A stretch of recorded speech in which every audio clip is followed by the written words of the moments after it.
I refuse to accept this. I refuse. A roar echoed from room 404 of the dormitory at Magic City University. Lin Ziluo abruptly sat up in bed, his face pale and drenched in sweat, as if he had just emerged from a harrowing nightmare. What on earth is happening? Destined? Lin Ziluo, still in a state of shock, covered his face with his hands and rubbed it vigorously, attempting to awaken from this surreal experience.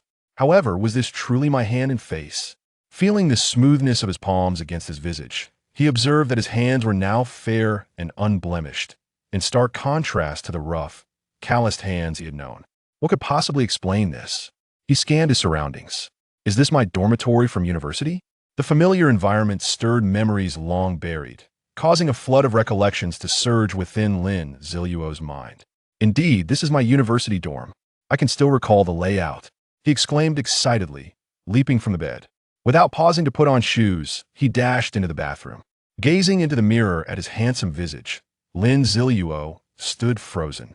This face, once marred by grotesque scars, was now pristine. A decade had passed.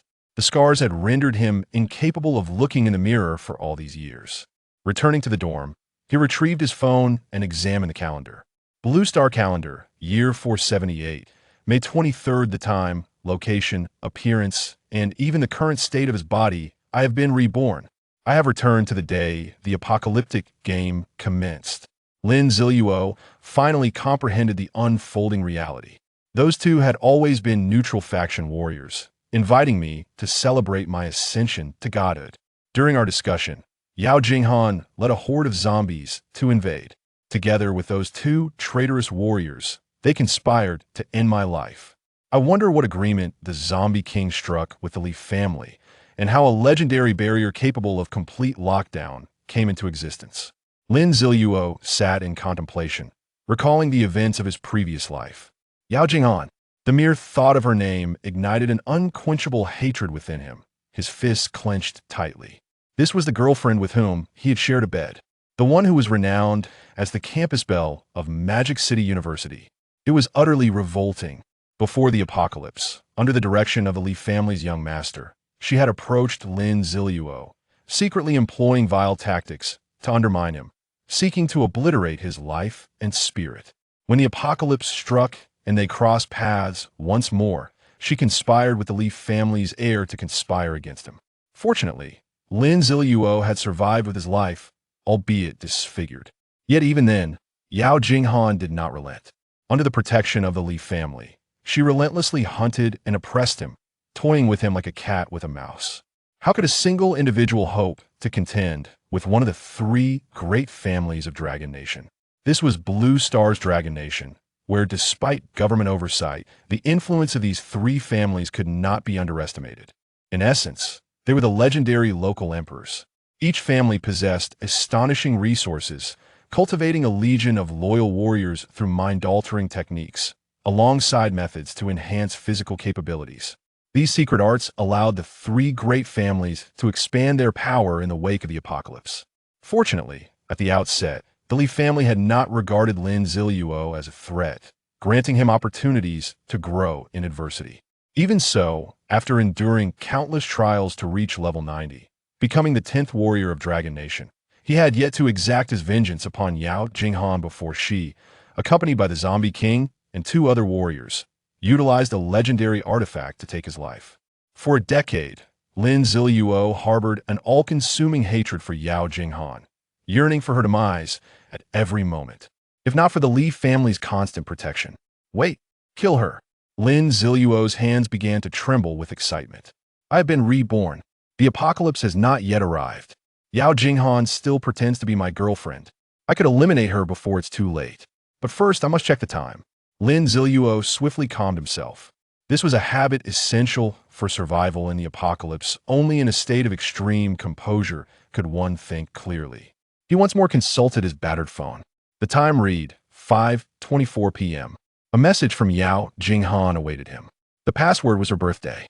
How could Lin Ziluo, who bore a deep-seated grudge against her, ever forget such a number? Upon unlocking his phone, he read the message. Ziluo, I need to go tutor a child at 6 tonight. I'm sorry, but I can't celebrate your birthday with you. Merely reading the contents of the message, One might perceive her as an independent, diligent girl. Yet the only inconsistency lay in why she would choose to tutor someone on her boyfriend's birthday. Only Lin Ziluo knew that this was no ordinary tutoring session. She was going to meet the young master of the Li family in bed. The young master, Li Haobo. The reasons behind Lin Ziluo's animosity towards him remained unclear, even until his death. He had only gleaned fragments of information, suggesting a feud stemming from his deceased father's legacy. Li Haobo, perched high above, harbored a deep-seated enmity towards Lin Ziluo, perpetually treating him like prey. Yao Jinghan, under Li Haobo's instructions, feigned affection while secretly orchestrating various schemes to torment and humiliate him. As for how Lin Ziluo recalled these events so vividly, because it was on this very night at 7 o'clock, while he spent his birthday alone in the dormitory, that Li Haobo had sent him a video of how Yao Jinghan had tutored him, along with expense receipts and Yao Jinghan's birthday greeting. Coincidentally, 7 o'clock also marked the onset of the apocalyptic game. Overwhelmed by this betrayal, Lin Ziluo had missed the critical opportunity to develop and fell behind others. Now, reborn, Lin Ziluo would not allow history to repeat itself. He seized his phone and sent a message to Yao Jinghan. Jinghan, it's all right. Since you have plans tonight, let's meet up first at the abandoned warehouse behind the playground. After sending the message, Lin Ziluo began rummaging through drawers. Finally, guided by a vague recollection, he discovered a sharp dagger beneath one of his roommate's beds. Don't ask how it came to be there. Who among college students isn't familiar with the assortment of items found in male dormitories?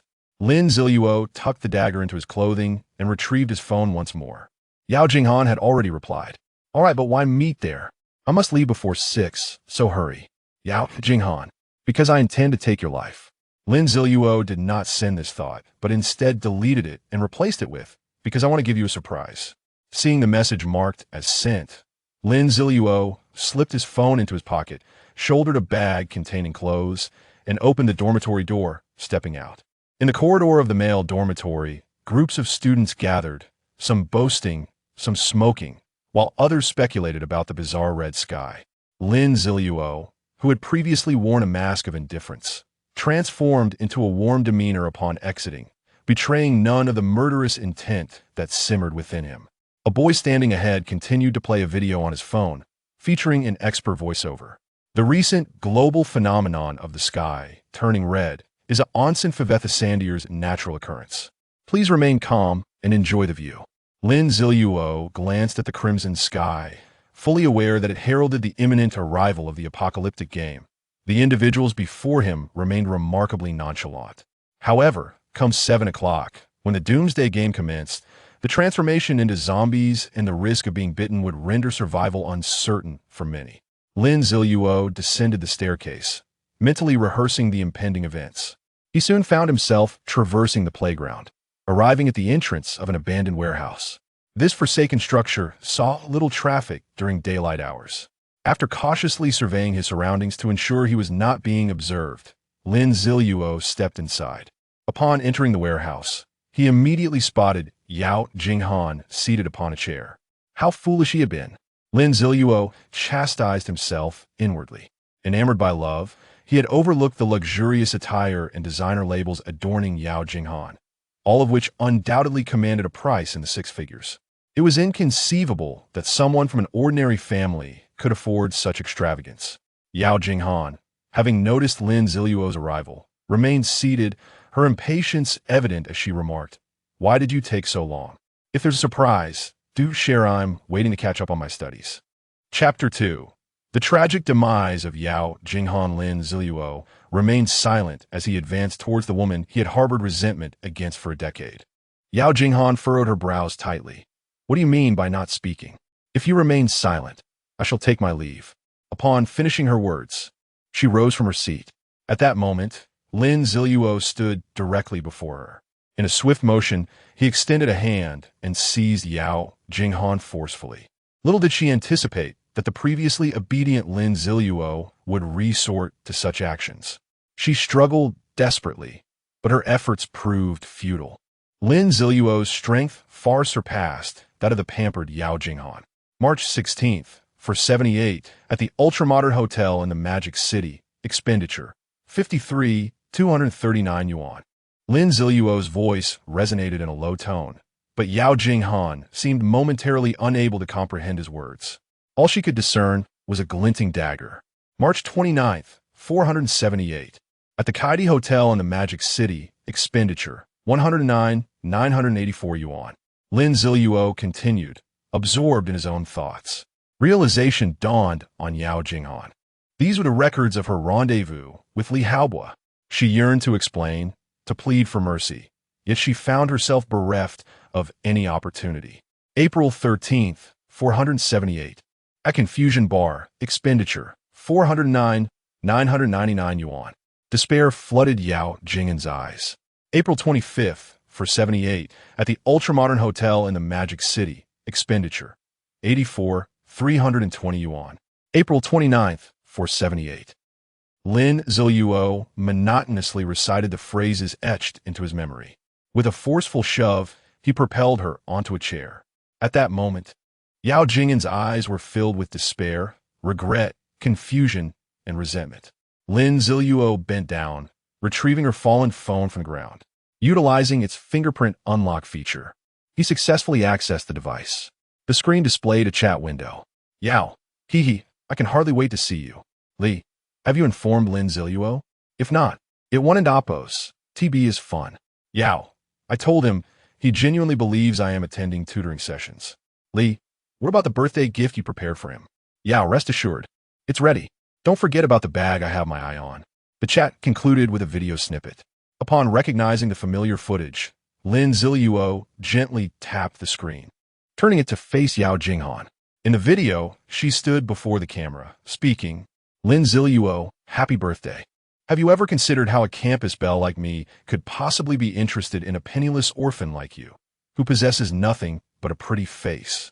If it weren't an amp, Oppos, T for the insistence of the young master of the Li family, I wouldn't amp, Oppos, to even spare you a glance. Nevertheless, I must thank you. If it weren't an Oppos, T for you, I wouldn't Oppos, to have caught the eye of the young master Li and gained so much. That brief clip left Yao Jinghan slumped in her chair. Wide-eyed, she could not fathom how a video she had secretly recorded merely moments ago was being recited verbatim.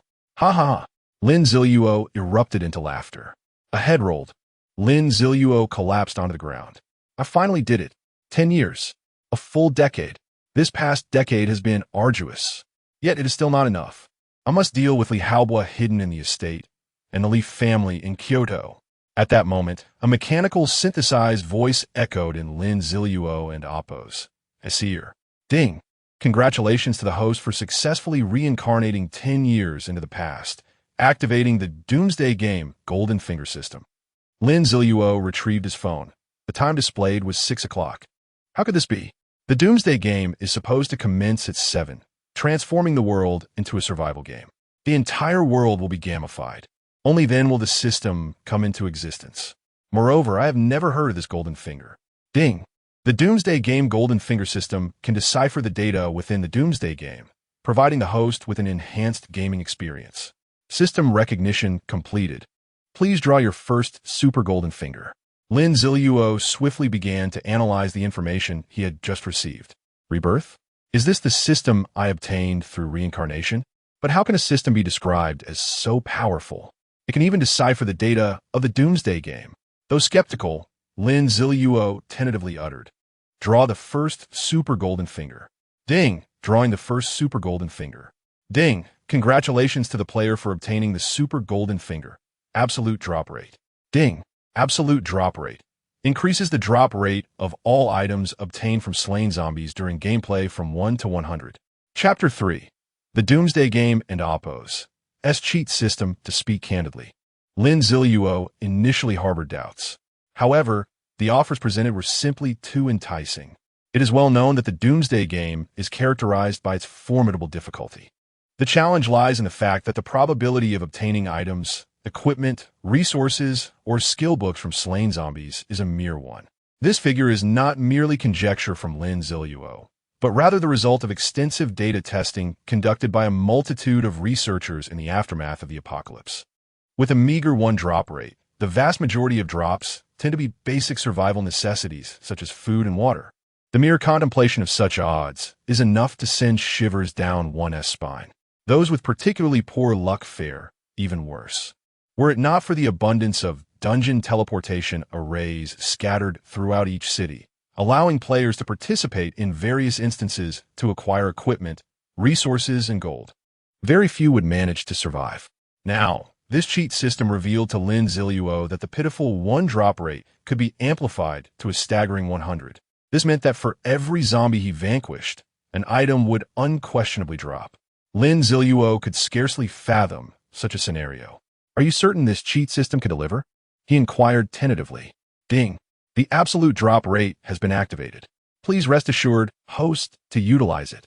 A gilded panel materialized before Lin Ziluo. Doomsday Game Cheat System. Name: Lin Ziluo. Current level: Level 0. 1 cheat attribute can be activated for every 10 levels. Super cheat. 1. Absolute drop rate. Increases the drop rate of all zombies slain during gameplay from 1 to 100. Cheat tasks. None regular cheats. None ding. The host level matches that in-game. For every 10 levels gained, 1 super cheat can be drawn. Completing tasks issued by the cheat system will yield rewards such as regular cheats, equipment, and items. A thrill. An overwhelming thrill surged through him. Lin Ziluo, who had been seated on the ground, rose to his feet. He had never anticipated acquiring such a powerful system. Concurrently, a thought emerged, toppling the Leaf family. Initially, Lin Ziluo had intended to lay low following his vengeance against Li Haobua, remaining a solitary figure until he grew stronger enough to gradually encroach upon the Leaf family. His decade-long experience of being hunted had imparted a profound understanding that becoming stronger was paramount. As for the Leaf family, which had long sheltered Li Haobua and Yao Jinghan, a colossal entity boasting a substantial population that ultimately established Li City, the challenge of annihilating them was daunting indeed. Yet, the emergence of this cheat system instilled hope within Lin Ziluo.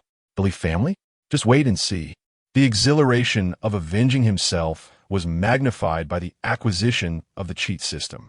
He grasped the severed head of Yao Jinghan from the ground and hoisted the headless, tortured corpse slumped in the chair. He unceremoniously disposed of both wretches into a large trash bin nestled in the corner of the warehouse, along with his blood-stained garments. Then, he retrieved a clean outfit from his backpack and donned it. With less than an hour before the Doomsday Game commenced, he needed to prepare a few additional items. Lin Ziluo casually strolled out of the warehouse, hands tucked in his pockets, wearing a nonchalant expression. Who could have imagined that the campus belle of Magic City University was currently in a state of dismemberment, discarded within this forsaken warehouse? The playground was bustling with people, drawn together by the sky, which had been rendered a deep crimson hue. This surreal spectacle imbued young couples with a sense of romance, prompting them to embrace beneath the blood-red sky, whispering sweet nothings to one another. Lin Ziluo, carrying a small backpack, approached a convenience store adjacent to the playground. "Andy, I'd like 3 bottles of water and 5 loaves of bread," he stated. After paying the shopkeeper, he stowed the purchased items into his backpack. Although resources could be obtained from zombies, and with his 100 drop rate, he had no cause for concern regarding item acquisition. He felt it prudent to hedge against the possibility that the cheat system might not be entirely reliable. However, the foremost priority was to consider how to initiate his journey perfectly. After procuring supplies, Lin Ziluo made his way out of the university. It is common knowledge that universities are among the most perilous locales following the onset of the apocalypse, given the high population density and the youthful vigor of the students. Their robust physiques pose a significant threat should they succumb to zombification. In the Doomsday Game, level is not the key determinant. Rather, individual base attributes hold greater importance.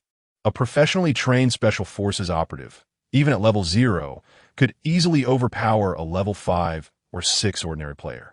Thus, after exiting the school, Lin Ziluo headed to a modestly located motel situated 2 streets away from the university. He hastily entered the small inn and found the proprietor lounging on a chair. "Boss, I'd like to rent a room by the hour," Lin Ziluo said, tapping the counter to draw the owneress' attention. Single room for an hour costs 40. The owner replied, remaining seated and leisurely. Understood. Also, please summon technician number 3 for me. Lin Ziluo added, sliding the remaining 300 yuan across the counter. The owner, now sitting up and sizing him up, remarked, Haven't seen you before, but 300 is fine. No need for the room fee. Just head upstairs. Technician no. 3 will be along shortly. With that, he tossed Lin Ziluo a key for room 209. Lin Ziluo accepted the key and, without further words, ascended the stairs. Coming here to indulge in women and still so full of himself? The owner muttered to himself as Lin Ziluo disappeared upstairs. Indeed, this little motel primarily engaged in less than reputable business. How did Lin Ziluo know this? Ahem, let us not misconstrue. He had visited this establishment post-apocalypse. His purpose for visiting was straightforward, to achieve an accomplishment. According to Lin Ziluo's recollection, the technician No. 3 at this motel eventually evolved into a preliminary boss for this region, marking Lin Ziluo's first encounter with a boss. As a boss, following the apocalypse, it would inevitably transform into a zombie rather than becoming infected. Lin Ziluo aimed to find a sparsely populated area to swiftly complete the task of defeating a zombie. Undoubtedly, technician number 3 was the prime candidate. He entered room 209. The space was cramped and reeked unpleasantly, with the only redeeming feature being the presence of a shower. After all, well, you understand. Lin Ziluo stepped into the bathroom and took a shower. Feeling refreshed afterward, he emerged from the bathroom, reclothed himself, and glanced at his phone. 6:55. Only 5 minutes remained until the doomsday game commenced. Coincidentally, a knock echoed at the door. Knock, knock, knock. Hello, technician No. 3 has arrived. Come in, the door isn't locked, Lin Ziluo replied. The door swung open, revealing a provocatively dressed woman with heavy makeup and clad in black stockings, a cigarette dangling from her lips. Upon seeing Lin Ziluo, her eyes gleamed with interest. Well, didn't he expect to find a handsome guy here? How delightful. However, upon noticing Lin Ziluo reclining on the bed fully clothed, her expression soured. What's the deal? You can't even take your clothes off? Hurry up. I have another client waiting. Chapter 4, the arrival of the doomsday game at an amp. Oppos. As fine. No need to undress. Just come over, Lin Ziluo said coolly, still reclining on the bed. Oh, are you planning to introduce a new twist? The woman quipped. You young folks are something else. Well, since you're not too bad looking, I'll humor you. With that, she stepped over in her high heels and plopped down on the bed. Now, tell me, how do you want to play? She extinguished the cigarette in her hand and began to remove her clothing. No need for that. Just take a shower and then leave, Lin Ziluo replied. He had merely summoned the woman to observe whether she might transform into a zombie. As anticipated, he caught a whiff of an odd scent as she approached. Although faint, it was a smell only a zombie could emit. As the onset of the game drew nearer, those unfortunate souls destined to be selected as zombies began to exhibit signs of their impending fate. How troublesome. I don't know what you're thinking, she retorted. But you said it yourself. Once I bathe, I'm leaving and there will be no refunds. She spat disdainfully before carelessly shedding her garments and strutting into the bathroom. Unabashedly naked, Lin Ziluo retrieved his phone. It was already 6:59. Rising from a bed, he pulled out the sharp dagger he had meticulously cleaned from his backpack. Concealing the dagger, he approached the bathroom door.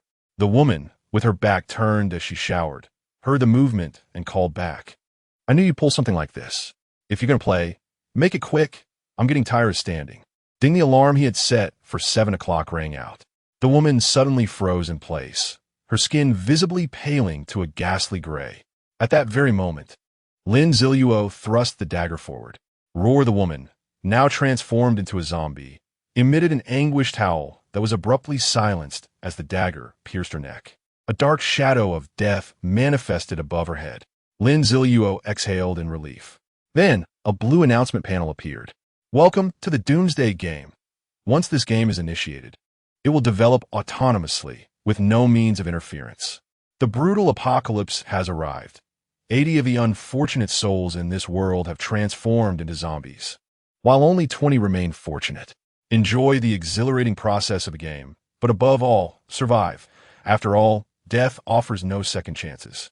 The zombies in this world possess acute hearing, but their vision is somewhat impaired, allowing them to only perceive moving objects. To enhance your gaming experience, we will now introduce some game rules. 1. Killing zombies or other zombie-like creatures will elevate your level, granting you new attribute points. And your gaming experience is closely tied to your level. 2. Defeating zombies may yield equipment, items, or resources, though the chances are slim. It all depends on your luck. Who knows how fortunate you truly are? 3. Items, equipment, and other possessions in the game are categorized by level: bronze, silver, gold, diamond, epic, legendary, and mythical. As for higher levels, well, let us not dwell on what you cannot reach. 4. Various hidden opportunities have been scattered across the globe. Please search thoroughly and with great care. 5. All modern weaponry, including firearms, artillery, and nuclear weapons, will be rendered ineffective. Do not attempt to provoke zombies with these, including vehicles. 6. All human communication devices will be disrupted and unusable for the time being. However, you may still use your phone to read novels or play single-player games. 7. Zombies will evolve over time, so be sure to keep pace with their evolution. Being scratched or bitten by a zombie will result in your transformation into one. Do not worry about the infectious properties of zombie blood. Additionally, the onset of night will enhance the basic attributes of zombies and zombie-like creatures, so remember to hide. 8. There are many more tips to share, but let us wait until you've passed the initial 7 days of the novice protection period. Heed my warning, the current zombies are quite weak, so kill as many as you can. Don't say I didn't warn you later. Remember, the Doomsday game is filled with the unknown and endless possibilities. Lastly, enjoy your game. The text on the panel concluded. Lin Ziluo glanced over it briefly, noting that this announcement was no different from the previous one, and chose to close the page. A new panel appeared. Hello, player Lin Ziluo. Welcome to the Doomsday game. Would you like to set a game name? Yes, I shall name it Yazi. Yazi, one of the 9 sons of the dragon in ancient Chinese mythology, is known for its bloodthirstiness and ability to vanquish all evil. However, Lin Ziluo chose this name primarily for the sake of vengeance. As the saying goes, a debt of gratitude must be repaid, and a grudge of Yazi must be avenged.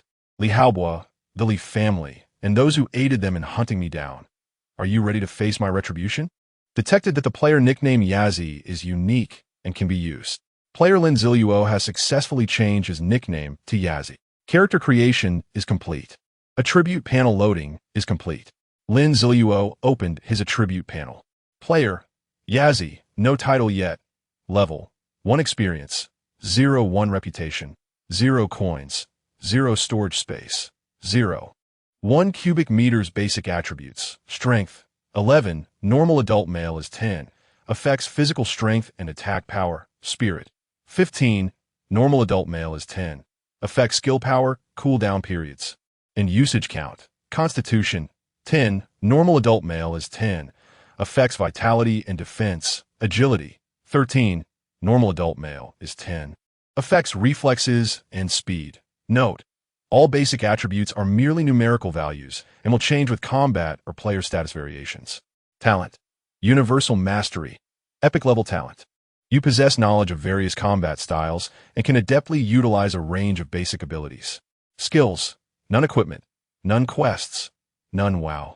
This panel is vastly superior to my previous existence. The spirit and agility attributes must have been enhanced due to the responsiveness brought about by my rebirth. This epic level talent likely stems from the myriad skills I acquired during 10 years of survival in the apocalypse. Of course, Lin Ziluo had gained far more than this. His very act of slaying a zombie at the moment of the apocalypse's arrival was merely the precursor to his greatest rewards yet to come. Chapter 5. First Blood. Congratulations to player Yazi for successfully slaying a zombie, earning 1 experience point and 1 gold coin. Congratulations to player for leveling up to level 2, gaining 1 free attribute point. Congratulations to player for becoming the first individual to kill a zombie in the apocalyptic game, earning a globally unique achievement, First Blood. A server-wide announcement is about to be made. Lin Ziluo clenched his fists. He had done it. He had successfully secured this achievement.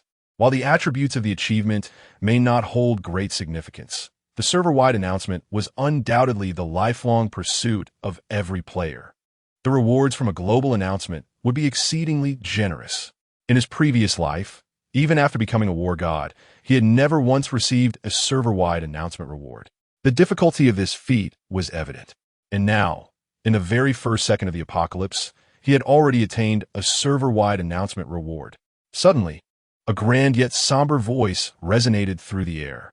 This voice possessed both a monumental quality, as if echoing from the heavens, and a clarity that felt as though it was spoken directly beside one's ear.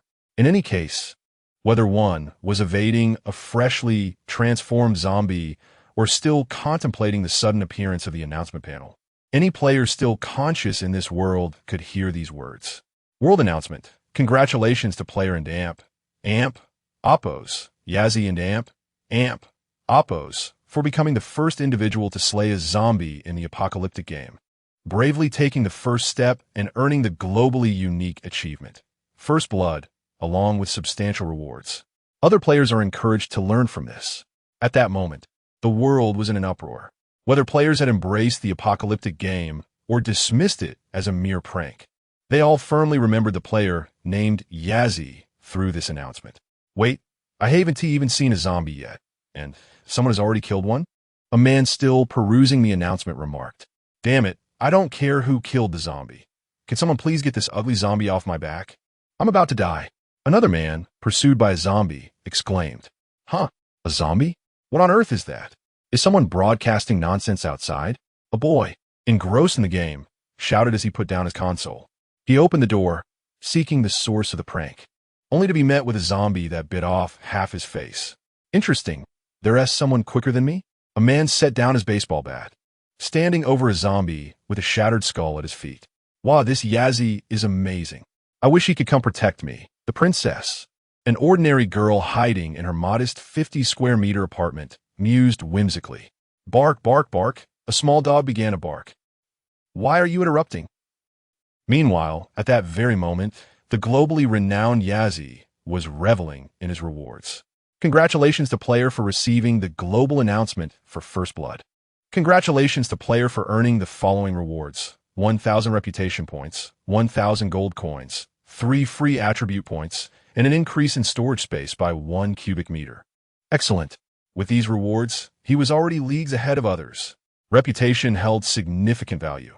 Certain equipment and items required a specific level of reputation to be utilized. Additionally, some special shops offered discounts or complimentary gifts based on one's reputation when purchasing items. Gold coins, on the other hand, could be used to procure items at hidden shops scattered throughout the city. These could range from tools and equipment to resource cards, with the latter being crucial for players to acquire food and ensure their survival. It essentially served as a safety net for those unlucky players who failed to obtain items while combating zombies. As for the 3 free attribute points, it went without saying how advantageous they were.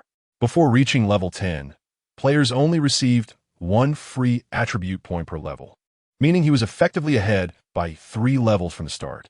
The additional storage space was a 10-fold increase for Lin Ziluo. This storage system could not contain living beings, but only items belonging to oneself. As for how to determine ownership of items, that was entirely up to the game system's judgment. For instance, if someone attacked him with a knife and he managed to grab the blade, he could not store it, but if an arrow were shot at him and he caught it, he could indeed store it. In summary, the situations that could arise were quite complex, relying solely on the game system's absolute fairness and impartiality for resolution. After claiming his rewards, Lin Ziluo felt immensely pleased. He then examined the achievement he had obtained. First Blood, unique title, awarded only to the first player to kill a zombie in the apocalyptic game. Attributes. All attributes 1. The first attack made each day after midnight deals 100 additional damage. Lin Ziluo, who initially held little hope for the title's attributes, found himself pleasantly surprised. This attribute was not insignificant. He had effectively gained 4 attribute points. Additionally, the 100 damage increase for the first attack each day could prove extraordinarily beneficial if utilized wisely. Without hesitation, Lin Ziluo equipped the title. In that instant, A warm current flowed through his body, and he could distinctly feel his physical prowess bolstering. It seemed he would not need to swap titles for the foreseeable future. Titles could only be worn one at a time, and switching titles incurred a 1-hour cooldown, which was rather cumbersome. However, this was also to prevent the incessant swapping of titles with outrageous attributes. Lin Ziluo stretched and glanced at the corpse of a zombie lying in a pool of blood, only to discover a necklace shimmering with green light on the ground. This was loot from a defeated enemy? Lin Ziluo suddenly recalled the golden finger he had obtained. Absolute drop rate. He had been so engrossed in his recent triumph. Was it truly a 100 drop rate? And he had received bronze-level equipment on the first attempt? Ding! Please utilize the golden finger system judiciously, and do not forget its existence. Apologies, Lin Ziluo responded, bending down to pick up the necklace. After simply wiping off the bloodstains, he examined the necklace's attributes. Meditation necklace, bronze-level equipment. Equipping it grants 1 to spirit and increases spirit recovery speed by 10. The attributes were rather ordinary, being merely a bronze-level item. Nonetheless, even the smallest morsel has value. He wouldn't question the gift. Lin Ziluo adorned the meditation necklace around his neck. Successfully equipped the meditation necklace. Friendly reminder, only one piece of jewelry of the same type can be effective at a time. No need to mention it. Rings, necklaces, bracelets. What a pity that the 3 pieces of jewelry he had in his previous life were all epic-grade treasures. However, there would still be opportunities to reclaim them, for he had personally experienced the journey to acquire them. Chapter 6. Open the door. The Purge Lin Ziluo currently possesses 4 points of freedom attribute, yet he refrains from hastily allocating them. He finds himself without the luxury of contemplating his future path. Before his rebirth, numerous terrifying hidden professions remained unclaimed, allowing him the opportunity to embark on a different career anew. Moreover, at this stage, Lin Ziluo and Appo's attributes are more than sufficient. Basic attributes: strength, 12 spirit, 17 constitution, 11 agility, 14. These attributes far exceed those of an ordinary individual. However, he understands the urgency of the situation. He cannot afford to waste time and must first cleanse the surrounding area of zombies. During nighttime, the basic attributes of zombies are heightened by at least 50. The game's night cycle spans from 8 p.m. to 6 a.m. the following day. This implies that nightfall is imminent, and he must return to safety before 8 o'clock. The treachery of the apocalyptic game is evident. At 8 o'clock, zombies gain reinforcement, yet they descend upon the players just an hour prior. Such a brief window is hardly sufficient for preparation, leading many players to meet their demise on the first night. With a dagger in hand, Lin Ziluo exited the room. Until he acquires a proper weapon, he is left wielding this unremarkable dagger, often referred to as a blank equipment. Upon stepping out, he found himself in the narrow corridor of the inn, barely wide enough for 2 individuals to pass side by side. This floor contained 10 rooms in total, and Lin Ziluo opted to address room 210 first. His footsteps creaked on the aged floorboards, and even before reaching the door, the sound drew the attention of whatever lurked within. The soundproofing here was atrociously inadequate. A low growl emanated from room 210, followed by the rapid, disjointed shuffling of feet approaching the door. Seizing the initiative, Lin Ziluo struck the door lock with his dagger. The rusted lock, little more than a decoration, was easily pierced. With a forceful pull, he flung open the door, revealing a zombie clad in a tattered white tank top. The creature's darkened skin and muscular form suggested it had led a life of labor. Lin Ziluo swiftly assessed the attributes of the zombie. Ordinary zombie, level 1. Basic attributes: strength, 12 spirit, 5 constitution, 13 agility, 9 fortunately.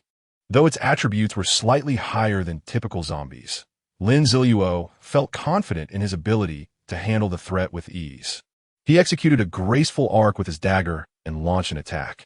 The zombie's ashen eyes flickered, and it lunged at Lin Ziluo with its elongated claws aimed at his face. He adeptly bent down to evade the claws and dove into the zombie's embrace. The foul stench of decay assaulted his senses. Nonetheless, he remained unfazed as his dagger plunged straight into the zombie and Appo's. throat. Perhaps he had not struck a critical point, for the zombie opened its maw to bite at the close-range Lin Ziluo. Remaining calm, he twisted the dagger, and a dark haze of death enveloped the zombie's head. Congratulations! Player Yazzie has successfully slain a zombie, earning 1 experience point and 1 gold coin. The system's notification arrived promptly. The zombie's body collapsed backward, crashing to the floor and stirring up a cloud of dust.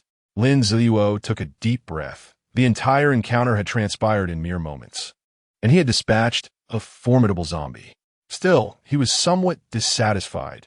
His initial strike had not been lethal. To advance from level 2 to level 3 required 10 experience points, meaning he needed to eliminate 9 more level 1 zombies. Kicking the fallen zombie aside, Lin Ziluo discovered it had dropped a card, which typically represented resources. As expected, upon picking it up, he read, "A medium rare sirloin steak. A medium rare sirloin steak, selected from imported beef tenderloin, served with a unique, exclusive sauce for a delightful dining experience." The card in Oppo's usage was straightforward. Upon activation, the steak would appear in optimal condition. At this stage, such resource cards held considerable value, though later, when the shop opened, their price would settle around 100 gold coins, making them accessible to the masses. Lin Ziluo tucked the card into his storage space, as it was not yet time for a meal. Surveying room 210, Lin Ziluo was pleasantly surprised to find a large tool bag inside. Evidently, the zombie had been a maintenance worker. He stowed the tool bag in his storage space and grasped a hammer, which would allow for mid-range attacks. A welcome improvement over the short dagger. Satisfied, he departed from room 210. At the corridor's end, a formidable iron door sealed off the safety passage, prompting Lin Ziluo to continue toward the adjacent rooms. Room 208 yielded no occupants, nor did room 207. Disappointment washed over him. Where were all the zombies?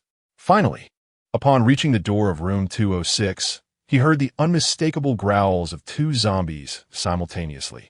Excellent. A challenge had presented itself. Lin Ziluo's eyes sparkled with determination as he smashed the lock with his hammer. With a powerful kick, he flung open the door, exclaiming, "Open up. The purge is here." It must be noted that Lin Ziluo had always been rather taciturn before the apocalypse. During his previous 10-year ordeal, he had maintained a cold and unyielding demeanor. However, after confronting Yao Jinghan in this life, he found his character gradually brightening. Perhaps this was a reflection of his long-suppressed emotions finally rebounding. It is not uncommon for individuals with mental health issues to experience such fluctuations, oscillating between states of deep depression and manic exuberance. Inside the room, the 2 zombies appear bewildered. "I'll become a zombie, and you're still here to purge?" One was utterly naked, and upon the door's opening, Lin Ziluo was momentarily taken aback by the sight of 2 completely unclothed zombies. It dawned on him that this was a hotel of a rather risky nature, rendering the occurrence unsurprising. The 2 zombies were infuriated by Lin Ziluo and Oppo's intrusion. The male zombie charged at him. Lin Ziluo glanced at the creature and remarked, "Seriously, big guy? With that size, you still want to play? Aren't and Oppo's. You worried about getting hurt?" The male zombie seemed to comprehend his words and let out a furious roar. Lin Ziluo had already assessed its attributes, noting that it was 2 points weaker than the previous maintenance worker zombie. No wonder it resembled a worm. With a swift motion, he brought the hammer down upon the zombie's head. A dull thud resonated as the zombie's skull shattered beneath the blow, causing its body to lose balance. Seizing the opportunity, Lin Ziluo drew his dagger and plunged it into the zombie's neck. Death. Congratulations. Player Yazzie has successfully slain a zombie, earning 1 experience point and 1 gold coin. Chapter 7.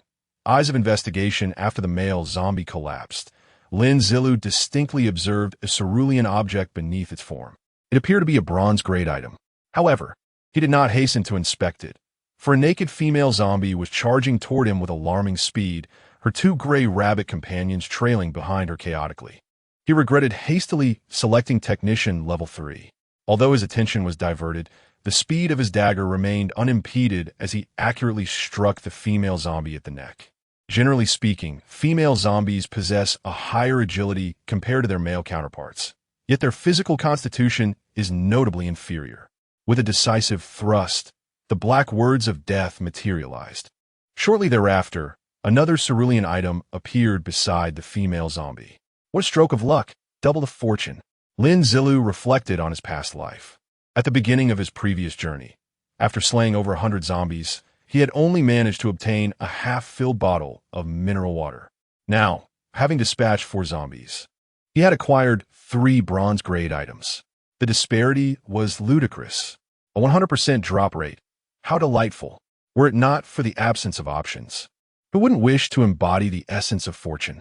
He picked up the 2 small cylindrical objects and discovered they were identical items, both familiar acquaintances. Eye of Investigation. A disposable bronze-grade item capable of sensing disturbances within a 10-meter radius. Should anyone approach, it will alert the user, lasting for 10 hours. This item had been a treasure in Lin Ziluo's past life. Whenever he was relentlessly pursued by agents from the Li family or Yao Jinghan, utterly exhausted and in need of rest, he would always pull out a high-level Eye of Investigation to ensure he could sleep soundly without worry. However, due to its immense utility, very few people were willing to part with it for sale, thus he could only utilize it on rare occasions. Now, he had 2 in his possession, albeit only bronze grade. No, tonight he must indulge and employ one. Lin Ziluo thought resolutely. Perhaps this was what they referred to as retaliatory consumption when one becomes affluent. Hud, hud, hud. The stairs leading upstairs produced a cacophony. Simultaneously, Lin Ziluo heard shouts of anger. Who could it be, making such a ruckus above? Damn it, if one is to play, one should do so quietly. It turned out to be the innkeeper, awakened from his slumber by the commotion. Ironically, due to his deep sleep, he had missed the earlier global announcement. The panel before him was perceived as a mere hallucination from his abrupt awakening, and he casually dismissed it by clicking the close button. Lin Ziluo stepped out of room 206 and stood in the corridor. The innkeeper, having just ascended to the 2nd floor, immediately spotted Lin Ziluo. You little brat, making such a fuss without a dime to your name. If you don't kneel and call me grandpa today, you won't be leaving. He continued, you look rather well-groomed. Your mother must be quite something. Call her over, and I might consider sparing you. The innkeeper, known for his volatile temper, charged at Lin Ziluo, attempting to land a punch on his head. Lin Ziluo sighed. He had initially intended to let the man off due to his good mood. With a resigned breath, he approached the innkeeper, dagger in hand. Upon witnessing Lin Ziluo advance, the innkeeper slowly lowered his raised hand, overwhelmed by an immense sense of dread. Just standing before Lin Ziluo, he felt as if he might suffocate at any moment. He was unaware that this was the aura of death, cultivated from the slaughter of countless souls. Typically, Lin Ziluo concealed this presence well. However, when he truly bore the intent to kill, it would manifest unmistakably. The innkeeper attempted to retreat, but found his legs trembling uncontrollably, rendering him immobile. He yearned to beg for mercy, but could not utter a sound. Lin Ziluo fixed his gaze upon the innkeeper, closing the distance between them. With a swift motion, he struck down. The head fell. Throughout a decade of apocalypse, Lin Ziluo had never been a man of reason. The end of the world was no place for negotiation. Lives were expendable, and innocent blood was shed without a second thought. It mattered little. Remember, in the apocalypse, the one who wields the most power is the one with a fist.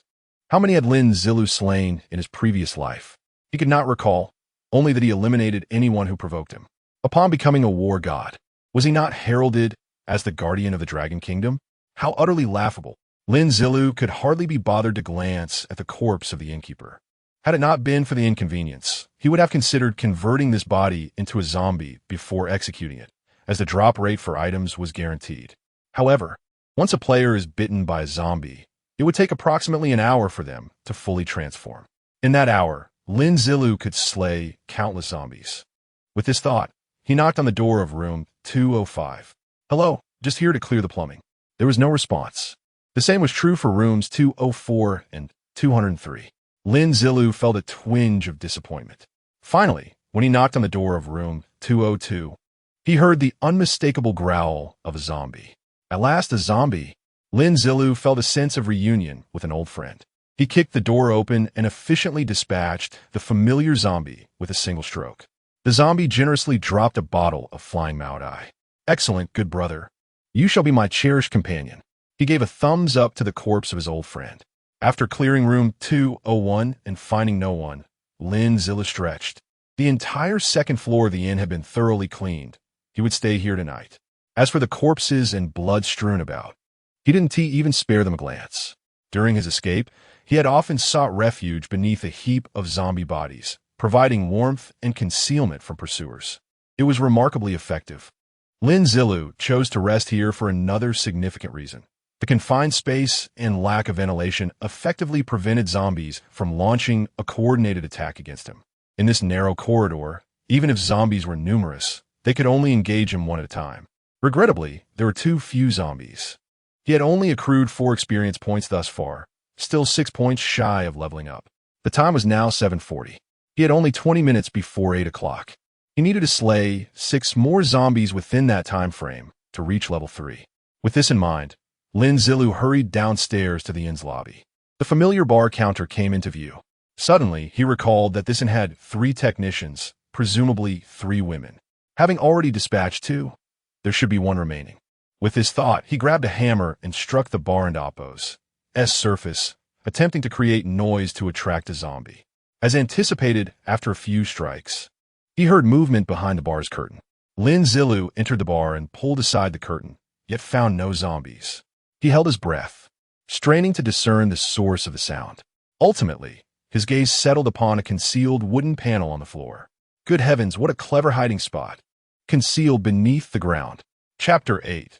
The exquisite Tang. Saber. Lin Ziluo lifted the wooden planks with one hand, revealing a descending wooden ladder before his eyes. He peered down, and in the dimly lit underground chamber, 2 zombies were attempting to climb the ladder. Unfortunately, the steepness of the ladder left them with no chance of reaching the top. Lin Ziluo couldn't help but exclaim, "You truly excel at hiding." With that, he leaped down. The basement was not particularly deep. As he descended, Lin Ziluo calculated his angle. Just as the 2 zombies gaped at him with open mouths, anticipating his arrival, he pushed off with both feet, striking the heads of the zombies with precise force. The impact knocked them to the ground. Utilizing the momentum from kicking the zombies' heads, Lin Ziluo landed gracefully. Next, he drew his weapons. The dagger in his right hand found its mark, plunging accurately into the neck of the fallen zombie that was attempting to rise. The word death materialized above its head. In his left hand, the hammer struck the other zombie, which had managed to get back on its feet, sending it crashing down once more. After withdrawing the dagger, he swiftly buried it into the neck of the recently downed zombie. Upon insertion, he felt considerable resistance. However, Lin Ziluo's strength prevailed, piercing through the undead creature. He exhaled softly, satisfied with his fluid performance that had swiftly dispatched the 2 zombies, earning him 2 experience points. Removing the dagger from the zombie's neck, he noticed that the difficulty of insertion earlier was due to the dullness of the blade. It was no surprise, considering this ordinary dagger had dispatched several zombies already, and its durability had held up remarkably well. Thus, he casually discarded the dagger, hoping for a more suitable weapon to emerge. In fact, barehanded combat against zombies was feasible, albeit somewhat troublesome. As he turned over the lifeless forms of the zombies, a card in a blue-green saber caught Lin Ziluo's eye. "Goodness, it seems my luck is shining," he exclaimed in astonishment. It was as if whatever he desired was manifesting before him. He picked up the card, discovering it read, 2 fragrant steam buns. Great! A side dish for tonight's steak, he mused, and then, with eager anticipation, he grasped the saber. Tang Saber, bronze-level weapon. A standard military sword from the Tang dynasty of the Dragon Kingdom, approximately 70 centimeters in length, characterized by its armor-piercing and durable nature. Attributes: 1 strength. Can penetrate 10 of the enemy's defense, and can slowly repair blade damage after disengagement from combat. I knew it looked familiar, he realized, recognizing it as a specialty weapon from his country. Such weapons varied according to the specific characteristics of each nation. For instance, the Dragon Kingdom's signature weapons included the Tang Saber, Imo Saber, and Guan Saber, while neighboring countries featured weapons like the Tachi and Naginata. Ultimately, standard equipment could be purchased later in the shop, making it not particularly rare. However, Obtaining a bronze-level Tang Saber at this stage was undeniably a boon. He no longer needed to rely on a small dagger for close combat. The Tang Saber would significantly enhance his efficiency in slaying zombies at mid-range. Lin Ziluo stowed the Tang Saber in his storage space and climbed back up the ladder. With 10 minutes remaining, he aimed to eliminate the last 4 zombies. The entire hotel had been thoroughly cleared of the undead by him. He opened the door to the establishment, situated on a relatively secluded road, which explained the presence of such an unusual lodging. Upon inspection, he noted 6 wandering zombies nearby, while approximately 7 or 8 more congregated at a distant fork in the road. Lin Ziluo lightly stomped his foot and whistled. Having dealt with zombies for a decade, he had mastered the ability to control the volume of sounds he produced, effectively drawing the attention of the zombies within his desired range. Sure enough, at the perfect pitch of his whistle, the 6 nearby zombies turned and ambled towards him, while the distant group remained oblivious. He retrieved the Tang Saber from his storage space, awaiting their approach. As the zombies drew nearer, they caught the scent of this delectable prey, their claws flailing as they quickened their pace. Armed with the Tang Saber, Lin Ziluo stepped back into the hotel.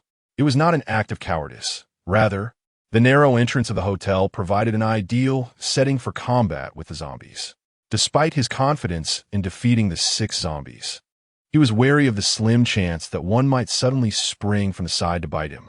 His cautious nature dictated that he wished to eliminate any potential for unexpected occurrences. Indeed, the constricted doorway hindered the zombies' advance.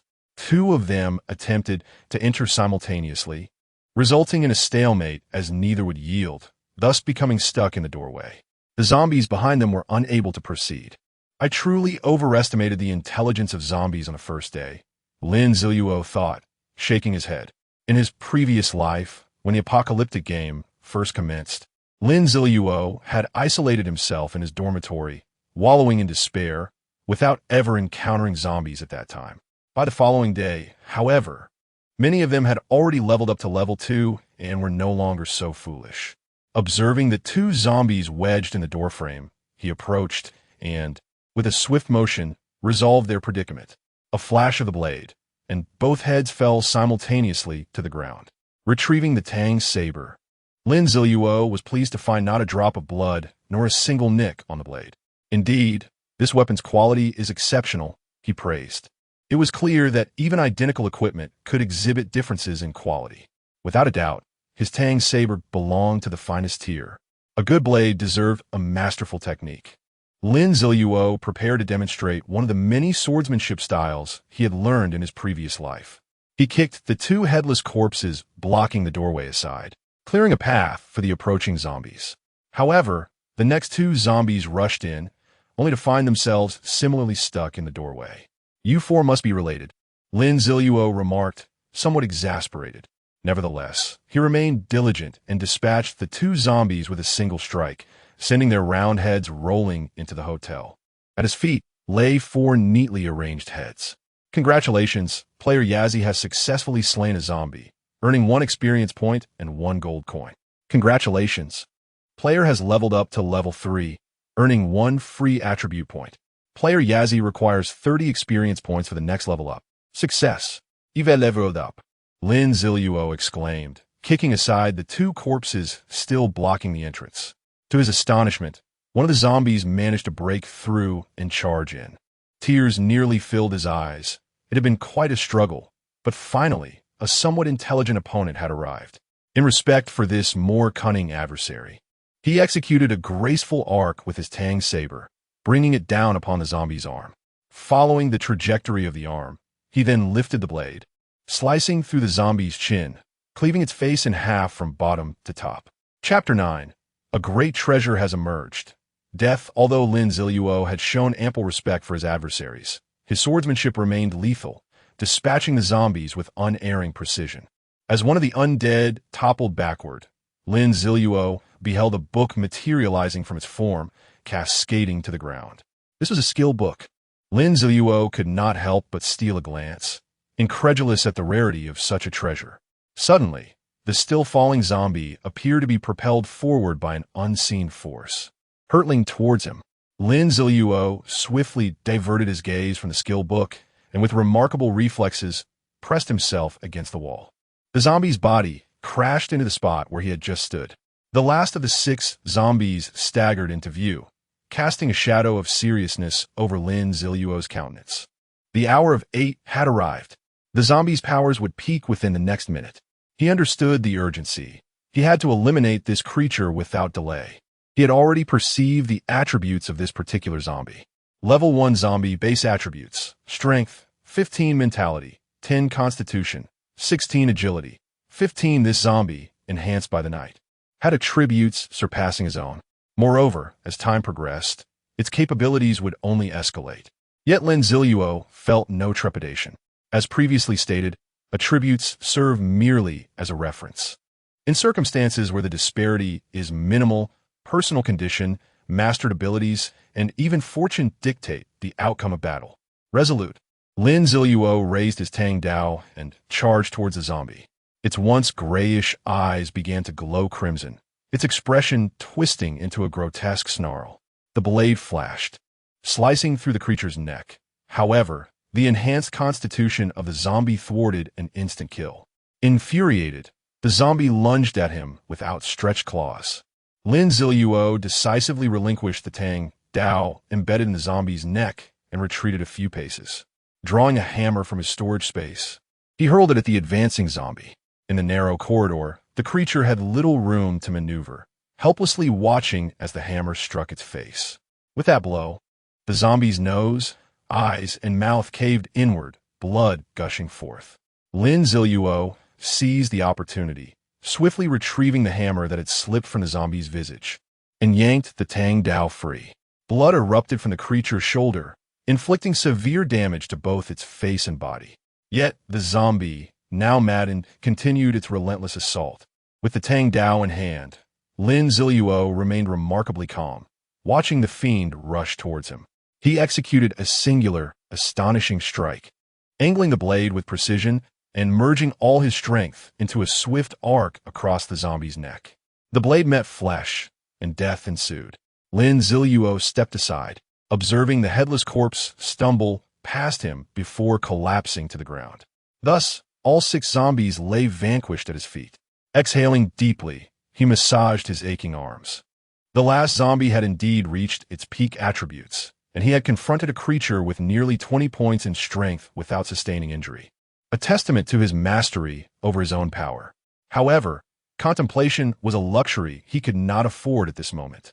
The hour had passed, and the zombies outside had received at least a 50 augmentation in their attributes.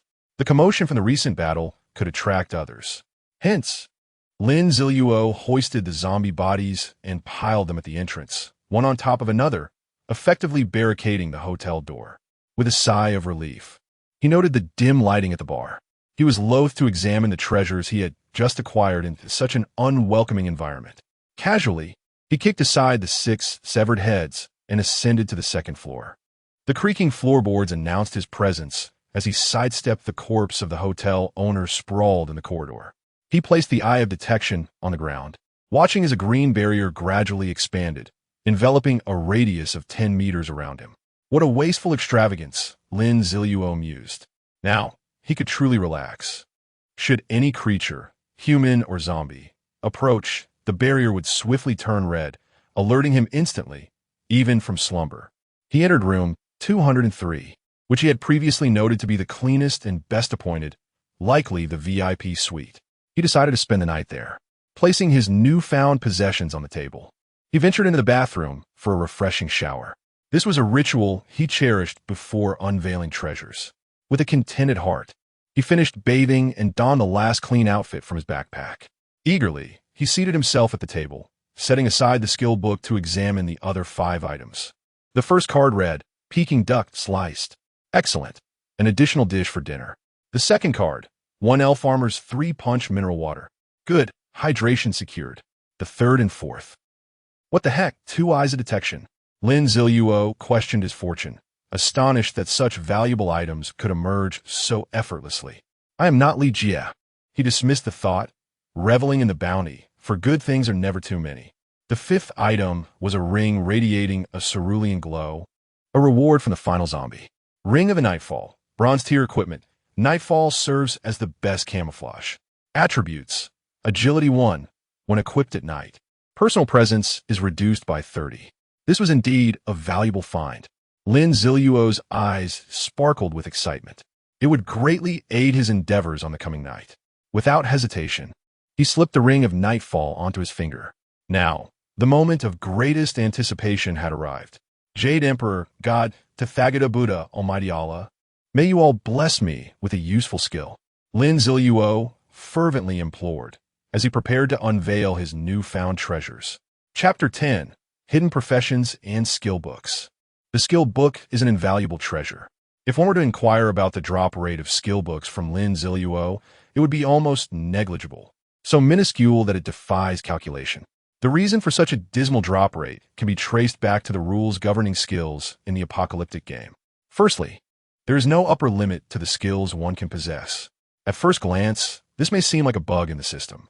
However, once one comprehends the drop rate of skill books, it becomes apparent that this feature is virtually inconsequential. The drop rate is so astoundingly low that even if a skill book were to be obtained, it may not necessarily align with one's own abilities. This terrifying scarcity dictates that even with an unlimited number of skills, acquiring new ones remains a daunting challenge. Throughout the entirety of the apocalyptic game, players are granted only 3 opportunities to acquire random skills of their profession between levels 10 and 80, with each instance yielding 1 to 2 skills. Thus, those with poor luck may end up with merely 3 skills. Beyond this, no alternative methods exist for obtaining skills aside from skill books. In Lin Ziluo's recollection, even by the later stages of the game, the majority of players, upon reaching levels 60 or 70, still retained only their initial profession skills. It is a rather pitiable state of affairs. In stark contrast, the individual renowned as the skill god possesses an astonishing 25 skills, the most in the world. Lin Ziluo considers himself fortunate. Having previously acquired 10 skills, he has surpassed 99 of players. Thus, one can imagine the extraordinary value of the skill book before him. Eagerly rubbing his hands, Lin Ziluo opened the ancient tome. Spinning Slash, a warrior skill that allows the wielder to throw their weapon, dealing 120 strength attribute damage. The weapon will return to the hand upon striking an enemy or reaching its maximum distance. The distance of the throw and return is identical, and if it strikes an enemy during its return, it will inflict 80 strength attribute damage. The return will be hindered if obstructed by objects. Splendid. Lin Ziluo could not contain his inner delight. A warrior skill that combines ranged attack, throwing, automatic retrieval, and multi-hit damage. Skills with such diverse attributes are exceedingly rare. However, it is evident that such a skill will have a lengthy cooldown, necessitating an increase in his mental strength to reduce it. This is a tremendous windfall. System detects skill Spinning Slash. Does player Yazi wish to learn Spinning Slash? Yes, yes, yes, Lin Ziluo responded eagerly. Congratulations, player Yazi has successfully learned Spinning Slash. Lin Ziluo felt a surge of excitement. Yet, given the cramped confines of the room, he restrained himself, storing his newly acquired treasures in his inventory. He was quite satisfied with his haul for the day. His level had reached 3, and he had acquired 3 bronze-level pieces of equipment: meditation necklace, nightfall ring, and Tang Hung knife. Furthermore, he had mastered the formidable skill Spinning Slash.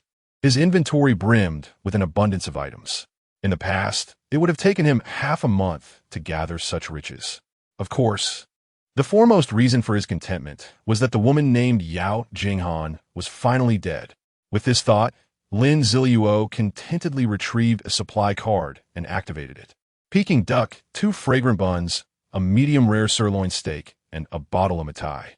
After an afternoon of battles, Lin Ziluo was famished. Without hesitation, he began to indulge in the delectable feast before him.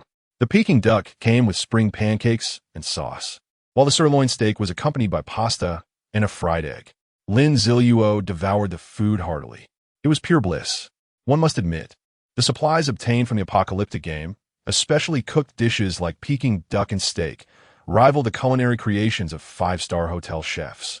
Such blissful moments are always fleeting. Before long, the table was cleared of all remnants of food, consumed entirely by Lin Ziluo.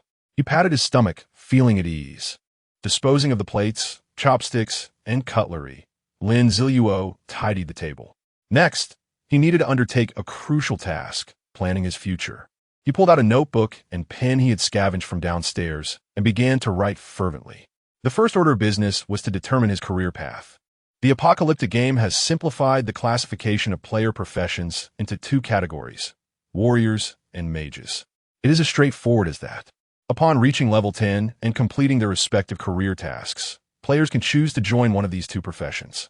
However, despite this classification, the ultimate decision lies entirely in the hands of the player.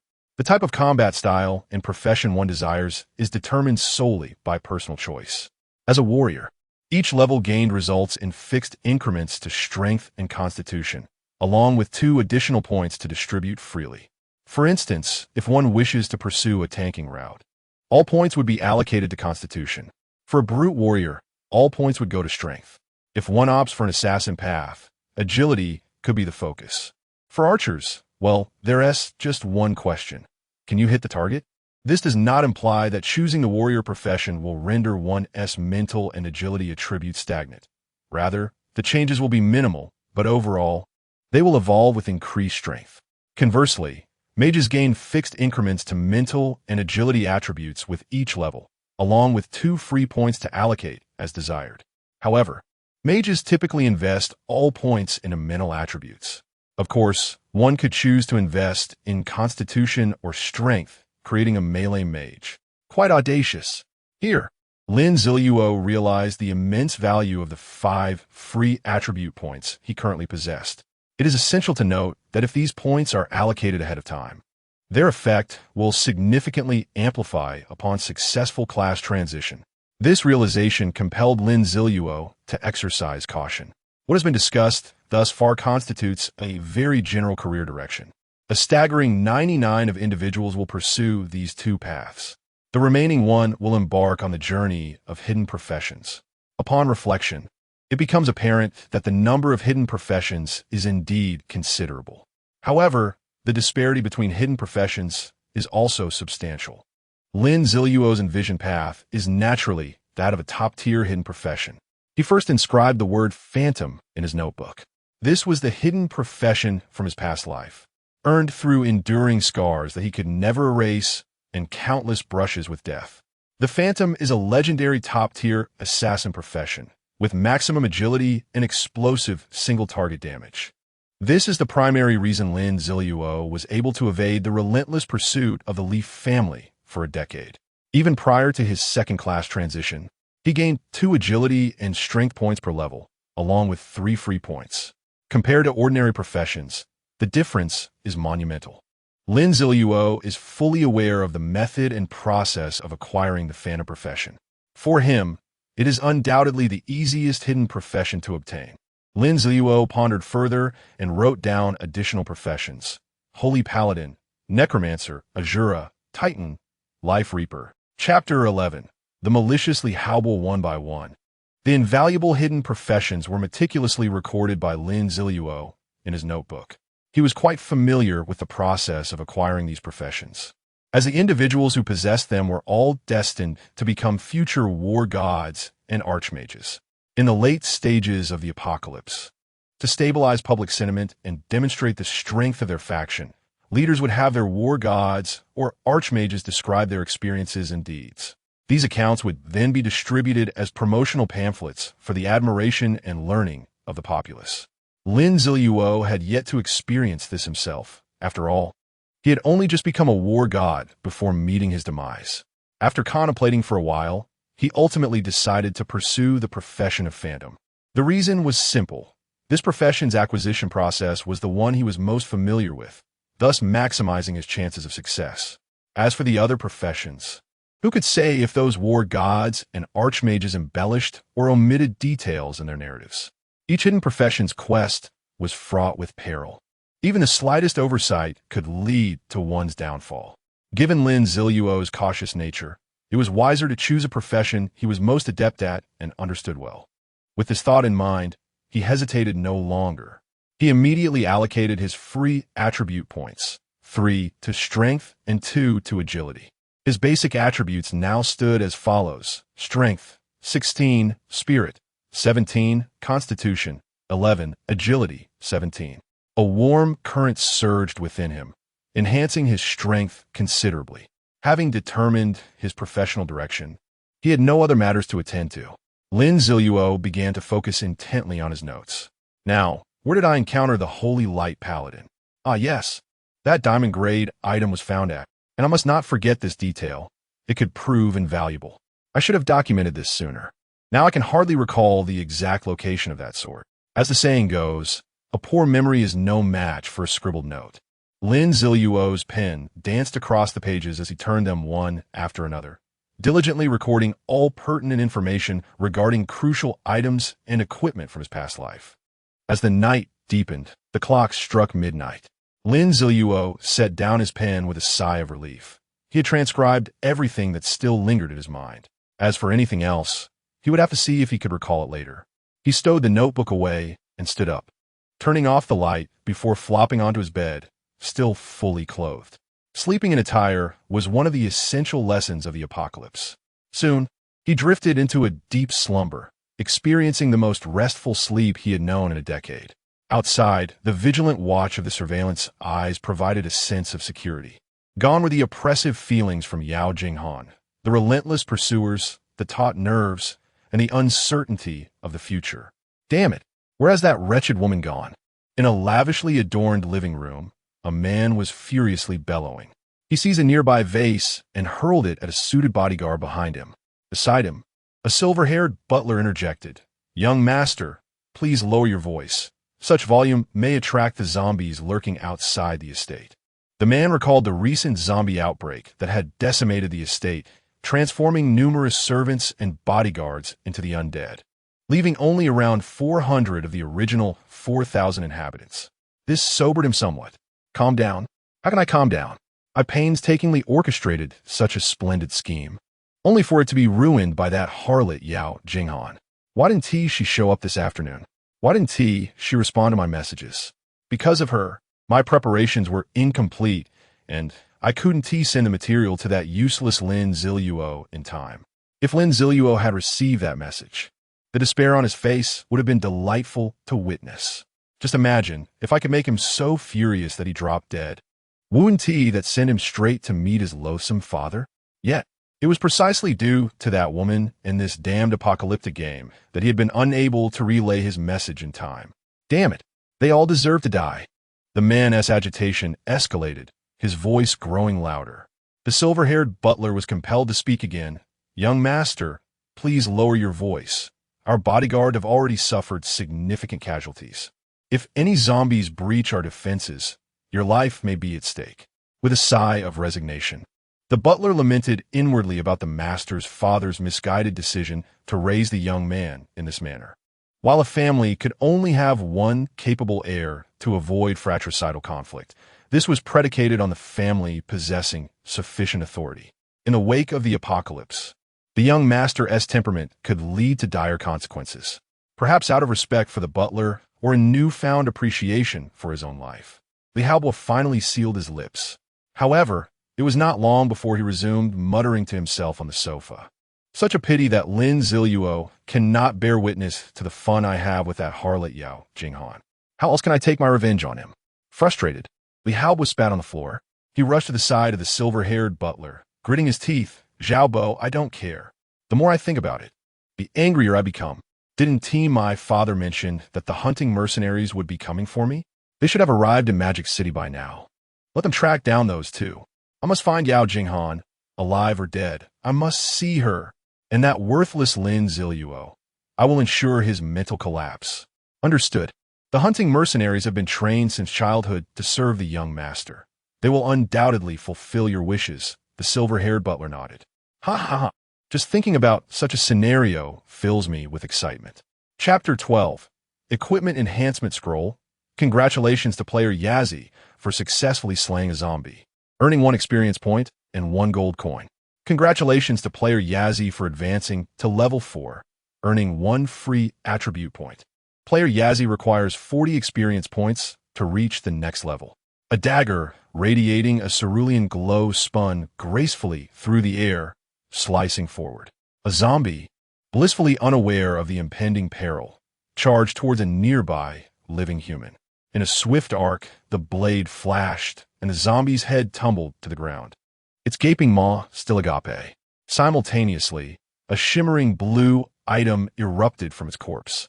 While this was of little consequence, the remarkable aspect was that the spinning dagger, upon reaching a certain distance, defied logic and executed a spiral turn, hurtling back towards Lin Ziluo. Another zombie, lunging at Lin Ziluo, could not have anticipated the deadly return of the blade, which effortlessly severed its neck from behind. Congratulations to player Yazzie for successfully slaying a zombie, earning 1 experience point and 1 gold coin. Witnessing the demise of the undead, Lin Ziluo contentedly caught the Tang Dao. The spinning slash was indeed a useful technique. He mused. Regrettably, his mental fortitude remained insufficient, resulting in a prolonged cooldown for the maneuver. It was now 12:30 p.m. Lin Ziluo had risen at 6 that morning and departed the inn by 6:30. This meant he had been on the move for 6 hours. Although he had chosen secluded paths where zombies were scarce, his gains were exceedingly gratifying. The demise of nearly 30 zombies had propelled him to level 4, and with a 100 drop rate, he had gathered almost 30 items. However, today Lin Ziluo was not as fortunate as the night prior. A significant portion of the items were mere supplies: a pristine men's shirt, a serving of Kung Pao chicken over rice, a precisely timed wristwatch. In short, he stuffed everything into his storage space, knowing he had secured enough provisions for 3 days. The watch adorned his wrist. In a post-apocalyptic game, managing time was imperative. Relying on his second-hand phone to check the time was too cumbersome, and soon, the city's power grid would likely collapse without maintenance, rendering charging impossible. Among the other items were a recon eye and a concealment mask.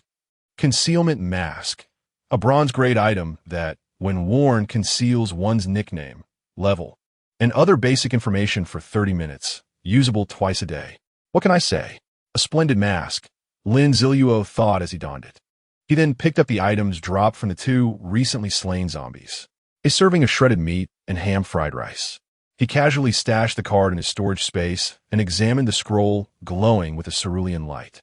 Equipment Enhancement Scroll, a bronze-grade item capable of enhancing bronze-grade equipment, which will receive attribute upgrades. The first enhancement is guaranteed to succeed, while subsequent success rates diminish as levels increase. A smile graced Lin Ziluo's face at last. He had uncovered something of use. Without hesitation, he pressed the Equipment Enhancement Scroll against his Tang Dao. Enhancement successful. Congratulations to player Yazzie for acquiring Tang Dao 1. Tang Dao 1. A bronze-grade weapon, a standard military saber from the Tang dynasty of the Dragon Kingdom. Approximately 70 centimeters in length, featuring armor-piercing and durable traits. Now possessing even greater attributes post-enhancement. Attributes: Strength 2, capable of bypassing 15 of enemy defense, and consecutive slashes enhance power by 10. After disengaging from combat, the blade can gradually mend its damage. The blade of Lin Ziluo's Tang Dao gleamed sharper, reflecting blinding rays under the scorching sun. He allocated his newly acquired attribute point to strength, elevating his capabilities to that of a special forces soldier by the second day of the apocalypse. Base attributes: Strength 18, Mental 17, Constitution 11, Agility 17. As he reveled in the surge of power coursing through him, Lin Ziluo's stomach audibly protested. It was time for a brief respite. He resolved to continue his endeavors in the afternoon. If he reached level 5 today, he could directly challenge the next objective tomorrow without needing to search for a dungeon. Currently, Lin Ziluo's direction led him from the small into the Li family manor. Initially, he intended to seek out a dungeon teleportation array, as dungeons were the primary means to gain experience and procure food and equipment in the apocalypse. After all, the number of zombies was limited and one couldn't slay many. Players merely needed to locate the widely dispersed dungeon teleportation arrays within the city, allowing them to enter the waiting rooms and select their desired dungeons. Of course, some unique solo dungeons existed, akin to hidden quests, offering substantial rewards. However, Lin Ziluo felt his current strength was rapidly increasing, and he need not squander time waiting. Having traversed a third of the distance that morning, he arrived at a secluded path. Aside from the two zombies he had just dispatched, no other living souls were in sight. The narrow lane was flanked by low, modest houses. These routes were meticulously chosen by Lin Ziluo to avoid crowded areas, especially on the second day of the apocalypse when few dared to venture outside alone amidst the undead. He casually selected a nearby house, severing the lock with a swift stroke of his blade before stepping inside. The interior was a chaotic mess, items strewn across the floor, indicative of a family that had faced a zombie transformation, with others desperately attempting to evade. He remained vigilant. The bloodstains and the peculiar scent wafting through the air warned him of lingering threats. With his Tang Dao raised, Lin Ziluo navigated through the disheveled living room and into the corridor leading to the bedroom. Suddenly, a fearsome roar erupted from a room to his right, as two claws pierced through the wooden door, lunging at him. Alert and agile, Lin Ziluo evaded the sharp talons with his impressive agility of 17, swiftly bringing his Tang Dao down to cleave the claws. The zombie on the other side of the door raged, relentlessly battering against the wood, which creaked under the strain. Lin Ziluo had no intention of opening the door. Instead, he thrust his blade through it, penetrating the chest of the zombie behind. The chest was evidently not a weak point, for it continued its frenzied assault, its severed arms flailing even in defeat. Lin Ziluo delivered a decisive kick to the door, causing it to collapse from its frame and fall to the floor, crushing the zombie beneath it. Approaching, Lin Ziluo effortlessly severed the zombie's head. Having resolved the conflict, he relaxed and returned to the living room, plopping down beside the dining table. He rummaged through a thick stack of cards. "Oh dear, there's so many items. I hardly know what to eat," he lamented. Should anyone outside still struggling to survive hear this, they would surely be infuriated. However, Lin Ziluo quickly devised a solution, drawing cards. He randomly selected 4 cards and activated them. Instantly, the table was adorned with exquisite dishes, steaming and aromatic. He eagerly scooped up the shredded meat and sausage fried rice, indulging in a hearty meal. Chapter 13. Those who stand in my way shall perish. Abundance of food and water. Lin Ziluo reclined on the sofa, activating a second-hand mobile phone to peruse the pre-downloaded map. Presently, he found himself on Pingshan Road, planning to head eastward in the afternoon, which would likely lead him to his desired destination. He was still short of experience points to reach level 5, but traversing this route to eliminate zombies would undoubtedly suffice. After a brief respite, Lin Ziluo stowed his phone and rose from the sofa, humming an unfamiliar tune as he made his way outside. Interestingly, just as he approached the entrance, he halted, the melody abruptly ceasing. 1, 2, 3. His keen sense of hearing detected 3 distinct breaths outside the door, indicating that 3 individuals were lying in wait for him. "Have they emerged yet?" Ji Yao inquired nervously. "Not yet. I distinctly heard footsteps moments ago," Ji Kaiji replied, gripping a kitchen knife, beads of sweat trickling down his forehead. "Listen to me. You all sensed the aroma of that dish earlier. That person must possess a card capable of conjuring culinary delights," Gu Gaojie said, wielding a fire axe, his expression grim. He had witnessed someone transforming cards into food the previous night within the building. "But isn't it wrong for us to rob him?" Ji Yao expressed her dilemma. "What is wrong with that? Once he steps out, we strike him down and threaten him for his cards." Gu Gaojie glared at Ji Yao. "Exactly, little sister. We are justified. He has damaged our door, essentially committing burglary," Ji Kaiji concurred, finding merit in Gu Gaojie's words and attempting to reassure Ji Yao. Recalling the delicious scent she had just inhaled, Ji Yao touched her famished stomach and nodded. "There is no choice. We must take what he has.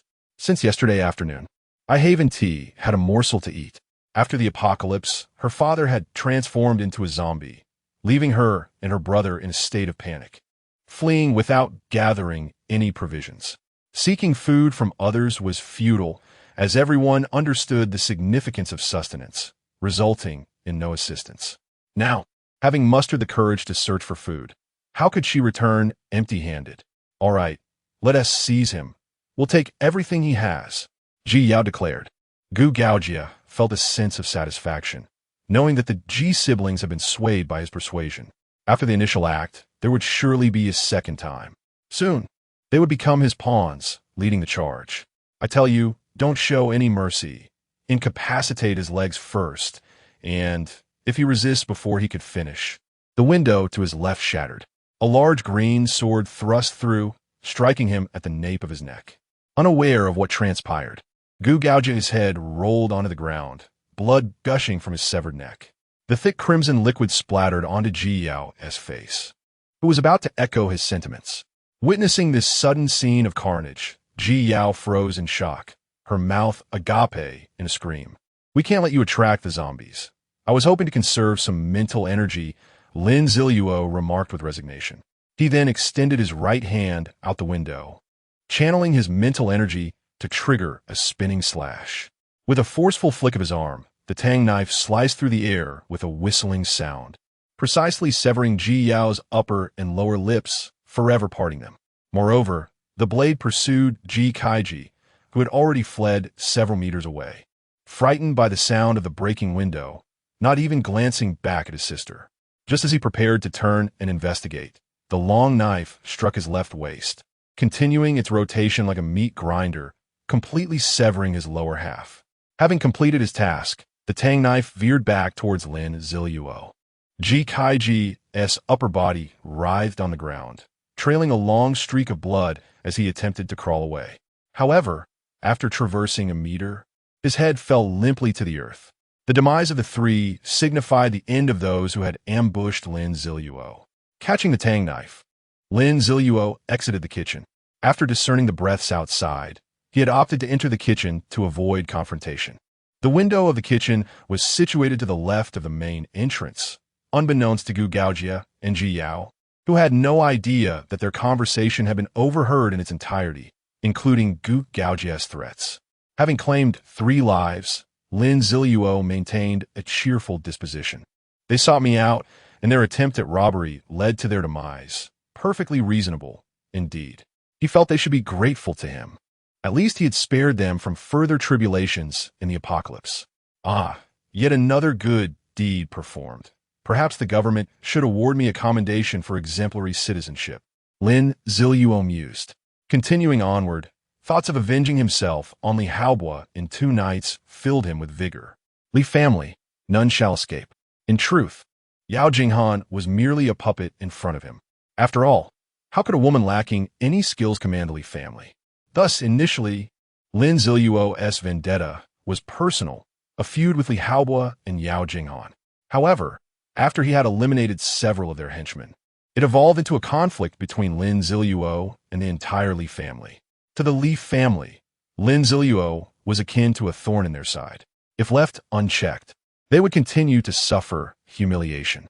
Consequently, the Li family no longer required the leadership of Li Haobua and Yao Jinghan. Every member sought to eradicate the source of their disgrace, Lin Ziluo. What they did not anticipate was that Lin Ziluo, like a resilient cockroach, refused to be eradicated. Time and again, he rose from the brink of death, ultimately transforming into a god of war. The existence of such a warrior would naturally incite the wrath of the Li family. They paid a hefty price to enlist 2 warriors and an even greater cost to summon a zombie king. Eventually, Yao Jinghan led the zombie king into their meeting place. The trio of equals surrounded Lin Ziluo, employing legendary-grade barrier artifacts to seal off all escape routes, leaving him with no chance to flee, resulting in his demise. However, fate has bestowed upon me, Lin Ziluo, a second chance. Yao Jinghan, Li Haobua, the Li family, including those 2 warriors, and every individual who aided the Li family in their pursuit of my life. None shall escape unscathed, regardless of their intentions, whether benevolent or malevolent. Anyone who has crossed my path is destined for death. Chapter 14. A piece of raw meat kills the online Princess Hurry. Come see Superman. A woman exclaimed, leaning against the window in astonishment. What's Superman? I'm blocking the door to keep the zombies out. Her husband, breathless, rushed to her side. Over there. She pointed outside. Following her gesture, her husband beheld a man donned in a green mask. A swift flash of a blade appeared before the man, severing the head of a nearby zombie. Two more zombies lay lifeless beside him. Wow, what a master! Her husband gasped, then attempted to gather information about the man using a method he had just learned. Basic information: nickname, title, level. How strange. Why can't I see his information? Her husband pondered. Forget about it. Quick, let's call Superman for help. The woman insisted eagerly. Her husband immediately restrained her, speaking calmly. Don't even think about it. Shouting will expose our location and attract the zombies. Besides, this Superman is concealing his information for a reason. He wouldn't want to reveal his identity, let alone rescue anyone. The woman, reflecting on his words, nodded in agreement. You're so smart, darling. Just a simple truth, he humbly replied. Yet, such simple truths eluded some. Hey, kind sir, please come save me, called a woman from the building across, opening her window to shout towards Lin Ziluo. Ignoring her, Lin Ziluo picked up 3 cards from the ground and continued on his way. It was nearly 5 in the afternoon, and with no secluded paths nearby, he found himself on a bustling street. Here, he needed to guard against prying eyes, as his gaming name had gained notoriety across the land just the previous night. Fortunately, the hidden mask he acquired worked remarkably well. As he walked, he examined the items he had just collected: dried vegetable pork, 666 cold remedy, and a tube of whitening toothpaste. Lin Ziluo stashed the cards back into his storage space and prepared to move forward. The woman upstairs, seeing that Lin Ziluo had ignored her, grew increasingly frustrated. Who was she?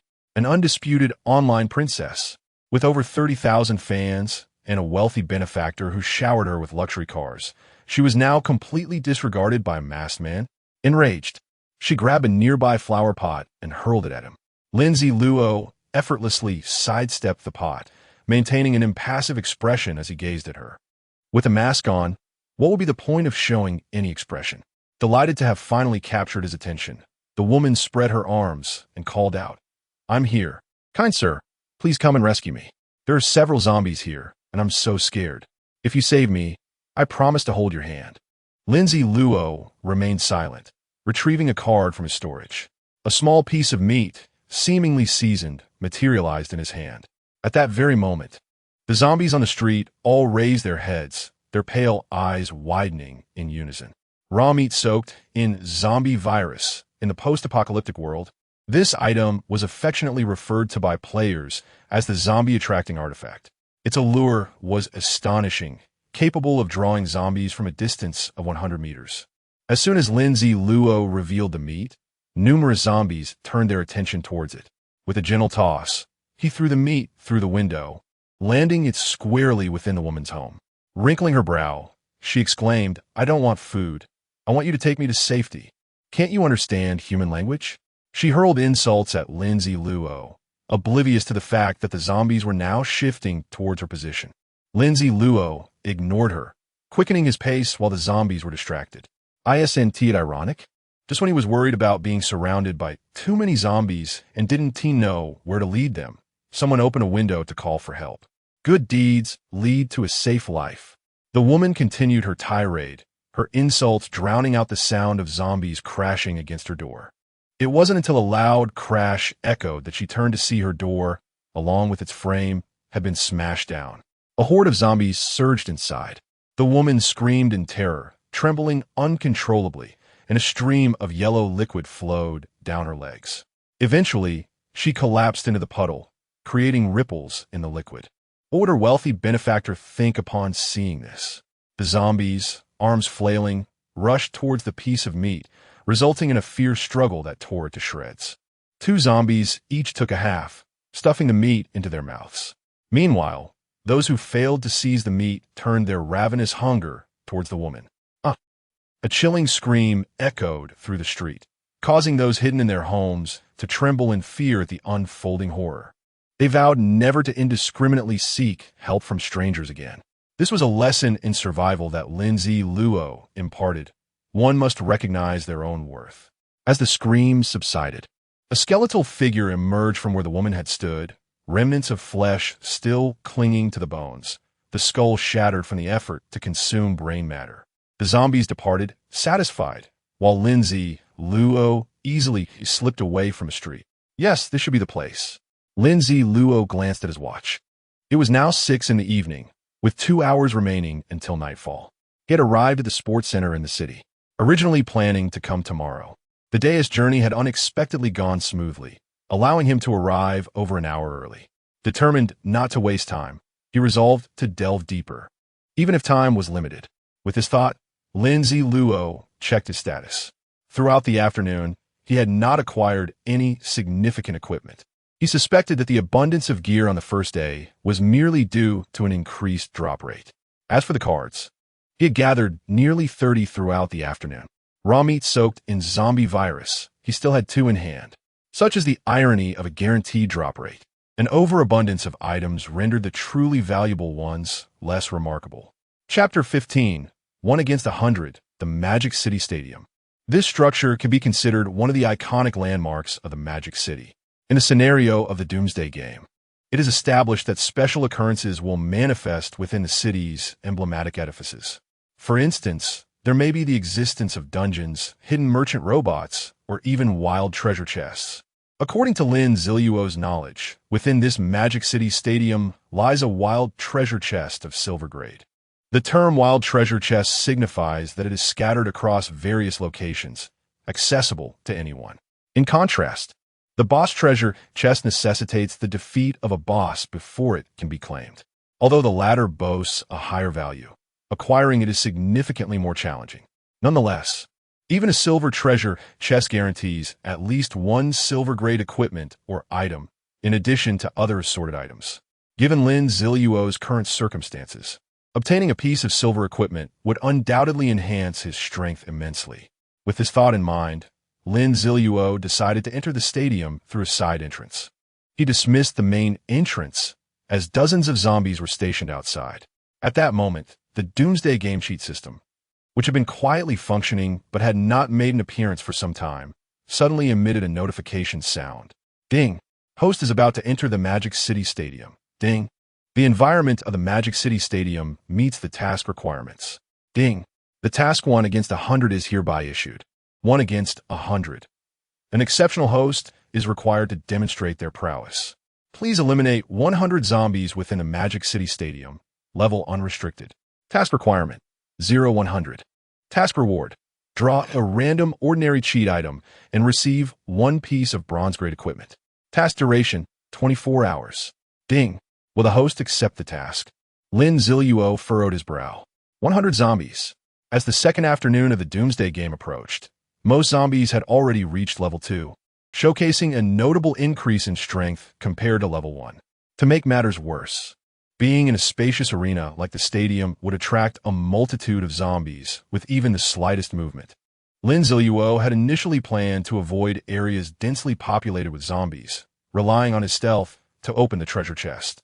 However, with this unexpected task, fortunately, the task duration was a full day, which was ample time. Nevertheless, to be cautious, Lin Ziluo inquired, "What are the penalties if I decline the task or fail?" Ding! Please rest assured, the existence of a cheat system is to enhance the host's gaming experience, allowing them to relish the process. Ding! Therefore, declining the task or failing will incur no penalties. Instead, the host will receive a consolation gift of 100 gold coins. Lin Ziluo was taken aback. This truly was an enhancement to the gaming experience. Even declining a task yielded a consolation gift. He was well aware of numerous locations that could trigger tasks. Not only could he refuse the task, but he could also effortlessly amass gold coins. With this in mind, Lin Ziluo resolutely accepted the task. Completing it would allow him to draw a random, ordinary cheat item and acquire a piece of bronze-grade equipment. He had witnessed the formidable power of a super cheat item, capable of elevating a mere 1 drop rate to 100. Could an ordinary cheat item perhaps enable each zombie to drop 2 items instead of 1? Even in the event of failure, it would not be a loss.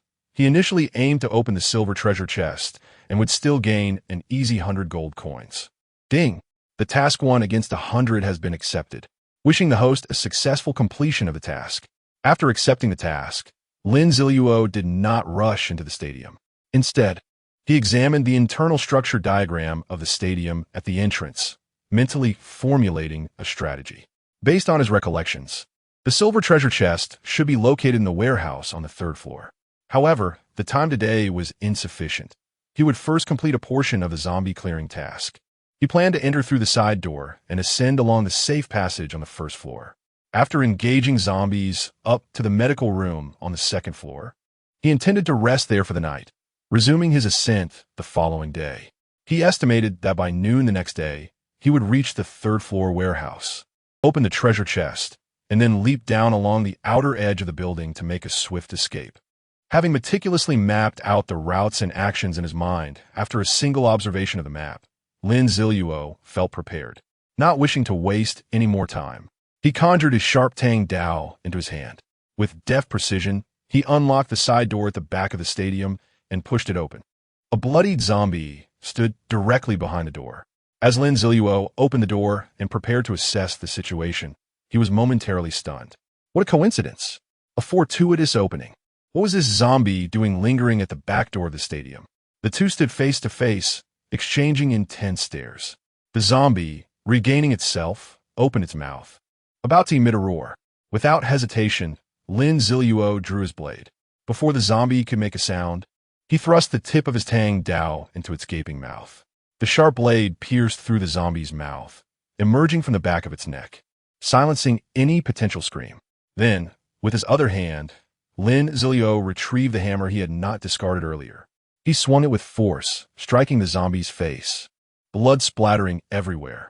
This rendered the zombie utterly incapable of vocalization. Lin Ziluo withdrew his Tang Dao, swiftly delivering a final blow to the zombie that had been hiding at the back door. Death ensued.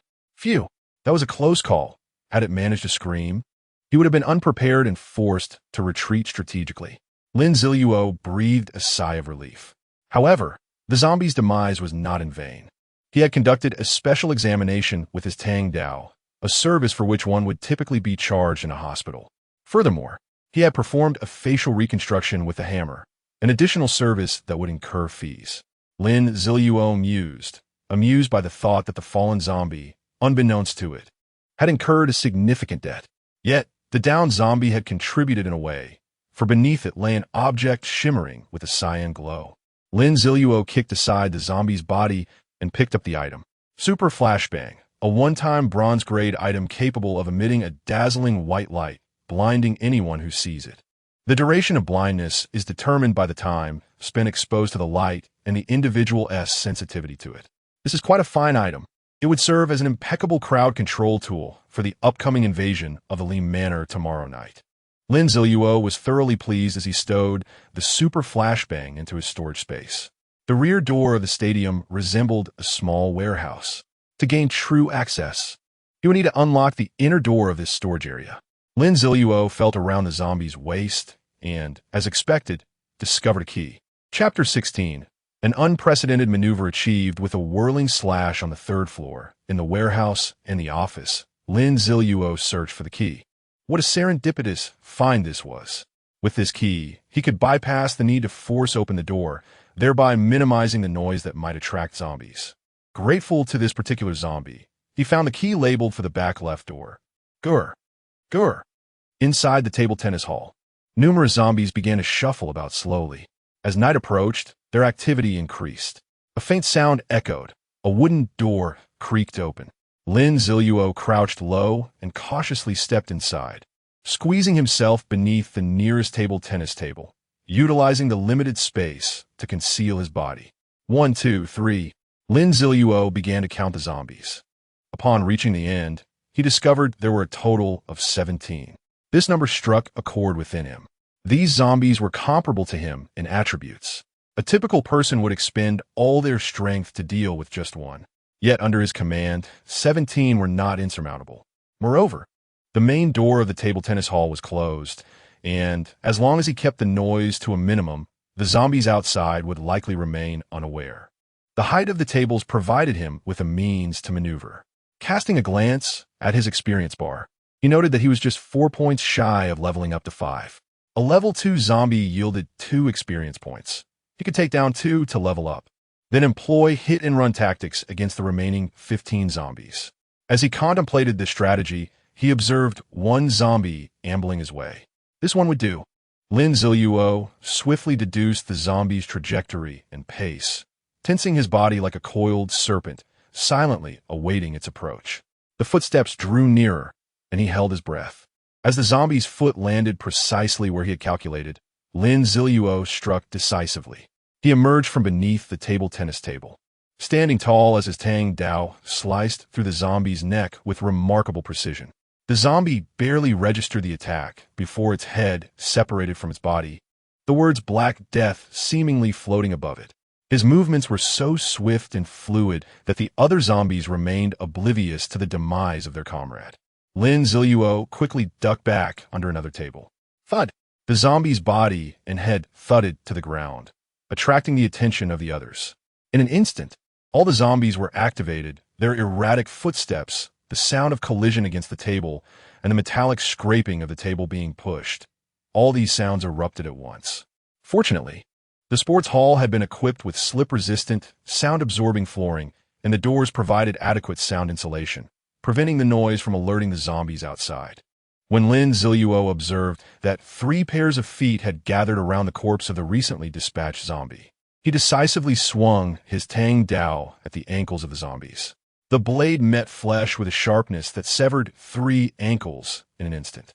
One zombie, losing its footing, toppled to the ground, while another, with one leg severed, stumbled forward a few steps before crashing down. However, at this moment, Lin Ziluo's position was also compromised. He emerged from under the table, disregarding the other zombies, and targeted the uninjured one on the far right. This zombie, still robust, withstood a blow, yet did not perish. Lin Ziluo paid it no mind. He quickly dodged a zombie lunging from behind, then seized the one without legs and hurled it towards the advancing horde. The unprepared zombies collided with the thrown one, causing 3 or 4 to fall in a heap. With a swift motion, Lin Ziluo decapitated the struggling zombie that had lost a leg. Congratulations, player Yazai, for successfully killing a level 2 zombie, gaining 2 experience points and 3 coins. Congratulations, player Yazai, for leveling up to level 5, receiving 1 free attribute point. Player Yazai requires 100 experience points for the next level up. After reaching level 5, the experience requirements for leveling up would increase significantly. Unhurried, Lin Ziluo allocated his newly acquired point to agility. With a leap, he vaulted onto the tennis table. All the zombies in the hall were now rushing towards him. The previously toppled zombies were rising again, leaving only the one without legs still crawling. From his vantage point atop the table, Lin Ziluo had a broad view. His mind raced, years of combat experience guiding him to identify the optimal angle for his next move. The whirling slash. He hurled his Tang Dao, which cut through the air, leaving a brilliant azure trail. The blade cleaved through one zombie's neck, and, as another zombie charged forward, it collided with the blade's trajectory, resulting in 2 more deaths. But that was not the end. The Tang Dao, after reaching its apex, traced a perfect arc and returned to him. A trajectory he had accurately predicted.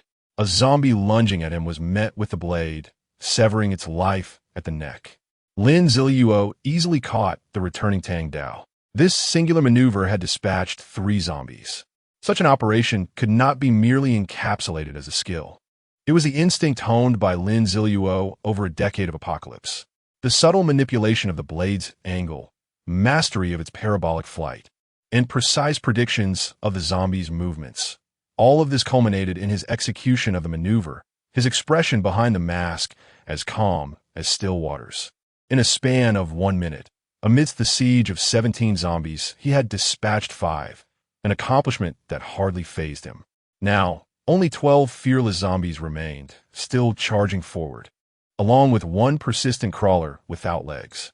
As the nearest 2 zombies reached for his calves, Lin Ziluo propelled himself with his right foot, bending low, and leapt across to the opposite tennis table.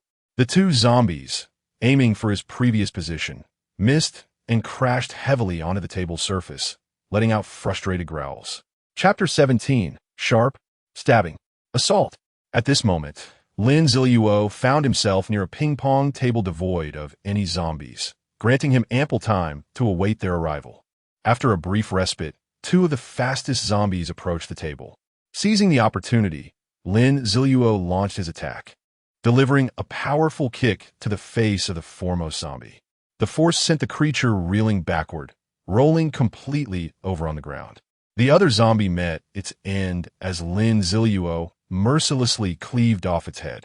Suddenly, the opaque door of the ping-pong hall reverberated with pounding sounds. Damn it! The zombies' growls have attracted more of their kind outside, Lin Ziluo lamented. However, he quickly regained his composure, resolving to strategically retreat after dispatching these foes. He was confident that the currently closed doors of the hall would hold for a while longer. Leaping off the ping-pong table, he swiftly approached the fallen zombie, which, perhaps due to the force of his kick, had yet to rise. With a decisive stroke, he ensured it would never rise again. At this moment, only 10 zombies remained capable of movement within the hall. With his agility, Lin Ziluo was confident he could outmaneuver them. He utilized the gaps between the tables, playing a game of hide-and-seek with the zombies. As a horde lunged toward him, he deftly crouched and slipped beneath a table, emerging from the other side to strike at a zombie from behind. Surrounded, he leapt onto a ping-pong table, then onto another, executing a seamless series of movements that left 5 zombies dispatched. Yet, he felt his stamina waning significantly. To have battled and defeated over half of 17 zombies in such a short span would be hard for anyone to believe. As he leaned against the table for a moment's rest, he noticed a red potion bottle at his feet, dropped by the zombie he had just slain. Like a treasure, he picked it up, evading another lunging zombie. He twisted off the cap and drank the crimson liquid. The sweet potion flowed through his mouth, and its delightful flavor made him wish for another bottle. As the liquid coursed through his body, Lin Ziluo felt a miraculous surge of new strength, revitalizing his condition significantly. Stamina Potion, a one-time bronze-level item that instantly restores 20 stamina and allows for a recovery of 5 stamina every minute for 5 minutes, with a cooldown of 30 minutes. Indeed, the potion he had consumed was the renowned little red bottle of stamina recovery. The sensation of renewed energy was exhilarating.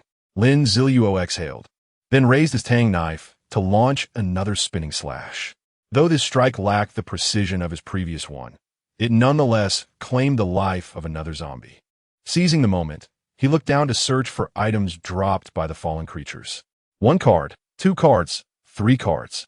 Alas, his findings were merely resource cards. The remaining 3 zombies were now perilously close. After collecting the last item, which emitted a faint azure glow, he decisively dove beneath the ping-pong table. Examining his recent acquisition, he discovered it to be a soil-colored bracelet adorned with intricate magical patterns, exuding an air of magnificence. Spiked bracelet, a bronze-level piece of equipment imbued with magic. Attributes: 1 spirit. Attached skill, Spike Assault, allows the summoning of a vertical row of spikes from the ground to deliver a heavy blow to an area. Skill cooldown, 24 hours. Remarkable, an equipment piece with an attached skill. Luck was undeniably on his side. Such jewelry-type equipment was exceedingly rare compared to standard garments like shoes, pants, or shirts.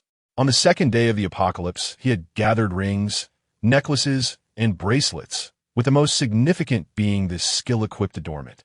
Priceless. Hastily, Lin Ziluo donned the bracelet, which adjusted to fit his wrist effortlessly. Glancing at his attributes, he noted that the ping-pong table was now surrounded by zombies.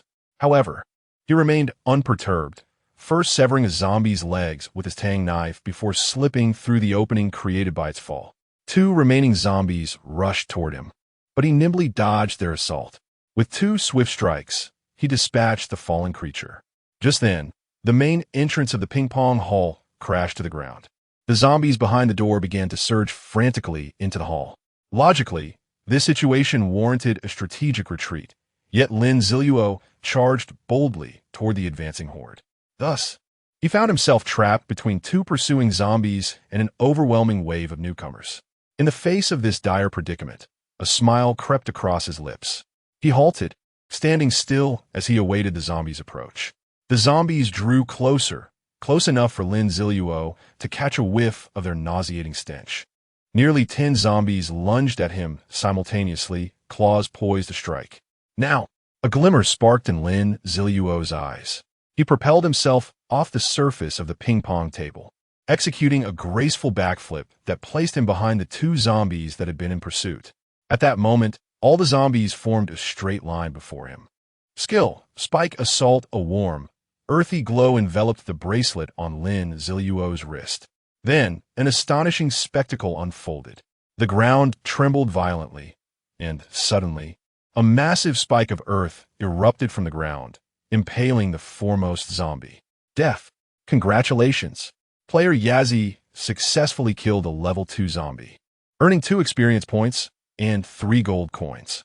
Was this the end? Not at all. The tremors of the ground persisted, as if preparing to unleash even greater power. Chapter 18. The onslaught of kill notifications. The spike that had just emerged from the ground did not intimidate the fearless zombies. They continued their relentless advance.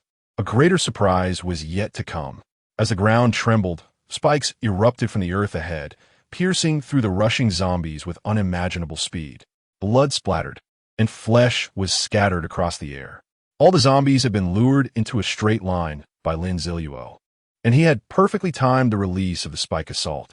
Consequently, within the confines of that linear trajectory, every zombie met their demise without exception. Congratulations, player Yazzie, for successfully slaying a level 2 zombie, earning 2 experience points and 3 gold coins. Congratulations, player Yazzie, for successfully slaying a level 3 zombie, earning 3 experience points and 5 gold coins. Congratulations, player Yazzie, for successfully slaying a level 2 zombie, earning 2 experience points and 3 gold coins.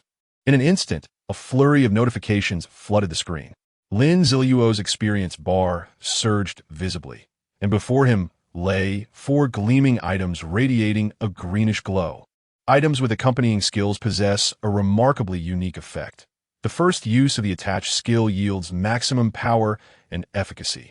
This is due to the energy infused by the system at the moment of their emergence. After utilizing the skill once, the player must rely on their own mental fortitude for recharging, at which point the power returns to its normal level. Despite this, Lin Ziluo had never anticipated the sheer magnitude of the spike assault's initial power. The destructive capacity of this skill could rival that of a level 20 mage. Regardless, he had profited immensely from this encounter. Seizing the moment while the spikes had yet to retract, Lin Ziluo disregarded the blood and dismembered remains scattered around him and began to scavenge. Without pausing to inspect the green equipment and items, he hastily stashed them into his storage space, neglecting even the cards on the ground. His haste was not born of arrogance. Rather, he was acutely aware that more zombies were surging toward the ping-pong arena. The numerous spikes began to retract slowly, and the zombies resumed their relentless advance. Lin Ziluo collected all the visible green equipment and items, ensuring not a single piece was left behind. With urgency, he observed the approaching horde and decisively retreated towards the rear exit he had come from. He soon reached the door and slammed it shut behind him. The relentless zombies, undeterred, crashed against the rear door, which quickly succumbed under the strain of their assault.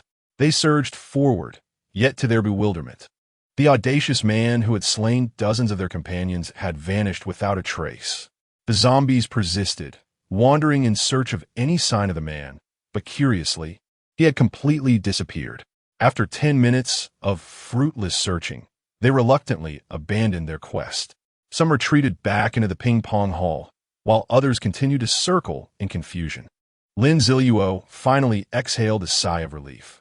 At that moment, he found himself on a small protruding platform above the rear door of the gymnasium. This platform was just large enough for him to stand sideways. Below, numerous zombies remained. Lin Ziluo did not rush to descend, but instead examined the 5 newly acquired bronze-level items. 2 familiar Scout SIs and 2 identical short-range launchers. Short-range launcher, a one-time use bronze item capable of launching an object loaded into the device to a specified location, not exceeding a 30-meter range. Splendid. Lin Ziluo felt a wave of relief wash over him. With this device, he could soon re-enter the gymnasium. It was capable of maneuvering objects around corners, provided he was familiar with the terrain. Next, he retrieved the 5th item, a pair of shoes glowing with a blue light, designed in an ancient style, adorned with magical patterns resembling wings. Could it be another item with an attached skill? Lin Ziluo hastily inspected its attributes. Boots of the Gale, bronze-level equipment that invokes the wind. Attributes: 1 constitution, 1 agility, and reduces footstep noise. Additional skill, swift movement. Increases movement speed by 20 for 10 seconds. Cooldown time, 1 hour. Upon discovering that the Boots of the Gale also possessed an attached skill, Lin Ziluo was overjoyed. However, after reviewing the skill, his expression returned to calmness. The effect, while beneficial, was somewhat underwhelming. Nevertheless, Lin Ziluo, ever honest, removed his sneakers and, with a pose reminiscent of a golden rooster standing alone, managed to don the blue boots of the Gale. The system had adjusted the size perfectly, providing a comfortable fit. He could distinctly feel his body becoming lighter. After wearing the shoes, Lin Ziluo glanced at his basic attributes. Basic attributes: strength, 18, spirit, 18, constitution, 12, agility, 18. Even an ordinary individual reaching level 10 would struggle to possess such attributes, unless they had successfully changed classes. However, Lin Ziluo was certain that he had already undergone a successful class change. Setting a modest goal, he determined that, upon class change, his attributes would be double that of an average person at the same level. With this small target in mind, Lin Ziluo felt invigorated. Casting a glance at the zombies still roaming below, he retrieved the recently acquired short-range launcher. He then produced a card from his storage space. Raw meat soaked in zombie virus, the perfect bait. By utilizing the short-range launcher to project the raw meat to a designated location, he could attract a multitude of zombies, allowing him to stealthily re-enter the gymnasium amidst the chaos. With the plan set, Lin Ziluo adeptly manipulated the short-range launcher. After adjusting all the settings, he activated the card in his hand, and raw meat materialized before him. The nearby zombies began to stir, their senses ignited by the scent of their favorite food. Without hesitation, Lin Ziluo loaded the raw meat into the launcher and activated it. With a muffled thud, the raw meat was swiftly propelled into the air, appearing as though it were being guided by an unseen force. It curved around, entering through the rear door, and continued its flight into the ping-pong hall, overcoming various obstacles to land perfectly in the corner, precisely 30 meters from the launch point. As the raw meat soared through the air, the surrounding zombies had already been roused into a frenzy. They leaped beneath the meat, desperate for a taste, heedless of the jostling amongst their companions. Chapter 19.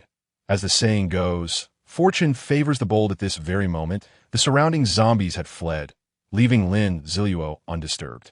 Now was the time. He leapt lightly to the ground, the exceptional material of his windwalker boots muffling the sound of his landing to a mere whisper. This subtle sound did not attract the attention of any nearby zombies. Following the back door, he beheld a throng of zombies clamoring and roaring over fresh meat in one corner, which was symmetrically opposite the entrance of the table tennis hall. Without hesitation, Lin Ziluo activated the windwalker boots and Oppo's sprinting skill. In an instant, a unique power surged through him, rendering him almost weightless. The 10 seconds of sprinting time were invaluable. Lin Ziluo set off, racing forward with all his might. In 1 second, he dashed through the back door. In 2 seconds, he burst into the table tennis hall. And in 5 seconds, he emerged through the hall's main entrance. The layout of the sports hall was already etched in his mind, allowing him to navigate seamlessly without any delay. Before the frenzied zombies could react, Lin Ziluo had vanished without a trace. Now, Lin Ziluo found himself at the entrance of the sports hall and Oppo's safety passage. Given the convenience of elevators and escalators in the hall, it was evident that the safety passage was seldom frequented. As anticipated, upon pushing open the door to the safety passage, he encountered not a single zombie. Closing the door behind him, he took a moment to catch his breath. The recent sprint had significantly drained his energy, but fortunately, his speed had ensured that none of the zombies had noticed him. Glancing at his watch, he noted the time was now 7 o'clock in the evening. Just 1 hour remained before night fully descended, during which the zombies would gain a substantial boost in their attributes. At that point, the ease of the current moment would be but a memory. Thus, it was imperative to find a place to rest and await the dawn at 6 o'clock, the following morning. While resting in the safety passage seemed tempting, the potential for zombies to wander in during the night made a risky choice, as the doors were only slightly ajar, easily pushed open. Lin Ziluo rested for nearly 20 minutes, ensuring he had regained sufficient combat readiness before proceeding. He slowed his pace and began ascending the stairs. It took little time to reach the second floor.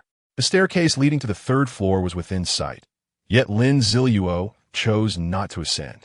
The exit on the third floor of the safety passage was on the far right, while the warehouse he aimed for was on the far left. To reach the silver treasure chest, he would need to traverse the entire corridor, which was not feasible given his limited time and energy. Thus, he pushed open the door to the second floor safety passage. The second floor was eerily quiet, with only a handful of zombies lingering, likely drawn to the commotion below. These few zombies were oblivious to Lin Ziluo's stealthy entrance from the safety passage. The layout of the second floor was straightforward, housing larger venues such as the badminton and basketball courts.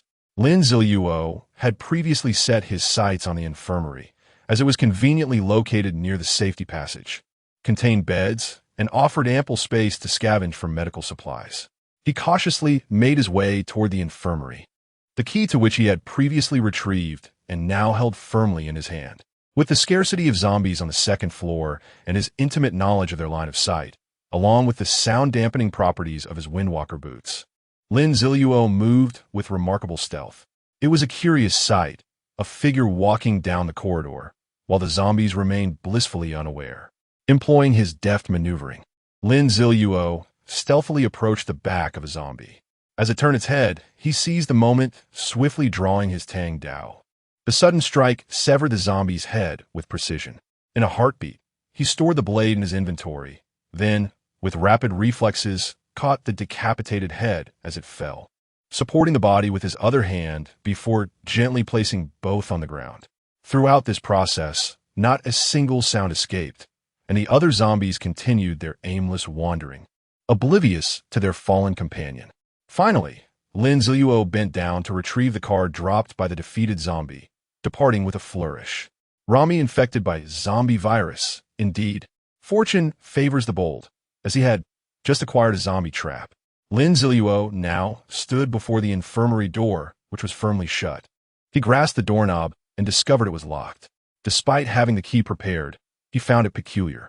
The apocalypse had begun at 7 o'clock, and it seemed improbable for the infirmary to have been locked at such an early hour, unless it had been secured after the onset of chaos.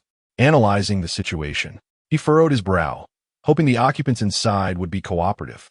With a click, the lock of the infirmary door disengaged.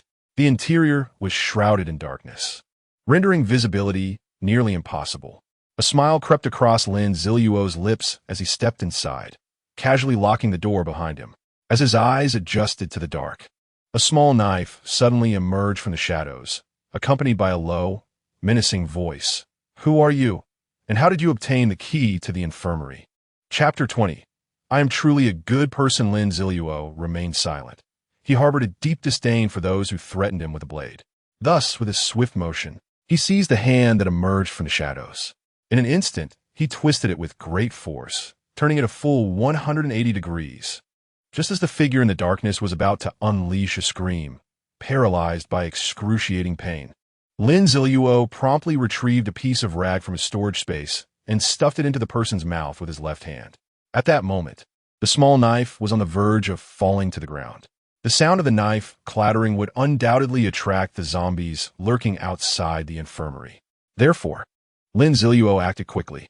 He first nudged the knife's blade with his foot, shifting its vertical descent to a horizontal position. Then, he precisely caught the knife with his right foot. The crisis was averted. Lin Ziluo released the wrist of the person he had just incapacitated. With a deft lift of his right foot, he sent the knife tumbling into his grasp. Remember, you are vigilant, and rightly so, but you have provoked someone you cannot afford to cross, Lin Ziluo remarked coolly. The knife twirled in his hand like a delicate butterfly in flight. Inside the dim infirmary, several heavy breaths echoed. One individual, gagged by the rag, could only emit muffled whimpers. Lin Ziluo turned away and rummaged through his storage once more, producing a thick cloth adorned with suction cups, practical tools he had fashioned during his spare time in this post-apocalyptic world. He affixed the cloth over the infirmary door, completely obscuring the upper glass window. After surveying the surroundings and confirming no other sources of light remained, he commanded, "Turn on the lights." Initially met with silence. A woman's voice eventually protested, "Turning on the lights might attract the zombies. Did you not see that I have covered the door?" Lin Ziluo countered. But the woman began to protest again, but the lights were already flicked on. The infirmary came into view. The woman who had voiced her concern sat on the floor, clad in a nurse's uniform, while a doctor in a white coat was the one who had activated the lights. Lin Ziluo regarded her thoughtfully. Two men, appearing rather meek and dressed in maintenance attire, occupied an examination table, their expressions reflecting sheer terror as they regarded Lin Ziluo. The nurse and the two maintenance workers were gripped by fear, having been subjected to Lin Ziluo's terrifying display of power. Only the female doctor maintained her composure. Oh, how could he forget? There lay a young man writhing in pain on the floor, the very one who had attempted to threaten Lin Ziluo with a dagger. Gagged with the rag, he glared at Lin Ziluo with a venomous intensity, reminiscent of a serpent poised to strike if given the chance. Accompanying his gaze was a faint glimmer of murderous intent, one that could hardly escape the notice of the perceptive Lin Ziluo. He bent down to observe the young man closely. In a decade of desolation, he had encountered many such eyes that, despite their insignificance, could emerge at a critical moment to deliver a fatal blow. Lin Ziluo had witnessed countless individuals fall victim to their own mercy, ultimately meeting their demise. "Tell me, why must you feign such arrogance?" he admonished. "In this world, you must never cast a resentful gaze upon others, for, with that, Lin Ziluo raised the small knife and plunged it straight into the young man's neck. He would perish.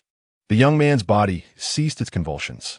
His pupils dilated, his life extinguished in a moment he could never have anticipated, having narrowly escaped the clutches of the zombies only to succumb to Lin Ziluo's blade. Yet, as he breathed his last, another dagger slipped from his grasp, revealing his intent to ambush Lin Ziluo. The infirmary fell into an eerie silence, as none of the four could fathom that the man in the green mask had just slain the young man. The nurse sitting on the floor trembled at the sight of the corpse, instinctively opening her mouth to scream.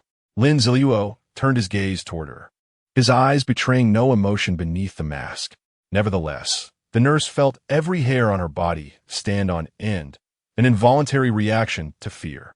Understanding the peril she faced, the nurse swiftly tore a strip of cloth and stuffed it into her mouth to stifle any cries.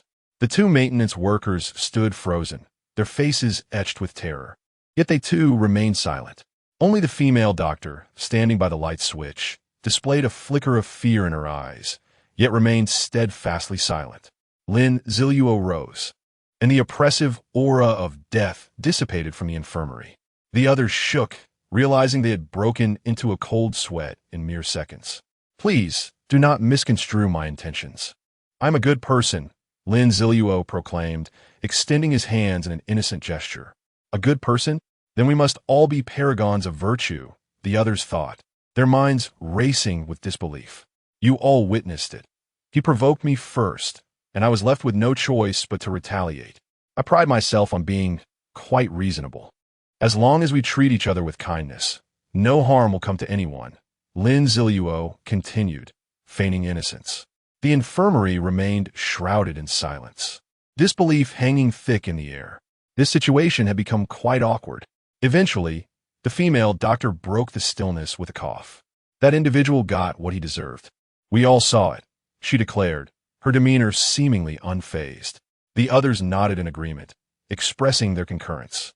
"Very well," Lin Ziluo replied. He took a couple of steps forward, intending to find a place to rest.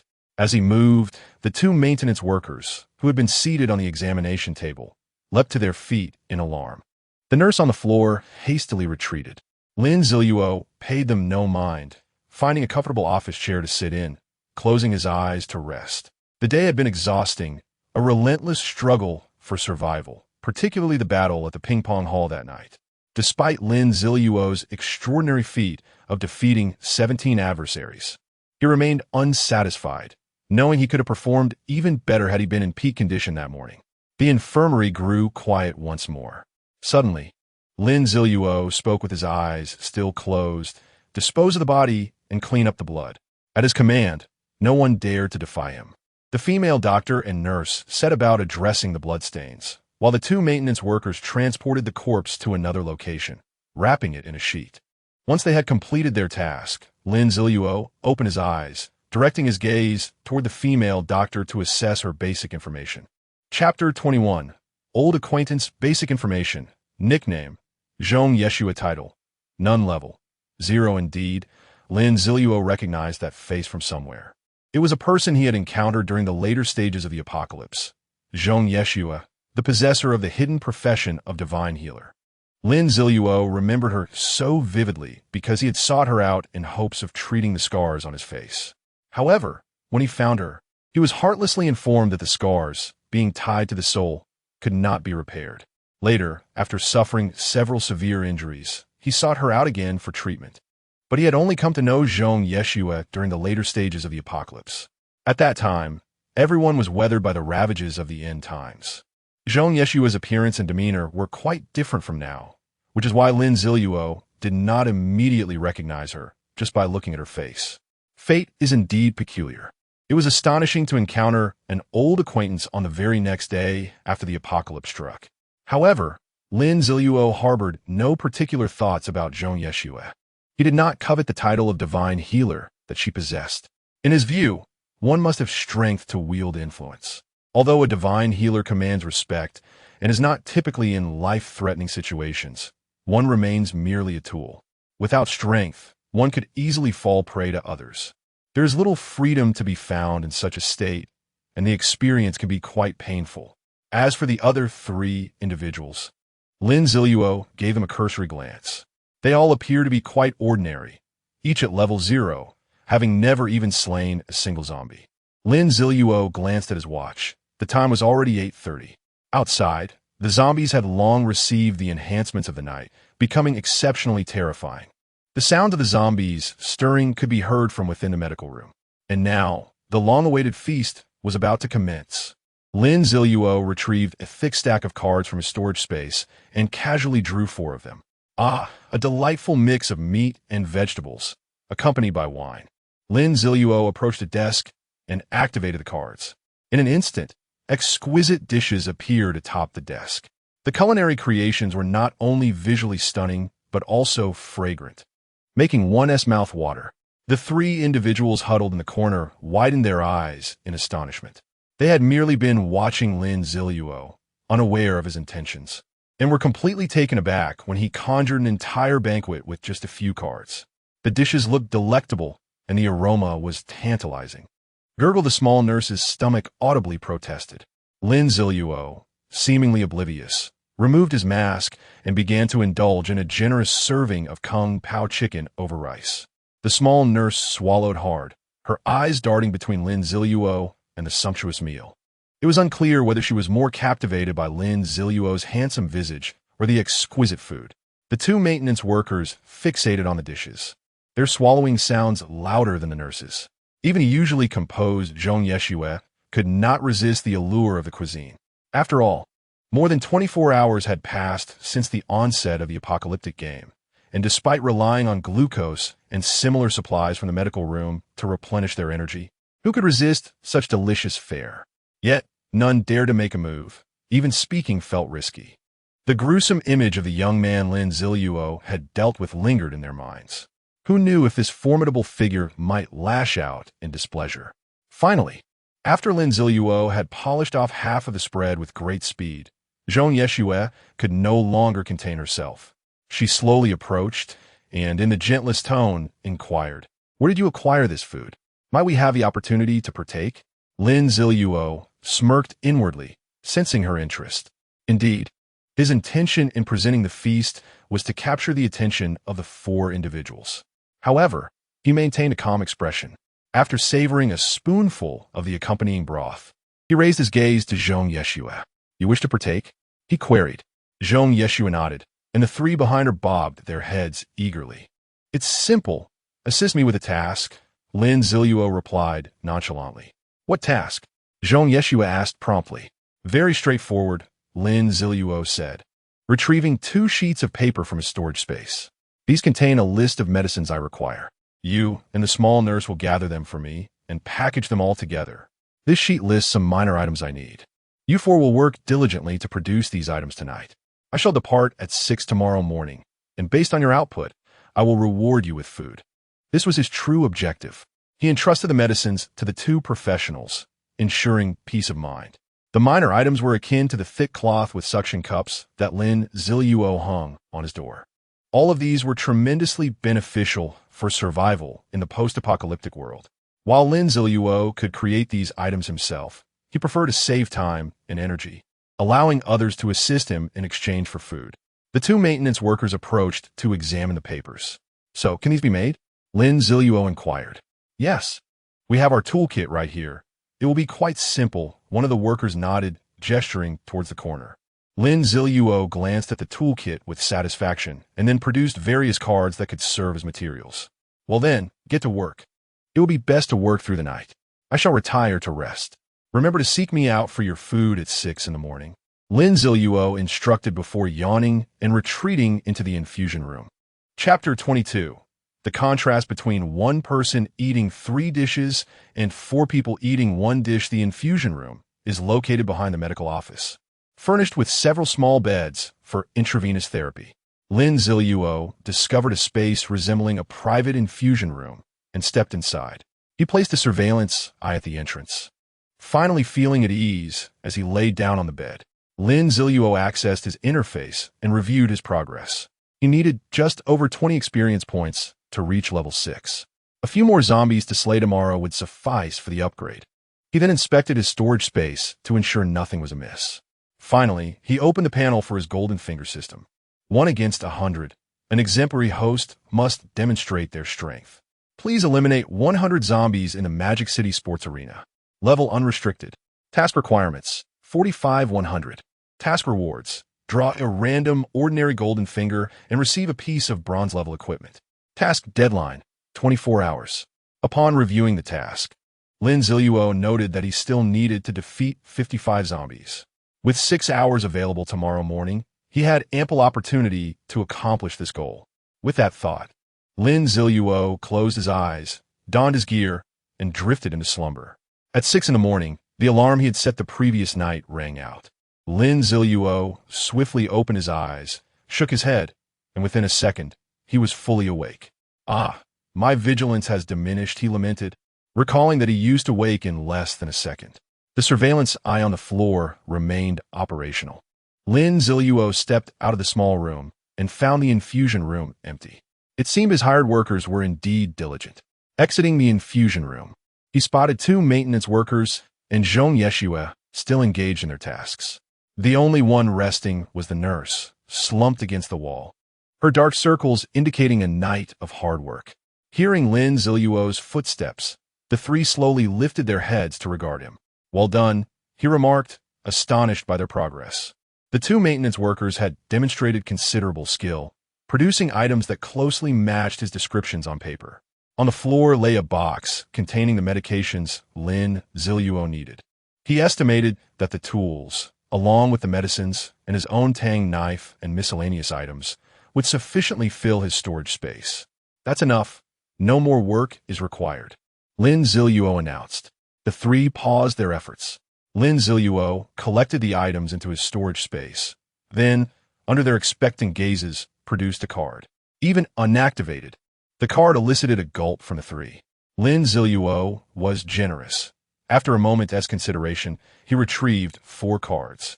The food contained within these resource cards offered sustenance far exceeding that of ordinary provisions. For those not engaged in combat, 1 card was sufficient to sustain daily activities. 1 for each of you, priced fairly, he stated, handing the cards to them, while also rousing the slumbering nurse. The 2 maintenance workers expressed their heartfelt thanks, and Zhong Yeshua added her gratitude. No need for thanks. We each take what we need, Lin Ziluo waved dismissively. This was the inequity that came with mastering resources. For Lin Ziluo, 4 cards represented the effort of slaying merely 4 zombies. Organizing these medicines and crafting tools would have required him at least 16 hours of labor. With those 16 hours, he could have accomplished something far more worthwhile. Of course, the 4 would not be at a loss. For Lin Ziluo, acquiring 4 cards was trivial, but for them, it was no easy feat to secure such resources without slaying hundreds of zombies or participating in quests.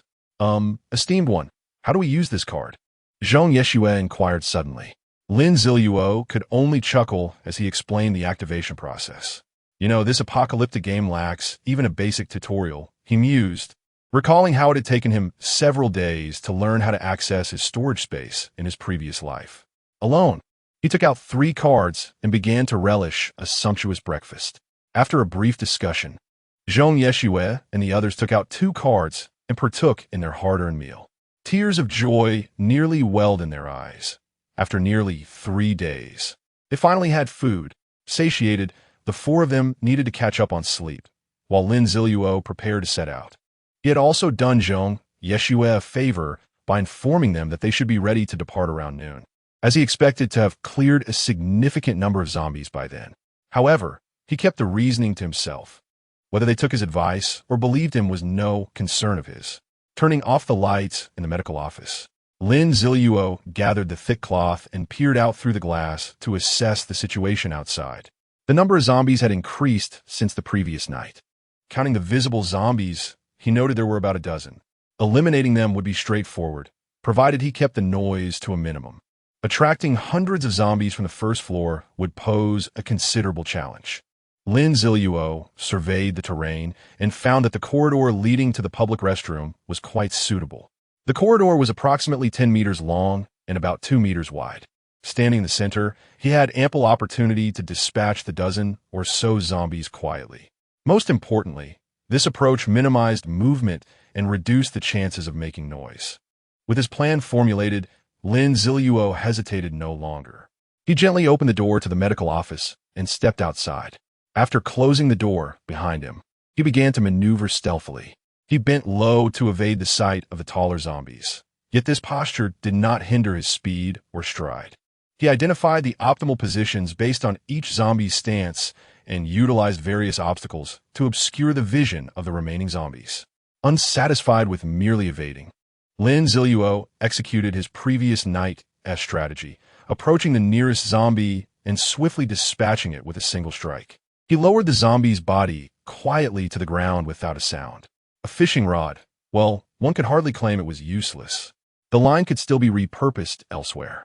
Lin Ziluo tucked the card away and continued on his path.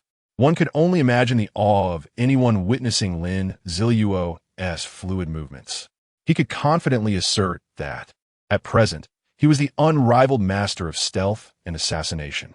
After all, in his previous life, he had faced off against the individual once hailed as the world's greatest assassin.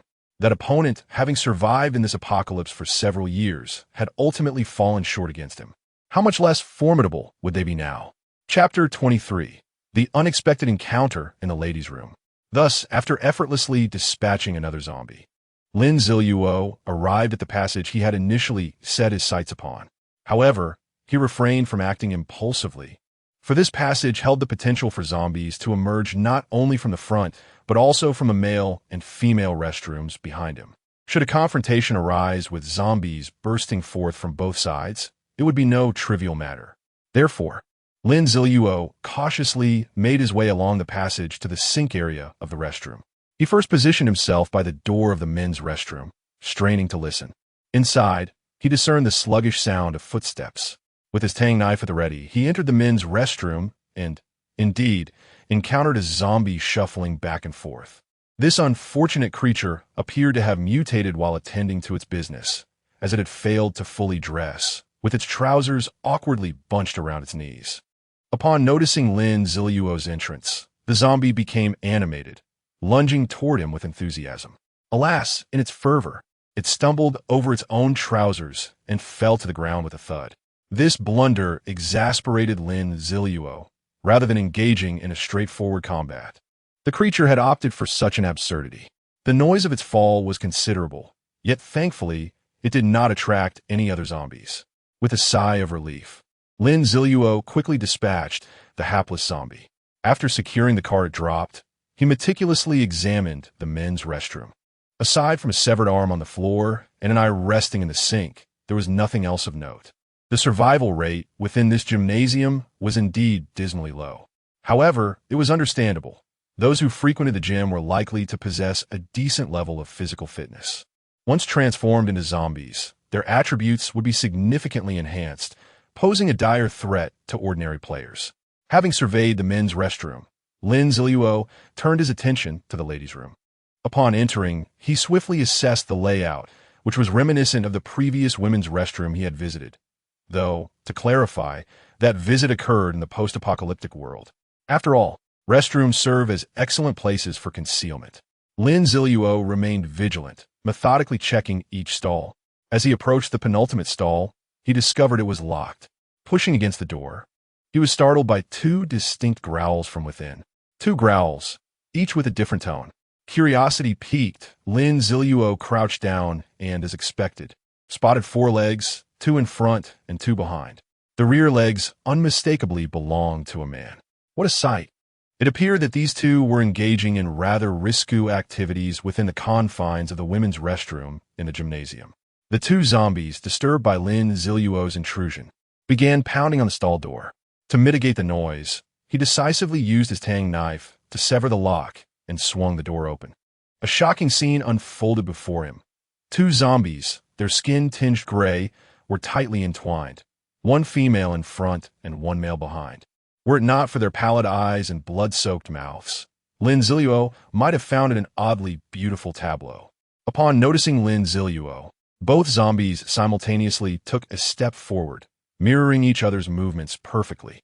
Then, their right claws lunged in unison towards him.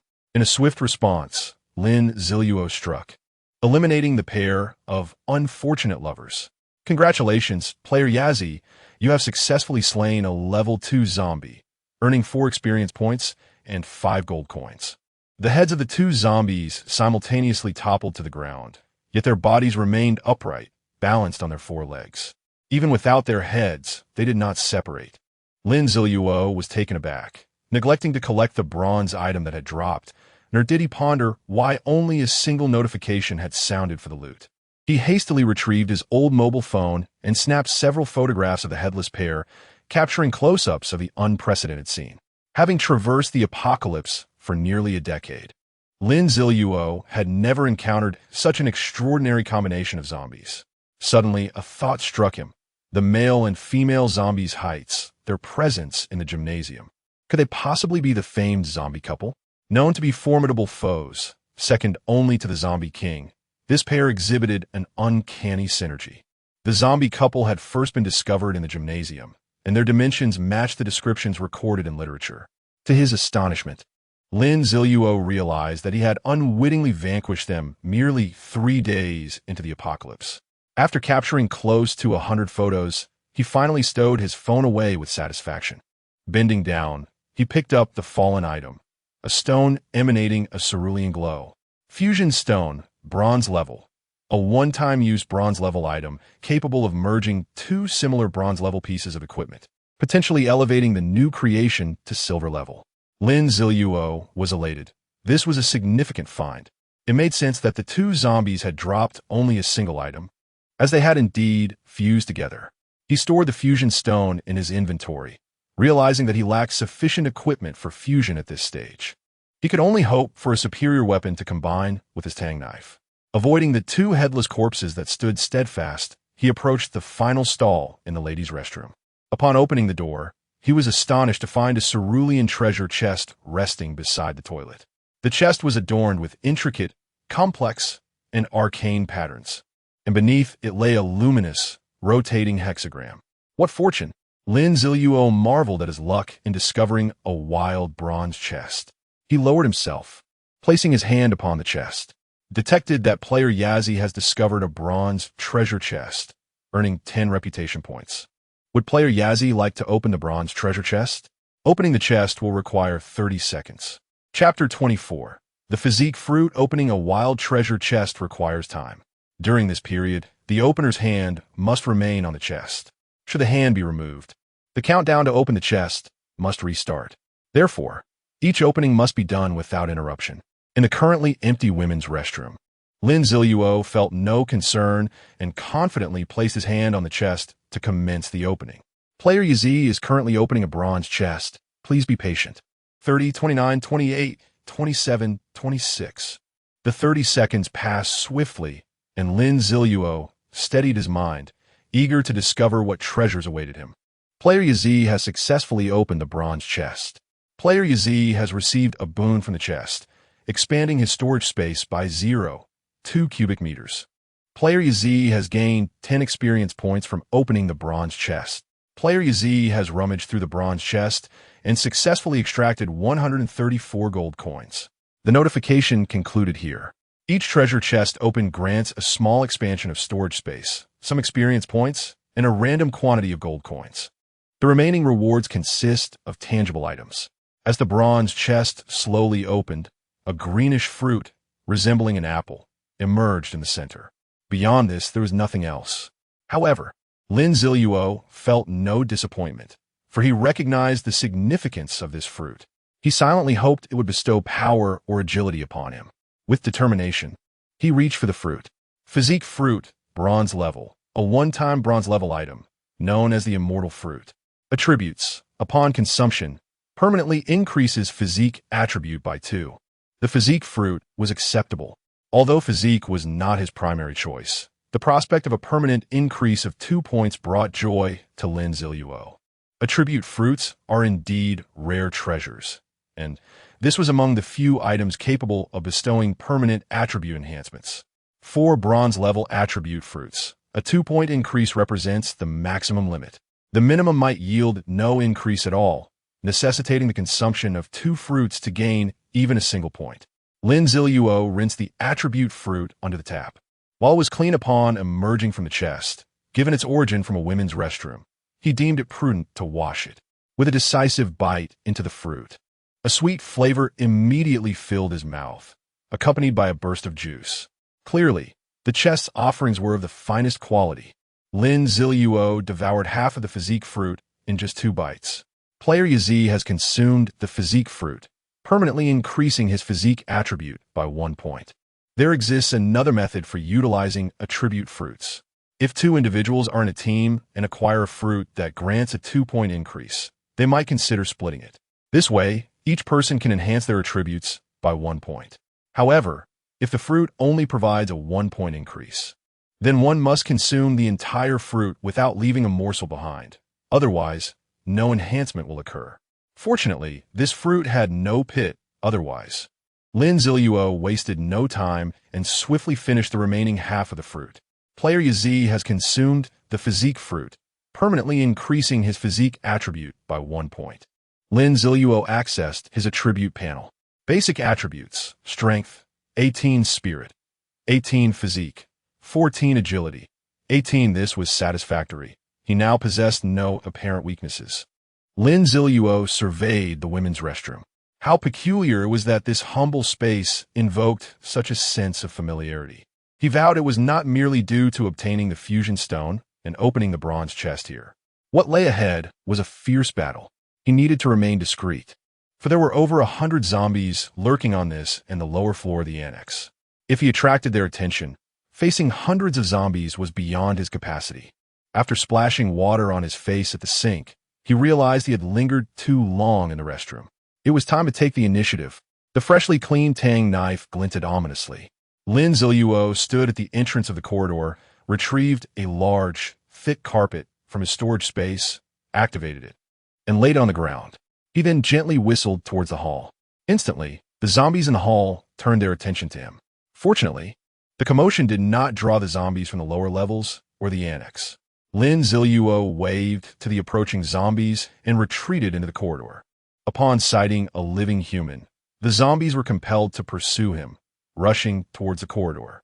As the first zombie neared the entrance, a flash of the blade gleamed. The zombie's head rolled to the ground, landing silently on the carpet. Following closely, more zombies surged forward. Lin Ziluo kicked aside the previous zombie's corpse, clearing a space on the carpet, and struck down another zombie with a swift blow. Another head fell onto the carpet.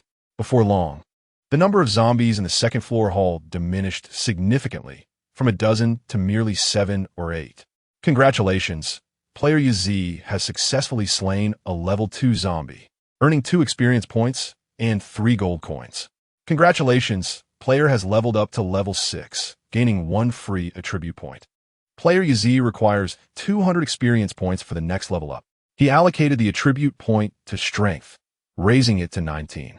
Chapter 25. Equipment for various body parts. The lion's bracers. The attributes of the lion's bracers have been successfully enhanced. The remaining number of zombies is pitifully low. What is there to hesitate about? Lin Ziluo strode forth from the corridor, charging towards the last few zombies. The remaining zombies were all huddled together, denying him the opportunity for a one-on-one duel. But what of it? Lin Ziluo boldly plunged into the throng of zombies. His figure weaved through the undead, and with each swift strike of his blade, he dispatched a zombie with deadly precision. There was no other choice. It was already the 3rd day of the apocalypse. It was only by tonight that some zombies would reach the 3rd level. Meanwhile, Lin Ziluo had already attained level 6, double that of the zombies. He was clad in an extraordinarily luxurious set of equipment, emblematic of the early apocalypse. His swordsmanship, positioning, and awareness were the fruits of a decade of rigorous training. To slay this group of zombies with ease would be an insult to Lin Ziluo's rebirth. His ethereal form danced amidst the horde of zombies, and each swing of his tang, Dao, erupted in a spray of crimson. These creatures, which appeared terrifying to outsiders, were merely delightful experience bags in Lin Ziluo's eyes. With the final arc of his blade, Lin Ziluo came to a halt. In the corridor, the last standing zombie collapsed onto the bodies of its fallen comrades, making little sound. Thus, all the zombies in the central hall on the 2nd floor fell beneath Lin Ziluo's blade. The front half of the corridor, including its entrance, was now a mass of zombie corpses, leaving no room to tread. Lin Ziluo checked the 1 against 100 quest and found that the number of zombies he had slain had reached 62. Only 38 zombies remained before he could witness the true nature of an ordinary golden finger. He sheathed his Tang Dao and began to clear the battlefield. After rummaging through the corpses of each zombie, he ultimately uncovered 2 items emanating a shimmering blue hue. The remaining items were all cards representing resources. One of the bronze-level items was a super flash bomb, of which Lin Ziluo already possessed one. While it had little effect on zombies, it was highly effective for human use, making it one of the items Lin Ziluo needed. The second was a bronze-level piece of equipment he had long anticipated. To elaborate on the categorization of equipment parts in the apocalyptic game, the head can be adorned with either a helmet or a mask, with only one being effective. The neck is for accessories, the upper body for chest armor or cloaks, the lower body for trousers, the arms for bracers, gloves, bracelets, and rings, and the feet for shoes. As for weapons and handheld defenses, there exists a plethora of styles. Each type of equipment can only be effective once, even if 2 are worn. Of course, there are also special items that do not occupy equipment slots, such as headscarves, glasses, and tattoos. However, these items are exceedingly rare, do not enhance attributes, and possess various peculiar abilities, thus not counted among the usual equipment. What Lin Ziluo acquired this time was a bracer, entirely black, adorned with a vividly lifelike lion emblem. Lion's bracers, bronze-level equipment, imbued with the power of the lion, possessing a deterrent effect. Attributes: 1 strength, 1 constitution, with a 10 chance to inflict a stun effect on the target for 1 second upon attack. Stun effect: coordination ability is diminished. If in the midst of casting a skill, it will be interrupted. This equipment was perfectly aligned with Lin Ziluo's desires. Not only did it enhance his attributes, but it also conferred a special effect. He had previously possessed this stun effect, which could disrupt an enemy's skills or combat rhythm at a critical moment. Although the 10 chance was fraught with uncertainty, once triggered, Lin Ziluo's prowess would ensure the enemy's demise within that fleeting second. Equipping the lion's bracers, his strength attribute surged to 20 points. Sensing the augmentation of power within him, Lin Ziluo rapidly acclimated to his new attributes through his innate abilities. On the 2nd floor of the gymnasium, there were various specialized venues, such as badminton courts. Currently, all the doors to these venues were closed, each housing a considerable number of zombies. Lin Ziluo had no intention of wasting time seeking out the zombies within. He made his way directly through the hall to the safety corridor he had entered the previous night on the second floor. Slowly opening the safety corridor door, he peeked inside.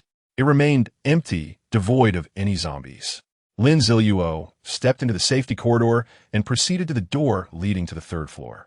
He did not rush to push open the safety corridor door. Instead, he paused to adjust his state, sipping a small amount of the freshly popped bubble tea to quench his thirst. The overall layout of the third floor had already been meticulously simulated in Lin Ziluo's mind. He understood that a fierce battle awaited him. Unlike the first and second floors, which were filled with sports venues, the third floor housed the central office for sports in Modu. Consequently, upon entering, he would find a long corridor flanked by various offices and conference rooms. Once combat commenced, he would have to fight his way from the safety corridor down the length of the corridor to the warehouse at its end, with scarcely a moment to rest. Retreating would only lead him back into the safety corridor, but the noise generated there would undoubtedly attract the zombies from the first floor. At that point, with hundreds of zombies descending upon him, Lin Ziluo would find himself in an absolute perilous situation. Contemplating this, he drew his Tang Dao and pushed open the door to the third floor safety corridor. If battle was inevitable, then let it be a decisive one. Chapter 26. The ungrateful zombie cat. The door to the safety passage on the third floor was pushed open for the first time since the apocalypse began. This floor, which had long since descended into a hellish nightmare, was now revealed to Lin Ziluo. As he opened the door, an overwhelming stench of blood assaulted his senses. The corridor was devoid of any living creature, including zombies. Countless bodies lay sprawled across the floor, both human and undead, their deaths gruesomely tragic. Their skulls had been violently shattered, resembling smashed watermelons. A gruesome mixture of blood and brain matter pooled on the ground, splattering the walls. Moreover, since this was an office area, the entire floor was covered with thick carpeting. Now, the once soft carpets were littered with severed limbs and dismembered body parts. The walls of the corridor were nearly obscured by congealed blood, with only a few scattered patches revealing the original white paint beneath. Amidst the grotesque remnants of flesh, one could even discern fragments of brain matter, teeth, and eyeballs. A mere glance at this hellish scene would cause even the faint-hearted to crumble and flee in terror. Yet, Lin Ziluo felt no fear. He had witnessed horrors 1,000 times more terrifying than this. However, he remained vigilant. This was not what he had anticipated. Although he had received intel about the presence of a silver treasure chest here, he was unaware of the events that had transpired.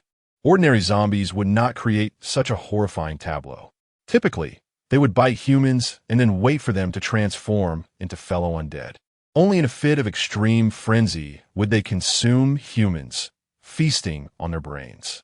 The gruesome dismemberment of both humans and zombies, along with the insatiable hunger for brain matter, could only be the work of two entities, a zombie boss or a zombified animal. The occurrence of zombified animals was relatively rare.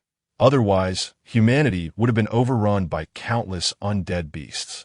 Generally speaking, the stronger the animal, the more likely it was to become zombified. In contrast, weaker creatures, such as mosquitoes or caterpillars, might only yield one successful zombification in millions or even billions. Zombified animals are particularly drawn to humans, relishing the taste of human brain matter, although they will not spare their own kind either. With his extensive experience, Lin Ziluo quickly deduced the source of this hellish scene.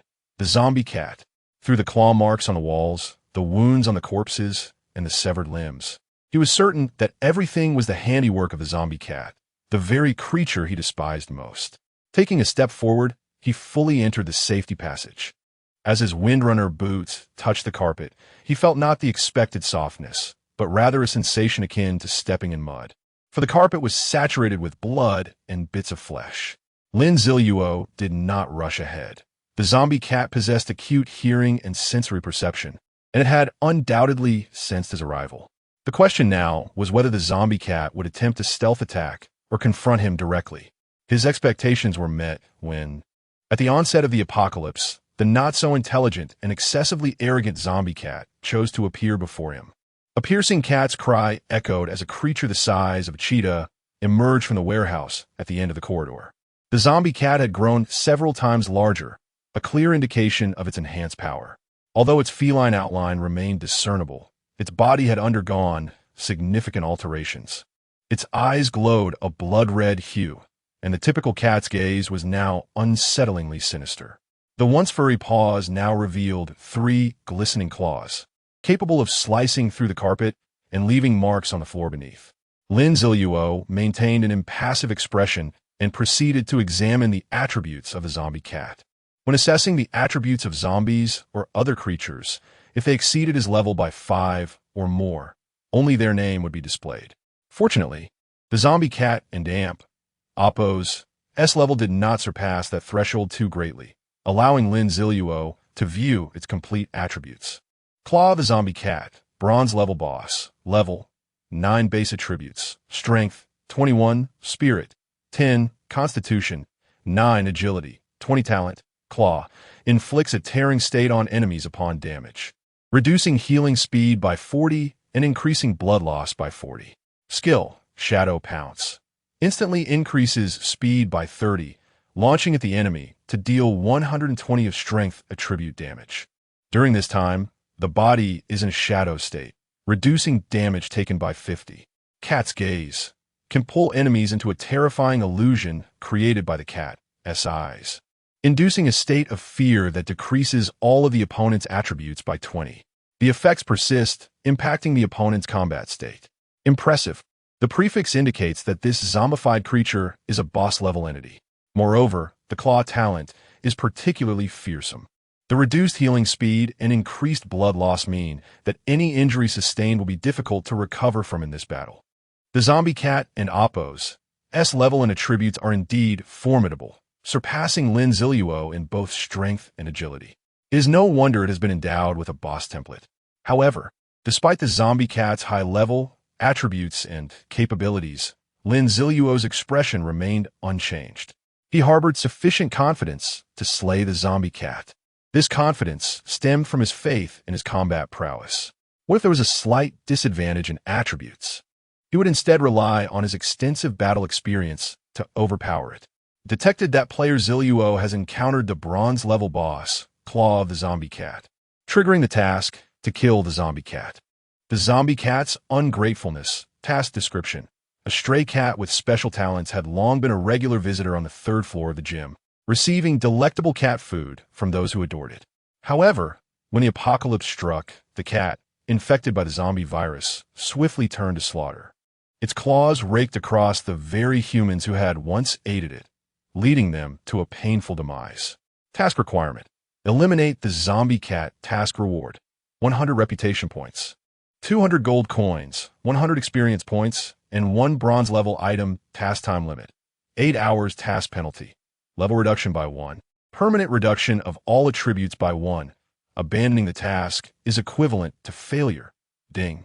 The system has detected the host activating the task the zombie cat's ungratefulness and is optimizing related issues. Chapter 27. The Unhinged Zombie Cat. The Zombie Cat's Betrayal. Mission requirements. Eliminate the zombie cat. Mission rewards. 100 reputation points, 500 gold coins, 300 experience points. 1 bronze level item. Mission rewards have been optimized. Mission duration. 24 hours. Mission time has been optimized. Mission penalty.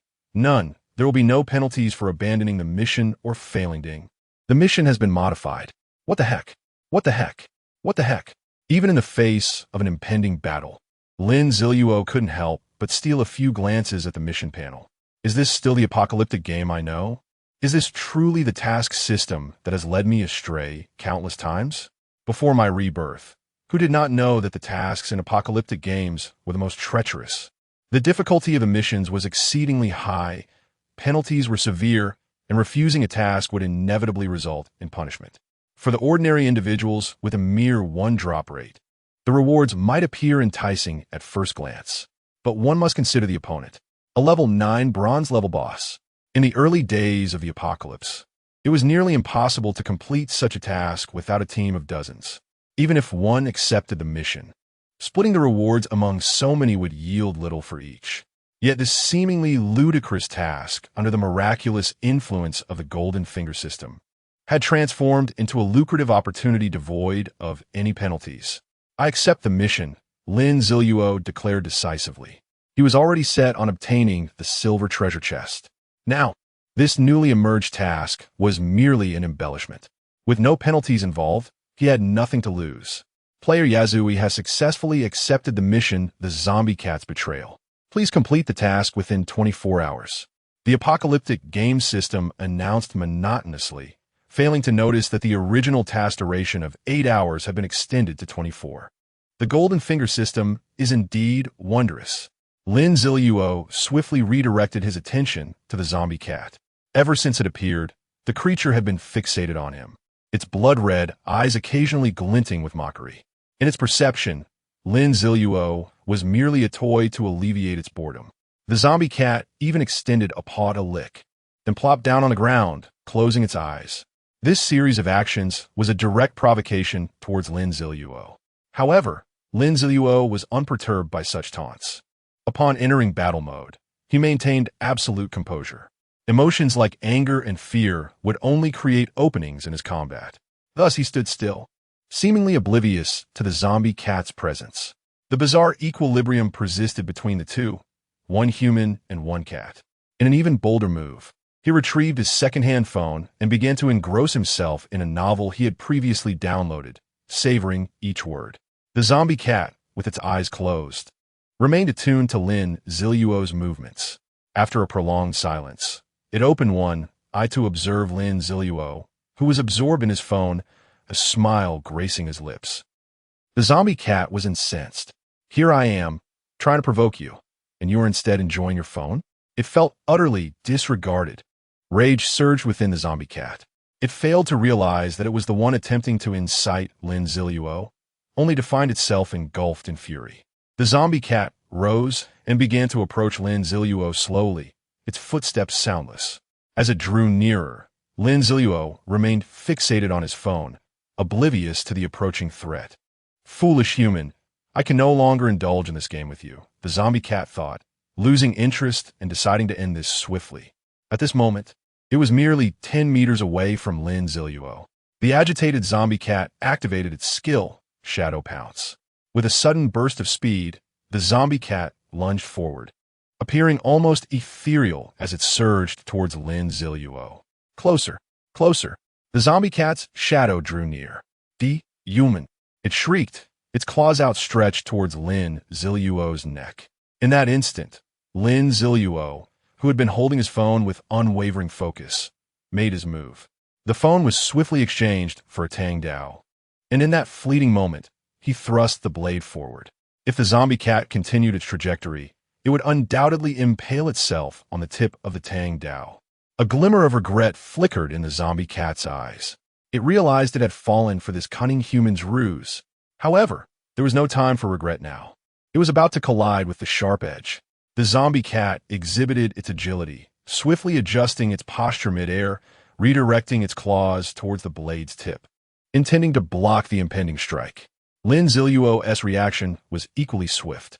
Like a seer, he adjusted the direction of his Tang Dao attack in tandem with the zombie cat's movement. This was a perfect blend of reading the opponent's moves and preemptive judgment. He had anticipated the zombie cat's next action. At this moment, the zombie cat had no further opportunity to recalibrate its body. Despite the myriad of reactions from both sides, only a mere 2 seconds had elapsed.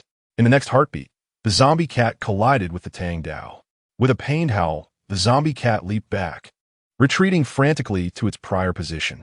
It glared resentfully at Lin Ziluo, its right front paw oozing blood. Upon closer inspection, one would notice that its 3 sharp claws had been completely sheared off. The claws were the zombie cat's primary source of combat capability. To its shock, it had lost an entire right claw in the very first exchange with Lin Ziluo. The zombie cat glowered at Lin Ziluo, infuriated. This was its first injury since becoming a zombie, a transgression that could not be forgiven. Lin Ziluo regarded it with a smile, casually gesturing towards the ground where the 3 claws lay. His expression seemed to mock. "Is this all you have? You lost your claws. Come at me." The zombie cat could hardly endure such an affront. It bared its teeth at Lin Ziluo and charged forward once more. Lin Ziluo shook his head, his seasoned eyes recognizing that the zombie cat had completely lost its rationality. Its frenzied advance was rife with openings, positioning the Tang Dao across his chest. Lin Ziluo braced himself. He intended to deliver a far more painful lesson this time. Chapter 28. Competing with my killing intent? The zombie cat charged once more, this time with even greater speed. Lin Ziluo's eyes were fixed on every movement of the zombie cat as he analyzed its actions. The zombie cat had grown clever, realizing that its pounces could be perfectly anticipated by Lin Ziluo. Thus, it opted for direct hand-to-hand combat. As the cat's claws came swiping towards him, Lin Ziluo swung his Tang Dao. The sharp clang echoed, and he successfully blocked the claws with his blade. The zombie cat struck again, and Lin Ziluo skillfully turned his Tang Dao to deflect the blow once more. The zombie cat unleashed its attacks with all its might, each paw strike accompanied by a howling gale aimed at Lin Ziluo's vital points. Yet he stood firm, his feet planted, relying solely on the twisting of his body and the Tang Dao in his grip to form an impenetrable wall of defense, repelling every assault from the zombie cat. Aside from a single hair blown away by the force of the claws, Lin Ziluo emerged unscathed. The zombie cat, however, was not faring as well. Having been on the offensive, its already meager stamina was waning, its movements growing sluggish. Moreover, the loss of claws on its right paw forced it to rely more heavily on its left. Though the Tang Dao bore several nicks from the relentless strikes, the wear on the zombie cat's claws was far more severe. Yet, undeterred, the zombie cat continued its assault against Lin Ziluo.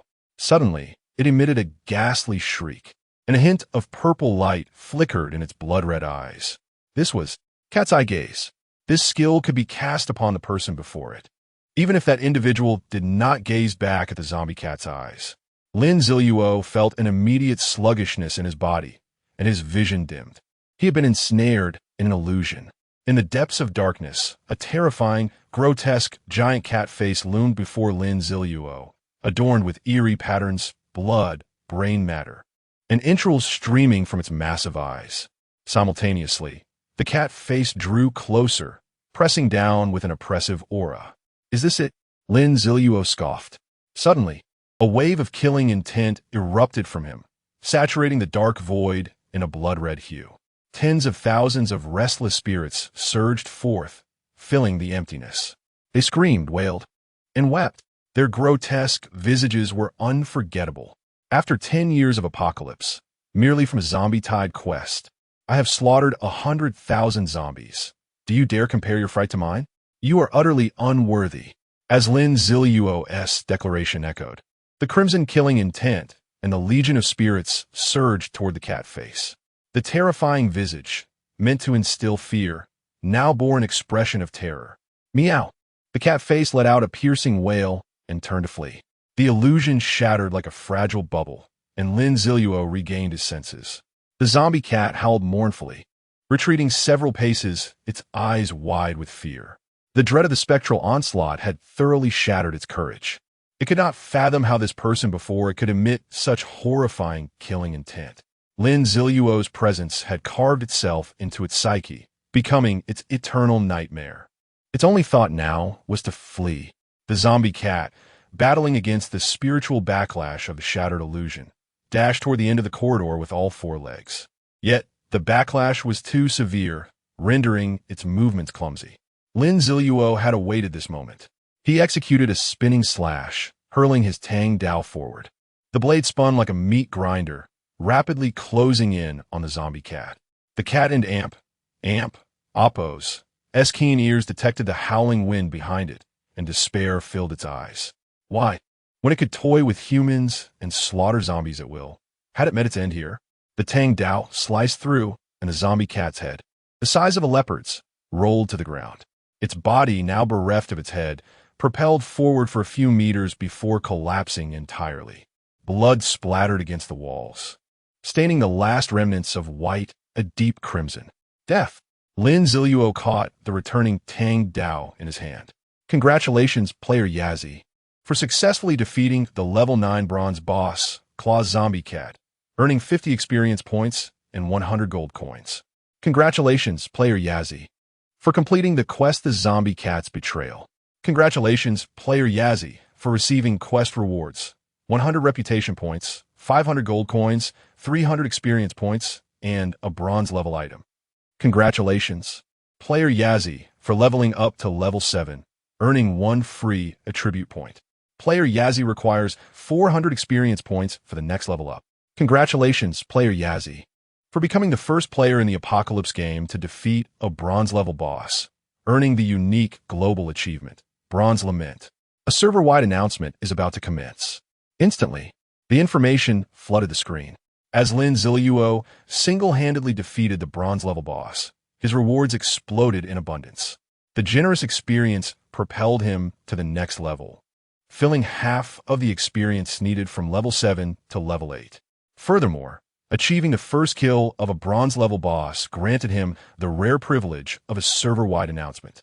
In that moment, Lin Ziluo clearly witnessed the unfolding of the server-wide announcement.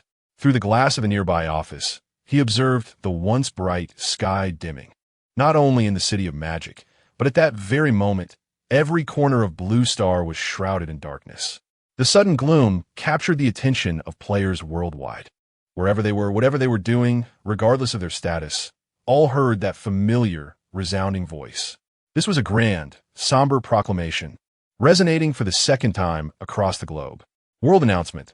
Congratulations to player and Amp, Oppos, Yazzie and Amp, Oppos, for becoming the first player in the Apocalypse game to independently defeat a bronze-level boss, shaking the world with formidable strength and earning the unique global achievement, Bronze Lament, along with substantial rewards.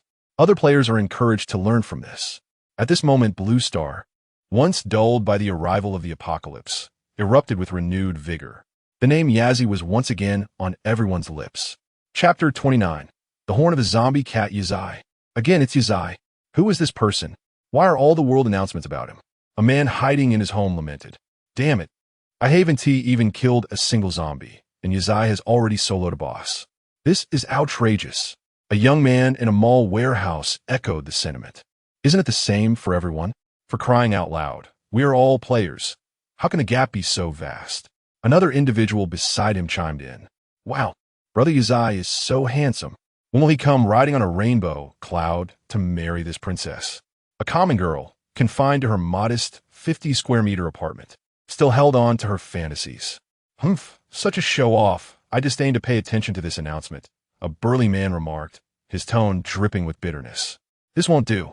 If he can solo a boss, I must strive harder. A young man brandished a kitchen knife, bravely stepping out of his home, only to be bitten on the face by a zombie lurking outside. A bronze-level boss? Damn it, how can this guy be so strong? I've been continuously killing zombies, too. I must seek out a bronze-level boss, he exclaimed, smashing the head of the zombie before him in a fit of rage. With a name steeped in the mythology of the Dragon Kingdom, it must belong to one of us. If such a formidable individual were to join our ranks, our strength would significantly amplify. A prominent figure in a manner calmly analyzed with his subordinates. Woof, woof, woof. The little dog barked once more. Hee, I'm still alive. Yazzie. This name re-emerged in the public eye, accompanied by profoundly shocking news. The first time a zombie was slain might be dismissed as mere luck. But the first defeat of a bronze-level boss was Yazzie delivering a resounding slap to all his doubters. In a world where 99 of people had yet to encounter a bronze-level boss, Yazzie managed to defeat one in a one-on-one confrontation. What staggering news this was! Well, this stir is rather significant. It seems I must take care to conceal my striking visage in the future.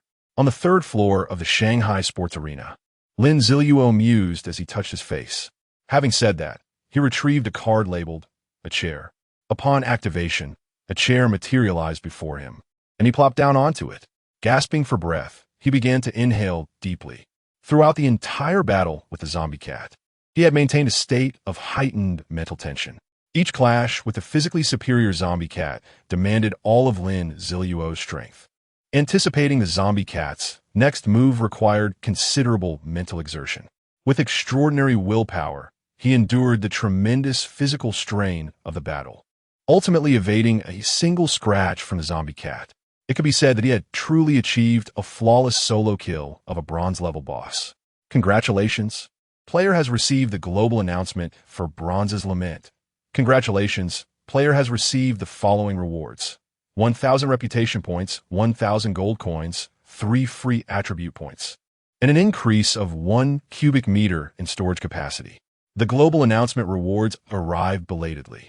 Lin Ziluo, not pausing for rest, began to assess his gains. His reputation had reached 2,000 points, signifying that his authority in the apocalyptic game had ascended to great heights. Similarly, his accumulated gold coins had soared to 5,000, a sum that would require others to slay thousands of secondary zombies to achieve. With 3 free attribute points, plus an additional point from advancing to level 7. Lin Ziluo allocated them as 2 points to strength and 2 points to agility. His attributes saw a remarkable enhancement. His storage capacity had also expanded to 2 for cubic meters, a staggering 24 times larger than that of others. Additionally, there was a task reward, a bronze-level item, and the achievement of Bronze's Lament. Bronze's Lament, a unique title awarded only to the first player to slay a bronze-level boss in the apocalyptic game. Attributes: 2 to all attributes. Reduces the basic attributes of bosses or ordinary entities below bronze level by 5. This achievement, it was truly magnificent. Without a moment's hesitation, Lin Ziluo replaced First Blood with Bronze's Lament. Of course, the effect of this achievement would only take effect after an hour. Now, Lin Ziluo's accomplishments extended beyond these two. He also possessed the Zombie Butcher title for having slain 100 zombies, among others. However, those titles were commonplace among players, and their attributes were not particularly impressive, leaving Lin Ziluo uninterested in even a glance. After donning Bronze's Lament, his attributes received yet another boost. Base attributes: Strength, 23 Spirit, 19 Constitution, 16 Agility, 21 with such attributes. Even if the zombie cat were to resurrect, Lin Ziluo was confident he could easily overpower it. He couldn't help but wonder what heights his attributes would reach after a class change. Once he had organized his gains, he chose to claim the task reward of the bronze-level item. Stamina Potion, a one-time bronze-level item. Drinking it instantly restores 20 of stamina and, subsequently, 5 stamina every minute for 5 minutes. Using it incurs a cooldown of 30 minutes. Oh, an old acquaintance. This is a lifesaver in critical moments. Lin Ziluo decisively stored it in his storage space. After resting in the chair for nearly half an hour, he finally regained his composure. Lin Ziluo approached the lifeless body of the zombie cat. If he hadn't misjudged, it seemed that the zombie cat had dropped a white object upon its demise. Silver-level equipment? Or perhaps an item? Lin Ziluo felt a surge of excitement. Upon closer inspection, it was indeed a silver-level item. He bent down to pick it up. Horn of the zombie cat. Blowing the horn summons a claw zombie cat, which the player can command to fight for 30 minutes.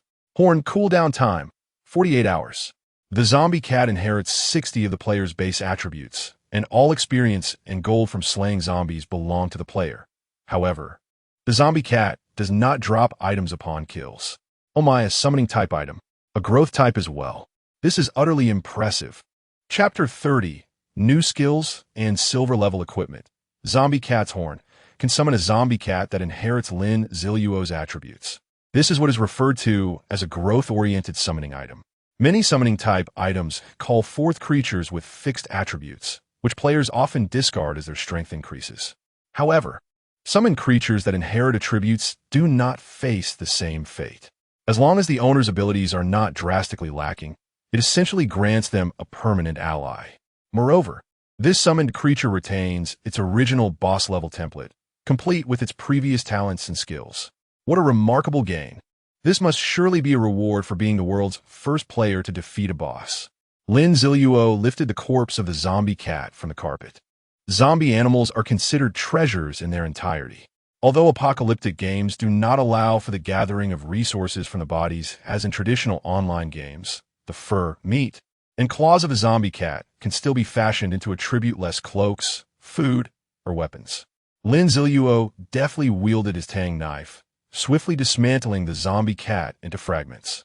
Satisfied, he stored the cat's skin, claws, and meat into his storage space, finally content to set down the remnants of the zombie cat. However, the surprises continued. The silver treasure chest in the warehouse awaited his attention. With such good fortune today, surely it would yield a piece of silver-level equipment. With that thought, Lin Ziluo stepped into the warehouse. The scene inside was considerably more horrifying than outside. It seemed the zombie cat had claimed this place as its home. Its abode was constructed from a pile of cotton cloth against the warehouse wall. Beside this nest was a designated area for its collection of treasures. Upon closer inspection, Lin Ziluo was taken aback. Hundreds of human eyeballs, resembling glass orbs, were piled together. The zombie cat's taste was indeed unique. Most would feel uneasy under the gaze of so many eyes, but Lin Ziluo was different. He rummaged through the pile with his tang knife, wary of any hidden treasures among them. It would be a tremendous loss to leave empty-handed. Alas, to his disappointment, the zombie cat had truly dedicated its collection to nothing but eyeballs. After exploring the warehouse further, he discovered an array of pristine sports equipment, much of which had been damaged by the zombie cat. This creature had even treated dumbbells as toys. Finally, at the farthest corner of the warehouse, Lin Ziluo spotted the coveted silver treasure chest. This silver chest, nestled away, bore intricate engravings far more complex than those on the previous bronze chests, with a radiant six-pointed star spinning beneath it, emitting a silvery glow. Lin Ziluo approached, crouched down, and placed his hand upon the silver chest. Detective player Yazzie has discovered a silver treasure chest, gaining 20 points of reputation. Does player Yazzie wish to open the silver treasure chest?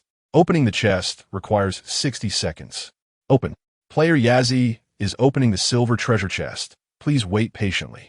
60, 59, 58, 57. The 60 seconds felt excruciatingly long. Lin Ziluo resorted to fervent prayers to various deities, hoping for a rewarding outcome from this treasure chest.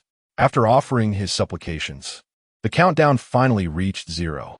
Player Yazzie has successfully opened the silver treasure chest. Upon opening the silver treasure chest, player Yazzie received a boost, successfully expanding their storage space by 0 for cubic meters. Player Yazzie's experience has been enhanced, receiving 50 points of experience. Player Yazzie rummaged through the silver treasure chest and successfully retrieved 360 gold coins. As the white light dissipated, Lin Ziluo eagerly peered inside the silver treasure chest. 2 items lay quietly within. Upon closer inspection, he realized he had struck gold. One was a rare silver-level cloak, and the other was a skill book for the spinning slash technique he had used to slay numerous zombies. My goodness! A silver chest yielding silver equipment along with a skill book. This was indeed a splendid windfall. Without hesitation, Lin Ziluo picked up the skill book. Explosive Double Slash, a warrior class skill that allows for 2 instantaneous attacks, each dealing 70 of the base strength attribute. If both strikes hit the same enemy, an explosion occurs, dealing damage equal to 70 of a user's strength attribute.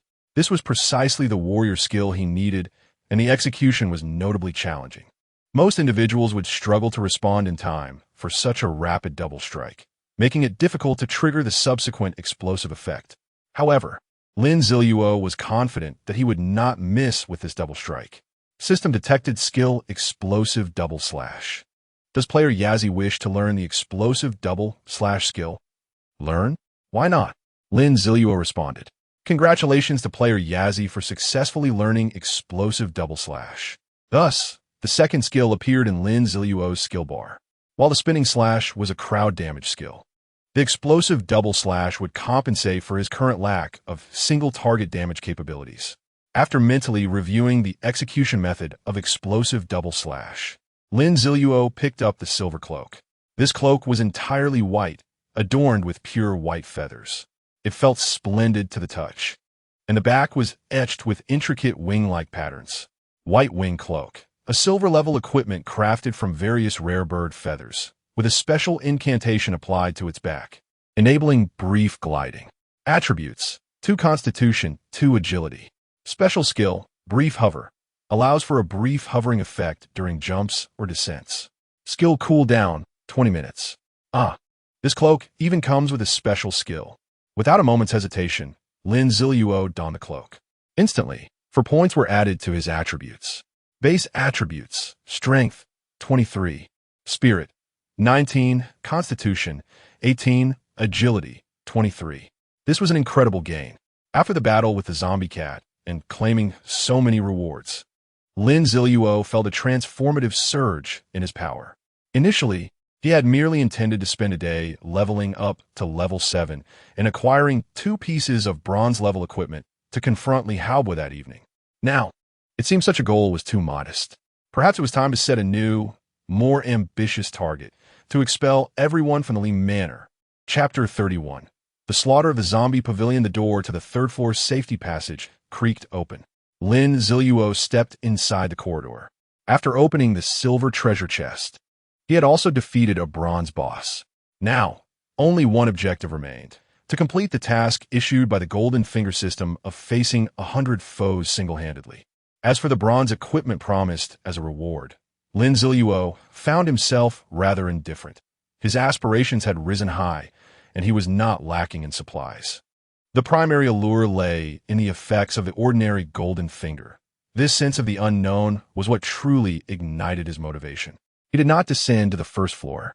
That would be foolish. Despite his newfound strength, he was not reckless. The 1st floor was swarming with hundreds of zombies, and venturing down there would be tantamount to a death wish. Instead, the scattered arenas on the 2nd floor presented a far more favorable choice. By merely raiding 2 pavilions, he could effortlessly fulfill his mission. Just think about it. He had struggled against a solitary zombie in a ping-pong hall last night, yet now, he could casually use the term raid to describe tackling 2 pavilions. Pushing open the safety door to the 2nd floor, Lin Ziluo returned to the 2nd level. He shook his legs and wiped his shoes clean, removing all traces of gore and blood. Then, he made his way to the nearest badminton hall. The door was not locked. It merely stood ajar. This posed no challenge for Lin Ziluo. Selecting a bicycle lock from his cards, he manifested it in his hand. With a swift motion, he opened the door to the badminton hall and surveyed the interior. Noticing that no zombies had detected his entrance, he quickly locked the door behind him. This was what one might call closing the door to beat the dog. The sound of the locking door attracted the attention of a nearby zombie, which let out a roar. The other zombies in the vicinity turned their gaze towards Lin Ziluo and began to charge at him. Unfazed, he returned the key to his pocket before turning around. The sharp Tang Dao was raised high. Previously, the blade had suffered numerous nicks from prolonged encounters with the zombie cats, but fortunately, the Tang Dao possessed a self-repairing quality. Now, as Lin Ziluo brandished it, it had regained its razor-sharp edge. Inside the badminton hall, approximately 20 zombies had gathered around him. However, he did not remain idle. This time, he opted for a proactive approach. The swift effect of his Windwalker boots was instantly activated as Lin Ziluo took off running. With an impressive agility score of 23, coupled with a 20 speed boost, he outpaced the zombies by a considerable margin. In the blink of an eye, he found himself before the foremost zombie. With a powerful push, he leapt into the air, activating the brief, hovering effect of his white wing cloak. He floated gracefully, gliding downward with an almost ethereal quality. If Newton were to witness this, he would surely rise from his grave, exclaiming, "This is the Dragon Kingdom. It's not my concern, but my brother's. Unbelievable." While airborne, Lin Ziluo did not remain idle. He positioned himself directly above the first zombie, thrusting the Tang Dao straight downwards. The blade pierced through the zombie's skull, embedding itself a third of the way in. After extracting the blade, a spurt of brain matter oozed from a wound. Lin Ziluo stepped onto the zombie's head, using the momentum to propel himself upward once more, executing a spinning slash. He calculated his movements precisely and hurled the Tang Dao into the throng of zombies behind him. The blade spun rapidly, propelled by an overwhelming force, and struck down 1, 2, 3 zombies, severing their heads from their bodies. As it returned, it claimed 2 more zombies in its wake. With Lin Ziluo's enhanced strength, the spinning slash showcased its terrifying area of effect damage. He caught the returning Tang Dao and landed gracefully on the ground. Having calculated the duration of his brief hovering, which lasted about 10 seconds. He was aware that the actions performed in midair could influence the effect. However, that was of little concern. In his mind, he had already simulated countless applications for this skill. Now on solid ground, he truly embodied the essence of a wolf among sheep. There was no need to evade. He wielded the Tang Dao, piercing directly into the horde of zombies. One slash, two slashes, two more zombies fell. Spotting a particularly tall zombie, Lin Ziluo's eyes gleamed with anticipation. You shall be my first victim for the explosive dual slash. He infused his energy into the Tang Dao, which shimmered with a bluish glow. As the light enveloped the blade, he unleashed a swift strike. So fast was the motion that it escaped the naked eye. The Tang Dao embedded itself into the zombie's neck. With a rapid retreat, he slashed again at the same wound. The zombie's head fell with a thud. But that was not the end. Since both strikes had targeted the same zombie, the explosive attribute of the dual slash was activated. A mark resembling a miniature Tang Dao appeared on the zombie's neck, flickering ominously before detonating with a resounding boom. The explosion shattered the area above the zombie's collarbone into fragments. Fortunately, Lin Ziluo had anticipated this and used the Tang Dao to block the flying debris. This was his first attempt at the explosive dual slash, and Lin Ziluo felt thoroughly satisfied. It was worth noting that this tall zombie's attributes were at least 30 superior to those of its counterparts. Yet, under the onslaught of the explosive dual slash, it had shown no capacity to retaliate, collapsing before even experiencing the full impact of the explosive damage. The speed at which the explosive dual slash executed two strikes was on par with Lin Ziluo's typical attack speed, highlighting its formidable single-target damage potential. After testing his newly acquired equipment and skills, Lin Ziluo finally shifted into a serious mindset. When confronting these zombies, there was no need to expend mental energy on skills. His form darted through the horde, and with each strike of his blade, a zombie lost its head. The notifications of zombie kills echoed continuously. Lin Ziluo focused intently, familiarizing himself with his attributes and gradually reclaiming the combat instinct from his previous life. Just as he reveled in the exhilaration of slaughter, he suddenly realized that there were no zombies left before him. Turning around, he found the ground littered with their lifeless bodies. The badminton hall was devoid of any surviving zombies. Chapter 32. The First Ordinary Golden Finger. The door of the badminton hall swung open as Lin Ziluo emerged. Perhaps he had exhausted his luck by finding an abundance of treasures previously. For today, the hall yielded little more than resource cards from the numerous zombies within. The sole usable item dropped was a bottle of stamina potion. Lin Ziluo checked his kill count. It was still insufficient. He needed to eliminate a few more zombies to complete his task. Furthermore, he was just over 100 experience points shy of leveling up to level 8. After a brief respite, he set off towards the tennis court directly opposite the badminton hall. Upon entering the tennis court, he counted approximately 20 zombies inside. This number was ample. Lin Ziluo locked the door behind him, preparing to confront the impending demise of the zombies within. Ding! The host successfully killed 100 zombies in the Magic City Sport Hall, completing the task 1 against 100. Ding! Congratulations! The host has received a task reward, a random selection of an ordinary golden finger and a piece of bronze-level equipment. Ding! Would the host like to claim the task reward now? Wait a moment, Lin Ziluo replied, noting that there were still 5 zombies remaining. He preferred to deal with these before claiming his rewards. Anticipation surged within him regarding the potential golden finger and equipment he might draw, so he did not hold back. He unleashed a series of skills, Cyclone Slash and Explosive Dual Strike, alternating between them until the remaining 5 zombies met their end. The skills consumed a considerable amount of mental energy. Yet Lin Ziluo's mental attributes were high enough that he still had plenty left after 2 rounds of skill usage. After dispatching the zombies, rather than collecting the items they dropped, he immediately accessed the golden finger system. How's one draw? Lin Ziluo inquired. Ding! What reward does the host wish to draw first? Let S draw for the equipment first. I'll secure that and save my luck for the golden finger. Lin Ziluo stated. This was a habit of his. He preferred to reveal the most significant and desirable items last. Others may not understand, but in his experience, this order often led to favorable outcomes. Ding! Drawing bronze-level equipment. Ding! Congratulations! The player has obtained bronze-level equipment. Blood-sucking ring. Blood-sucking ring. Bronze-level equipment. An evil ring that can absorb the enemy's stamina during combat. Attributes: 1 strength, 1 constitution. Ability: 5 of the damage dealt to enemies converts to stamina. Transferring through the weapon to the host. Initially disheartened upon seeing it was a ring. After all, one could only wear one at a time, and he already possessed the Nightfall ring. Lin Ziluo was pleasantly surprised to discover the blood-sucking ring's rare attributes.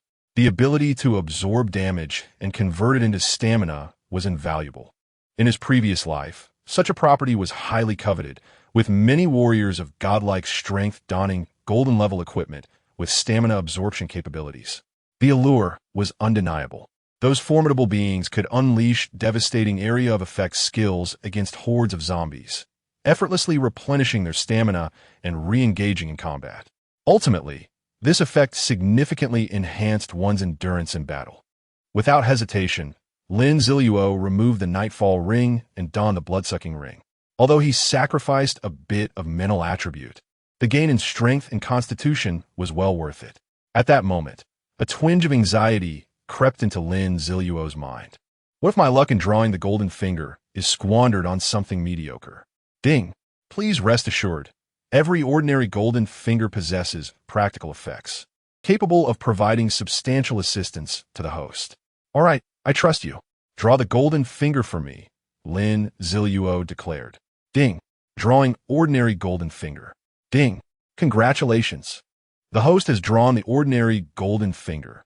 Automatic pickup LV1. Lin Ziluo's breath quickened. Automatic pickup could be exactly what he envisioned. He hastily examined the attributes of automatic pickup. Automatic pickup LV1. Able to automatically collect items dropped by zombies killed by the host, transferring them into storage space within a radius of 0.5 meters. If storage space is insufficient, further pickups will not occur. Oh my goodness, this is utterly astounding. Even after experiencing the modifications of the Golden Finger system and the apocalyptic game tasks, the revelation of this ordinary golden finger still astonished Lin Ziluo. The ability to automatically collect dropped items meant he no longer had to expend energy cleaning the battlefield or worry about others absconding with his hard-won spoils. From now on, he could enjoy a 100 drop rate while battling zombies, all while effortlessly accumulating resources. Truly, the Golden Finger system lived up to its name. Previously, Lin Ziluo had been cautious, attempting to avoid drawing attention while slaying zombies, as anyone witnessing such absurd drop rates would inevitably become suspicious. Now, however, with the automatic collection feature, his spoils would seamlessly enter storage, unseen by others. The only lingering question was the significance of LV1. System. Does this LV1 represent the level of the ordinary golden finger? Lin Ziluo inquired. Ding. Correct. LV1 indicates the level of the automatic pickup golden finger. The host can draw again for the chance to upgrade the level. What benefits come from leveling up? Lin Ziluo asked. Ding. An increase in level will enhance the pickup range and may confer additional effects. The prospect of expanding the pickup range was enticing. Lin Ziluo felt a surge of motivation. Are there any more tasks available? I want to draw again. Ding. The Golden Finger system's tasks will trigger randomly based on the host's environment, state, and events. The host is advised to maintain a calm mindset, enjoy the apocalyptic game, and not to overthink. Very well. Lin Ziluo acknowledged this with a degree of resignation. Such occurrences were inherently unpredictable. Nevertheless, he felt quite pleased with the ordinary golden finger he had drawn. His anticipation for other golden fingers grew, pondering what miraculous effects they might hold. Furthermore, upon reaching level 10, he would have another opportunity to draw a super golden finger. The last ability had been astonishing. He could only imagine what even more outrageous powers awaited him. With this newfound ability, he was eager to test it out. Lin Ziluo approached the recently slain zombies. The items they have just dropped have yet to be collected by themselves. Chapter 33. Who Killed Yao Jinghan? Ding! Congratulations, host. You have received a resource card, a packet of barbecue seasoning. Ding! Congratulations, host. You have received a resource card, a power bank with only 50 charge. Ding! Congratulations, host. You have obtained a bronze-level item, Eye of Reconnaissance. Ding! Congratulations, host. You have received a resource card, Delicious Crab Roe Burger. As Lin Ziluo approached the corpse of a zombie, a barrage of notifications flooded his ears, leaving him momentarily bewildered. He couldn't quite grasp what he had obtained. This automatic pickup feature is convenient, but the notification sound is utterly ridiculous, Lin Ziluo complained. Ding! Apologies, the system did not take into account the host's feelings. The automatic pickup function has now been optimized. Ding! Automatic pickup has been optimized. From now on, only the equipment and items obtained will be reported. Ding!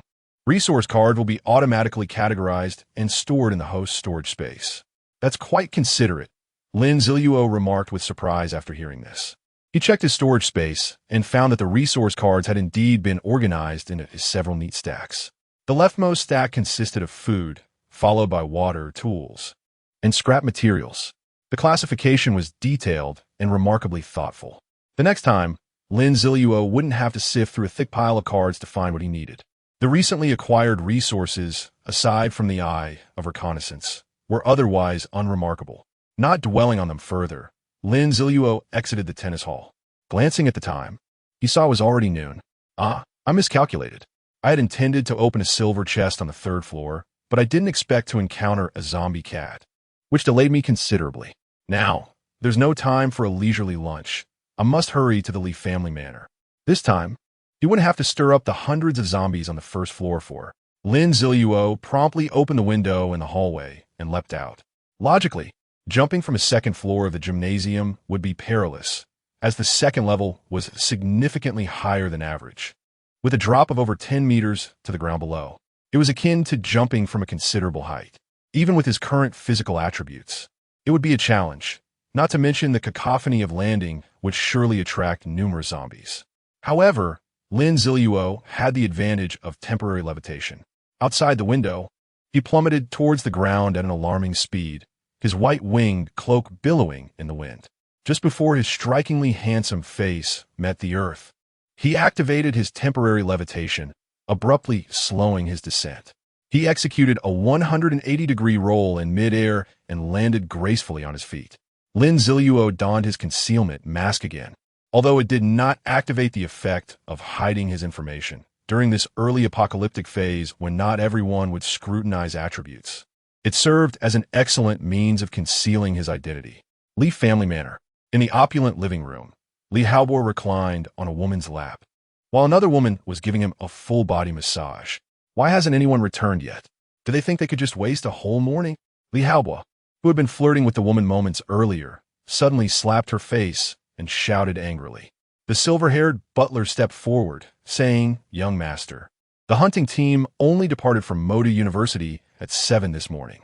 The situation there is complicated with numerous zombies, making the search quite challenging." Damn it, more zombies. I'm going to be driven mad by them. Li Haobo fumed. What nonsense is this? I killed the zombies. Why can't I gain any experience? He continued to yell at the sky. Upon hearing that the apocalyptic game upgrade could enhance his attributes, Li Haobo had been quite tempted. His body had always been somewhat frail, so using this method to bolster his stats seemed advantageous. He instructed his subordinates to severely injure the zombies, intending to reap the rewards himself. However, after slaying 10 zombies, he barely received any experience.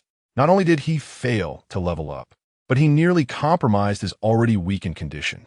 Unbeknownst to Li Haobo, this was a special mechanism of the apocalyptic game.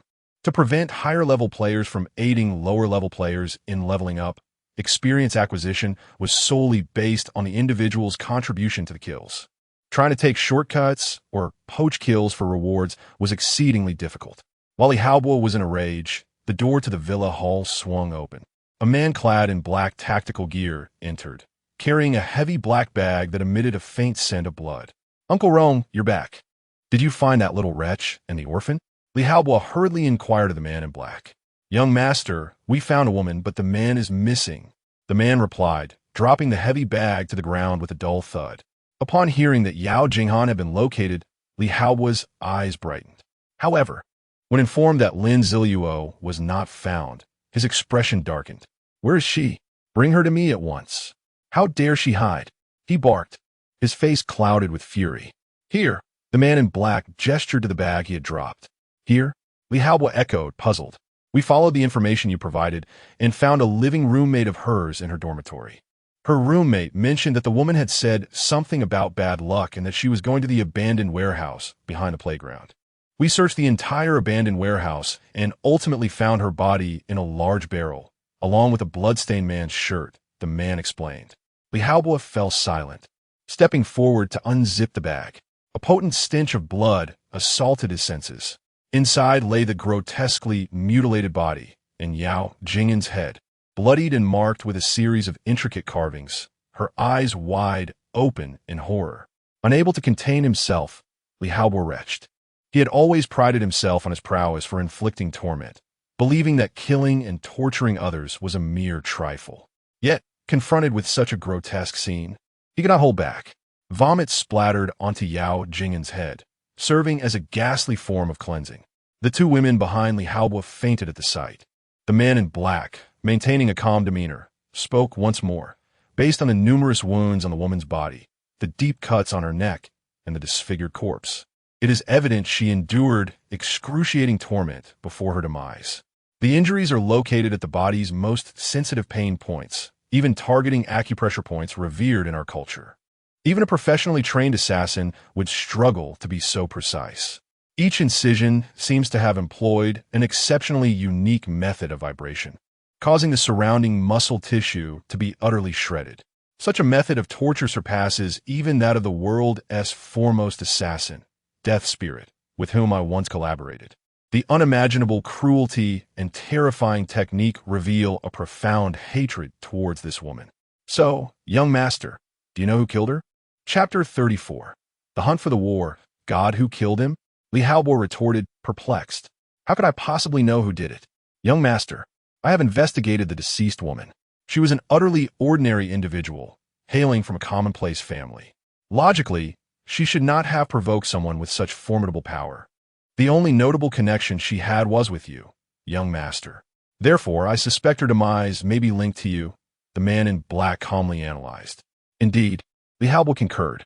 Yao Jing'an was merely an unremarkable campus belle. Were it not for her association with that worthless individual, I would not have even glanced in her direction. Could it be that worthless one? Li Haobo's thoughts drifted to Lin Ziluo. Impossible, absolutely impossible. He quickly dismissed the notion. He is merely an orphan, bereft of parents. How could he possess the strength you speak of? Moreover, the grand surprise I prepared for him has yet to be revealed. He cannot possibly know of Yao Jing'an's betrayal. Li Haobo rejected the idea once more. Young master, whom do you refer to? The man in black inquired, brow furrowed. That Lin Ziluo, the one who escaped death, Li Haobo elucidated. Is he the son of Lin Jian? The man in black seemed to recall something. Yes, that is indeed him, Li Haobo affirmed. Logically, it shouldn't be him. He possesses no abilities, and such a method of killing is beyond the reach of anyone who has not slain thousands or devoted decades to arduous training. The man in black also deemed it implausible. However, it is conceivable that this boy, through sheer luck, may have enlisted the aid of some extraordinary expert. The man in black continued his analysis. No, young master, he cautioned. Regardless of who is behind this, the mere act of killing Yao Jing'an seems improbable. It is likely aimed at you as well. In the face of such a top-tier assassin, my 100+ men may not suffice. We will require additional security personnel. What? Rongshu, you're not enough? You are among the top 10 experts in Longhua, and you lead a complete mercenary team. Li Haobo was taken aback, finally grasping the terrifying nature of the potential enemy. Young master, I have said it before. Even the world's foremost assassin would find such a feat challenging. This enemy is exceedingly formidable, the man in black stated solemnly. Very well, then hasten to the back mountain and recruit more bodyguards for me, even if they haven't completed their final training. I cannot afford to die. I must not die. I will not die, Li Haobo exclaimed in panic. Rest assured, young master. With me by your side, I will protect you at all costs, the man in black assured him. From the moment of his birth, he had undergone countless indoctrinations. In their minds, they would lay down their lives for the Li family. Congratulations, player Yazzie, for successfully slaying a level 3 zombie, earning 3 experience points and 5 gold coins. Congratulations, player has been promoted to level 8, earning 1 free attribute point. Lin Ziluo sheathed his dagger.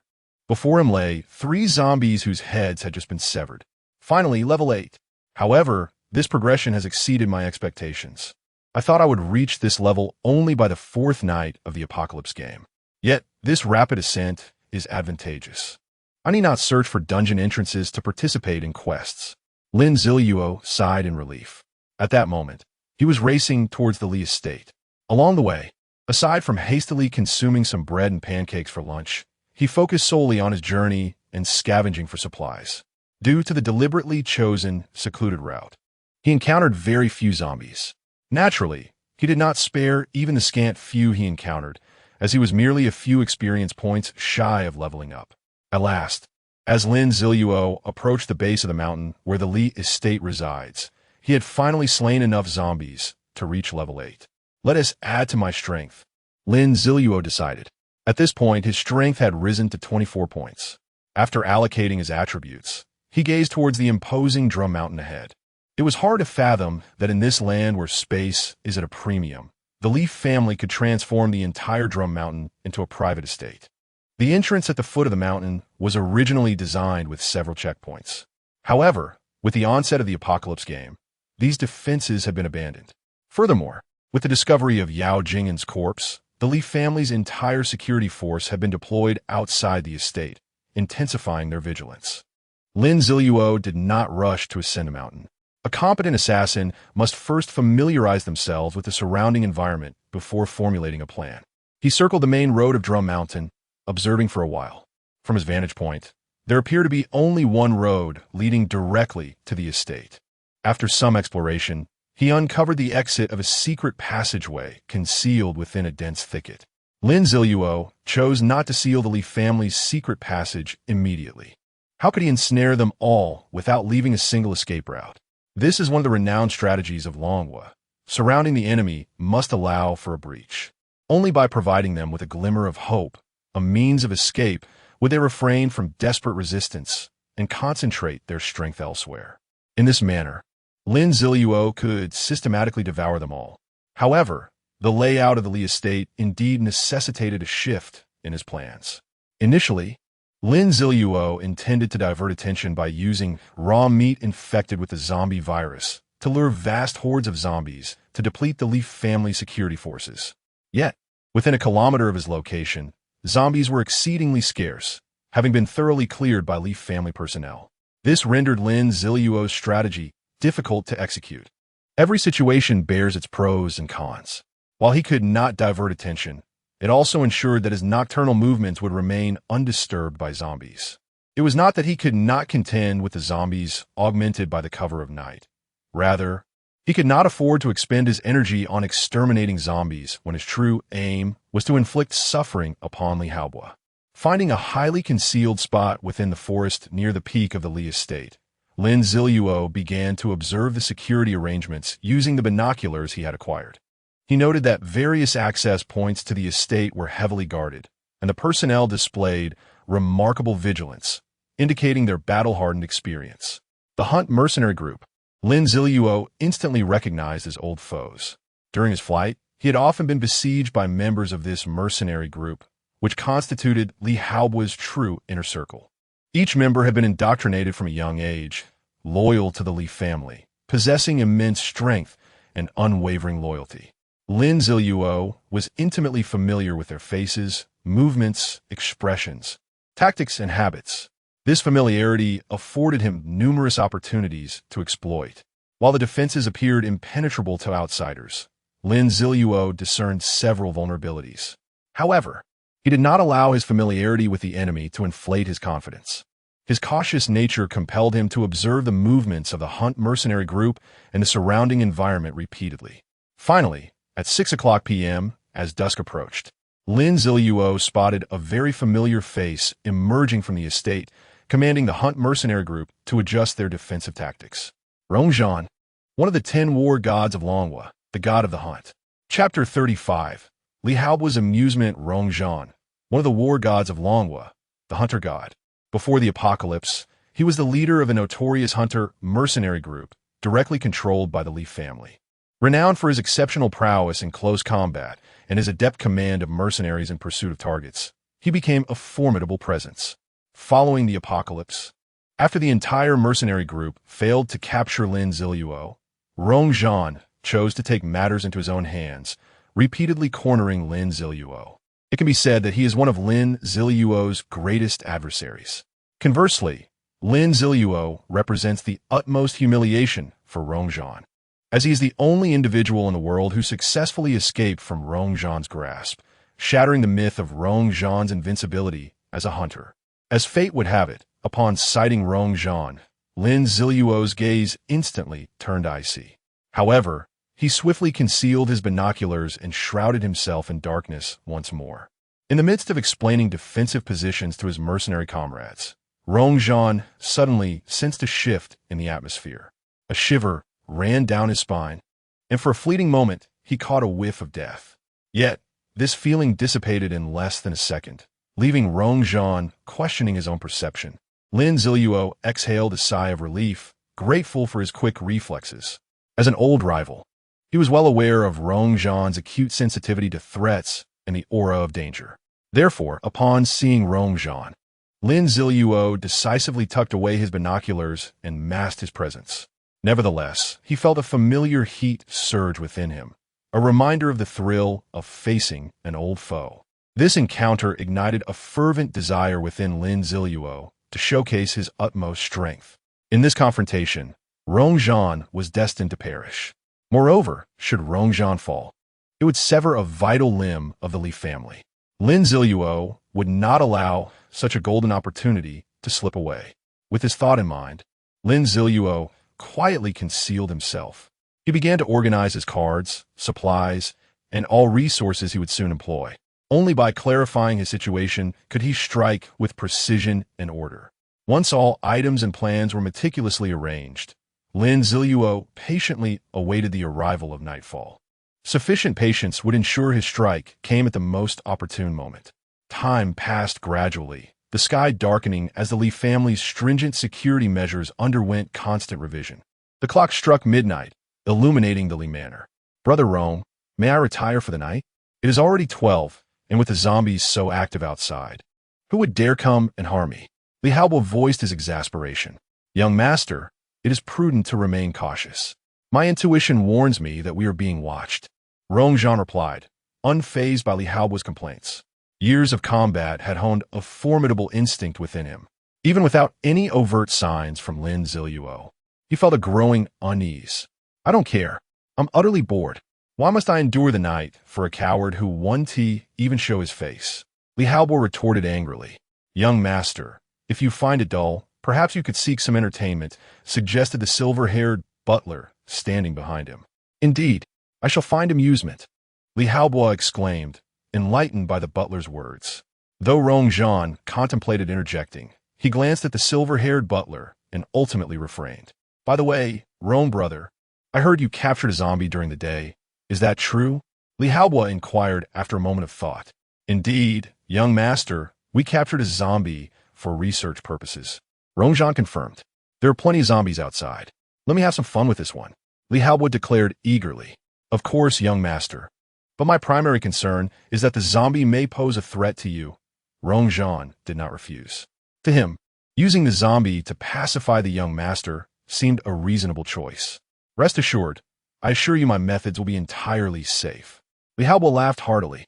Before long, a zombie, restrained with metallic apparatuses on its hands, feet, and mouth, was brought to the center of the hall. The creature, muscular and robust, struggled fiercely against its restraints, glaring at those around it with blood-red eyes. "Bring over my large iron cage," Li Haobo commanded excitedly upon seeing the zombie. Moments later, a 20-square-meter iron cage, filled with women of extraordinary beauty but devoid of spirit, was pushed into the living room by several bodyguards. The women, bound by heavy chains, stood motionless, seemingly having surrendered to despair. Li Haobo shook a bell lightly, and instantly the women reacted, rushing toward him, only to be thwarted by the cage's bars. This eerie spectacle sent chills down the spines of onlookers, leaving them horrified at the unimaginable torment these women had endured to be reduced to such a state. Yet, Li Haobo remained unsatisfied. This is too dull. I've grown weary of playing with these women for months. If it weren't for this damned apocalypse, I would have sent my men to the villages to capture some fresh faces. Only new experiences bring excitement, he lamented, a petulant expression crossing his features. However, in an instant, his demeanor shifted, excitement creeping into his expression as a sinister smile formed on his lips. But it's fine. These dogs can still serve one last purpose. Li Haobo rose, animatedly gesturing. Quickly, throw the zombie in there. Remove all the shackles. I want to see the zombie devour someone. As he grew increasingly animated, applause erupted from him. The onlookers, save for the silver-haired butler and Rong Zhan's mercenary team, wore expressions of utter dismay. To unleash a ferocious zombie upon a group of women was a horrific thought, one that even the faintest shred of humanity would find abhorrent. Chapter 36. The Horrors of Hell. However, Rong Zhan and the other members of the hunting mercenary corps wore smiles upon their faces. This group of madmen, having endured countless brushes with death, seemed to revel in the anticipation of what was to come. A slight mercenary stepped forward from the hunting mercenary corps, codenamed Thin Monkey. He was exceptionally skilled at scouting the surroundings. "Young master, allow me. I relish this task." Thin Monkey eagerly volunteered. The mercenaries erupted into laughter. Li Haobo, feeling as if he had found a kindred spirit, promptly replied, "It's you." Having received his orders, Thin Monkey grinned widely as he picked up the keys from the large table. He first unlocked the massive iron cage that held the women. Strangely, even with the cage now open, the women did not dare to flee. Following this, Thin Monkey, using a pulling rope, maneuvered a zombie into the cage. He then unsealed the mouth of the zombie, which immediately gaped open, eager to bite Thin Monkey. Yet, Thin Monkey kept a safe distance, ensuring the creature had no chance to strike. Suddenly, a bodyguard behind Li Haobo could no longer bear to watch. He knelt before Li Haobo and implored, "Young master, this is too cruel. Please, spare them."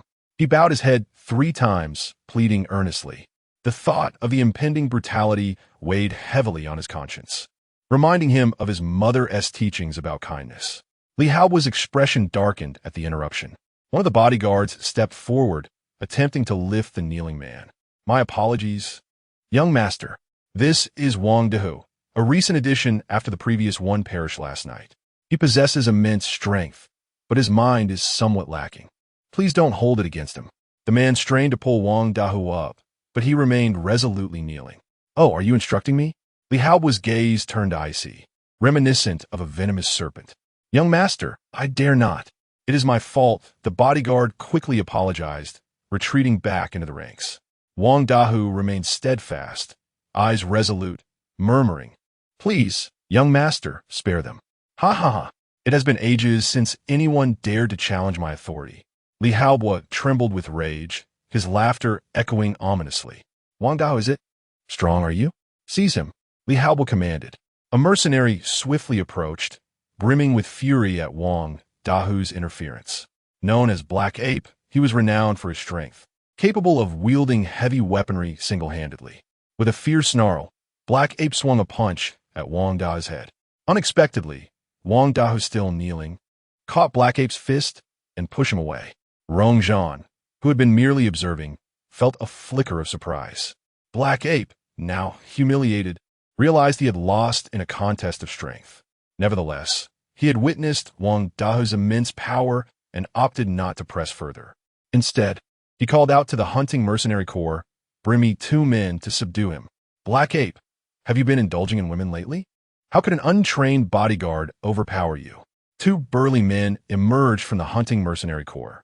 Raging Bear, known for his volatile temperament and penchant for torturing enemies before execution, and Crocodile, a master of hand-to-hand combat who savored the taste of his foe's flesh. Though jesting, Raging Bear and Crocodile stepped forward. The mercenaries recognized Wang Dahu's formidable strength. Rong Zhan sighed, perceiving Wang Dahu's potential, yet deeming him doomed. After all, what did it matter how much potential one possessed? The Li family never lacked individuals with promise. They required only obedient dogs. The three men encircled Wang Dahu. He continued to plead, "I implore you, young master, spare them." Suddenly, the trio struck, employing brutal techniques to restrain Wang Dahu's limbs and head. Despite his tremendous strength, he could not escape the grasp of three elite mercenaries. He was forcefully pinned to the ground, his struggles proving futile. Black Ape unleashed three furious blows upon Wang Da's face. The resounding thuds echoed ominously, drawing blood and tearing flesh. "Do not kill him," Li Hao was suddenly interjected. All present turned in shock. Such words were uncharacteristic of Li Haobo, who had previously sought to protect the women. "Let him watch as they perish." Li Haobo's grotesque smile returned.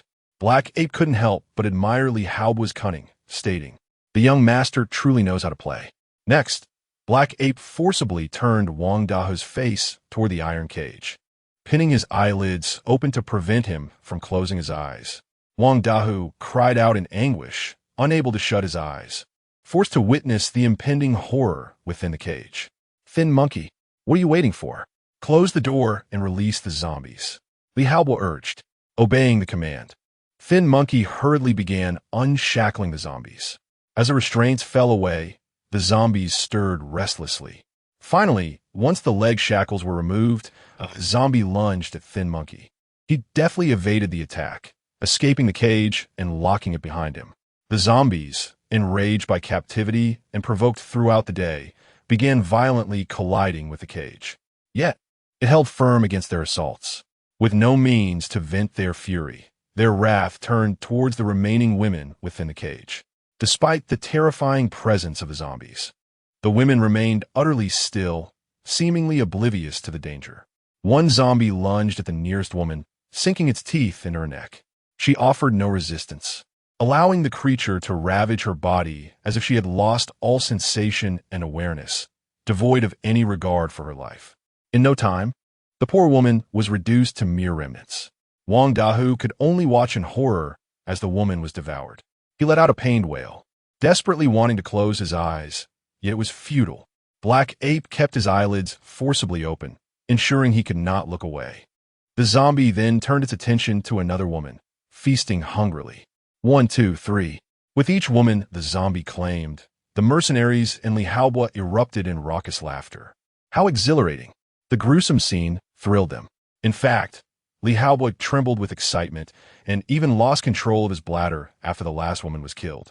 Once the zombies had finished with the women, they began to ram against the cage. Empowered by their recent feast, the zombies battered the cage with a grating noise. Initially startled, Li Haobo soon relaxed upon realizing the cage remained unbreached. However, an idea struck him. Let's see how this Wang Dahu fares against the zombies. He possesses immense strength, after all. Chapter 37. The midnight chime at the stroke of 1.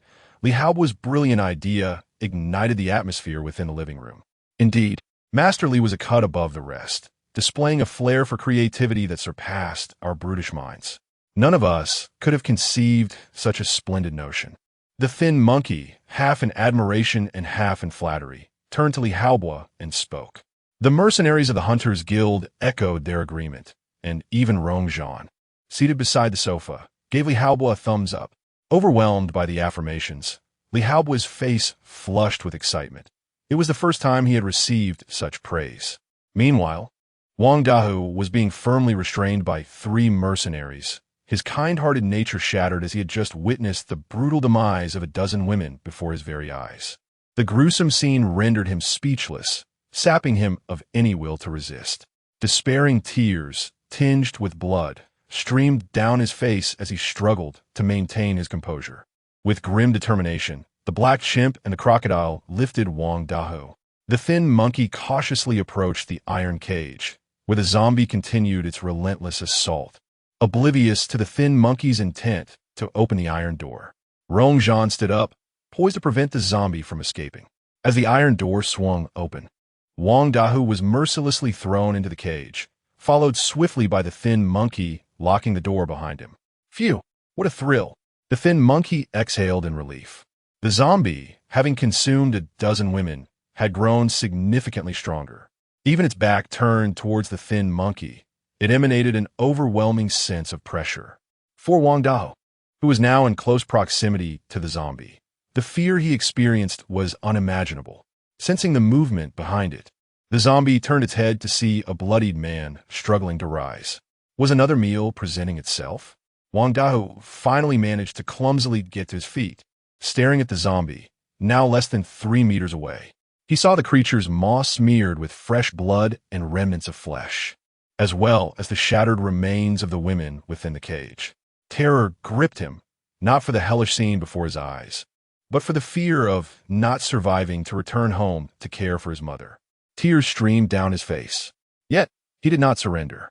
The thought of his mother waiting for him at home ignited a flicker of resolve within him. He had to live. He must survive.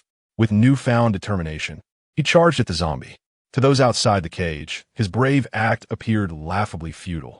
Nonetheless, the onlookers erupted in excited cheers, eager for the thrilling spectacle. The recent inaction of the women had left them wanting more.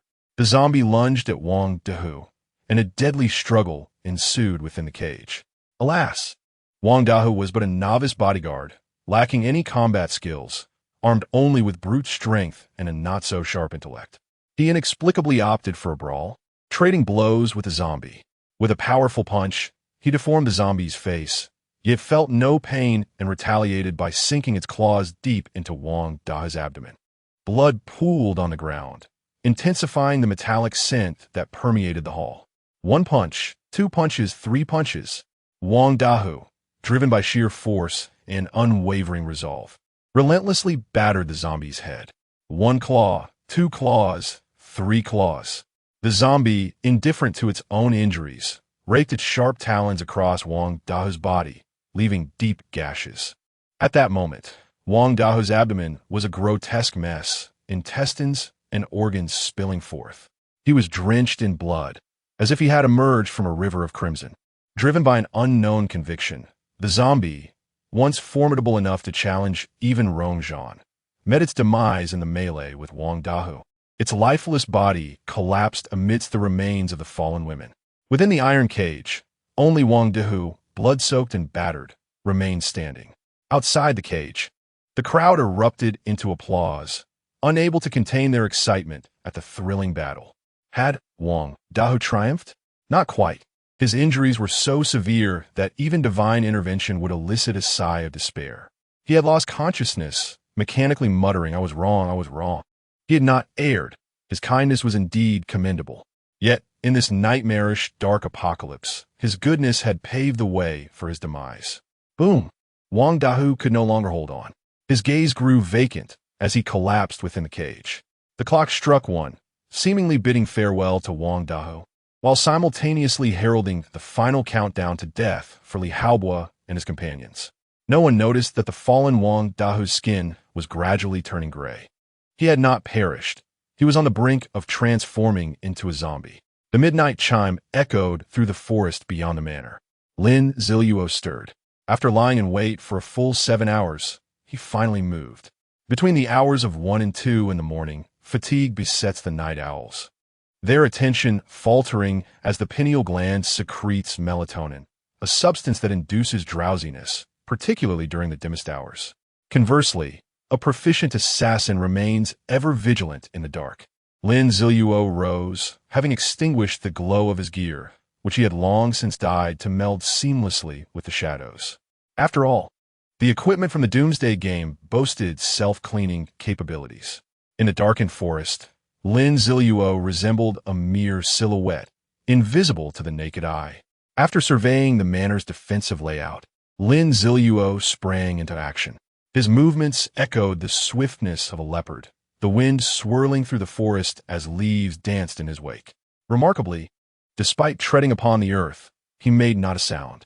Before long, Lin Ziluo emerged from the forest, stealthily approaching the manor. Along the perimeter walls, mercenaries stood guard at intervals, scanning the surroundings with tactical flashlights, their beams flickering as they scrutinized every rustle and shadow. Lin Ziluo pressed onward, unfazed, moving as if strolling through his own backyard. His steps were light and sure, his demeanor relaxed and poised. Yet, curiously, his path evaded the reach of any flashlight. as if the light itself sought to avoid him. Chapter 38. Assassination. Such is the terrifying insight of Lin Ziluo. In the previous hours, he had meticulously observed the movements of every mercenary surrounding him. Each individual possesses certain inescapable habits, and mercenaries are no exception. While they directed their flashlights to survey the estate, the positions they occupied and the angles of their beams followed a discernible pattern. Lin Ziluo grasped these patterns entirely and calculated the optimal route in his mind, enabling him to approach the wall with an almost supernatural finesse. One mercenary stationed atop the wall remained blissfully unaware of the impending doom. Overcome by fatigue, he stifled a yawn. It was this very moment of vulnerability that Lin Ziluo seized, stealthily pressing himself against the wall before commencing an ascent. His movements were supremely agile, producing not a whisper of sound. In the blink of an eye, he had scaled the wall. As the yawning mercenary reopened his eyes, he was met with the sight of Lin Ziluo, clad in black and masked, standing before him. He must have thought he was seeing a ghost in the dead of night. Just as the mercenary prepared to shout, a dagger sliced across his throat, rendering him silent forever. This dagger had been pilfered from a nearby shop specializing in blades, and Lin Ziluo had procured not only this one, but also a dozen others of varying designs, including a particularly unique dagger. Retracting the dagger, Lin Ziluo quickly stifled the blood flow by gripping the carotid artery, preventing any spillage. He then pressed a piece of prepared plastic wrap against the wound, effectively addressing the issue. At that moment, the mercenary's body remained propped up, not yet collapsing, while the flashlight continued its routine sweep as if nothing had transpired. Using the fallen mercenary as a shield, Lin Ziluo began to scrutinize the interior of the estate. The lights in the smaller buildings had all dimmed, leaving only the grand villa at the center ablaze with illumination. Moreover, from his current position, he could hear loud roars and howls emanating from the ground floor, as if a multitude were venting their emotions within. Lin Ziluo paid no heed to their activities. Today, his objective was to leave no one behind. Their raucous noise served as a boon for his infiltration. Lowering the mercenary's body and stabilizing the flashlight, he leapt over the wall's edge and stealthily approached a nearby mercenary. Regardless of Lin Ziluo's unparalleled sneaking skills, one must ponder which mercenary, engrossed in observing the estate's perimeter, would ever suspect the silent specter of death lurking behind them. Under the cover of night, Lin Ziluo continued to reap lives, striking from behind, slicing throats, disposing of bodies, adjusting flashlights, and moving on to the next target. He executed the essence of assassination with remarkable precision. In a mere 2 minutes, he had erased nearly half of the mercenaries stationed along the wall. At this juncture, one mercenary finally caught on. "What's going on? Old pig, why has your flashlight stopped moving?" he inquired, oblivious to the fact that his words would soon seal his fate. As he turned to check on his comrade, a dagger swiftly ended his life. Though that mercenary lay dead, the others, previously drowsy, were suddenly wide awake. "What's happening, Audie? What's wrong with old pig?" Another mercenary questioned. "Nothing, that kid was nearly asleep. I just gave him a nudge," Audie replied nonchalantly. "All right then. Damn it, it's ridiculous. While the captain and the commander are reveling in the hall, we're stuck here on watch." Upon hearing Audie's words, the mercenary harbored no suspicion and instead began to vent his frustrations. It wasn't he that he lacked doubt. It was simply that Lin Ziluo had perfectly mimicked Audie's voice. This single utterance became the spark that ignited a torrent of complaints among the surrounding mercenaries. "What the hell? I found a beautiful college girl from that university today. But before I could even make my move, that crocodile bastard snatched her away and had his way with her, leaving me with nothing. I killed a zombie today that dropped a piece of bronze equipment. It was the first bronze gear our mercenary group has ever seen, and they took it from me. Perhaps it was pent-up frustration, or perhaps a means to dispel their fatigue, but more mercenaries joined the fray of grievances. Seizing this opportunity, Lin Ziluo resumed his assassinations. 1, 2, 3. He systematically targeted those who had just spoken. It is exceedingly difficult to raise suspicion when one who has just spoken suddenly falls silent. Thus, he continued to dispense judgment upon the mercenaries present. Eventually, as only a few remained, the facade began to crumble. "My experience is just like yours, Xiaoji, don't you think?" One mercenary posed to the last speaker. Unfortunately for him, he would never receive a reply from Xiaoji. Xiaoji? Xiaoji? The mercenary repeated the name twice before suddenly realizing the grim truth. Oh, something's wrong. He pulled out a rectangular object, which Lin Ziluo instantly recognized as a signal flare unique to the hunting mercenary group. In a world where communication is often hampered, signaling is a highly effective means of communication. The mercenary acted decisively. The moment he produced the flare, he launched it into the air. In the next instant, a dagger slashed across his neck. The flare had already been sent soaring. Lin Ziluo held his breath, focusing intently, and hurled his dagger with lethal precision. Did he truly believe he could sever the signal flare midair? Such a feat seemed impossible. Chapter 39, An Eye for an Eye, Mortal or Divine. Lin Ziluo has proven it. In his hands, nothing is impossible. The dagger flew with a velocity surpassing that of a signal flare. By the time the flare had traversed half its distance, the dagger had pierced its body with precision. This unassuming dagger perfectly severed the flare, rendering it a mere dud, which then plummeted to the ground, bouncing twice. How could this be? The last surviving mercenary on the wall witnessed the entire process in utter disbelief. No one answered his queries. In a swift flash, the mercenary's head tumbled to the ground. Thus, all guards outside the Li family manor met their demise. Lin Ziluo approached the fallen signal flare, extracting the dagger from its casing. He felt confident in his ability to prevent the flare from detonating. Who could say how many times he had dealt with such flares in the past? Certainly no less than 100. He had even meticulously examined numerous finished products from the Li family, dedicating himself to the study of their internal structures, which had culminated in the creation of his flawless dagger technique to thwart signal flares. Ding! The external security of the Li family manor has been entirely compromised. Ding! The path of vengeance for the host has commenced. Ding! The task, An Eye for an Eye, is hereby issued. An eye for an eye. The grievances of an eye for an eye shall be avenged. No one who provokes the host shall leave alive. Tonight, the host shall transform into the harbinger of death, reaping every life within the Li family manor. Task requirements. Eliminate the remaining 269 individuals within the Li family manor. 269. Task rewards. A random ordinary golden finger and a bronze level equipment. Task deadline. 12 hours. Ding! Will the host accept the task?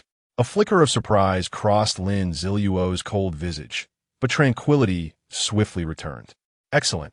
Li Haobo, you now have yet another reason to perish. Accept the task, Lin Ziluo declared. Ding! The task, An Eye for an Eye, has been accepted. The revenge barrier is now activated. Should any of the 269 individuals within the Li family manor attempt to flee, the host will be able to pinpoint their location. Ding! Wishing the host a successful completion of the task, Lin Ziluo felt elation. The revenge barrier was a highly coveted high-level item, one with which he had yet to engage. He only knew its general effects. As the golden finger system indicated, it would prevent enemies from escaping the barrier's confines. Should they escape, he would have the right to track their locations for a minimum of 1 month. What does this signify? For an entire month, regardless of how far one might flee, there would be no evading pursuit. The psychological torment alone could drive one to madness. This phenomenon first emerged when the Dragon Kingdom employed it during their national war against the Yamato.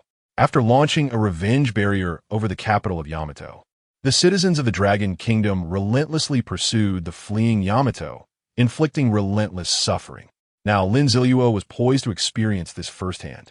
Lin Ziluo rifled through the bodies of the mercenaries, casually appropriating a few items before continuing his infiltration into the manor.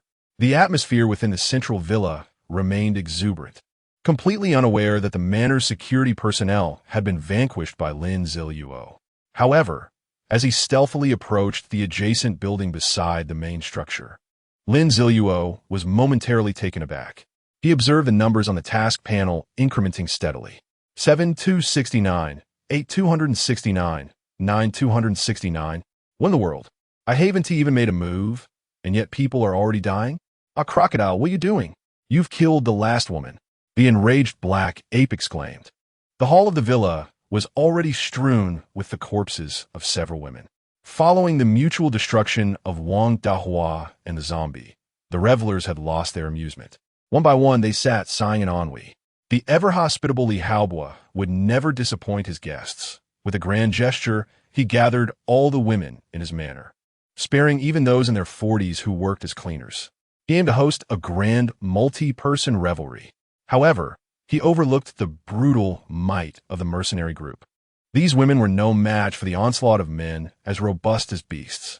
In no time, they succumbed to agonizing torment. Apologies, I got a bit too carried away and broke her spine, Crocodile said, somewhat sheepishly. Of course, his embarrassment was directed solely at having ruined his companion's playthings, not at the loss of life. Now that the last one is gone, what do we do? Black Ape grumbled. Play with me. A voice suddenly echoed throughout the villa's hall, emanating from at least 4 directions. Who? The previously drowsy Rong Zhan sprang to his feet. The moment the voice resonated, every hair on his body stood on end. A palpable aura of death hung in the air, unprecedented in its intensity. Rong Zhan was certain that to describe it as murderous would be an understatement. Over the years on the battlefield, he had taken countless lives, yet this overwhelming aura dwarfed those experiences. Not only Rong Zhan, but the other members of the mercenary group also became alert. They were no strangers to bloodshed and could not afford to be oblivious to such a presence. Li Haobo, still bewildered, could not comprehend what was unfolding. However, his silver-haired butler swiftly positioned himself before him, offering protection. Yet, after the voice had spoken, it fell silent once more. Only then did Li Haobo begin to grasp the reality of the situation. They have come. Someone truly intends to kill me, he screamed in terror. Young master, remain calm, the silver-haired butler urged. Li Haobo promptly sealed his lips, yet his eyes brimmed with fear, and his body trembled uncontrollably. Who is this master? What is their intent? Is there no room for negotiation? Rong Zhan shouted, his own fear palpable. This master had managed to approach the villa undetected, indicating that all the guards outside had been dealt with. These were members of the mercenary group, formidable fighters capable of taking on 10 foes at once. Yet, without a single sound, they had all been obliterated. What manner of being lurked outside? A mere mortal or a deity? Chapter 40. A second bloom, although I am but a mere mortal. At this moment, I embody the very essence of death that claims your lives. The voice that uttered these words belonged to Lin Ziluo. After eliminating all the individuals in the other small buildings surrounding the villa, Lin Ziluo ascended to the 2nd floor of the villa. There, he beheld the devilish scene unfolding in the center of the hall. Yet, he merely observed the chaos with a cold, detached gaze. In truth, what transpired was merely a trivial affair. A decade after the apocalypse, everyone had, to varying extents, succumbed to psychological ailments. The more grotesque and abhorrent actions were all too common.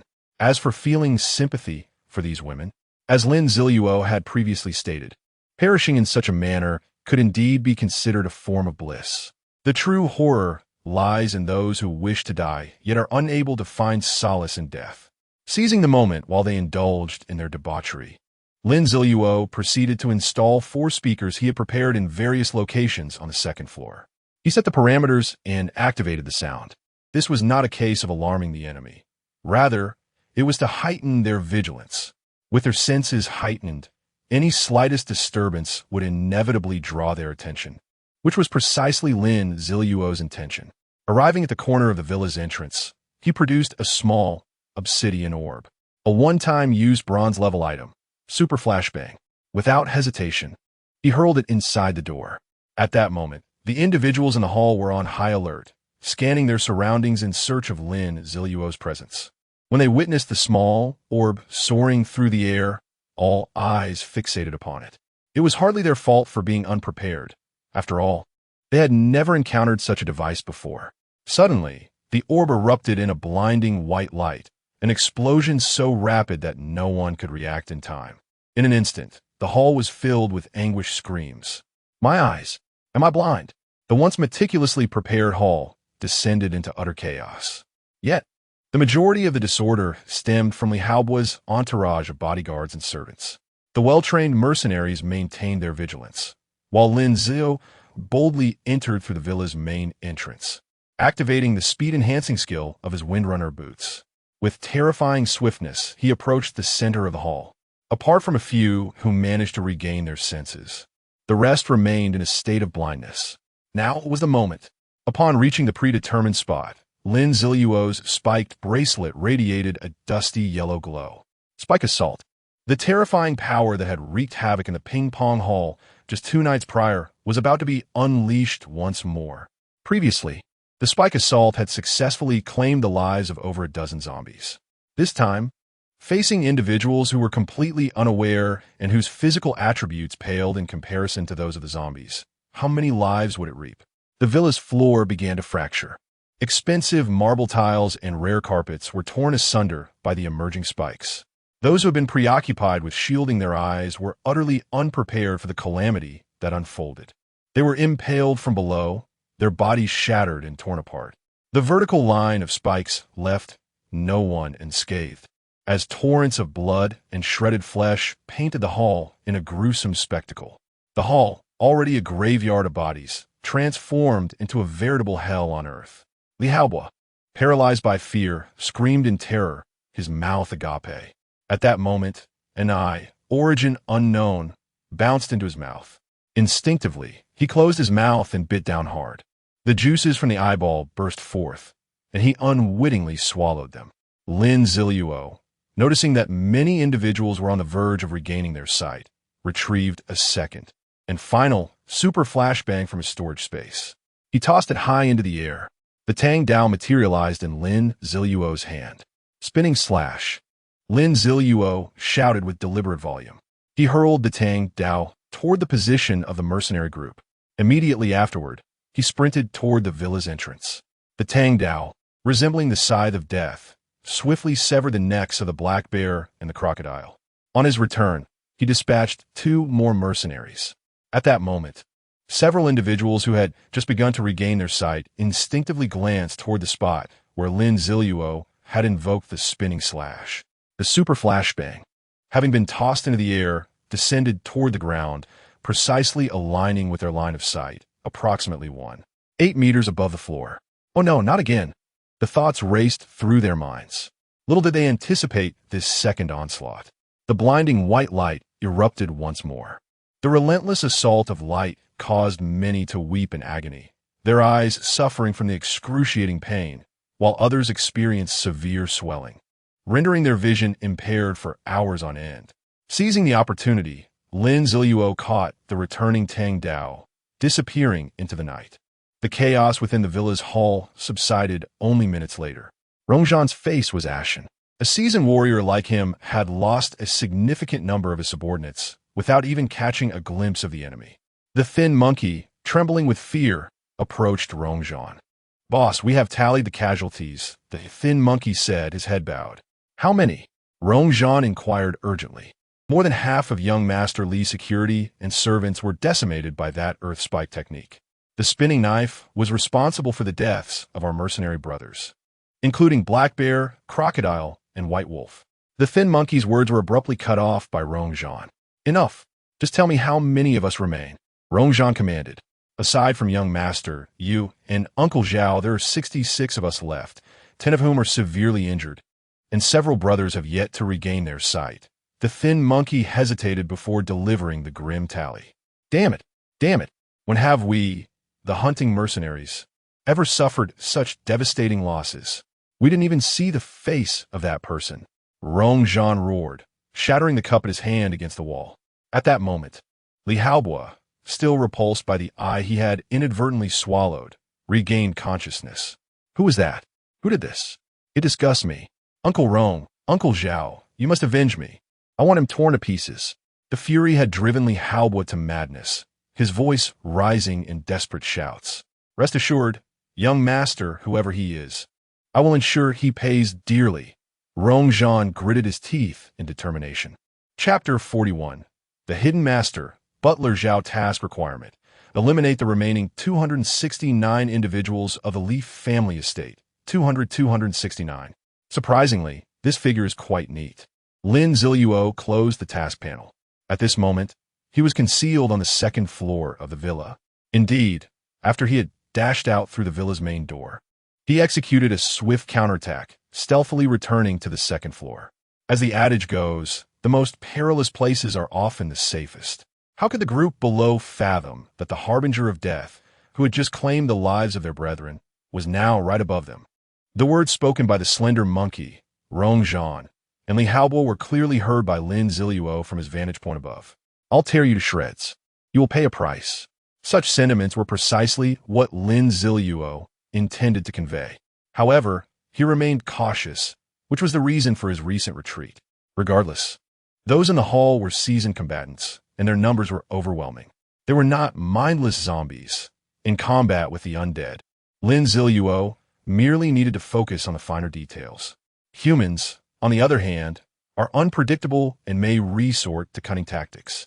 To avert any missteps amidst a multitude of adversaries, Lin Ziluo wisely opted for a timely withdrawal. Moreover, he made a prudent choice not to succumb to the fervor of vengeance and eliminate Li Haobo immediately. Undoubtedly, Li Haobo was the weakest link in the entire team. As long as he remained, Rong Zhan and his cohorts would center their attention on safeguarding Li Haobo, potentially dispatching a portion of their ranks for his protection. This was Lin Ziluo's intent.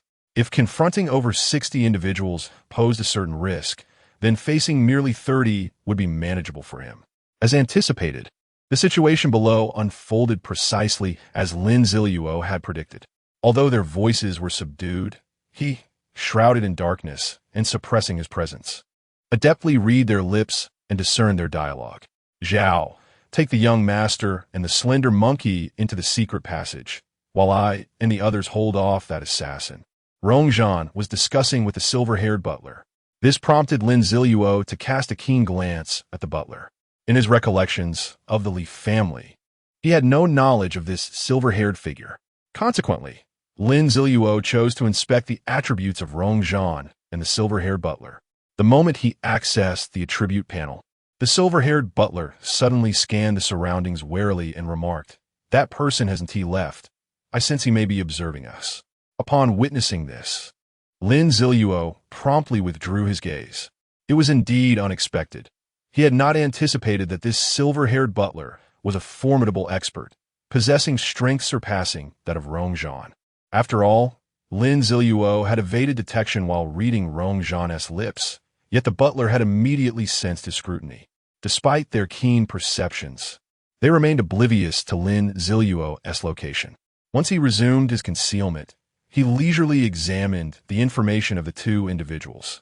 Basic information: nickname, leader of the hunting mercenary group. Title, zombie hunter. Level 5. Basic information, nickname, Zhao Qiguang. Title, none. Level 2. The upper section details Rong Zhan's information, while the lower pertains to Butler Zhao.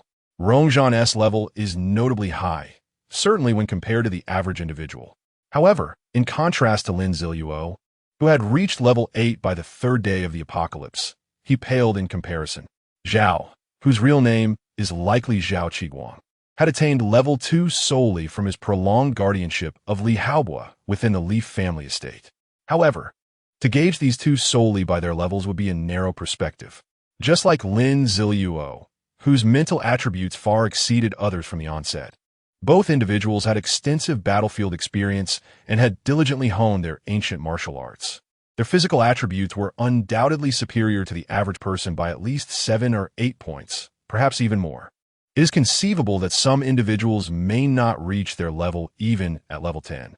Lin Ziluo had also observed that Rong Zhan was equipped with 3 pieces of bronze-grade gear, likely having consolidated the entire mercenary group's equipment for himself.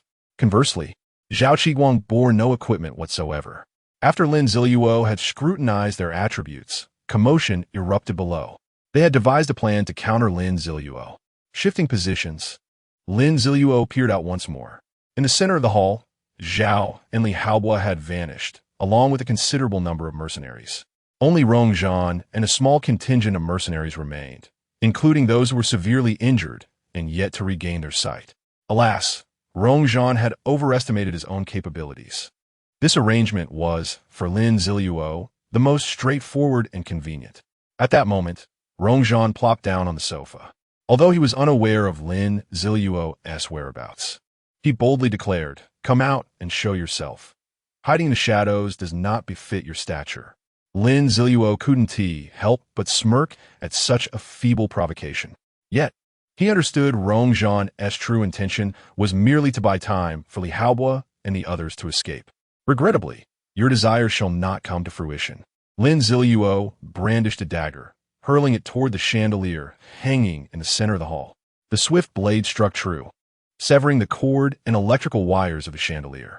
Instantly, the illumination vanished, casting the once bright hall into darkness. Amidst this dimness, a muffled horn sounded. A white zombie cat, the size of a leopard, materialized beside Lin Ziluo. He activated the silver-grade item, Zombie Cat's Horn.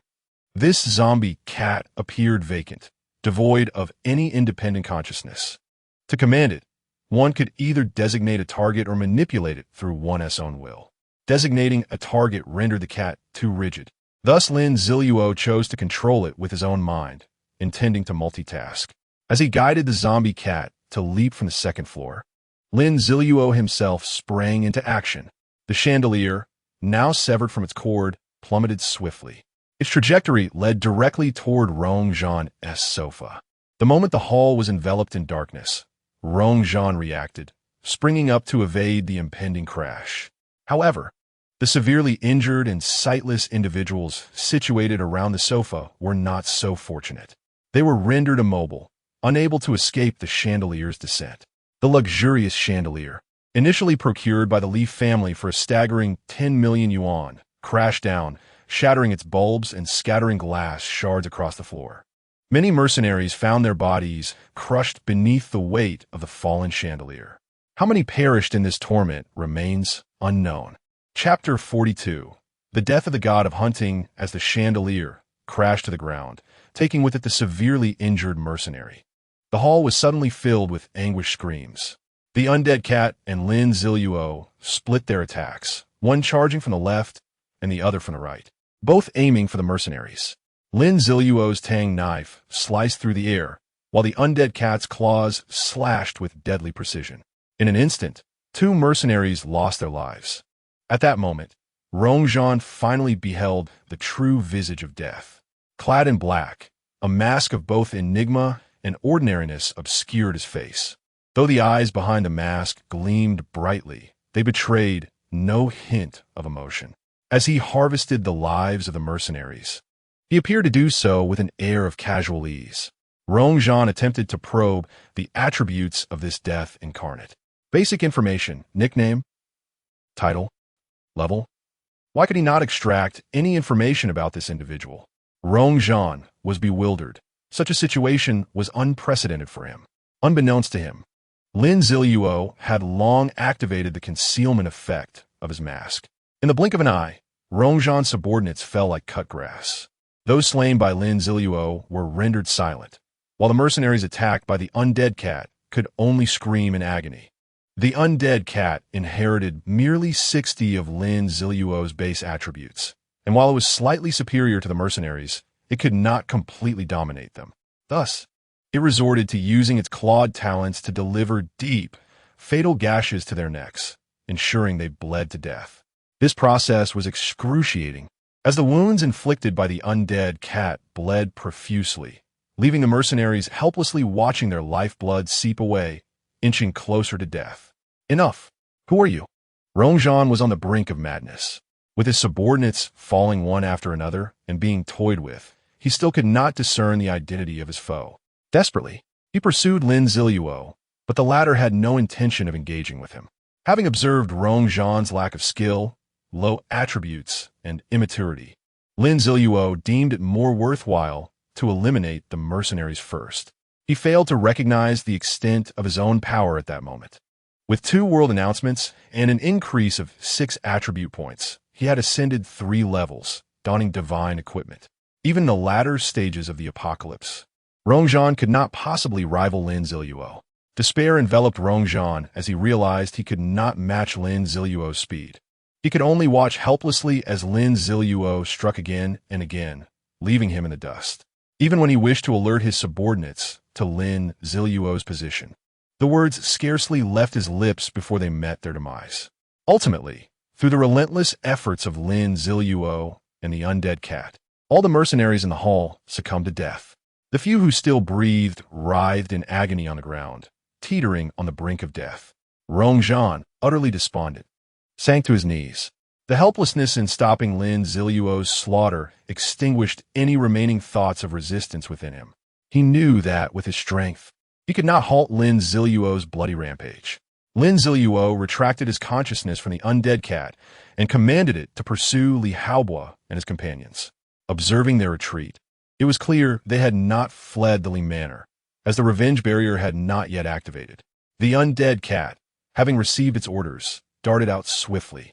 Despite its undead transformation, it retained the abilities of a cat, making tracking their escape routes a trivial matter. Lin Ziluo approached the kneeling Rongzhan. "Do something, O leader of the mercenary group," he taunted. Rongzhan raised his head, looking at Lin Ziluo, before suddenly erupting into a frenzied laughter, his voice hoarse. "Ha ha ha! The hunting mercenary group has nearly been obliterated, and I am still worthy of the title leader." Lin Ziluo relished this moment, even without clashing directly with Rongzhan. The sight of his despair filled him with satisfaction. Before Rongzhan, Lin Ziluo annihilated all his subordinates, shattering years of his hard work and leaving him devoid of any notion of resistance, as though his soul had been stripped away. This was the pinnacle of revenge. The torment of the body paled in comparison to the anguish of the spirit. Lin Ziluo believed that even if he chose not to kill Rongzhan, the latter would never rise again. Nevertheless, the act of killing was unavoidable. If slaying Rongzhan would bring him further satisfaction, why not proceed? Desperate, Rongzhan gazed at Lin Ziluo with a flicker of yearning. "Who are you? Who on earth are you? Tell me, or I shall die in unrest."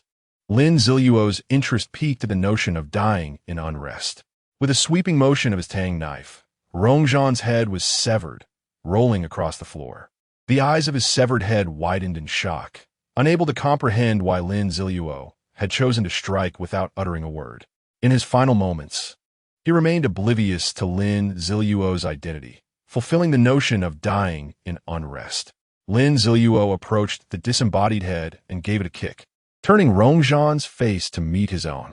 "I still remember that day and your contemptuous face. You trample me into the ground, asking why an ant like me deserve your attention. You call me an orphan, a waste. How dare I challenge the authority of the Li family? You said I was merely a filthy bug dwelling in the sewers, that killing me would sully your hands. I must thank you for your arrogance back then. It provided me the chance to escape and cost you 2 fingers. Your actions imparted a valuable lesson. Before taking a life, spare the unnecessary words. If one can act, they should do so without hesitation. You see, I have severed your head, and yet, here we are, conversing quite pleasantly, are we not?" As he concluded his words, Lin Ziluo could not suppress a chuckle. "But alas, I cannot linger here too long. Li Haobo awaits." He raised his foot and stomped down. Rongzhan's head exploded like a watermelon, blood and brain matter splattering everywhere, staining Lin Ziluo's shoes in a grotesque mix of red and white. Thus fell Rongzhan, the revered god of hunting, one of the 3 guardians of the Li family, one of the 10 war gods of Long Country, a figure revered by countless souls after the apocalypse. Lin Ziluo exhaled deeply, feeling the invisible shackles upon him lighten considerably. He stripped Rongzhan of his 3 bronze-level pieces of equipment and prepared to examine their attributes. "Meow," echoed the thoughts of the undead cat in Lin Ziluo's mind, signaling that it had located the whereabouts of Li Haobo and his companions. Lin Ziluo wasted no time. He sensed the undead cat's position and carefully inspected the slain bodies once more. Ensuring that all were truly dead, he finally felt at ease to pursue. Chapter 43. One is enough. Lin Ziluo merely needed to focus his consciousness on the zombie cat to accurately discern the path it had traversed. At this moment, he finally comprehended the location of the Li family's secret passage. It must be said that they were quite clever. The individuals who had fled earlier were merely a diversion meant to mislead Lin Ziluo. The zombie cat initially chose to pursue them, but soon realized that there was no trace of Li Haobo among them. Thus, it redirected its attention to follow Li Haobo instead. Ultimately, the zombie cat discovered that Li Haobo and Steward Zhao were hiding in the basement of the villa. Unbeknownst to Li Haobo, the zombie cat had already fully grasped their whereabouts, while he anxiously hoped not to be discovered by Lin Ziluo. Lin Ziluo did not immediately seek out Li Haobo and Steward Zhao, as the zombie cat was keeping watch over them. What he needed to do first was to resolve the situation with the remaining 20 or so individuals within the secret passage. In a safe room within the Li family's basement, Li Haobo exclaimed in a panic, "Steward Zhao, what should we do? What should we do?" A distinct odor of fear emanated from him, suggesting that the young master of the Li family had been so frightened that he had lost control of himself. "Master, please remain calm. Rongzhan and his hunting mercenaries can certainly fend off that assassin, especially since we've dispatched others to the secret passage. He would never suspect our presence here," Steward Zhao reassured him. Despite his words, a profound unease lingered in Steward Zhao's heart. Could matters truly resolve themselves so easily? Would this mysterious individual, capable of infiltrating the Li family estate, truly be deceived by such trivial tricks? It was undoubtedly Lin Ziluo's doing. It had to be him. He had first arranged for the death of Yao Jinghan and was now intent on eliminating me. Li Haobo resolutely asserted that the assassin had been procured by Lin Ziluo. Though he could not fathom how this information had reached him in advance or from where he had found such a formidable assassin. Could it be that Lin Jian left Lin Ziluo a contingency? Steward Zhao pondered aloud. Impossible. When we eliminated Lin Jian, our family nearly uprooted the entire Lin clan. There was no chance for Lin Jian to leave behind any contingency. If it weren't for that commander insisting we preserve a single bloodline from the Lin family, Lin Ziluo would have long since met his end. Otherwise, I would have exploited that wretched Yao Jinghan to ensure Lin Ziluo was devastated and dispatched someone to kill him long ago, Li Haobo continued. This was indeed unexpected. Lin Ziluo had always believed he was being targeted by the Li family due to the grievances stemming from his previous encounters with Li Haobo and Yao Jinghan. He assumed that the escalating conflict had prompted the Li family to relentlessly pursue him. Little did he know that it was all a scheme orchestrated by Li Haobo, including the romance between Yao Jinghan and Lin Ziluo, and her subsequent infidelity, all aimed at psychologically tormenting Lin Ziluo and driving him to the brink of despair. Suddenly, Lin Ziluo's voice resonated from outside the metal door of the safe room. Lin Ziluo, indeed. This is the voice of Lin Ziluo. Liaobu Shriaka. So you've had me in your sights all along. I had no idea my life was filled with such tales. Lin Ziluo's voice continued to echo. Lin Ziluo, let me tell you, you should have died at my hands. I should have arranged for your death from the very beginning. Li Haobo stammered, resorting to threats to mask his fear. The metal door of the safe room emitted a grating sound as Lin Ziluo attempted to force it open. I find myself quite curious. Who is Lin Jian? What exactly do you mean by the Li family uprooting the Lin family? Lin Ziluo inquired calmly while prying at the iron door. Haha, you orphan, you don't even know your father's name. You deserve this. Lin Jian chose to report my father just as he was about to be promoted, disrupting years of our family's plans. For that alone, the entire Lin family should perish. You should consider yourself fortunate. You are the last surviving wretch of the Lin family. E.M. Cutius, who could possibly be willing to assist you. Otherwise, with just a simple bodyguard, I could easily eliminate you, Li Haobo ranted. Listening to the sounds of digging outside the door, Li Haobo grew increasingly agitated, resorting to incessant cursing and shouting to vent his internal turmoil. He was convinced that Lin Ziluo had enlisted help. Your words are of no consequence, for regardless of what you say, I will ensure that your entire family, the Li clan, is reduced to ashes, Lin Ziluo replied with composure. What had initially been a casual inquiry from Lin Ziluo had become inconsequential to him. As he had stated, it mattered not how he became an orphan, nor whether his parents had fallen victim to the Li family. These details were now irrelevant. What remained was the profound blood feud he harbored against the Li family. As Lin Ziluo completed his statement, Li Haobo erupted into laughter, and even Steward Zhao, who had remained by his side, displayed a look of disdain. How ludicrous it was for Lin Ziluo to believe he could topple the Li family, a colossal entity that had thrived in Longhua for over a millennium, simply because of an unknown ally? Even as Li Haobo and Steward Zhao recognized their impending demise, they could not fathom the slightest possibility that Lin Ziluo could dismantle the Li family.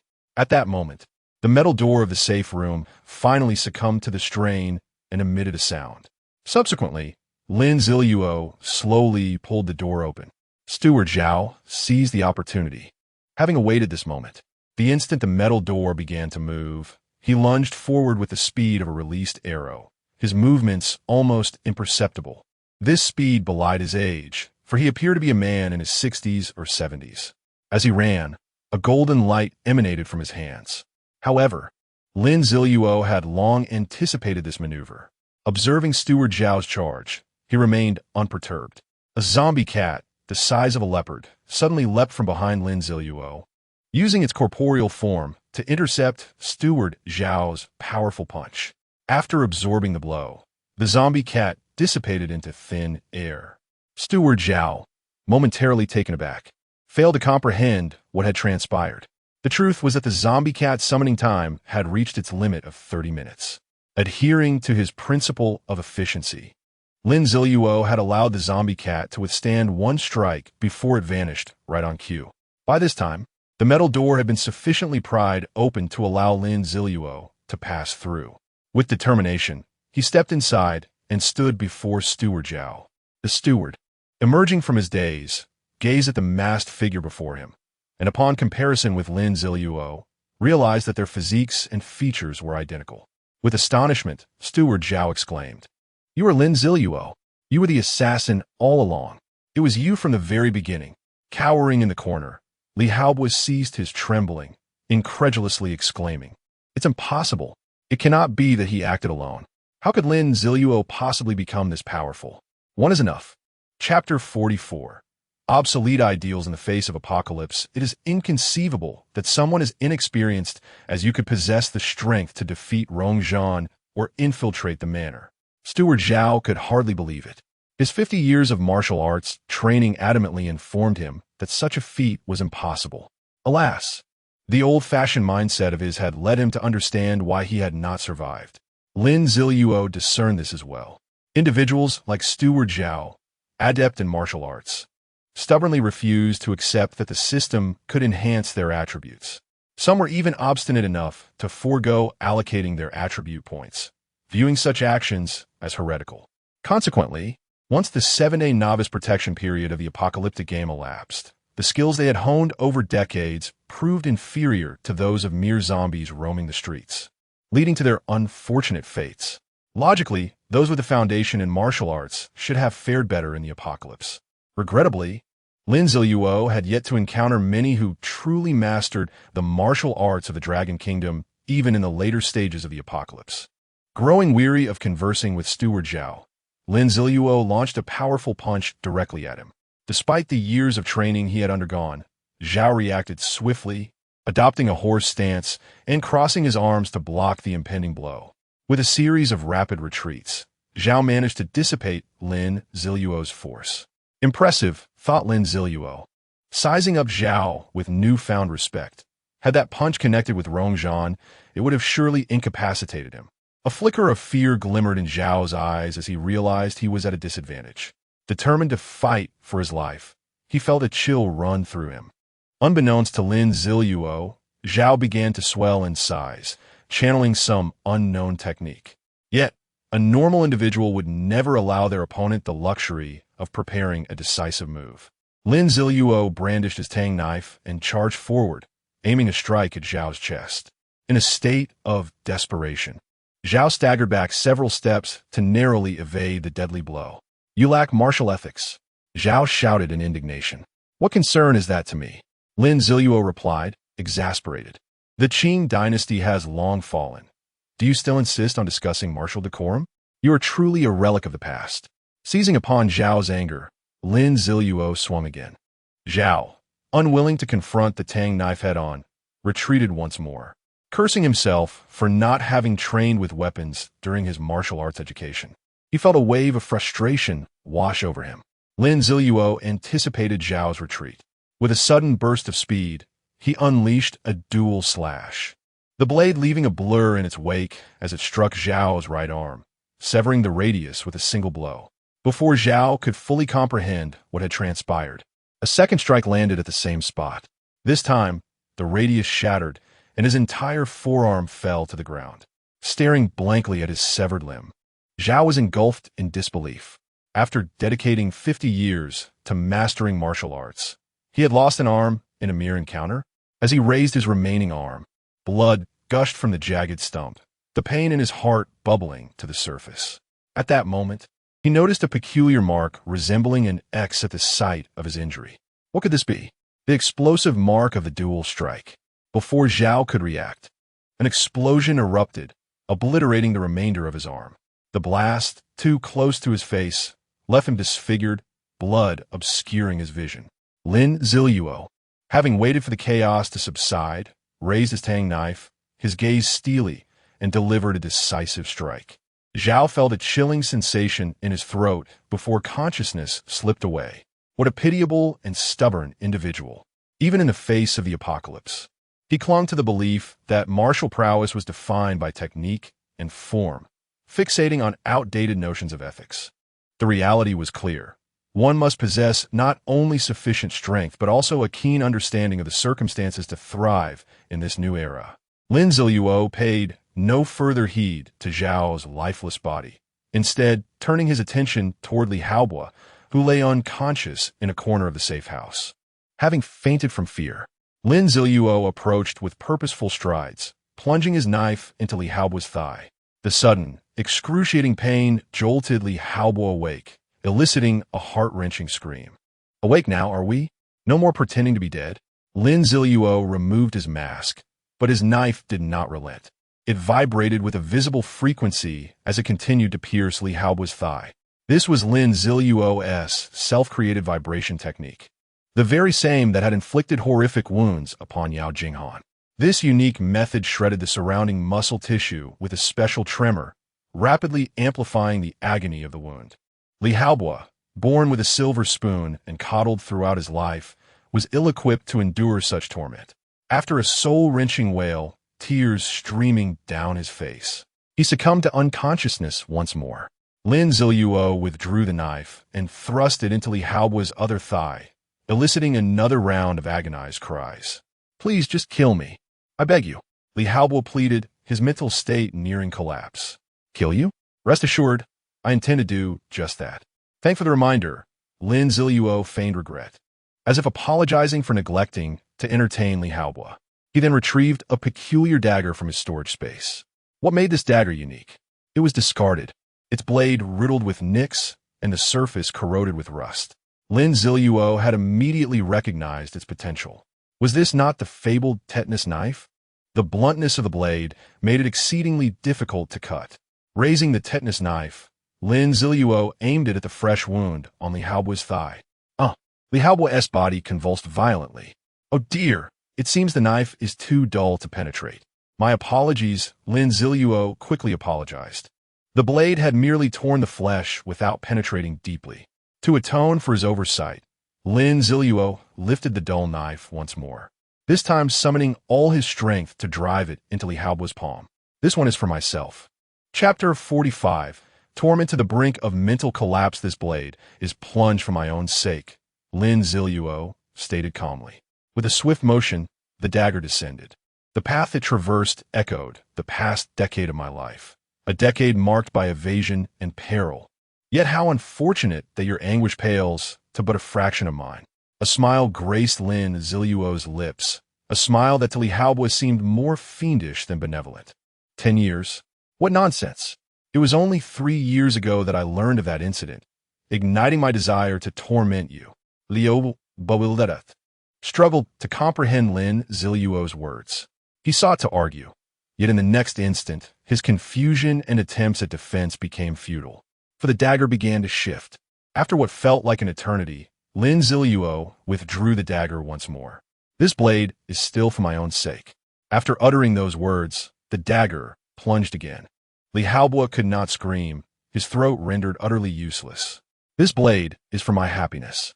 A hint of a smile appeared at the corners of Lin Ziluo's mouth, a smile devoid of warmth. leaving Li Haobo feeling an icy chill envelop him.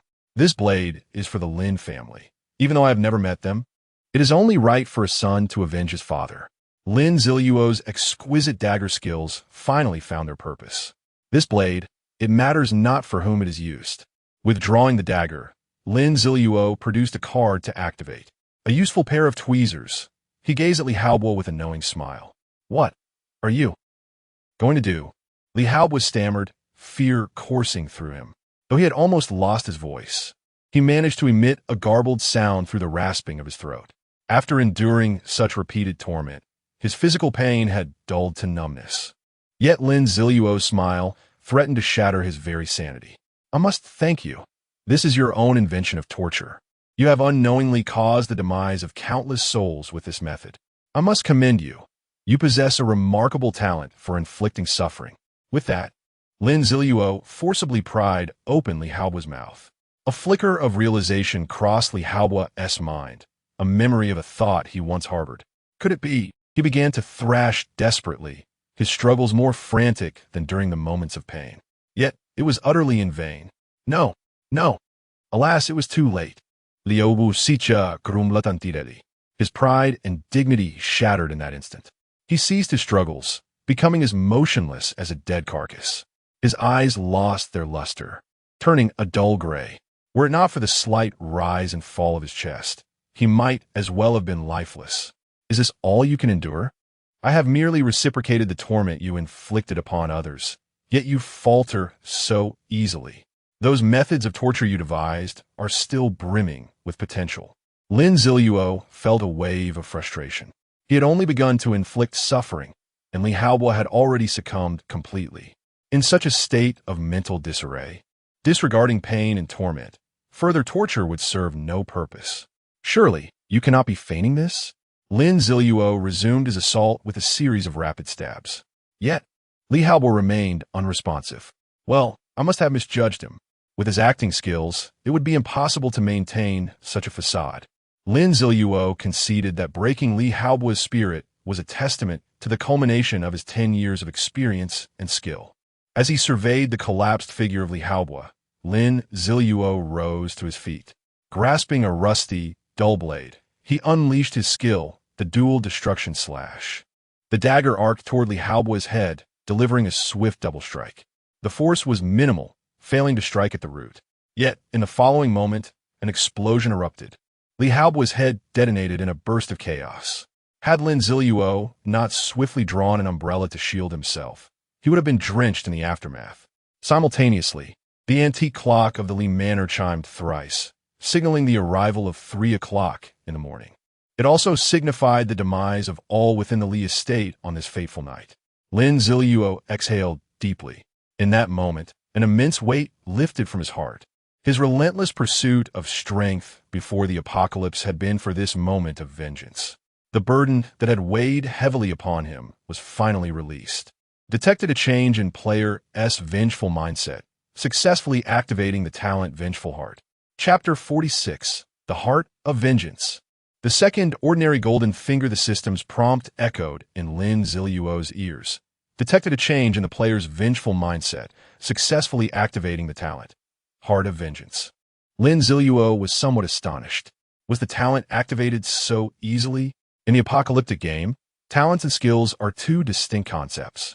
Skills can be learned through skill books, while talents can only be activated autonomously when certain conditions related to one's attributes, emotions, mindset, experiences, and abilities are met. This activation method cannot be achieved through skill books. It relies entirely on luck and strength. For instance, Lin Ziluo's talent, Universal Mastery, was a culmination of the numerous skills he had mastered over 10 years in the apocalypse. Once acquired, he would never forget the abilities encompassed within this talent. Now, by a stroke of fortune, Lin Ziluo had obtained a new talent, Heart of Vengeance. This talent imparts a fierce resolve for retribution, granting enhanced power against foes. Attributes. Upon designating an individual as an enemy, one's attributes will increase in accordance with the level of hatred felt. Higher hatred results in a greater enhancement, with a maximum potential increase of 20 in base attributes. Lin Ziluo's face lit up with joy. He had not anticipated the Heart of Vengeance to be so advantageous.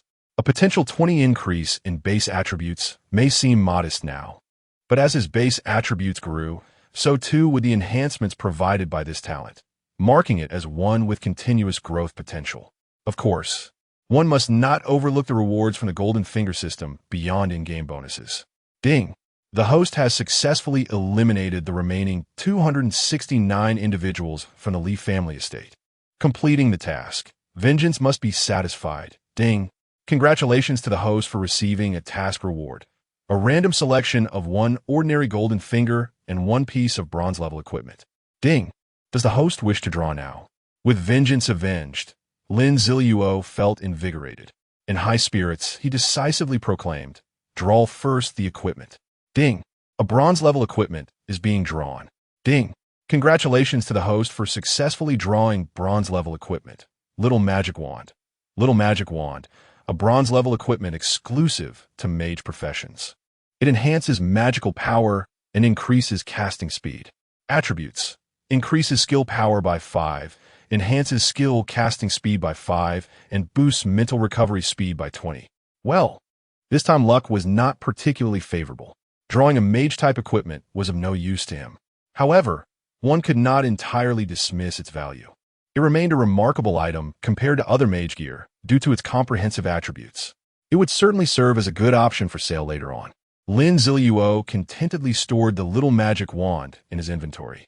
He also retrieved 3 bronze-level pieces of equipment he had stripped from Rongzhan. It is worth noting the killing mechanism in the apocalyptic game.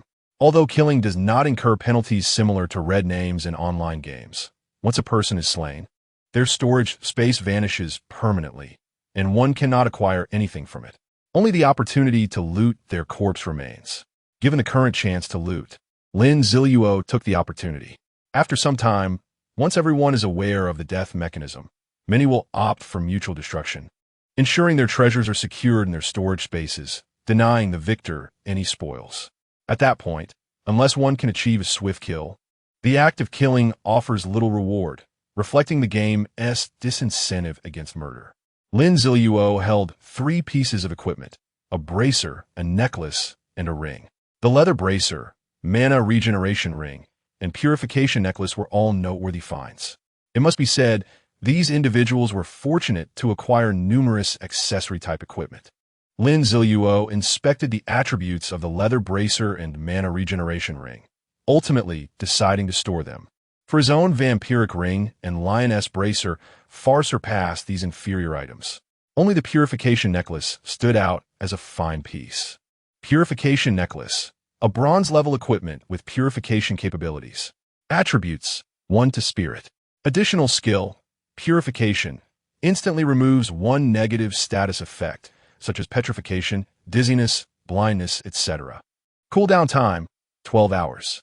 Although the attributes of this necklace did not surpass those of Lin Ziluo's current meditation necklace, its additional skill was remarkably powerful.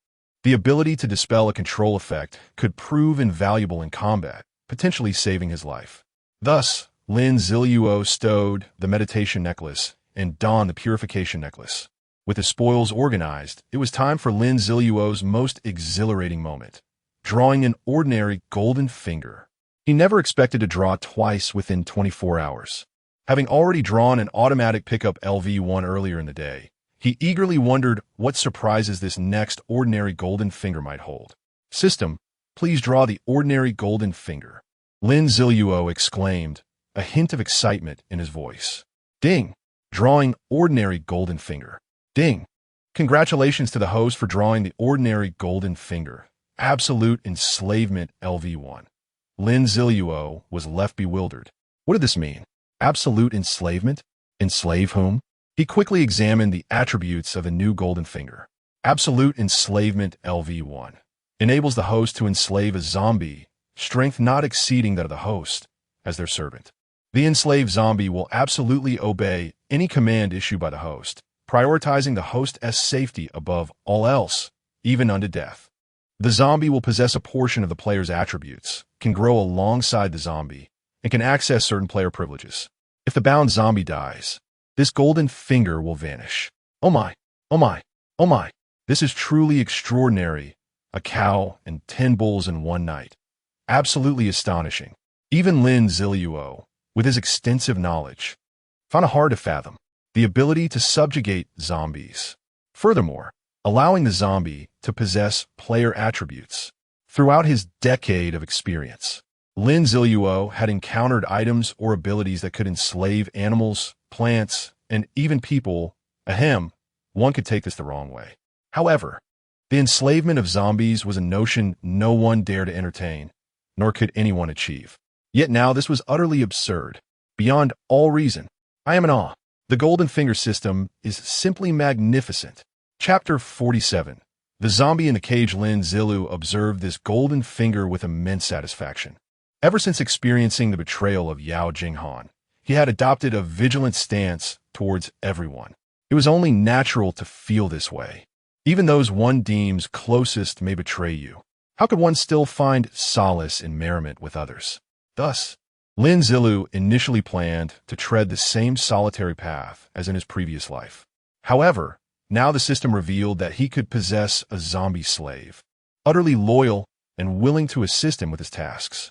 This meant he would no longer have to toil with the dirty and laborious work. With this thought in mind, Lin Ziluo inquired, what effects will the absolute servitude golden finger yield upon leveling up? Ding! Upon leveling up absolute servitude, the number of zombies you can enslave will increase, with each level permitting the enslavement of one additional zombie. The prospect of commanding thousands of zombies towards the siege of Li's city momentarily danced in Lin Ziluo's mind, only to be swiftly extinguished. Achieving such a feat would require numerous upgrades to the absolute servitude. It was a mere daydream. Nevertheless, which zombie would be most advantageous to enslave? The few that could evolve into zombie kings were elusive, and the ones he could recall, while promising, still felt lacking. Moreover, he was uncertain whether the enslaved zombies could develop to the level they had in his past life. After all those who had succeeded, be it individuals or zombies, had encountered fortuitous circumstances that led to their triumph. Why dwell on such thoughts? It was already past 3. He needed a rest. With that, Lin Ziluo cast one last glance at the mutilated corpse of Li Haobo and unleashed the cooling explosion of the dual blades once more. This time, the Tang Dao struck twice at the abdomen, obliterating Li Haobo's body into a mass of flesh. Lin Ziluo was confident that even Li Haobo's parents would not recognize this heap of remains. With a whistle, Lin Ziluo cheerfully exited the safe house. Outside lay the basement of the Li family manor, filled with valuable treasures, ancient calligraphy and paintings, gold and silver jewelry, precious gems, and various antiques. He scarcely glanced at the jewelry. In the apocalypse, such items were utterly worthless. They were more of a nuisance than anything else. However, he diligently collected the calligraphy and paintings, knowing their future significance, though he had forgotten the specifics, possibly for exchange purposes. Regardless, rolled up, they occupied little space, so he decided to keep them for now. Upon further inspection, Lin Ziluo discovered an array of exquisite daggers. Yet, adorned with gemstones, their blades lacked sharpness, leading him to discard them in disappointment. Even these knives were inferior to his rusty, dull blade. After thoroughly ransacking the basement, Lin Ziluo hummed a tune as he ascended to the first floor of the villa. Since he was there, why not indulge in a night's sleep? To be honest, he had never rested in such a luxurious villa before. To reach the bedroom on the 3rd floor, one had to traverse the grand hall on the 1st floor to access the elevator. Lin Ziluo made his way directly to the hall. However, as he walked, he sensed something amiss. The hall was dim, devoid of chandeliers. In that obscurity stood a solitary figure. Impossible. Everyone in the Li family was dead. Even the system acknowledged this. It should not be mistaken. This imposing shadow exuded an aura of muscularity, resembling a human beast. It stood there, motionless like a statue, not even requiring breath. Wait, no breath. Lin Ziluo noted that the figure had not taken a breath since he first saw it. Its abdomen and chest remained perfectly still. The only entity that matched such characteristics in Lin Ziluo's mind was a zombie.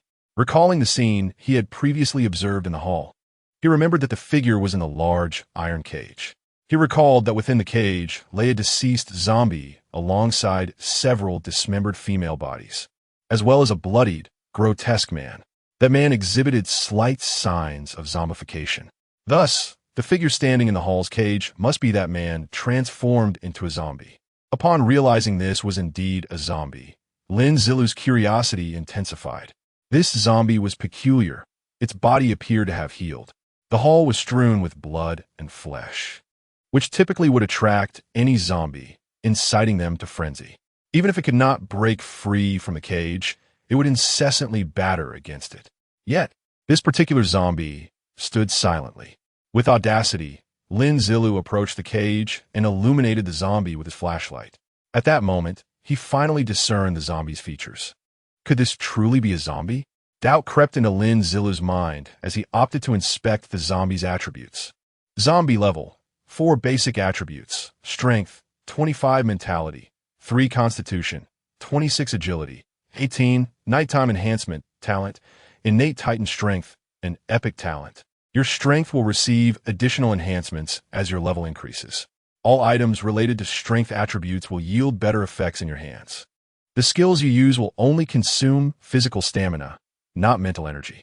Skill: full power strike, concentrates all your strength into your fist, dealing 150 of your strength attribute as damage with this blow. Chapter 48.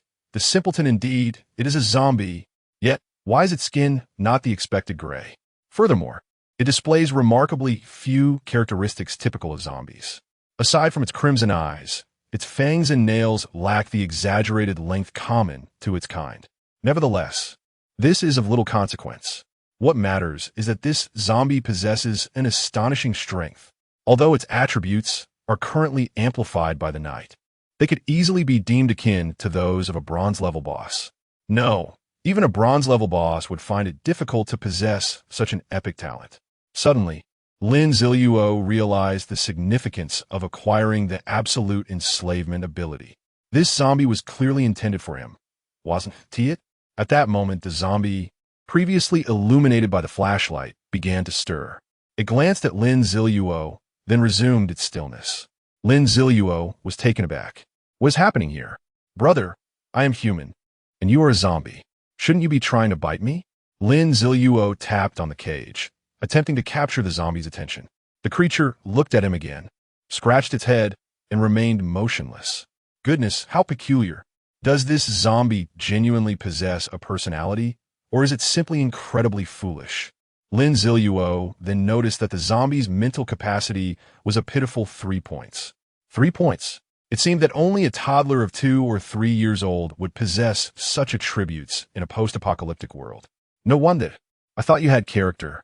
But it turns out you were just plain dim-witted. System, given that this zombie's attributes are so high, can I choose to enslave it? Lin Ziluo inquired curiously. Ding. Yes. Due to this zombie's deficiency in mental capacity, its combined attributes do not exceed those of the host, came the response. Indeed, it is feasible. Lin Ziluo found himself in a state of contemplation. One must admit, this zombie is rather impressive.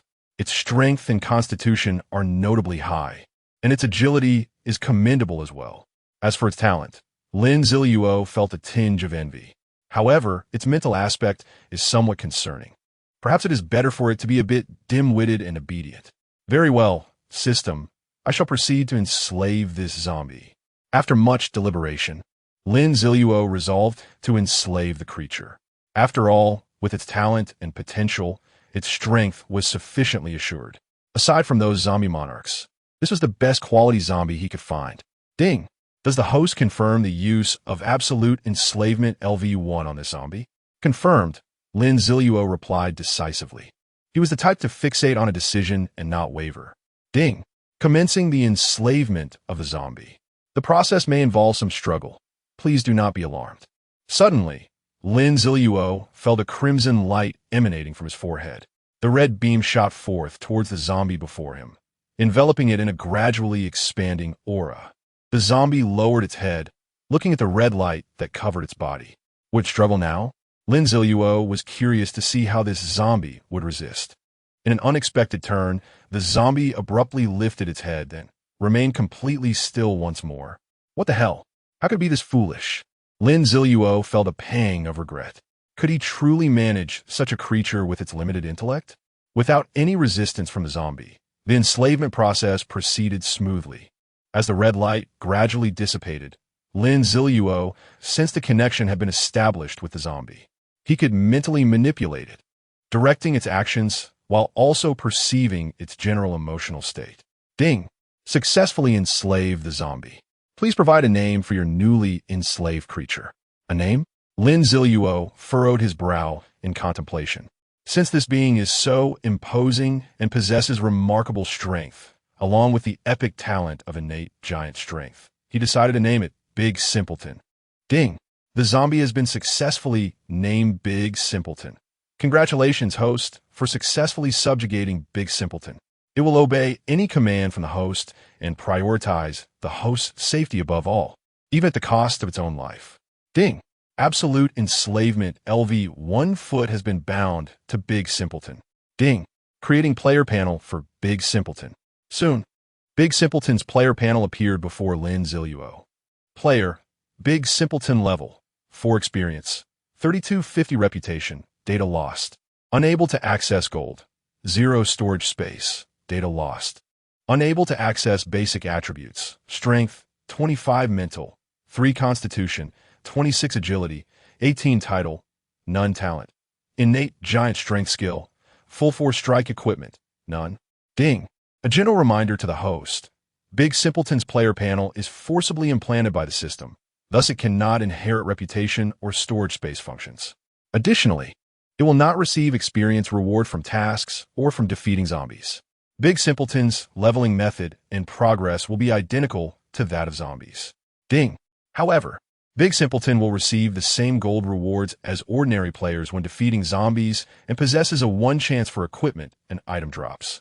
Lin Ziluo attentively absorbed the system's explanation. Well, this was anticipated. Having so many abilities was already beyond his expectations. Big Simpleton, Lin Ziluo called. Instantly, Big Simpleton turned to face him. Now prove your worth. I do not believe this cage can restrain you given your current attributes, Lin Ziluo commanded. Big Simpleton understood. It raised its extraordinarily large arms, grasping the metallic bars of the cage. With a surge of strength, the alloy bars emitted a sound that grated on the teeth. To the naked eye, the bars visibly began to bend. 1 bar, then 2, then 3. The cage was forcibly pried open, creating an opening large enough for Big Simpleton to emerge. Big Simpleton stepped out and regarded Lin Ziluo, scratching its head and breaking into a grin. Chapter 49. The quirky preferences of the fool Lin Ziluo felt quite content. A little foolishness in a person. No, even a little mindlessness in a corpse was of no consequence. As long as one was obedient and possessed some capability, that sufficed. Conveniently, he had an unnecessary leather bracer to bestow upon the fool. The blue regeneration necklace and the small magic wand could be disregarded. The naturally strong fool had no need for mental power or the speed of mental recovery. It is worth noting that additional mental power could not enhance the fool's intelligence. Leather bracer, a bronze-grade piece of equipment crafted from fur. Attributes, 1 constitution, 1 strength. Quite ordinary equipment. Lin Ziluo took a moment to examine the attributes of the fool after donning the leather bracer. He discovered that the increase in attributes from the equipment did not benefit from the unique night attribute bonus of zombies. Fortunately, if it had indeed conferred a night bonus, that would have been utterly absurd. Yawning, Lin Ziluo realized he was too fatigued and needed to sleep promptly.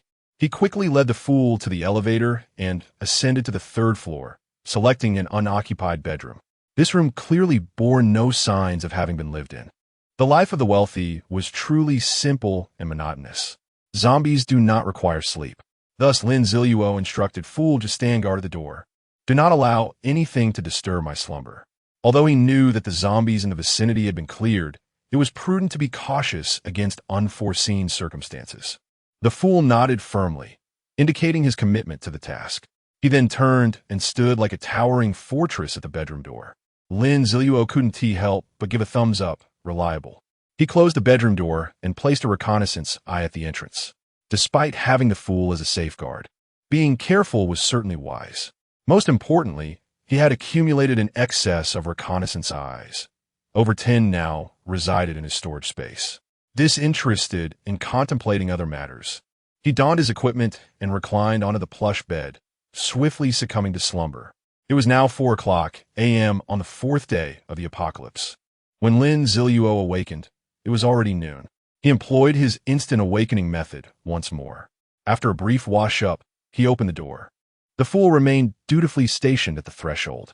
Upon hearing the door opening, the fool glanced back. "Well done, young man," Lin Ziluo praised. The fool immediately broke into a goofy grin. The two descended to the lower level. The gruesome scenes of the early morning greeted them. The air in the entire hall was thick with the pungent scent of blood. The ground was littered with corpses, leaving Lin Ziluo with little space to tread. Not to mention the substantial pool of blood that had stained the once pristine white carpet a deep crimson. Step by step, Lin Ziluo navigated over the bodies, with the fool trailing closely behind. However, due to the fool's considerable weight, many corpses were crushed beneath his steps. Upon reaching the large table in the living room, Lin Ziluo carelessly discarded a severed finger from the chair and plopped down. He then retrieved food classification cards from his storage space and activated a few at random. A sumptuous lunch materialized on the table, a feast for the senses. As he surveyed the hall's horrific tableau, he began to indulge in his meal. "Fool, why not feast on their corpses?" Lin Ziluo suggested, gesturing toward the fallen. Although zombies do not require sustenance to replenish energy, they possess a peculiar inclination for devouring human flesh. To his surprise, the fool looked at the bodies and shook his head vigorously, akin to a bobblehead. Lin Ziluo was astonished. "You truly are an extraordinary zombie." Furthermore, the fool glanced at the abundant spread before Lin Ziluo, swallowing audibly. With keen observation, Lin Ziluo noted this subtle action. With a spirit of experimentation, he indicated the food and suggested, "How about you try some?" No sooner had Lin Ziluo spoken than the fool's previously vacant expression transformed, his eyes sparkling with newfound awareness. He nodded eagerly, like a chick pecking at grains. Lin Ziluo placed a hand on his forehead, bemused by this peculiar zombie. Preferring cooked food over human flesh was an unusual trait he had never encountered in his previous decade. Without hesitation, Lin Ziluo waved his hand and summoned 5 or 6 more cards, activating them directly. The dining table soon overflowed with additional dishes. "Help yourself," he urged, pointing to the spread. The fool, grinning widely, stood and began to shovel the food into his mouth. "Sit down and eat," Lin Ziluo replied, somewhat exasperated. Having finished his own meal, he watched the fool devour the food. The fool promptly sat down, relishing the feast. Lin Ziluo observed closely and confirmed his hypothesis. Indeed, during the act of eating, the fool's intelligence appeared to elevate significantly. His eyes and movements became markedly more agile. Astonishing, appure foodie zombie. The prospect of food seemed to empower him. Lin Ziluo tested the fool with various actions, and as expected, he exhibited a noticeable enhancement in cleverness. However, once the meal was fully consumed, the fool reverted to his previous goofy demeanor. Well, Lin Ziluo mused. Earlier he had fretted over the surplus of resource cards without a place to store them. Now, the fool would assist in sharing the burden. After their meal, Lin Ziluo unfurled a map he had discovered the previous day in a shop. This map detailed the comprehensive layout of the Magic City, adorned with markings indicating special locations. Gazing at the map, Lin Ziluo began to search meticulously. After a while, his eyes sparkled with realization as he pointed to a specific location. "Let's go here now." Chapter 50. The scroll within the Museum of the Demon City.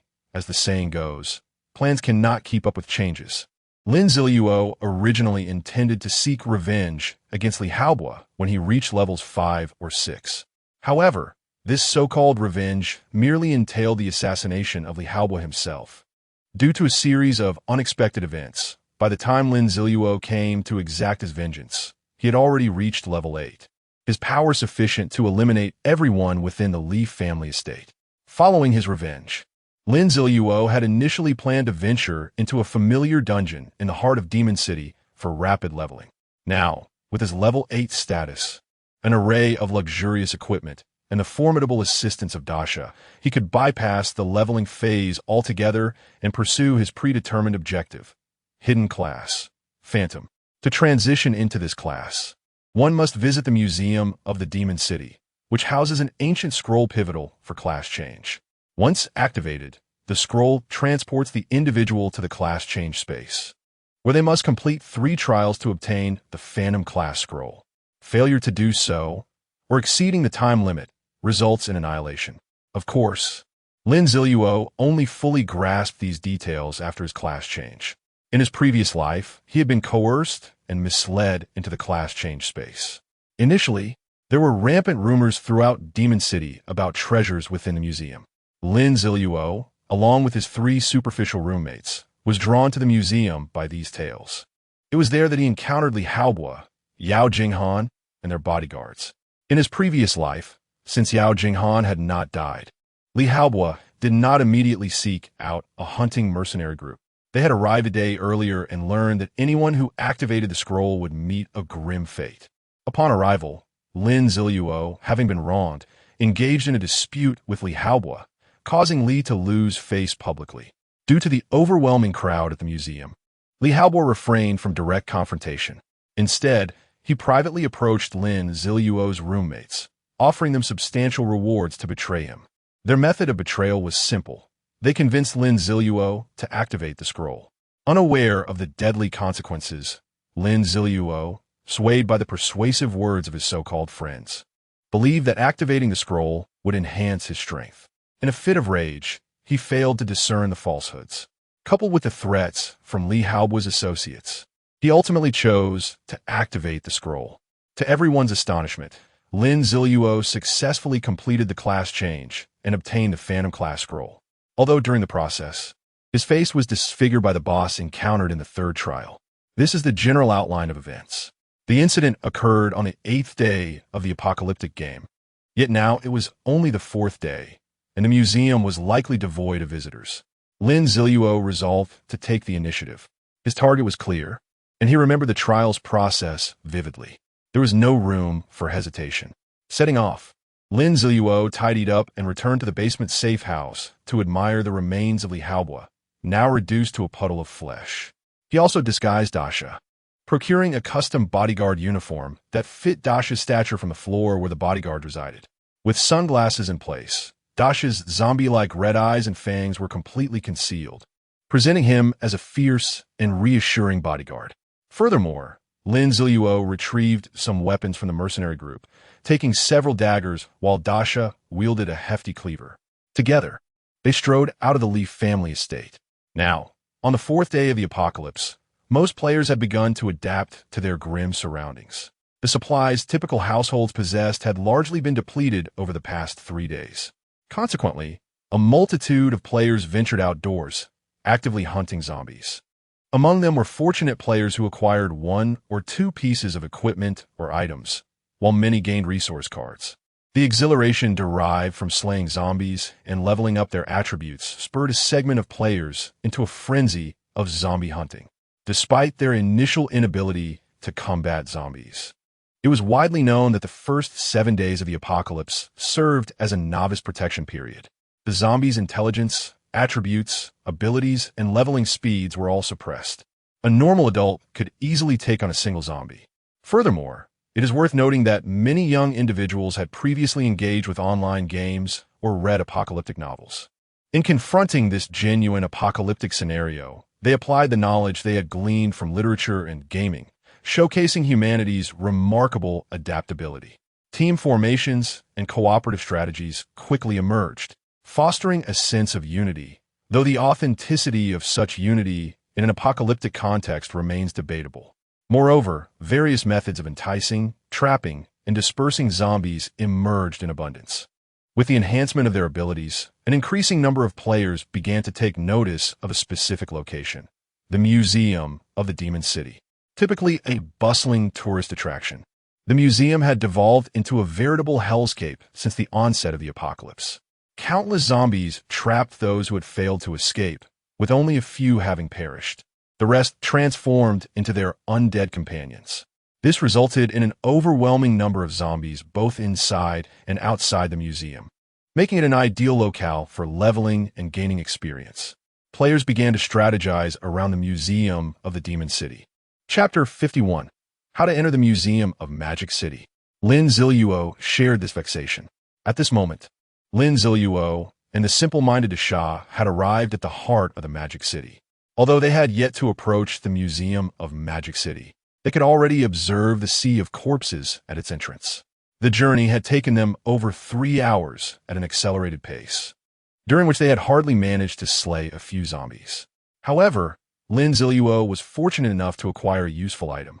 Fireball Spell Scroll, a bronze-level, one-time use item that, upon activation, releases a fireball of fixed energy. The player can manipulate the fireball to attack enemies or choose to detonate it, causing explosive damage. Though it may seem unimpressive, Lin Ziluo understood the terrifying power of such disposable scrolls. During their journey, Lin Ziluo conducted a test to ascertain whether the Shah, now possessing a player panel, could still be considered a zombie. The answer delighted him immensely. Indeed, the Shah could approach zombies without attracting their attention unless he chose to attack, prompting the nearby zombies to retaliate. This revelation was monumental. It meant the Shah could stealthily approach zombies for ambushes, even against those with superior attributes. Moreover, the Shah could open wild treasure chests. Consider the wild treasure chests amidst the horde. Typically, players must eliminate numerous zombies or defeat a boss to access them. The Shah, however, could simply wiggle his way through the masses and casually open the chests without drawing attention. What an incredible advantage. Naturally, Lin Ziluo would seldom allow the Shah to do this, as opening chests would yield no experience, reputation, or storage rewards, a pure waste. Lin Ziluo set aside his binoculars. On the 8th day of the apocalypse, the zombies near the museum had been largely cleared by players, allowing them to congregate at the entrance to discuss scrolls. Now, with such a multitude of zombies surrounding the entrance, it was undeniably challenging for just the two of them to clear the way. Lin Ziluo furrowed his brow. It was a pity that the scroll could not be moved from its fixed location. Otherwise, he could have had the Shah enter the museum to retrieve it and then hide in a corner to activate it comfortably. Currently, Lin Ziluo was positioned atop an unfinished building, its exterior fenced off, resulting in a scarcity of zombies within. He and the Shah ascended to the rooftop effortlessly. From this vantage point, Lin Ziluo could clearly observe the external conditions of the Museum of Magic City. Sitting on a wooden plank, he began to contemplate strategies. A direct assault was out of the question. With so many zombies, it would be futile to attempt to eliminate them all. Stealth was equally impossible. No matter how agile he was, navigating a museum infested with zombies was unfeasible. What if he used a throwing device to launch? Raw meat soaked in zombie virus. No. The throwing distance was limited, and getting too close would not divert them. Perhaps he could send a Shah to lure the zombies away, holding raw meat to draw a significant portion away while he dealt with a smaller number, creating an opportunity to reach the scroll. Lin Ziluo glanced at the Shah, who was momentarily lost in thought, suddenly shivering. Confused, the Shah touched his own head. How odd. Why would a zombie shiver? Lin Ziluo quickly averted his gaze. Whether he could activate the zombies was one thing, but if they pursued the Shah, his demise was assured. What to do? Lin Ziluo cast a few glances toward the museum and suddenly spotted a location, a shopping mall separated from the museum by 2 streets. He noticed significant activity behind the glass on the top floor. Peering through his binoculars, he observed a considerable number of people gathered there, most of them strong young individuals. Their demeanor suggested they were seasoned zombie hunters. At the top floor's floor-to-ceiling windows facing the museum, Lin Ziluo could distinctly see 4 or 5 individuals observing the museum while engaged in animated discussion, gesturing as if devising a plan. Due to the distance and angle, Lin Ziluo could not fully discern their conversation, but a few words caught his attention. Exterminate this batch of zombies. Insufficient manpower inside the museum. After a lengthy discussion, they disappeared from view, presumably to consult with others gathered nearby. Lin Ziluo lowered his binoculars. From their dialogue and actions, he deduced that the zombies at the museum entrance had likely been cleared by these individuals. However, those who had interacted with the scroll had perished, unable to reap any benefits, leading to the information's dissemination. In light of this, why not collaborate with them? Joining their ranks to eliminate the zombies would alleviate many burdens while sparing to Shah. As for the concern of others reaching the scroll first, that was laughable. If someone could complete the trial, there would have been no need for Lin Ziluo to activate the scroll 2 days later. Forming temporary alliances was common in the apocalypse, though such improvised groups rarely fared well. In the face of self-interest, who would adhere to rules, especially in a game where strength reigned supreme? Lin Ziluo sheathed his dagger and stowed away his binoculars, signaling to the Shah. Together, they descended the building, eager to rendezvous with the individuals atop the mall and see if they could prompt an earlier offensive. Chapter 52. The Grim Reaper Club on the top floor of the Zayarunfa shopping mall. Nearly 100 players congregate in a warehouse brimming with supplies. Originally intended to restock the mall's shops, these provisions have now transformed the warehouse into a vital resource hub for players amidst the apocalypse. Typically, highly trafficked locations such as shopping malls are teeming with zombies, deterring most from entering. However, the rear freight elevator of this mall provides direct access to the warehouse, circumventing the dangers within. Thus, players familiar with Zayarunfa opt to take the freight elevator to procure necessary items like food.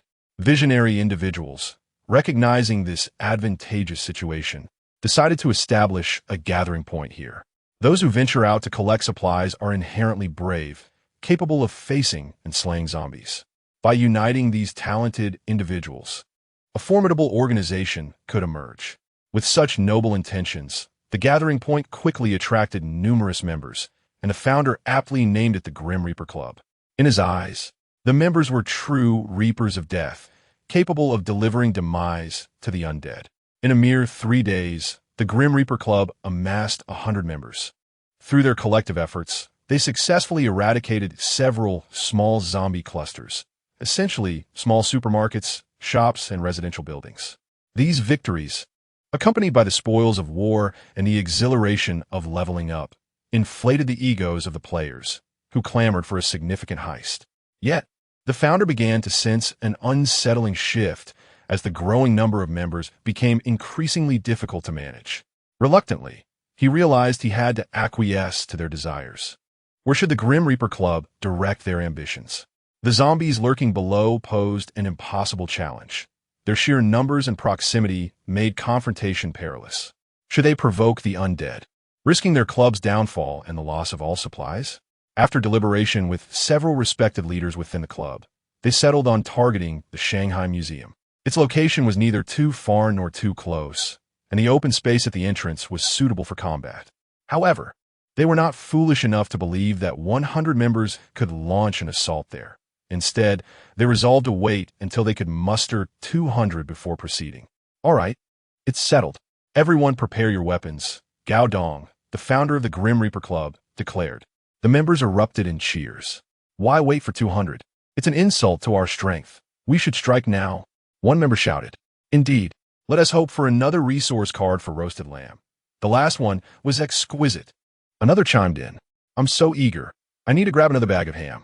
Gao Dong opened his mouth to urge the members to conserve their resources and to keep a low profile to avoid attracting the zombies' attention below. Yet, he knew his words would fall on deaf ears. Who would he relish the freedom to indulge amid the apocalypse? Who would he enjoy the chaos of an unrestrained club? Gao Dong felt he had lost his way, but was reluctant to abandon the club he had founded. Ultimately, he relished the semblance of power and the adulation from his members. Consequently, their audacity grew unchecked. Hey, you big yellow hair, keep your hands to yourself. A woman wielding an iron rod confronted a man with dyed yellow hair. Behind her lurked a striking girl. Without needing to look, Gao Dong knew Big Yellow Hair had been trying to grope the girl again. Unfazed, Big Yellow Hair retorted, I say, Tian Ningjing, don't let that bronze-level iron rod go to your head. You think you can intimidate me? He spat on the ground. You don't understand. If this little beauty submits to me, it would benefit everyone. How long do you think you can protect her? Tian Ningjing trembled with anger. I know your intentions. Big Yellow Hair, you think I would ever submit to you? Phew. You think you're worthy? Laughter erupted from the surrounding crowd. Big Yellow Hair's expression darkened, feeling humiliated. Stupid bitch, just wait. I'm being a gentleman now, but I'll make you regret it when I get the chance, he seethed, knowing he couldn't best the equipped Tian Ningjing at the moment. You think you can play me? Look at yourself. You're a joke.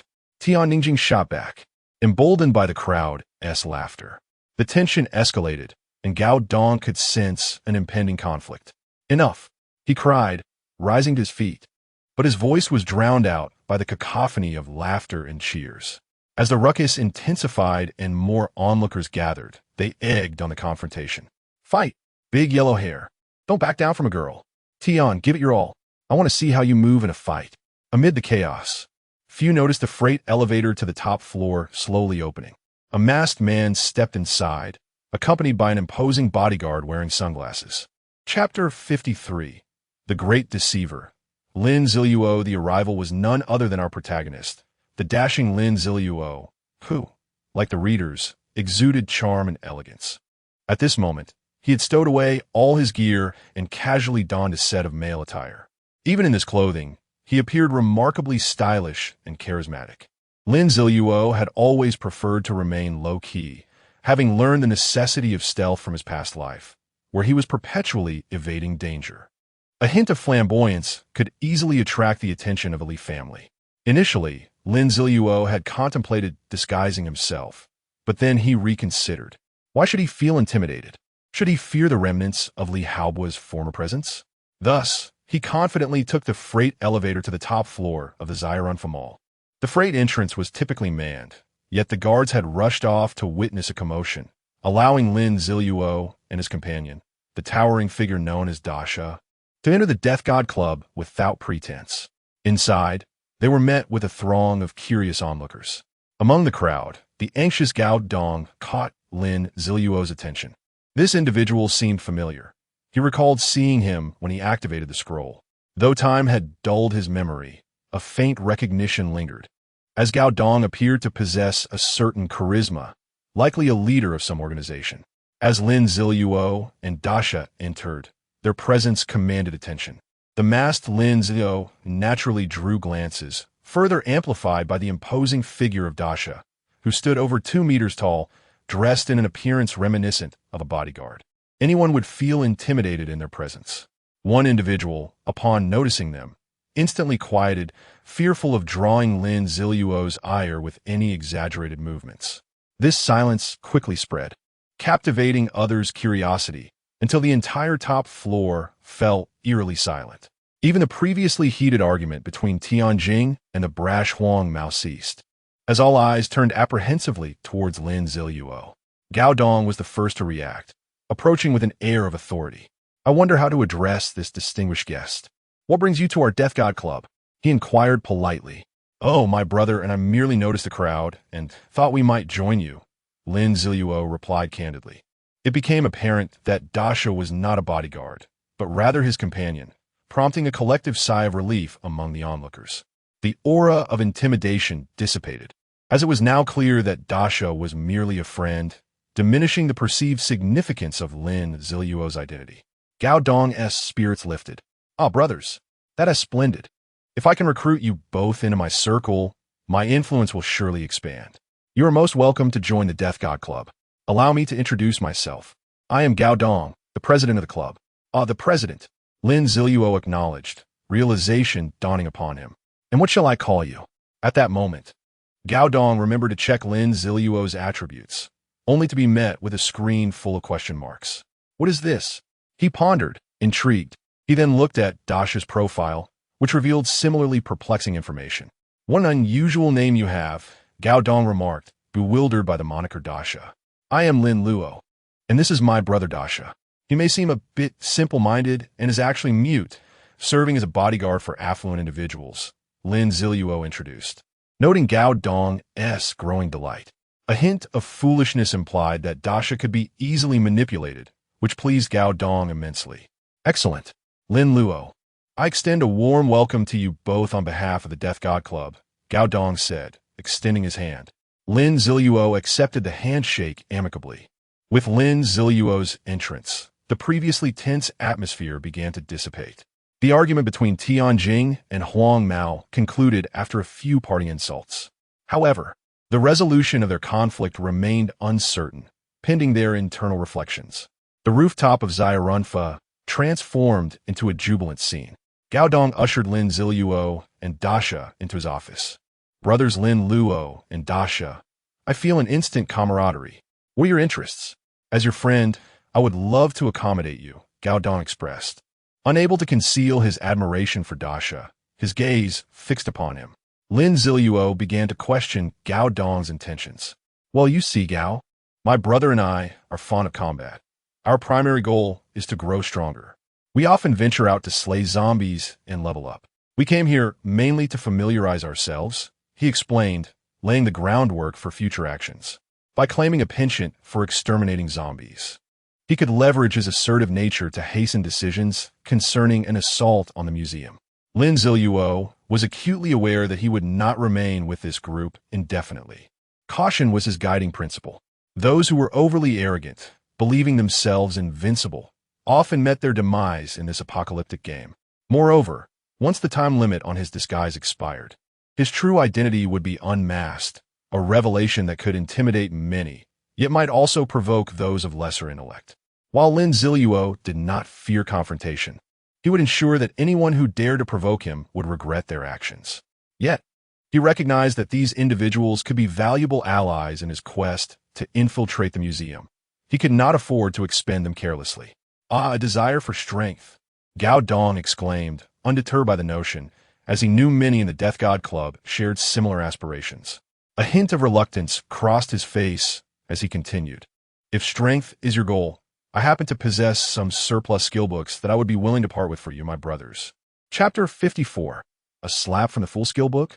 Lin Ziluo was momentarily taken aback. Oh my goodness, what an unexpected gain. If it weren't for Lin Ziluo's remarkable composure, he might have burst into laughter. Is it possible that Gao Dong is unaware of the rarity of skill books? Is he truly willing to incur such a significant cost to please us? Amused internally, Lin Ziluo hesitantly remarked, a skill book, this must be quite valuable, wouldn't it? Such an attitude. This demeanor is the most enticing bait. As expected, Gao Dong immediately responded with flamboyant generosity. Ah, we are all brothers here, what is precious or not. Here, take it, brother Lin Luo. With that, Gao Dong retrieved the tome from his storage space and forcefully thrust it into Lin Ziluo's hands. Wow, it truly is a skill book. Lin Ziluo was astounded. Is it that my approach was incorrect? Are players in this apocalyptic game so generous? He opened the book. Frantic Fury, a warrior class skill. Upon activation, the user enters a state of uncontrollable rage, losing all awareness and becoming a mindless berserker, attacking any living being nearby. All attributes increase by 20 to 50, depending on the level of rage, lasting for 2 minutes. After 2 minutes, the user will descend into chaos, with a duration of confusion proportional to the level of enhancement. This skill has significant side effects. Use with caution. Lin Ziluo's expression turned peculiar. Although Gao Dong could not discern Lin Ziluo's reaction, he could tell from Lin Ziluo's prolonged silence that his cleverness had been seen through. Gao Dong awkwardly explained, though this skill does have considerable side effects and results in a complete loss of awareness, it serves as a lifeline in dire situations. Do you think I'm foolish enough not to use a skill book? In those 2 minutes of total oblivion, let alone the risk of harming allies. It is a well-known fact that even with enhanced attributes, a mindless fighter is often less effective than one with awareness. Just consider the comparison between a zombie and a human of equal attributes. Humans often prevail against zombies precisely because zombies lack consciousness. Players are not simpletons. After one player activated this skill book, he immediately traded it for a piece of bronze-level equipment with Gao Dong, who naively agreed to the exchange. Every time Gao Dong reflected on this incident, he was filled with regret. Ah, it's nothing. I can feel Brother Gao's goodwill. And I truly appreciate this skill book, Lin Ziluo said in a calm tone, retracting the skill book into his storage space. If you truly liked it, wouldn't you have learned the skill already? Gao Dong assumed Lin Ziluo was merely offering him a way out. His embarrassment was palpable, and he hurriedly added, I apologize.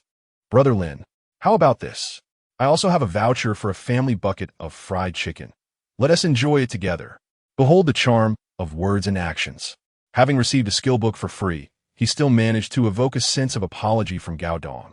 Oh no. I need to go out with the fool to hunt zombies for experience. Lin Ziluo declined. Upon hearing this, Gao Dong replied, well, that's fine. We're all good brothers. Your strength increases, makes me happy too. Go ahead, brothers, take whatever you need from the warehouse. No need to be polite. Lin Ziluo nodded in understanding, but he did not actually retrieve any supplies. Instead, he exited the office. The fool, having observed the brotherly exchange, immediately followed suit, tailing Lin Ziluo with enthusiasm. Gao Dong, left alone in the office, reveled in his fortune. Brother Lin Luo is genuinely splendid. Even after giving him that paltry skill book, he didn't complain. What a good brother, Gao Dong mused. However, as soon as Lin Ziluo stepped out, he sensed something amiss. His keen perception told him that from the moment he crossed the office threshold, 3 or 4 individuals had immediately set their sights on him, as if they had been waiting for his exit. It seems trouble is brewing. Lin Ziluo felt a sense of helplessness. Why must they target a kind-hearted person like me? Sure enough, as Lin Ziluo approached the cargo lift, he was surrounded by several individuals blocking his path. A man clad in fur and smoking a cigarette emerged from the crowd. This man was a thorn in Gao Dong's side, possessing considerable influence and constantly seeking to usurp Gao Dong's position as the leader of the Death God Club, often targeting him both openly and covertly. The man regarded Lin Ziluo with an arrogant demeanor and declared, brother, I'm not threatening you. I just want to warn you. Don't get too close to Gao Dong. Otherwise, even if your brother is strong. Lin Ziluo, growing impatient, interjected, fool, what are you waiting for? Get to work. The man, interrupted mid-sentence, seethed with anger, ready to explode. The fool stepped forward from behind Lin Ziluo. So what if you're big? You're only a level 4. Let me tell you, I have several level 4s behind me. Smack. This time, the man's words were cut short, never to be uttered again. The fool had unleashed a powerful slap, spinning the man's head a full 180 degrees. The burly men flanking their leader were aghast as they witnessed their boss's face turn towards his back. 2 of them were so frightened that their legs buckled, and they collapsed to the ground. The revelers in the hall, upon hearing the sound of the slap, turned their attention curiously towards the commotion. Boom! The man's lifeless body crashed to the ground. Lin Ziluo calmly clapped his hands and stepped over the man's corpse, proceeding to the cargo lift as if nothing had transpired, leaving the rooftop with the fool in tow. Chapter 55. The Bug of Ecstasy and Fury Silence. An almost suffocating silence enveloped the once bustling hall. Once again, it fell into a profound stillness as Lin Ziluo became the focal point of attention. All gazes were fixed on the lifeless body on the ground, leaving everyone too terrified to utter a word. Even Gao Dong, within his office, sensed something amiss. He was chiding himself for neglecting to escort Lin Luo downstairs when he suddenly noticed the absence of the usual cacophony outside. Gao Dong opened the office door. What on earth? Before he could finish his thought, his eyes fell upon the corpse sprawled on the ground. Isn't that Jia Tai? How could he be dead? Gao Dong exclaimed in astonishment. This utterance shattered the eerie calm. Many finally reacted, erupting into screams and frenzied chatter. Someone has been murdered. Oh my. A single slap turned his head almost completely around. Ugh. I feel nauseous. This is revolting. The hall descended back into chaos, even more tumultuous than before. A loyal subordinate of Gao Dong approached him, recounting the recent events. Upon learning that Lin Ziluo had commanded the Shah to deliver the fatal blow to Jia Tai, Gao Dong nearly burst into laughter. His greatest adversary had met his end so abruptly. Lin Luo and the Shah are truly my good brothers. I must treat them well next time. Gao Dong surveyed the scene, instructing his men to clear the body before retreating back into his office, exhilarated. Lin Luo has presented me with a magnificent gift. Indeed, this incident had bolstered his authority and spared him numerous troubles. When the time came to attack the museum, he would possess considerable influence. Meanwhile, in the cargo elevator, Lin Ziluo pondered. Yet Gao Dong has also bestowed a grand gift upon me. His thoughts drifted to the skill, ecstasy, and fury, and he felt a surge of joy. It was a pure windfall, a practical skill book. To others, it might seem like a useless skill, even one meant for self-destruction. Yet in Lin Ziluo's hands, it was a treasure. This treasure was not meant for Lin Ziluo, but for Desha.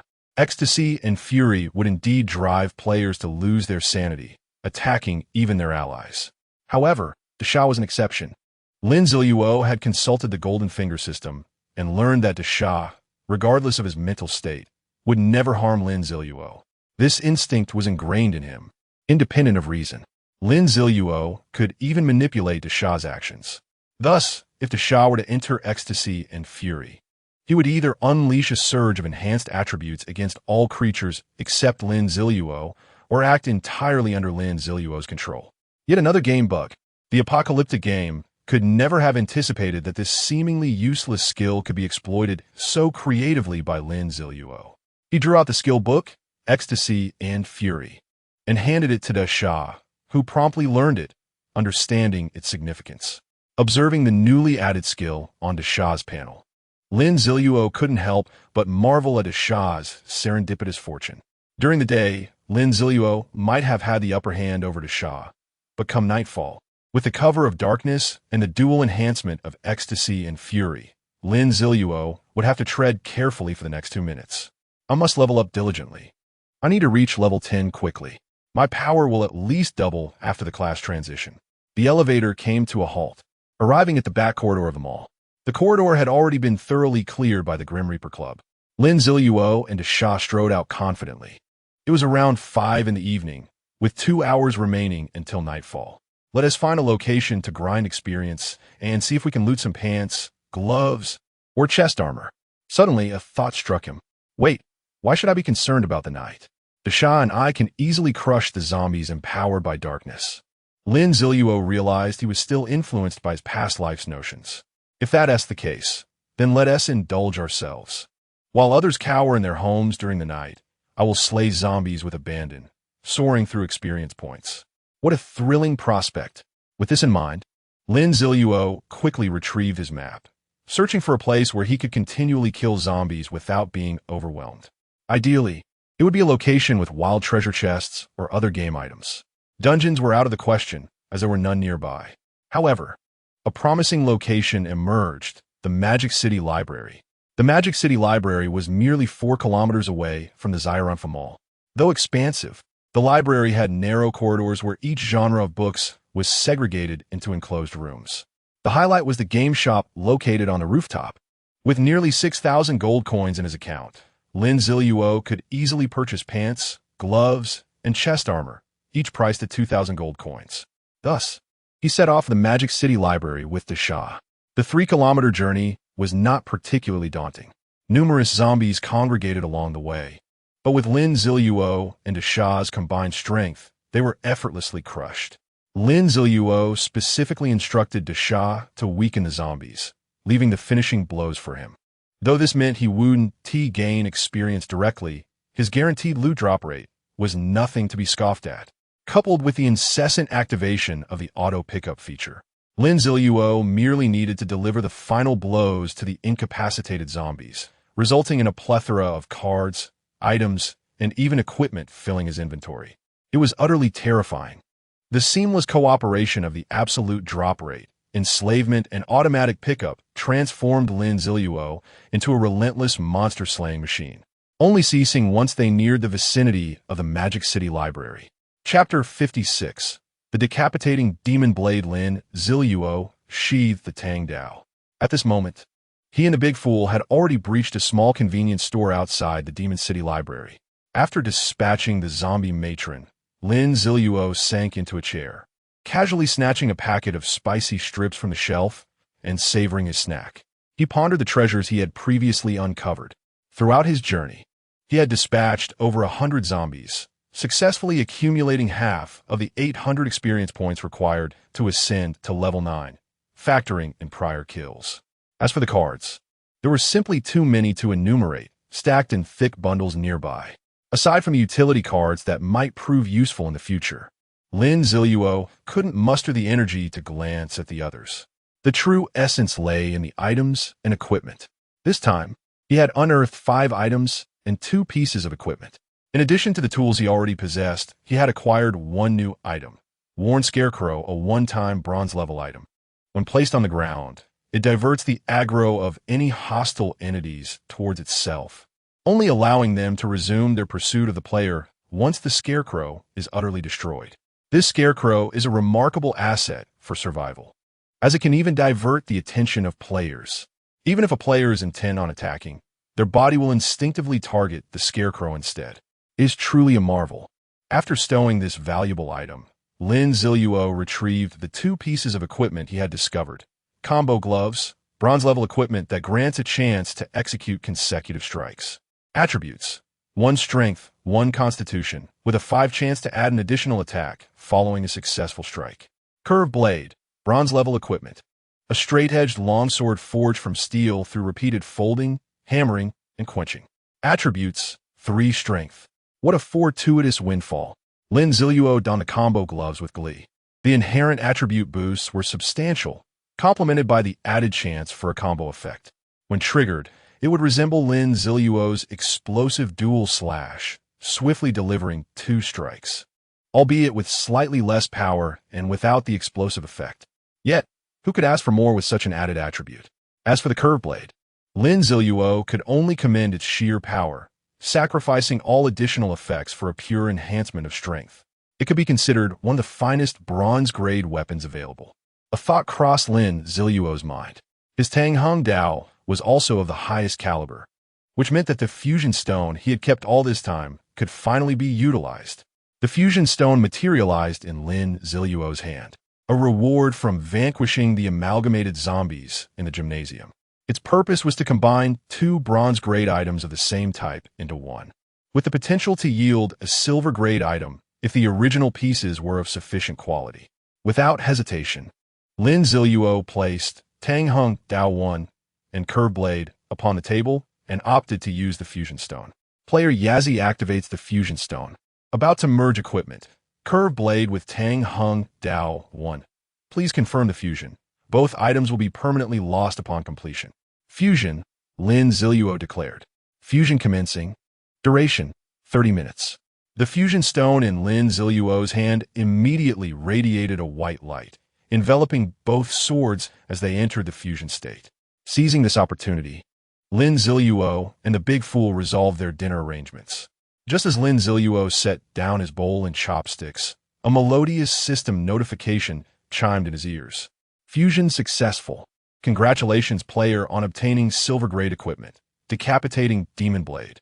A silver-grade weapon. Splendid. His offensive capabilities were set to soar. Lin Ziluo eagerly examined his new equipment. The Decapitating Demon Blade. The once pristine, gleaming blade had transformed into a profound shade of ebony, with only a glimmer visible at its razor-sharp edge. The appearance of the Decapitating Demon Blade bore resemblance to the Tang Dao, yet it boasted intricate and mystical patterns on either side of the blade. Upon grasping the Decapitating Demon Blade, Lin Ziluo distinctly felt an increase in weight by approximately 30. However, this posed no issue. He quickly acclimated to the heft. Decapitating Demon Blade 1, silver-grade equipment, forged from the Tang Hung Dao and Curved Blade, successfully amalgamated into this formidable blade that enhances decapitation prowess. Attributes: for strength, 1 constitution. Capable of gradually repairing damage to the blade after disengagement from combat. Passive skill: decapitation. During decapitation, speed is increased by 20, and upon a successful strike, the player gains 1 strength for 3 minutes, stacking up to 2 layers. What a delightful surprise. Lin Ziluo had not anticipated that 2 top-tier bronze-grade items could fuse into such an exceptional silver-grade weapon. The Decapitating Demon Blade could truly be described as superlative, boasting a powerful attribute of 4 strength, and with a passive stacking effect, it could potentially yield a staggering 6 strength. Eagerly, Lin Ziluo scrutinized the attributes of his newly acquired Decapitating Demon Blade. Base attributes: strength, 27, spirit, 19, constitution, 18, agility, 23. This was truly impressive. With his new weapon in hand, Lin Ziluo was brimming with confidence. However, upon noticing the Big Fool still engrossed in his meal, Lin Ziluo felt a surge of impatience. "What are you eating, big fool? We are setting off for the Demon City Library." Chapter 57. Storming the library, De Sha reluctantly set down the roasted chicken in his hands. He then stood up, grasping the large iron rod he had just discovered, though a sullen expression lingered upon his face. Lin Ziluo chuckled and, with a hint of exasperation, urged him, "Put in your best effort tonight, and I shall procure 2 more roasted chickens for you tomorrow." Instantly, De Sha perked up, raising the iron rod high, his eyes sparkling with renewed vigor. The world of food enthusiasts is so delightfully simple and unpretentious. The library in Modu is a circular structure, featuring 2 arched entrances at the front and back. As the apocalyptic game commenced at 7 in the evening, the number of patrons still reading inside the library was sparse. Consequently, the horde of zombies gathered at the entrance was considerably fewer than that at the gymnasium earlier. Now, on the 4th day of the apocalypse, some zombies had reached level 3, while minority had ascended to level 4, boasting an approximate increase of 5 points in their basic attributes. This posed a greater challenge for ordinary individuals below level 4. Yet, did it make a difference to Lin Ziluo and De Sha? As per custom, Lin Ziluo first located a detailed schematic of the library's internal layout in front of the main entrance. He swiftly plotted his route and, with De Sha at his side, charged fiercely toward the gathering of zombies at the entrance. With approximately half an hour remaining until nightfall, they needed to breach the library within this time frame to avoid being encircled by the undead. With an itch for action, Lin Ziluo led the charge, his enchanted blade slicing through the air, leaving behind a shadowy trail.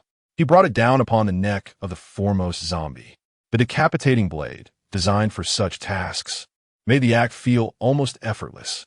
The blade glided smoothly, enhancing his efficiency by 20%, rendering the act of decapitation not only easier, but also more convenient. The severed head dropped, and Lin Ziluo felt a warm pulse of energy flow through the blade, granting him an increase in strength. How splendid, he mused, realizing that this decapitating blade far surpassed any ordinary silver-grade equipment. It was evident that the surrounding zombies had taken note of the uninvited guests, converging upon Lin Ziluo and De Sha. "De Sha, this time there is no need to hold back on the finishing blows. Charge forward, and let us enter the library first," Lin Ziluo instructed as he boldly advanced into the throng of zombies. Receiving his master's command, De Sha hefted the iron rod and swung it down upon the head of an approaching zombie. With his immense strength channeled through the rod, the blow obliterated the zombie's skull, sending blood and brain matter splattering in all directions. De Sha stood undeterred, allowing the gruesome remnants to drench him. Meanwhile, Lin Ziluo remained vigilant, evading the zombies' claws and bites, while De Sha faced no such concerns. "What can they do to me? They're merely zombies." His formidable physique and fierce power rendered him akin to a human Tyrannosaurus, rampaging through the horde. In contrast, Lin Ziluo moved with elegance. Each stroke of his blade precisely struck the zombies' necks, converting them into experience and gold that would forever accompany him. He twisted his body, deftly avoiding 2 clawed attacks from behind, and dispatched yet another zombie. As they approached a blockade of zombies, Lin Ziluo raised the decapitating blade, calculating his angle before launching it with force. The spinning strike was executed in perfect unison with the enchanted blade, its velocity so great that the distinctions between the blade and its hilt became indistinguishable. All that could be seen was the decapitating blade forming a dark circle, relentlessly harvesting the lives of the undead. 1, 2, 3. The blade returned to Lin Ziluo's grasp, having felled 7 zombies in total. With the path cleared, Lin Ziluo surged forward, the library's entrance drawing ever closer. He glanced back at De Sha, who was lagging behind. Once more, Lin Ziluo swung his blade, fortuitously triggering the combo effect of his gauntlets. 1 zombie fell, only for the unfortunate creature to be struck down a second time. Although Lin Ziluo's lion's wristbands often activated their intimidation effect, it was of little consequence. The outcome remained unchanged, with zombies falling before him regardless. After dispatching the last of the zombies blocking his path with a powerful double strike, Lin Ziluo triumphantly reached the library's entrance. Fortunately, the doors remained open, allowing him to dash inside. The few zombies lingering at the entrance were swiftly dealt with, and he found himself in his favored place, the elongated corridor leading to the public restroom. Ahem, his preference was largely due to its defensible nature. Taking a firm stance in the corridor center, Lin Ziluo engaged the zombies that had followed him into the library. Amidst his exertions, he boldly consumed a stamina potion to replenish his energy. Just then, the shop burst into the library, charging toward Lin Ziluo. Before long, the two reunited. Good heavens! What have you done? Lin Ziluo exclaimed in astonishment. The Shah's once pristine suit was now tattered, resembling mere rags. Upon closer inspection, he bore a striking resemblance to a beggar. Lin Ziluo glanced down at the Shah, thinking, indeed, he is a beast in human form. Chapter 58. The Fool. Your roast chicken is gone, fool. Hold on here for a moment. I shall scour the restroom, Lin Ziluo instructed. The fool nodded, his large iron rod having seemingly vanished. He resorted to seizing 2 zombie corpses from the ground, wielding them as weapons to strike down the undead. The corridor was already quite narrow, and the 2 corpses effectively toppled a group of zombies. The fool observed this and thought, this works quite well. He then picked up 2 more zombie heads and hurled them at the approaching foes. Seeing the fool manage the situation, Lin Ziluo wasted no time. He dashed into the restroom to inspect for any lurking zombies. It was imperative to clear out any undead within the restroom before feeling secure to engage in battle within the corridor. This time, Lin Ziluo adopted a rather aggressive approach. Upon entering the restroom, he did not bother checking each stall individually, but instead thrust his enchanted blade directly through the doors. What, there were people inside? Apologies, but such would be collateral damage. After thoroughly assaulting the men's restroom, he found no zombies at all. Not yet satisfied, he burst into the women's restroom and methodically skewered each of the stalls, yet still found nothing. Lin Ziluo was utterly disheartened. Look at this. Both are restrooms. Yet the one in the Demon City Sports Arena yielded a bronze treasure chest and fusion stones from a couple of zombie spouses, while this library restroom is devoid of any riches. With no time to lament, Lin Ziluo hurried back to the corridor, where the fool was struggling to maintain his defensive line, fending off zombies while retreating. Lin Ziluo rushed to his aid. With his assistance, the fool felt considerably relieved. Together, they deftly managed the situation, each delivering blows to keep the zombies firmly at bay. As the bodies of the slain zombies began to pile up in the corridor, Lin Ziluo intentionally gathered the nearby corpses into a heap, successfully obstructing part of the passageway. The pressure from the oncoming horde diminished significantly. Lin Ziluo panted heavily, worn out from the relentless series of intense battles since charging into the library and now defending the restroom corridor.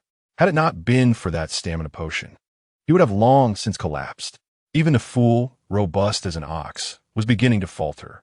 Although zombies did not experience fatigue, their physical limitations became apparent after excessive exertion. Lin Ziluo noticed his movements growing sluggish. The good news was that only about 20 zombies remained. However, his stamina potion was still on cooldown, leaving the fool to perform the next act. A zombie before them began to howl, and it was evident its attributes were escalating. Night had fallen. Lin Ziluo understood that further delay was not an option. With all his strength, he hurled his decapitating blade.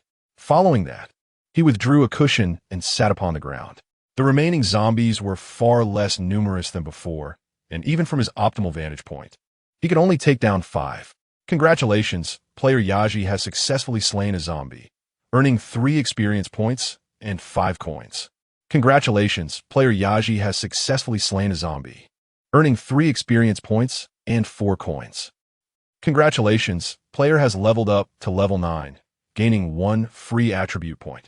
Player Yaji requires 1,000 experience points for the next level up. Finally, he leveled up. Sitting on the ground, Lin Ziluo caught his blade and exhaled deeply. The experience gained revealed that he had dispatched nearly 150 zombies during this time. What does that signify? It was the same quantity that the entire Grim Reaper Club had collectively slain over nearly 6 hours. As he observed the remaining few zombies, now fully empowered by the darkness, charging towards him. Lin Ziluo remained calm and unflustered. Fool! Activate Rage of the Bewildered. Upon hearing Lin Ziluo's command, the fool did not hesitate to activate the skill. In an instant, a surge of fury enveloped his mind, completely consuming his limited consciousness. With a mighty roar, the fool bellowed, tearing apart the last few tattered strips of cloth from his body. His fangs and claws were now prominently displayed. Fool! Those zombies before you have devoured your roast chicken, and tomorrow you shall have none to feast upon. Lin Ziluo decided to fuel the fool's wrath further. It was crucial to note that the attributes enhanced by rage of the bewildered depended on the intensity of one's anger. Indeed, upon hearing Lin Ziluo's words, the fool's fury intensified. His skin, previously tinged with gray, flushed a vivid red, and his muscles bulged with pronounced veins. Without a moment to ponder why these zombies had dared to consume his roast chicken, the now completely irrational fool charged forth, shattering the barricade of zombie bodies. He seized the nearest zombie, gripping its arms with both hands. With a deafening roar, the fool forcibly tore the zombie's arms from its body, blood splattering across the walls, creating a scene of extraordinary violence and brutality. Meanwhile, Lin Ziluo, seated on the ground, savored a cup of freshly brewed Longjing tea, unable to resist giving a thumbs up at the fool's ferocity, exclaiming, "Excellent." He took another sip of his tea. Upon hearing his master's praise, the fool became even more exhilarated. He twisted the head of the zombie in his grasp a full 360 degrees before pulling it off, leaving several blood vessels still attached to the neck. Chapter 59. Energy Supplement. The duration of the state of Berserk Fury was a mere 2 minutes. It took the simple-minded giant 10 seconds to vanquish that one zombie. This pace was unsustainable. At this rate, the remaining zombies might not be dealt with in time. Big fool, your movements were too sluggish just now, allowing them to snatch away a prized pig trotter. Lin Ziluo stoked the flames further. Upon hearing this, Big Fool exclaimed, "What? They dare to steal my beloved pig trotter?" Rage surged within him, filling his mind entirely. The amplification attribute of his Berserk Fury had reached a staggering 50, an almost unattainable figure. The apocalyptic game developers would hardly have anticipated a player could actually max out their attributes through sheer rage. It was evident that only someone as naively pure as Big Fool could achieve this. With both the Berserk Fury and the Night Enhancement at an unprecedented 50, Big Fool's attributes had effectively doubled under the influence of these stimuli. Doubling one's attributes does not merely translate to a simple doubling of combat prowess. Big Fool no longer contemplated using his fists to resolve matters. With bloodshot eyes and heavy breaths, he charged directly at the zombies blocking the passage. The 3 zombies standing in his way were sent flying as he collided with them, their bones snapping audibly. Blood gushed forth, and their innards spilled out as they crashed heavily to the ground. Fortunately, the zombies' tenacity allowed them to cling to life, struggling to rise. Yet, they were swiftly trampled back down by Big Fool, as if crushed by a steamroller, their bodies sinking deeply into the ground, immovably pressed against it. The remaining zombies faced a similarly grim fate. Under Big Fool's savage onslaught, the last few dozen were nearly dismantled, collapsing within a minute. Confronted with the final zombie at the end of the passage, Big Fool raised his fist. Red light coalesced around his hand, signifying his skill, a full-powered strike. As the crimson glow reached its zenith, Big Fool unleashed his punch. The sound of air being shattered resonated as his fist struck the zombie's chest with tremendous force. The crack of broken ribcage echoed, and simultaneously, the zombie's back bulged outwards. A massive fist erupted from the ruptured area, splattering blood everywhere. Big Fool's punch had penetrated the zombie's chest directly. Lin Ziluo, seated calmly and sipping tea, couldn't help but exclaim, "Truly, a testament to innate strength." He understood the monumental difficulty of piercing through the chest of an adult male. The zombie's body collapsed with a thunderous crash. The Berserk Fury effect was nearing its end, and Big Fool was approaching his limits as well. He plopped down heavily upon the corpse of the recently defeated zombie. What is this? Shouldn't zombies be devoid of fatigue? Lin Ziluo pondered momentarily before enlightenment struck. It must be the side effect of berserk fury. The effect of confusion had activated. Big fool, Lin Ziluo called out. Hearing the voice, Big Fool immediately turned his head, albeit in the wrong direction, towards the opposite end of the passage. Ah, he's confused, lost all sense of direction. Lin Ziluo chose not to disturb him. Thus, the two, one human and one corpse, sat quietly in the passage. Beneath their feet, and even beneath Big Fool, lay a vast pool of blood, countless severed limbs, and numerous round heads. Thus, at the entrance of the library, within the main hall, not a single zombie remained. Well, except for Big Fool. After resting for a while, Lin Ziluo finally had the opportunity to assess the spoils of this battle. The automatic pickup range was still somewhat limited. For instance, the zombies slain by Lin Ziluo's spinning slash were too far away when they died, resulting in some items not being collected. A minor inconvenience. Delighted, Lin Ziluo began to examine his gains. He immediately spotted the roasted chicken and pig trotter cards that Big Fool cherished. He activated them and promptly approached Big Fool, offering him the food. Still in a state of confusion, Big Fool did not awaken, but, despite his disorientation, accurately accepted the roasted chicken and pig trotter from Lin Ziluo's hands. Remarkable. Lin Ziluo couldn't help but marvel at this phenomenon. Big Fool's aptitude for food seemed to rival his innate strength. Soon, Big Fool demonstrated, Master, your judgment is indeed correct, as he munched contentedly. Lin Ziluo was astonished to see the scratches and bite marks on Big Fool's body visibly healing at a remarkable pace. Lin Ziluo opened Big Fool's status panel. Sure enough, a new talent had appeared in his attributes. Energy supplement. Your eating speed has increased by 30. While in the process of eating, the food consumed will rapidly convert into energy to heal your wounds and replenish your stamina. Goodness gracious! Lin Ziluo couldn't help but exclaim. Though Big Fool may be simple-minded, in certain respects, he was truly a genius. With his innate strength as a power-based talent, and now the energy supplement as a tank talent, Big Fool was undoubtedly on an ever-advancing path in this battle arena. Joy filled Lin Ziluo. Big Fool, as his subordinate, meant that his own strength was also on the rise.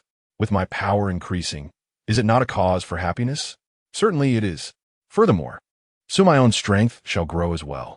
Lin Ziluo gazed into his storage space, excitement bubbling within him.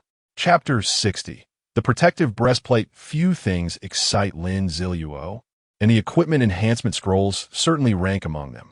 Moreover, he currently possesses not one, but two of these coveted scrolls. They lie quietly within his storage space. As if that were not enough, the breastplate he has longed for has finally materialized. What a bountiful harvest! Observing the clumsy giant still indulging in his feast, Lin Ziluo begins to tally his spoils. 3 vials of stamina potions and 2 vials of mental potions are among his treasures. Mental potion, a one-time bronze-level item that instantly restores 10 of mental strength upon consumption, followed by a recovery of 5 every minute for 4 minutes. After use, it has a cooldown of 30 minutes. A short-range launcher and a super flashbang have each made an appearance, and surprisingly, a hidden mask has also been acquired. With this, Lin Ziluo can alternate between 2 masks. He carefully examines the breastplate he has retrieved. Crafted from metal, it appears heavy but is surprisingly light in his hands. The breastplate features a raised section at the chest, designed to protect the heart. Protective breastplate, a bronze-level piece of equipment imbued with the power of protection. Attribut, une constitution. 1 agility. Skill, protection, creates a transparent shield around the body according to the user's will, lasting for 3 seconds. If subjected to a significant attack, the shield will shatter prematurely. Skill cooldown is 1 hour. Once the shield breaks, the cooldown increases to 12 hours. This breastplate is indeed quite unusual, as it enhances agility. Furthermore, its weight aligns perfectly with Lin Ziluo's requirements. Initially, he intended to equip it on the clumsy giant, assuming it to be heavy armor. However, in light of the current circumstances, Lin Ziluo delightfully dons the protective breastplate. His constitution and agility increase by 1 instantly. He then allocates the attribute point gained from leveling up to agility. But the excitement does not end there. The equipment enhancement scrolls remain unutilized. Lin Ziluo retrieves both scrolls simultaneously. Given that the current drops consist solely of bronze-level enhancement scrolls, he dismisses the notion of enhancing his silver-level cloak and magic dagger. What shall he enhance then? He swiftly surveys his equipment, ruling out those that have been excessively used, and ultimately decides on the vampiric ring. The vampiric ring currently siphons insufficient vitality. During the recent battle, its capacity to absorb health was unable to keep pace with Lin Ziluo's energy expenditure. Additionally, as he remains in the novice phase, he frequently encounters low-level zombie hordes, making sustained endurance imperative. With this in mind, Lin Ziluo proceeds without hesitation, slapping one enhancement scroll onto the vampiric ring. A flash of green light ensues. Enhancement successful. Congratulations, player Yazzie has obtained Vampiric Ring 1. The excitement does not cease here. Lin Ziluo applies the second enhancement scroll to the Vampiric Ring. The higher the enhancement level, the greater the risk of failure. Nevertheless, the success rate for 2 remains quite promising. Enhancement successful. Congratulations, player Yazzie has obtained Vampiric Ring 2. With the fortune of a lucky star, as Lin Ziluo self-proclaims. How could he possibly fail? He holds the vampiric ring aloft, witnessing the intricate patterns become even more complex and its crimson exterior grow more vibrant. Vampiric Ring 2, a bronze-level item. This nefarious ring absorbs vitality from foes during combat. Attributes: 2 strength, 2 constitution. 12% of the damage inflicted on enemies is converted into vitality and transferred through the weapon into the wearer. Excellent. The attributes have surpassed expectations. After enhancing the vampiric ring, Lin Ziluo's attributes reach new heights.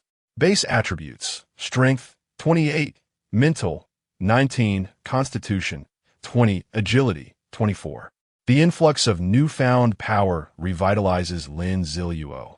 He rises, retracing the path he and the clumsy giant took to enter, in search of uncollected items left behind.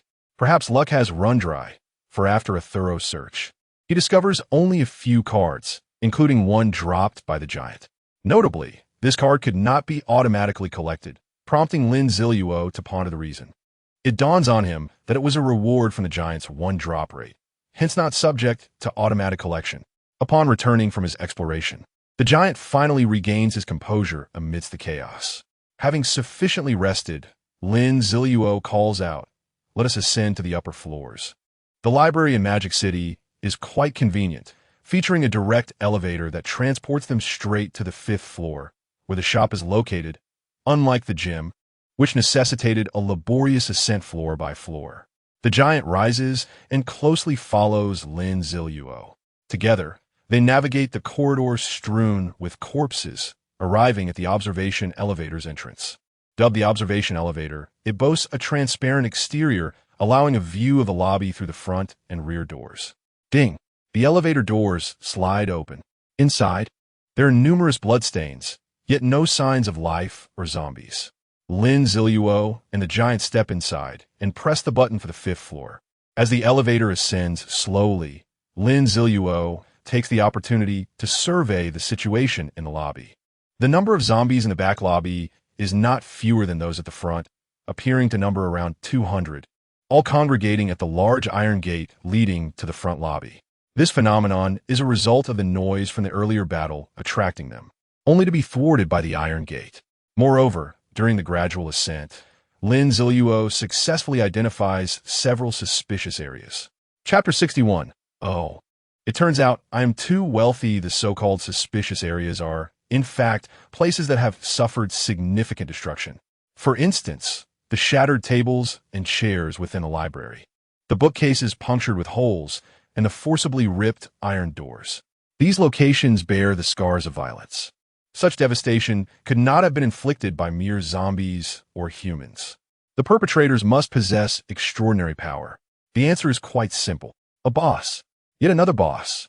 Though Lin Ziluo has visited this place in his previous life, his understanding of the boss within a Magic City library is rather limited.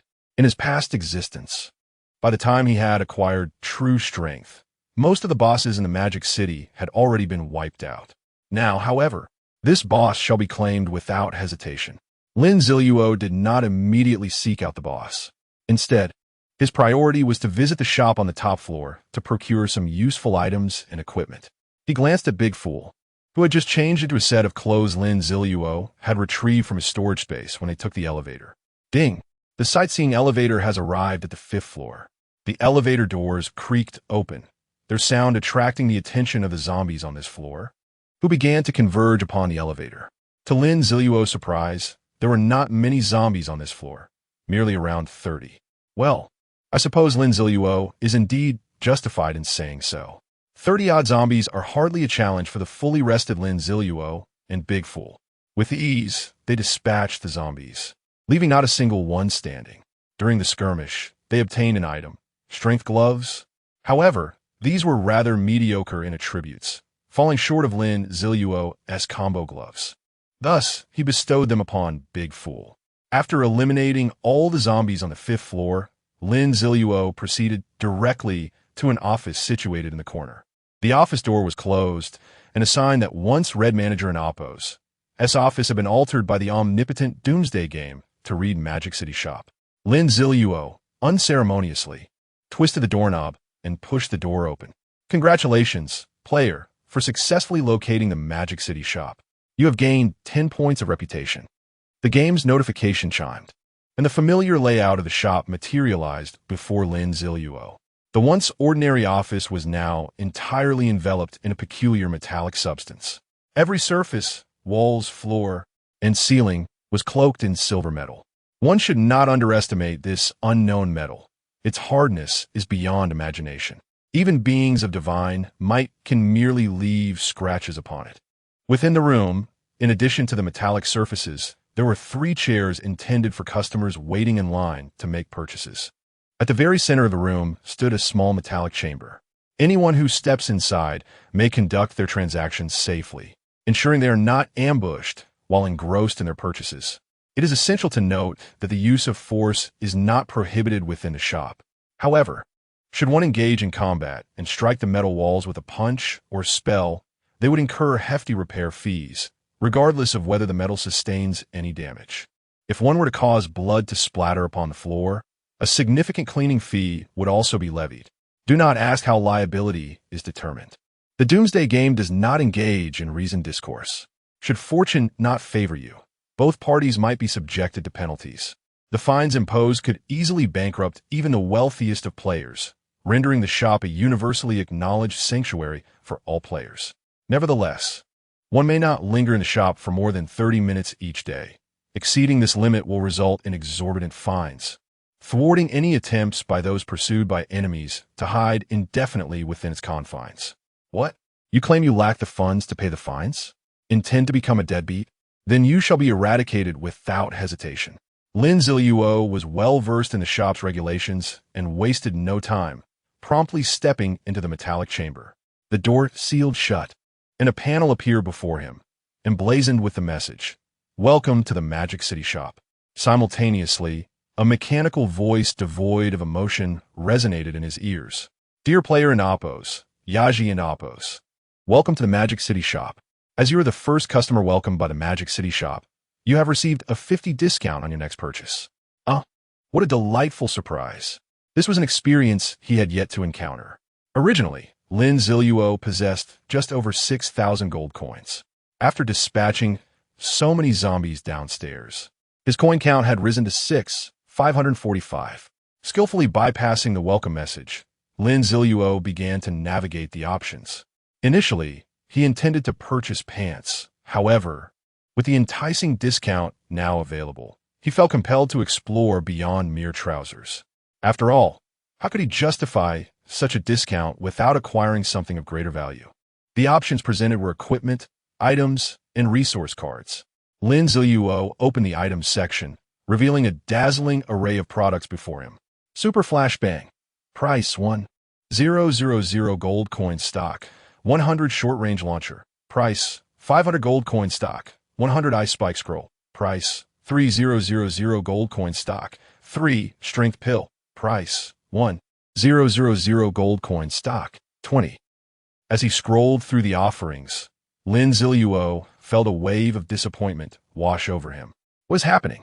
The shop's inventory remains unchanged, yet he no longer feels the thrill and excitement he once did during his previous visit. Oh, it appears my wealth has rendered me indifferent. That explains it. These items no longer pique my interest. Ding. Detection indicates that the host is dissatisfied with the items available in a Magic City shop. Access to hidden items for purchase has now been unlocked. Chapter 62. Exclusive equipment of the Magic City Ding. The system has detected that the host is dissatisfied with the items in the Magic City shop. Access to hidden items for purchase is now unlocked. Just as Lin Ziluo contemplated what to buy, the melodious notification from the system resonated like divine music. What on earth does this mean? Lin Ziluo understood that hidden merchants existed within the city, yet he had never heard of hidden items in the shop. Ding. Each shop in every city possesses exclusive hidden goods. Ding. These hidden items can only be purchased by players who have made significant contributions to the city. The host now has purchasing privileges. This is truly unprecedented. Reflecting on it, he realized he had not made substantial contributions to any city before. Let me see what hidden treasures the Magic City shop holds. Lin Ziluo manipulated the panel and successfully found the newly appeared button for hidden items in the Magic City shop. Upon clicking, he discovered only 3 solitary items. Magic City Order a Uniform. Price, 12,000 gold coins. Stock, 10 Magic City Guardian Emblem. Price, 10,000 gold coins. Stock, 20 Magic City Honoree Badge. Price, 200,000 gold coins. Stock. 1. The shop's interface displayed images of the products. Upon viewing the image of the Magic City Order a Uniform, Lin Ziluo finally recognized it. He had seen it before, worn by a legendary warrior from the Dragon Nation. Although the design was similar, the one he saw was a pure golden color, with more intricate details and additional incantations printed upon it. An item that even a warrior would continuously wear is undoubtedly a treasure. Regrettably, the attributes of the items in the shop could not be viewed. One must purchase them to uncover their true properties, as even identical items can exhibit variations in attributes. However, the discrepancies are typically minor. As for the Magic City Honoree Badge, Lin Ziluo did not even contemplate it. Items with such stringent purchasing conditions in the apocalyptic game are typically heavily discounted. Given such a steep discount, the exorbitant price rendered it far beyond his current means. Lin Ziluo deliberated between the Magic City Order Uniform and the Magic City Guardian Emblem.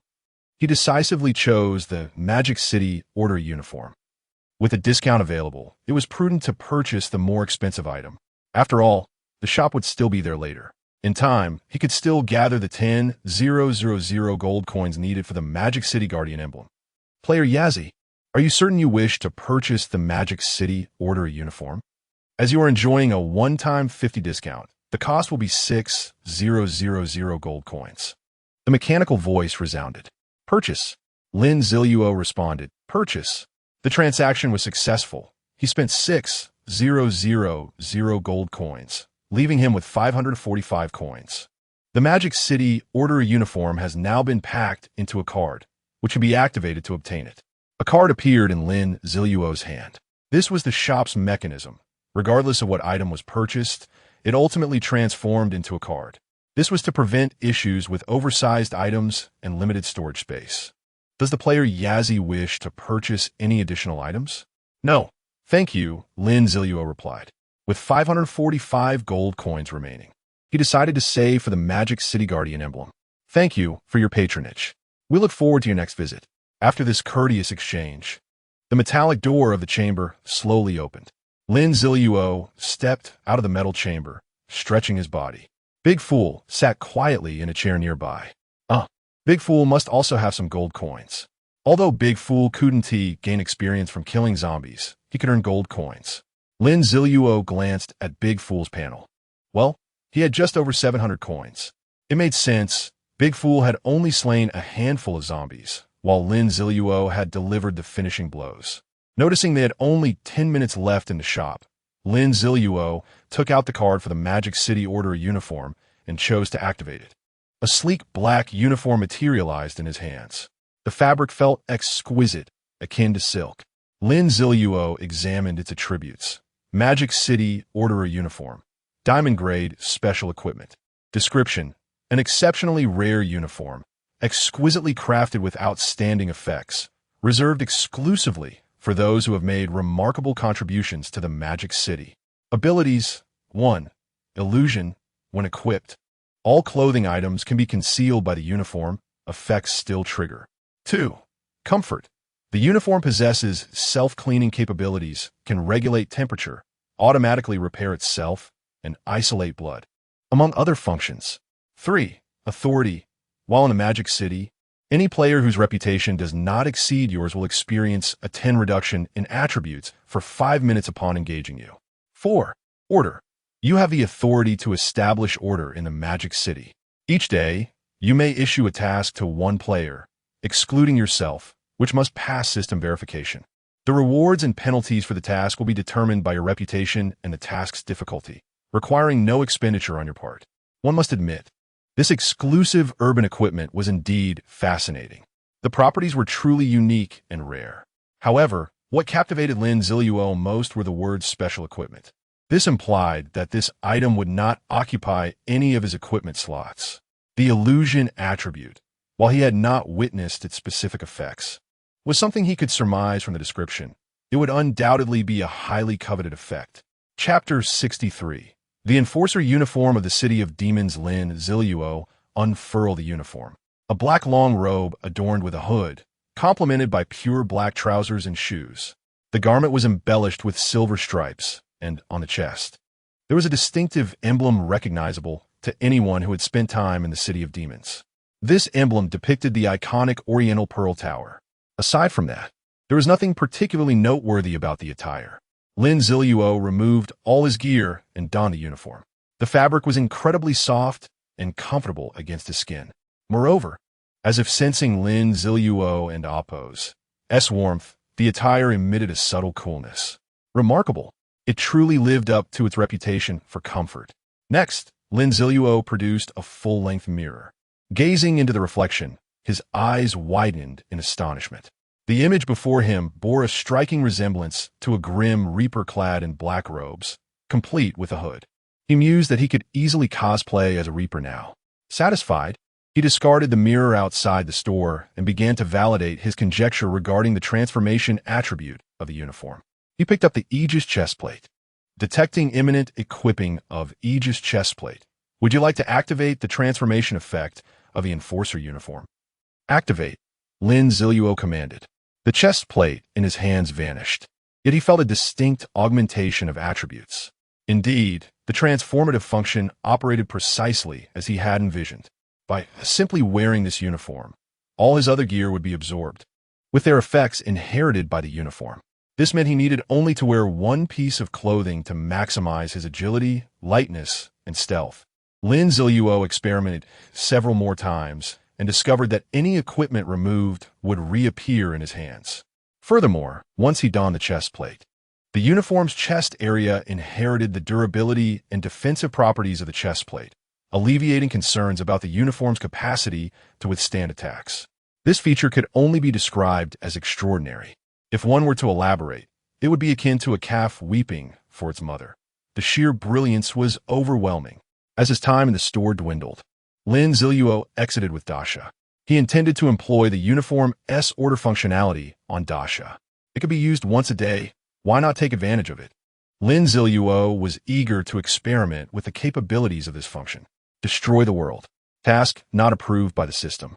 Eliminate a legendary boss. Task not approved by the system. Defeat the library of the City of Demons with a single punch. After some experimentation, Lin Ziluo discerned that tasks deemed absurd, unrealistic, or illogical would not pass the system scrutiny. Spy on a girl, changing clothes. Task approved by the system. Would you like to publish it? Cough. I was just joking, not serious at all. Lin Ziluo hastily canceled that task. As a person of integrity, such actions were beneath him. After much contemplation, Lin Ziluo finally issued a viable task. Eliminate the boss within the library of the City of Demons. Task approved by the system. Would you like to publish it?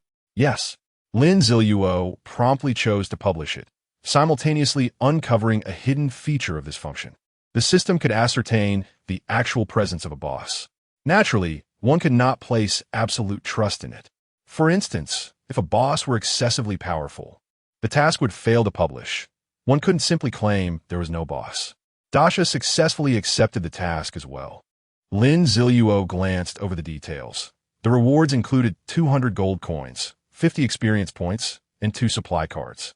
The rewards were modest, likely due to Lin Ziluo's insufficient reputation. He did not dwell on it.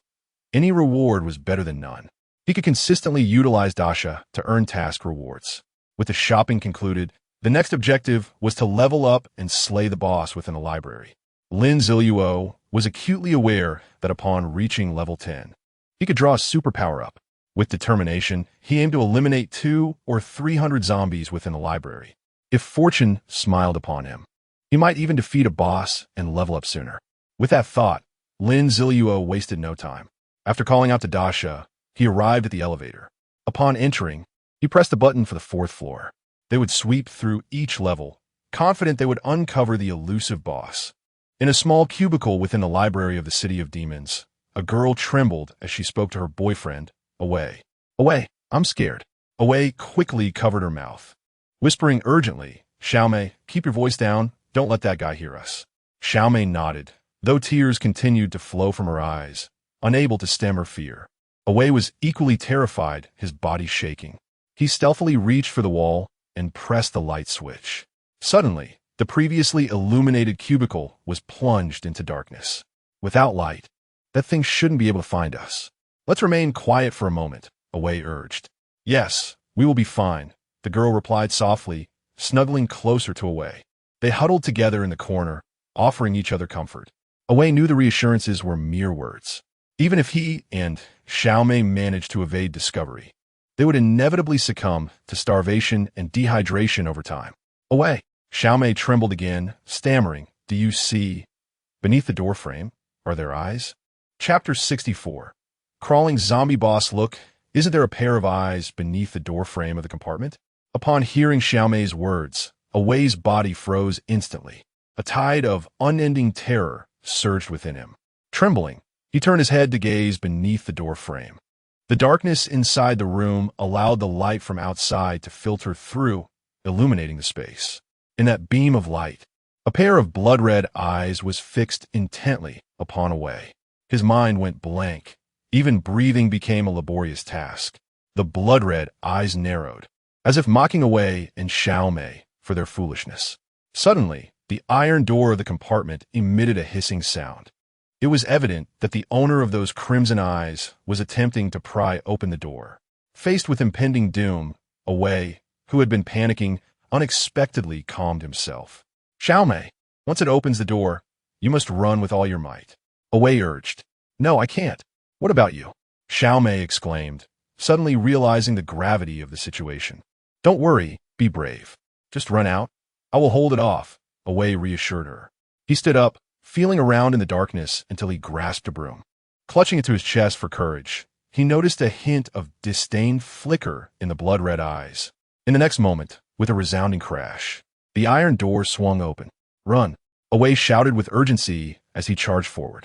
The creature that had been clawing at the door finally revealed itself, a zombie. An oddly grotesque one. Its frame was exceedingly slender, with the outlines of its internal bones clearly visible. Its head was triangular and a long, crimson tongue flicked about. The creature clung upside down to the door like a gecko. As Away approached, the zombie did not immediately strike him down. Instead, it turned to toy with him, crawling up to the ceiling along the iron door. Away swung the broom, but missed entirely. Looking up at the zombie perched on the ceiling, despair washed over him, extinguishing the courage he had just mustered. Was this truly something a human could contend with? The zombie, observing Away's loss of spirit, saw the amusement fade from its eyes. Another plaything lost. Disappointed, the zombie shifted its focus to Xiaomei, who was still huddled in the corner, struggling desperately. Fear rendered her unable to even stand. Xiaomei, run! Away shouted, suddenly regaining his senses upon seeing the zombie fixate on her. But alas, it was too late. The zombie's claws lunged towards Xiaomei's head, crushing it instantly. Blood and brain matter spilled forth. The zombie eagerly leaned in, extending its foul tongue to savor the feast. Thud! Away collapsed to the ground. The brutal demise of his girlfriend extinguished all hope within him. "You vile creature, I will fight you." Away cried out, struggling to rise, broom in hand, charging defiantly at the zombie. The zombie, displeased by the interruption of its meal, swatted Away aside. Together, they departed this world. Satisfied, the zombie picked up Away's head. Indulging in its gruesome banquet, the compartment remained shrouded in darkness. The light from outside illuminated only the entrance, leaving the corner where the zombie feasted in shadow. Footsteps echoed from beyond the compartment. The zombie's expression soured. More playthings dared to disrupt its meal? This time, the zombie took the initiative, dropping Away's head and crawling along the wall towards the exit. As its head peeked out of the compartment, a voice rang out with excitement. "Finally found you," Lin Ziluo gasped, pointing at the zombie's head. He had been tirelessly battling zombies alongside Dashin, having cleared an entire floor of them. With his experience nearing the threshold for leveling up, Lin Ziluo had heard Away's earlier cry. "The boss has appeared." Without pausing to catch his breath, Lin Ziluo rushed down the stairs, following the sound until he beheld the zombie's head. Stalker-type zombie. Lin Ziluo recognized the species at a glance. Much like human professions, zombies too evolve with distinct paths during their progression. The rate of evolution for boss zombies is the swiftest, leading to variations even in the early days of the apocalypse. The stalker type, as Lin Ziluo described, resembled an assassin among humans. It possessed extraordinary speed and formidable attack power. And this type of zombie was particularly adept at consuming human brains, which enhanced its intelligence. This zombie undoubtedly exhibited a higher level of intellect.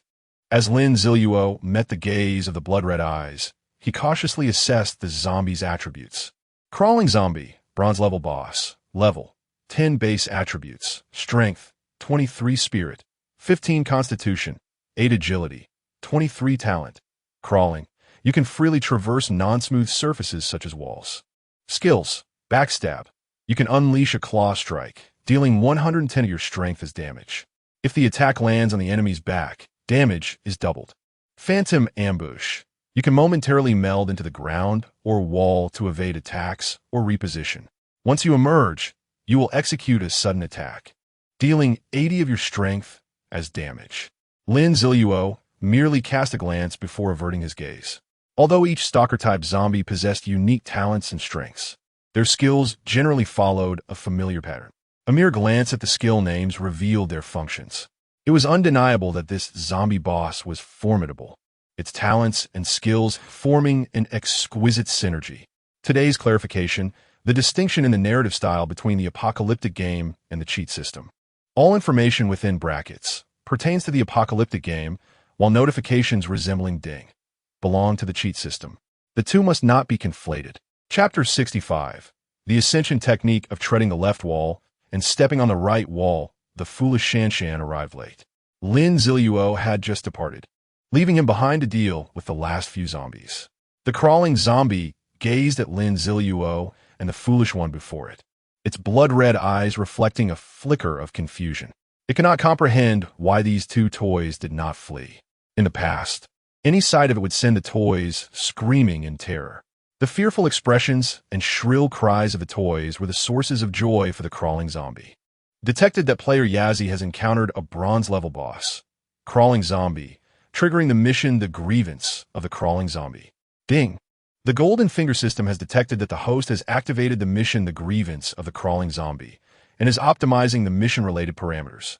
The Grievance of the Crawling Zombie mission description: the librarian, wrongfully accused of stealing books from the library, was berated by his superiors. As the apocalypse descended, he transformed into a zombie and killed his leader. He seeks vengeance. He aims to eliminate all book lovers in the world.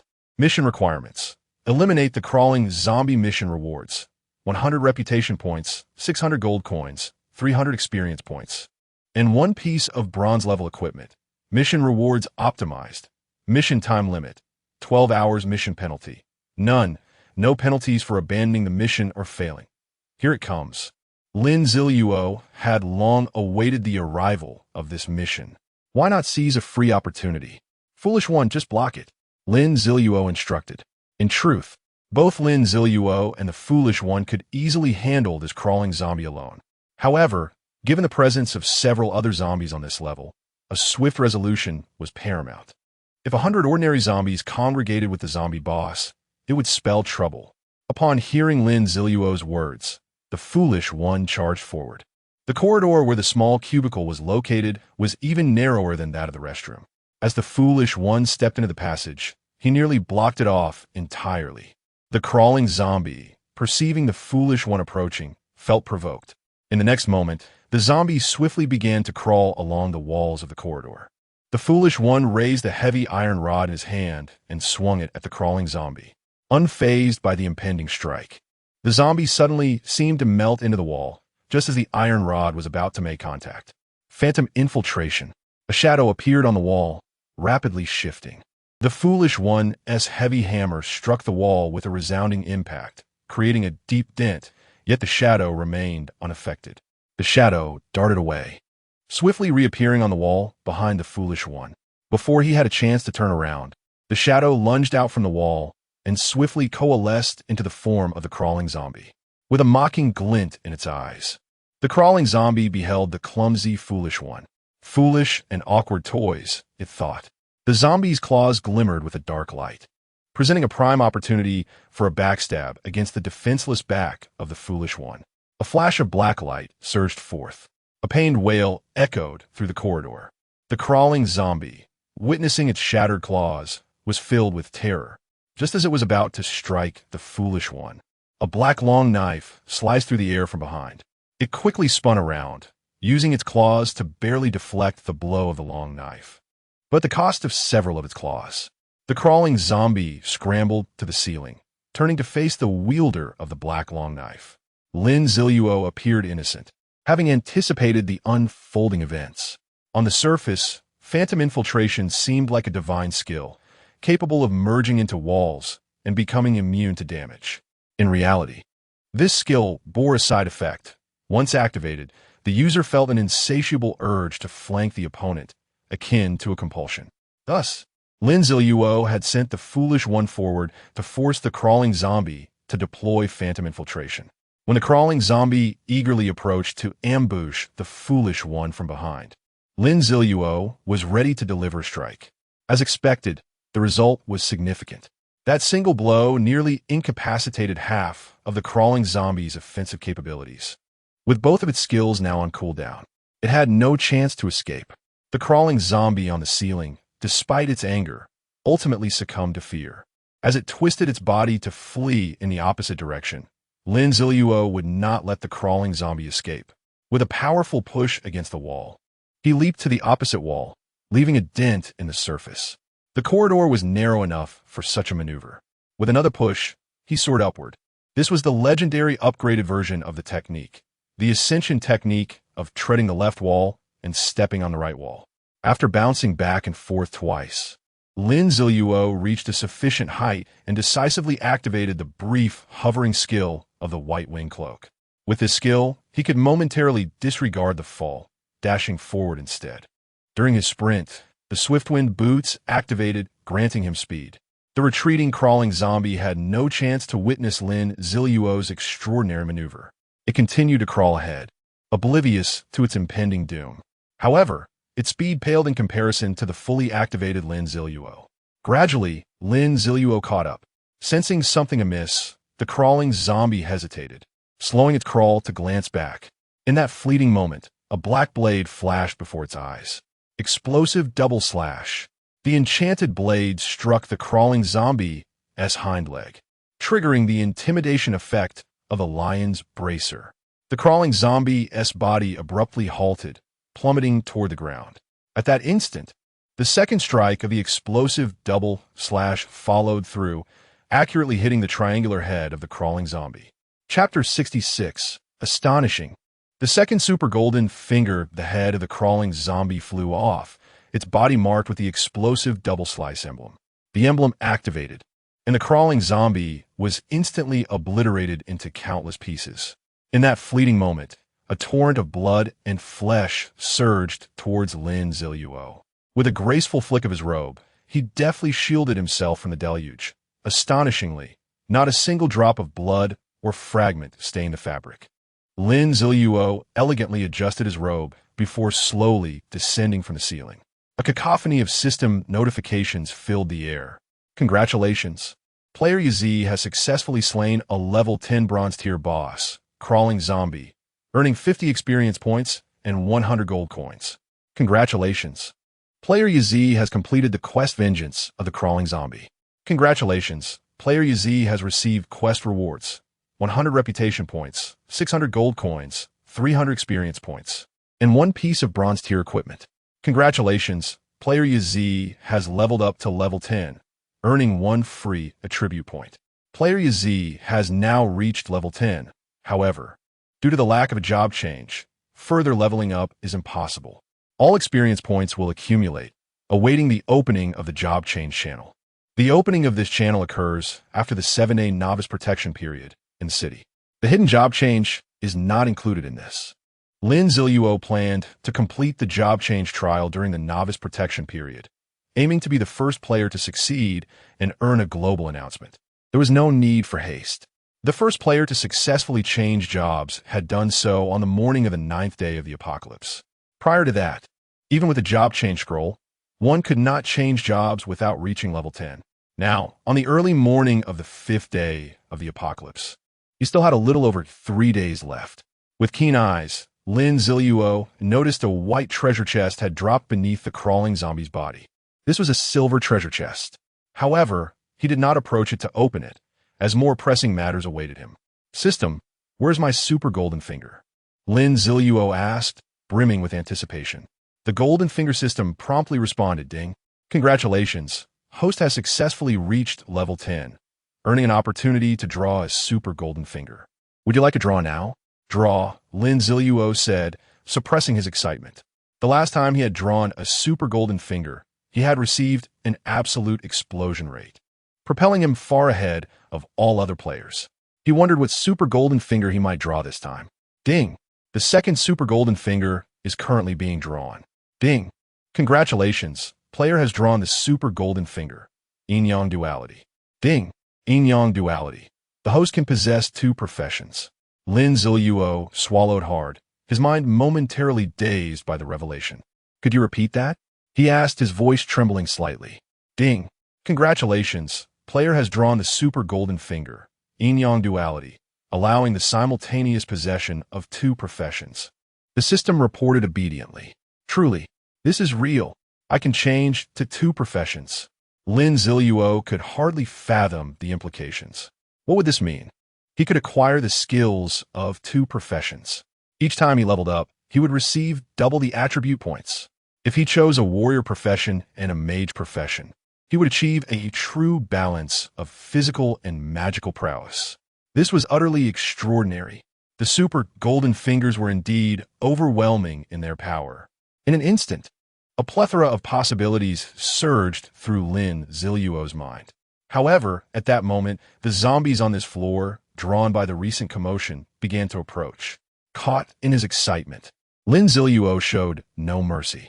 After instructing Desha to step aside, he unleashed the newly cooled spike assault in the narrow corridor. Dozens of spikes erupted from the ground, impaling a multitude of zombies. The notifications of zombie kills flooded the screen once more. Lin Ziluo rushed forward to seize the silver treasure chest dropped by the crawling zombie. This type of silver treasure chest can be moved, unlike wild treasure chests. Desha, retreat. Let us head upstairs, he called out, and immediately dashed up the safe passage, with Desha close behind. After a brief sprint, the duo successfully evaded the zombies and arrived at the already cleared 5th floor. Lin Ziluo set down the silver chest and eagerly began to examine the specifics of Yin-Yang duality. Yin-Yang duality. The host can possess 2 professions. Notes 1. Among the 2 professions, the first acquired will be displayed as the host's primary profession. 2. There are no restrictions on the content of the 2 professions. However, if the fixed attributes increase in the same category, the higher value will apply. 3. The free attribute points from the second profession will only receive 50, rounded up. After reviewing the notes, Lin Ziluo finally comprehended the precise application of this golden finger. While it was not as outrageous as direct stacking with proper management, it would still prove formidable. He pondered the implications of the second note. If the fixed attributes were the same, it would take the higher value. This meant he could select two different professions with diverse attributes. A warrior class might enhance strength and constitution, while a mage class could boost spirit and agility. In such a scenario, the second note would effectively impose no restrictions, allowing for a diverse array of professions. The third note was also promising. If both professions granted 3 free attribute points, rounding up could yield a total of 5 points. Chapter 67. Post-war rewards. Images of various career combinations began to materialize in Lin Ziluo's mind.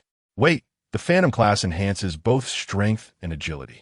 Does this imply that I must seek another class that fortifies vitality and spirit? There are options. However, the only truly elite choice appears to be the hidden class of Holy Sword Knight across the ocean. It seems that within the borders of the Dragon Kingdom, there are no particularly outstanding classes of this nature. Should I abandon the Phantom and choose another path? Lin Ziluo felt a pang of frustration. His meticulously crafted development plan had been disrupted, all due to the revelation that he could simultaneously transition into 2 classes. What a delightful dilemma. Nevertheless, Lin Ziluo remained resolute in pursuing the Phantom class. This was an unparalleled hidden class, worth its weight in gold. Even if he chose not to transition, he could retain it or engage in trade.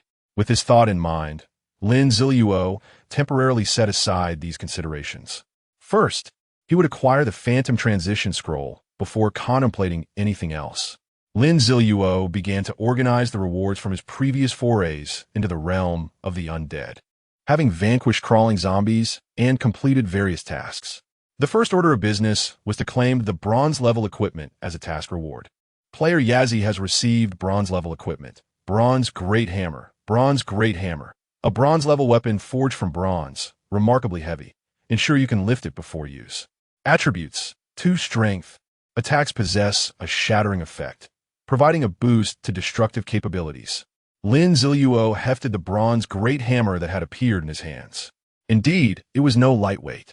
Without a doubt, Big Fool was in for a treat. But Big Fool still had a double-layer task reward waiting for him. However, the quests he undertook could not be optimized by the Golden Finger system. Upon examining the task rewards, apart from the usual reputation, gold, and experience, there was one additional reward, a bronze-level item. Lin Ziluo glanced over and discovered that the item from Big Fool's task reward was the Eye of Reconnaissance. Look at that. It seems I've been outdone. The task reward he had bestowed upon Big Fool was rather mundane.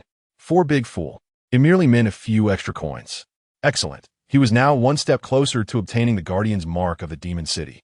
Lin Ziluo handed the bronze Great Hammer to Big Fool, who accepted it with a smile, a rare expression of satisfaction with the equipment. This was no small feat. Big Fool's smile typically appeared only when indulging in roasted chicken. Subsequently, Big Fool began to swing the Great Hammer with enthusiasm. Meanwhile, Lin Ziluo opted to open a silver treasure chest. In the apocalyptic game, there existed a monster that would drop only 1 item.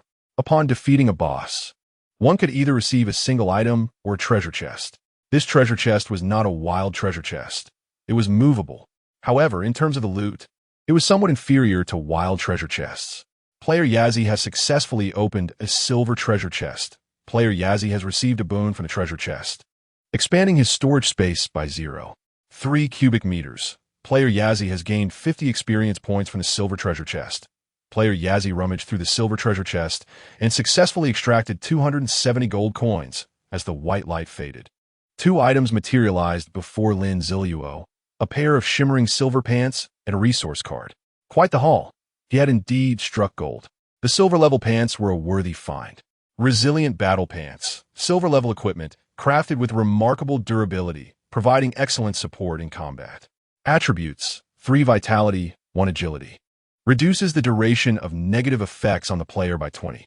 The attributes of the pants were impressive. Negative effects, such as blindness, dizziness, and defense breaks, would have their durations significantly reduced, potentially turning the tide in battle. Lin Ziluo donned the pants with great satisfaction. With his level now at 10, he had 1 additional attribute point to allocate. Without hesitation, he invested it in spirit. Now, he was poised to possess dual classes, necessitating a comprehensive development of all attributes. At this moment, Lin Ziluo's foundational attributes underwent notable changes.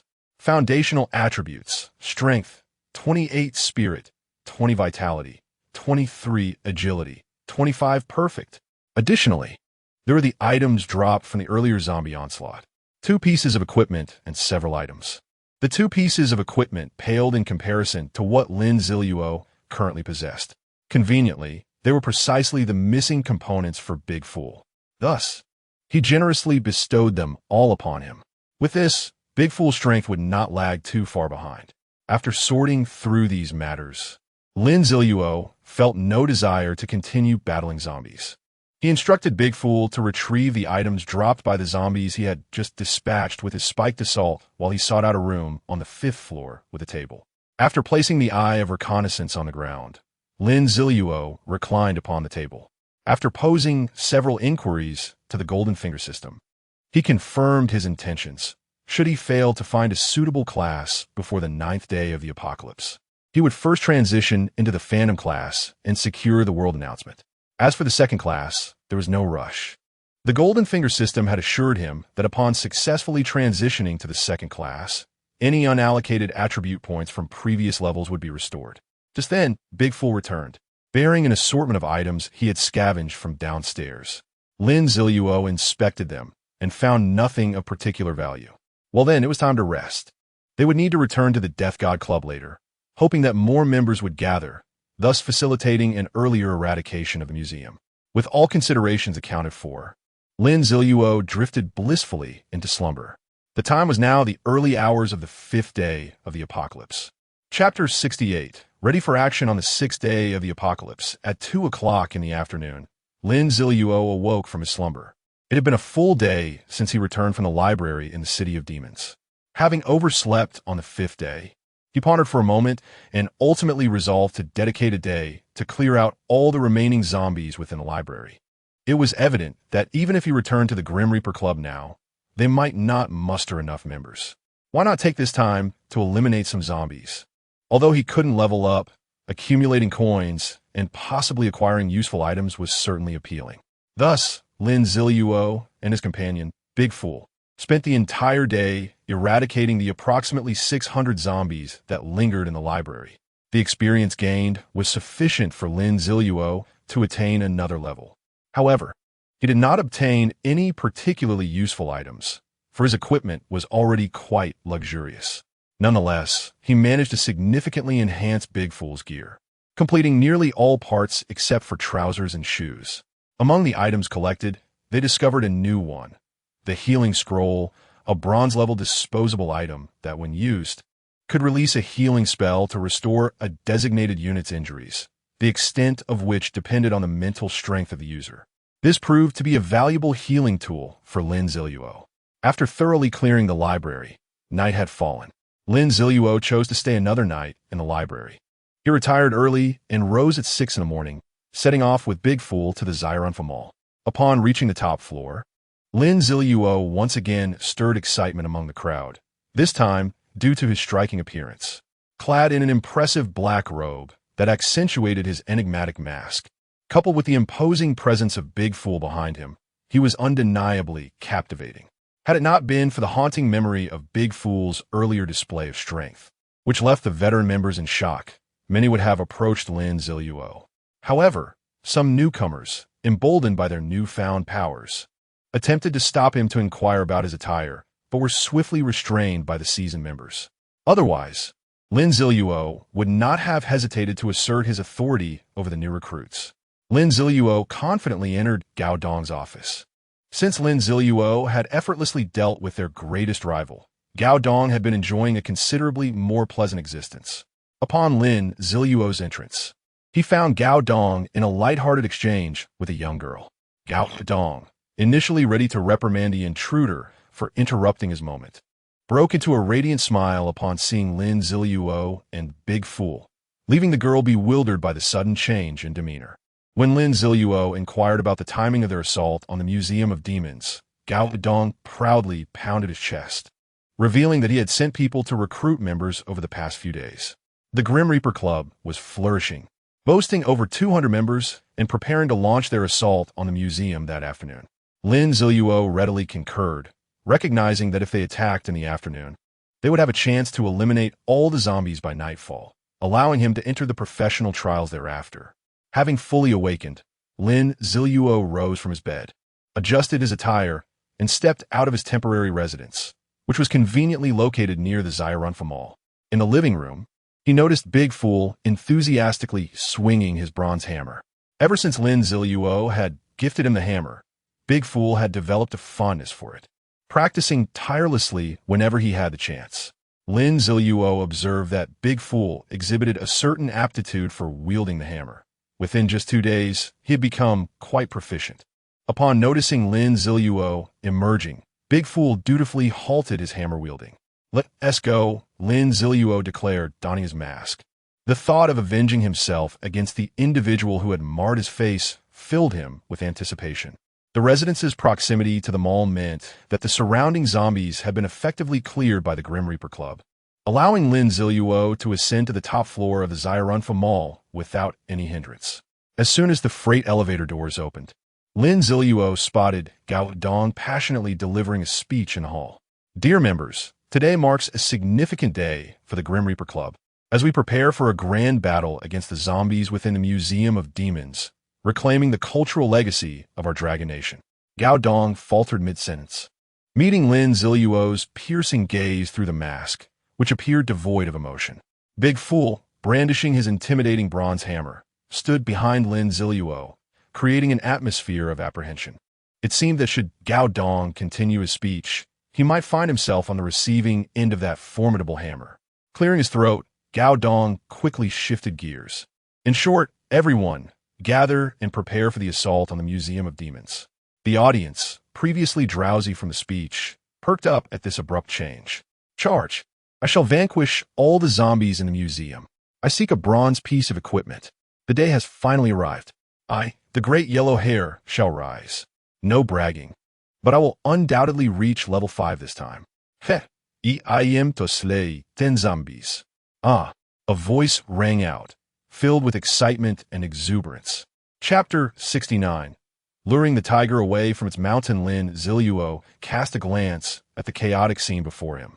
Truly a congregation of players spoiled by the novice protection mechanism. After enduring the turmoil that accompanied the onset of the apocalypse, those with even a modicum of strength began to swell with arrogance, treating the end-of-days game as a leisurely pursuit where slaying monsters would effortlessly enhance their abilities. Come 7 o'clock tomorrow evening, once the novice protection period expires, who knows how many unfortunate souls will meet a grim fate. Under Gao Dong's repeated efforts to maintain order, the members of the Grim Reaper Club ultimately congregated. Although lacking in discipline, they were at least unified in their willingness to assault the Museum of Magic City, temporarily accepting management. The freight elevator on the mall's top floor began to whir into action, transporting members in batches to the assembly point below. "Brother Lin, how should we proceed with the assault?" Gao Dong inquired through a pair of binoculars, surveying the densely packed zombies outside the museum, seeking Lin Ziluo's counsel. "Let's lure them," Lin Ziluo responded. At that moment, they were situated in a CAF across from the Museum of Magic City. The ground floor served as a resting area for the members, while the upper floor was occupied by Gao Dong and 2 other leaders, along with Lin Ziluo and a Shah, as they formulated their pre-battle strategy. Upon hearing Lin Ziluo's suggestion, Gao Dong's eyes lit up. He sensed that this tactic held great promise. The primary issue, after all, was the overwhelming number of zombies at the museum entrance. Charging in together would leave them at a disadvantage, easily surrounded. They would first designate some agile members to carry raw meat infected with the zombie virus to entice the zombies. Once successfully drawn in, they would lead them into a prearranged encirclement. Even if they managed to lure away all the zombies from the museum, they wouldn't suffer losses. The extended battlefield would facilitate their assault. Lin Ziluo meticulously outlined the lure plan. Gao Dong and the other 2 leaders gazed at him with expressions of admiration. "Brother Lin, truly remarkable. This plan is simply perfect," Gao Dong exclaimed. "Indeed, Brother Lin's wisdom leaves me in awe added the other two leaders, showering him with flattery. The sincerity of their praise mattered little to Lin Ziluo. His mind was occupied with another scheme. It was essential to grasp that once all the zombies were successfully lured away from the museum, the place would be devoid of threats. At that juncture, Lin Ziluo would be able to enter the museum unimpeded and access the coveted scroll. Ahem. This strategy is aptly named luring the tiger away from its mountain. Gao Dong and the two leaders unanimously endorsed the plan, which was swiftly approved without hesitation. Gao Dong descended to the CAF's first floor to relay the battle strategy to the gathered members, who readily acknowledged it. After all, they faced significantly reduced risks while still reaping the same rewards. Such a proposition would garner agreement from any logical mind. Before long, several agile members were selected. The Grim Reaper Club possessed a couple of pieces of raw meat, which would suffice. Ultimately, they decided to choose two of the swiftest individuals to carry the raw meat and draw in the zombies. The remaining members would be responsible for relay support. As soon as the initial lure bearers were stripped of the meat, their attracting power would diminish considerably, alleviating concerns of mishaps. The final destination for the luring was chosen, a relatively secluded park recently cleared of zombies by the Grim Reaper Club members, rendering it an ideal environment for an ambush. With everything prepared, Lin Ziluo stepped forward. In truth, my agility is the highest. Allow me to take the first turn at luring the zombies, he declared with resolute conviction. The old members, along with some new ones, regarded him with admiration. Goodness, who does not know that being the first to lure zombies is the most perilous task? Brother Lin Ziluo is willing to face this danger to fulfill the mission. Truly a warrior. As for whether Lin Ziluo's agility was sufficient, none harbored doubts. Were they to learn that his true intention was simply to position himself closer to the museum, facilitating his own covert entry amidst the chaos, they might very well be left aghast. Lin Ziluo accepted the card handed to him by Gao Dong, marked with the words, "Raw meat infected with the zombie virus." The rationale behind sending two individuals to lure the zombies was primarily due to the Grim Reaper Club possessing only two pieces of meat. Lin Ziluo cast a glance into his storage space, where a thick stack of raw meat stood out conspicuously. Ahem, the disparity is indeed considerable. As for the Shah, Lin Ziluo decided against bringing him along. It would be of no use to have him accompany him into the trial space. Better for him to remain outside, grinding for gold and contributing to the Magic City Guardian's emblem. Just focus on killing zombies. He no one but me.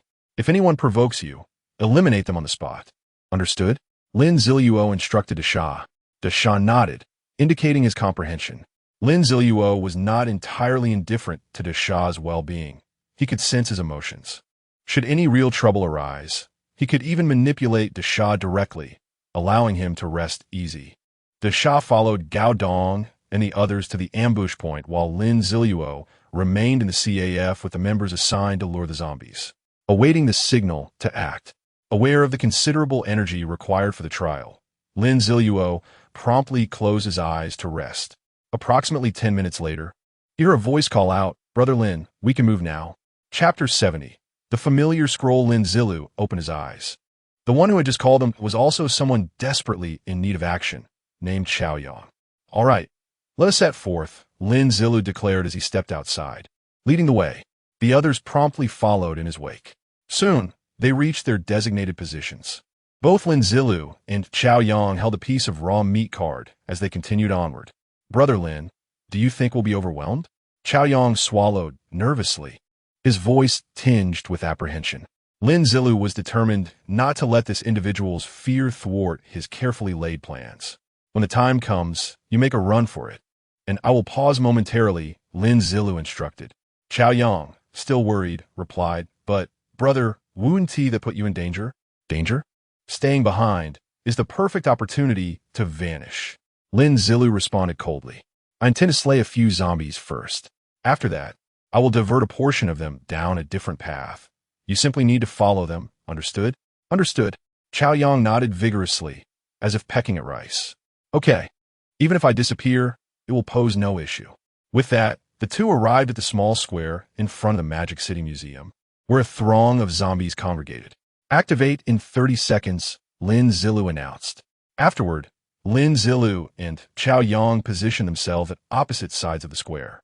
Chao Yang's spot was further from their escape route, necessitating a longer diversion for the zombies.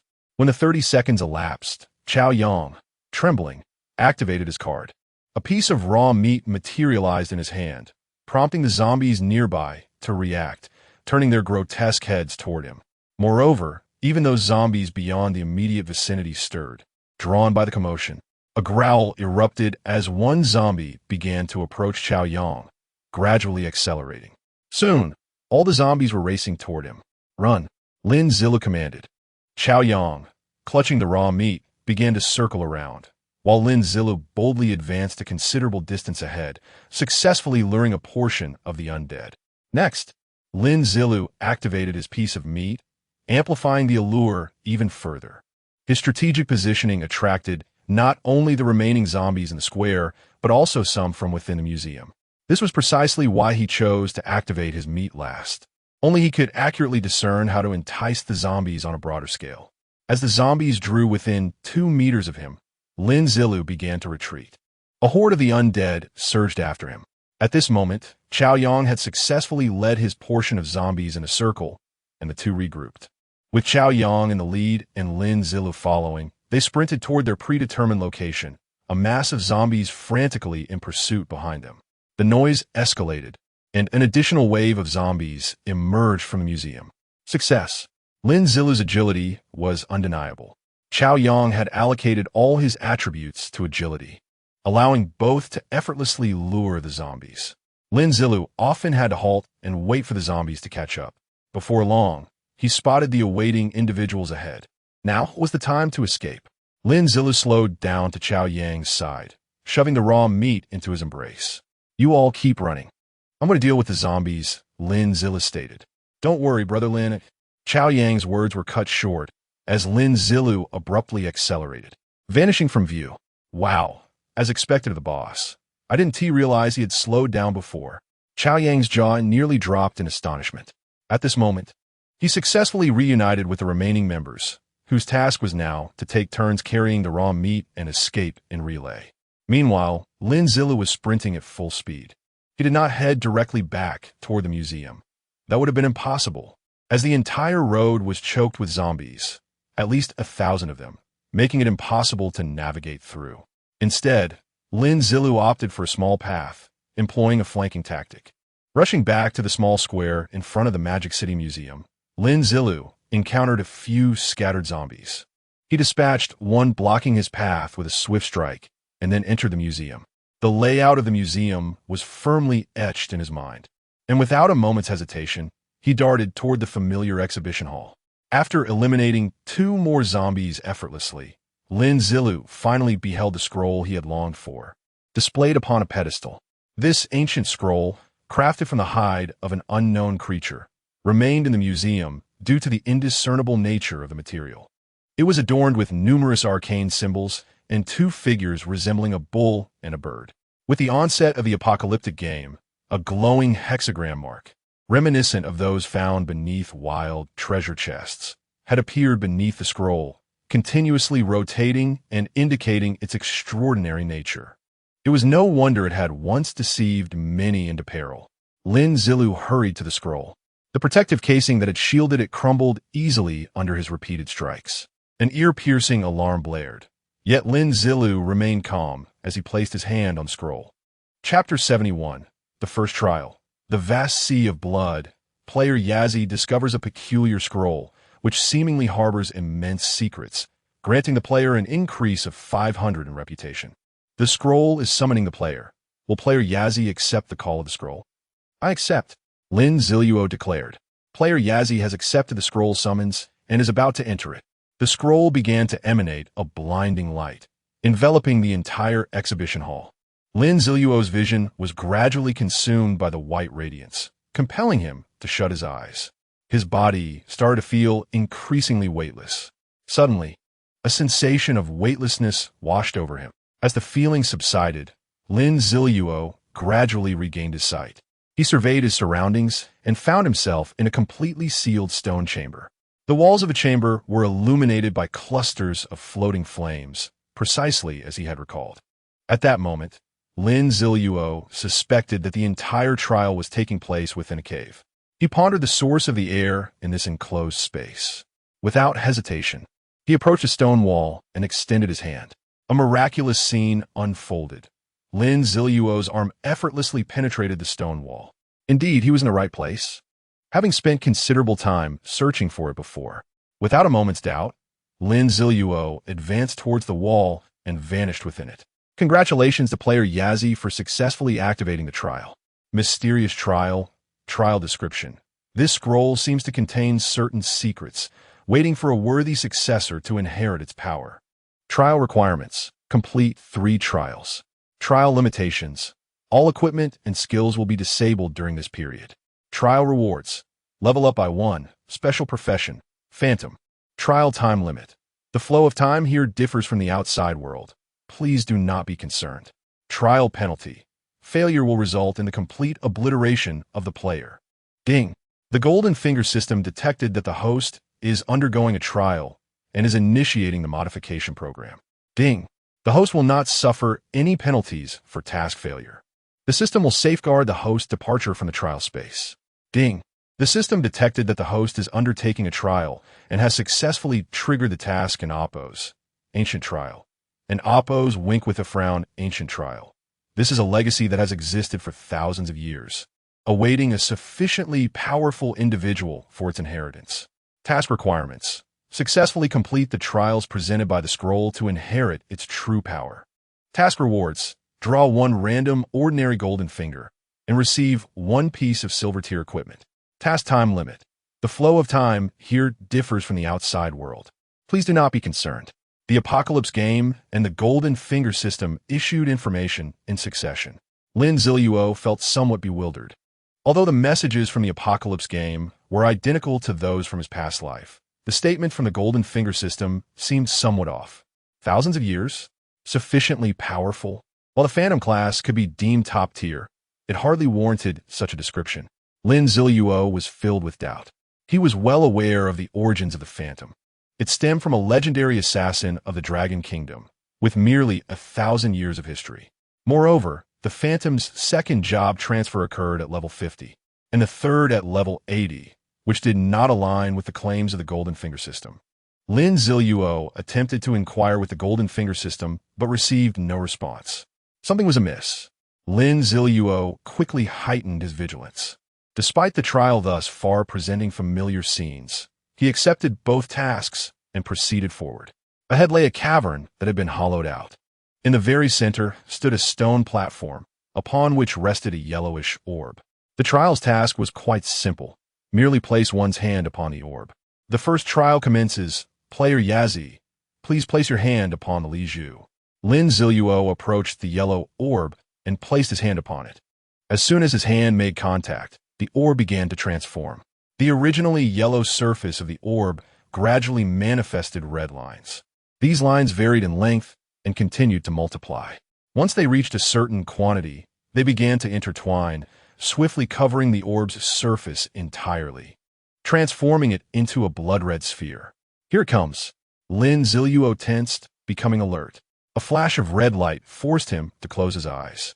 After a moment of disorientation, the overwhelming stench of blood jolted Lin Ziluo back to awareness. At this moment, he found himself no longer in the cavern, but rather in an endless expanse. The upper portion of this space was suffused with a dark crimson hue, instilling a sense of profound oppression. Prolonged gazing upwards induced a stinging sensation in his eyes. Lin Ziluo stood upon a rocky outcrop, which he referred to as such because, aside from this solitary stone, his entire field of vision was enveloped by an infinite sea of blood. The small stone was surrounded by the blood-colored ocean, revealing just enough space for Lin Ziluo to stand, akin to a solitary vessel adrift upon an endless sea. He dipped his hand into the blood-colored waters nearby, and a potent metallic scent assaulted his senses. Indeed, this so-called seawater was nothing but blood. It was unfathomable to comprehend how such a boundless sea of blood had come to be. If this blood originated from humans, how many lives would need to be sacrificed to amass such a volume? Kill! A grand shout resonated from above, as if imbued with magic, causing Lin Ziluo's blood to boil instantaneously. Kill. The voice echoed a second time, further accelerating the boiling of his blood, and his heartbeat began to quicken. Kill. Lin Ziluo's complexion flushed, and veins bulged on his muscles. However, regardless of the changes in his body, his expression remained unchanged, and his eyes were clear and resolute. Chapter 72. The Second Trial. Endless Darkness. Kill. Kill. Kill. The echoes resounded incessantly. The ocean of blood began to ripple in response to the cacophony of violence. With each cry of slaughter, the crimson sea surged forth, creating waves that crashed upon Lin Ziluo. He stood resolute, allowing the towering waves of scarlet liquid to batter against his form. As the cries of murder persisted, his body underwent a transformation. His skin was painted in shades of red, rendering him as though he had emerged from the very blood itself. The thunderous beat of his heart and the ragged breaths he drew testified to the unimaginable torment he was enduring. In his past life, Lin Ziluo had relied upon his hatred for Yao Jinghan to endure this trial. He had often contemplated surrendering, resorting to shameful acts such as huddling against the rocks, covering his ears to block out the sounds. Yet this time, regardless of the changes in his body or the onslaught of blood waves, his unwavering expression remained intact. He stood upon the rocks, immovable, akin to a resilient pine tree. Dozens, hundreds, thousands of times, the cries of murder echoed like thunder, the blood waves relentlessly crashing. Lin Ziluo remained undaunted, showing not a hint of retreat. After an indeterminate passage of time, the cacophony abruptly ceased. The waves of blood fell silent, and a faint smile graced Lin Ziluo's face. He knew he had triumphed in this trial. Furthermore, the nightmares that plagued him from his previous life dissipated with the conclusion of this ordeal. Good, good, good. After uttering these affirmations, Lin Ziluo's consciousness began to waver once more. When he regained clarity, his hand rested upon the bead, which had transformed from its original blood-red hue back to a muted earth tone. The surrounding cave remained as tranquil as before, and the blood that had covered him vanished entirely, as if nothing had ever transpired. Congratulations, player, for successfully passing the first trial. Please proceed to the next trial. Lin Ziluo exhaled deeply, preparing to adjust his state of mind. Time was not of the essence. The flow of time here differed from that of the outside world. After spending what felt like an eternity in reflection, he finally regained his previous composure. He glanced at the earthy bead, pondering how such a small object could ensnare one in a nightmarish illusion. Retracting his hand, Lin Ziluo straightened his clothing and walked toward a newly appeared opening.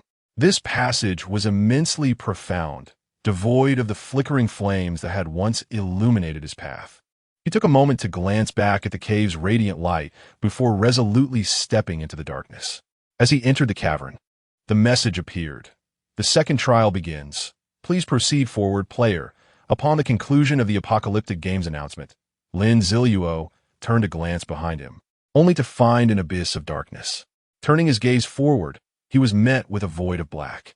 He was entirely engulfed in shadows, devoid of any glimmer of light or obstacles. This was the essence of the second trial.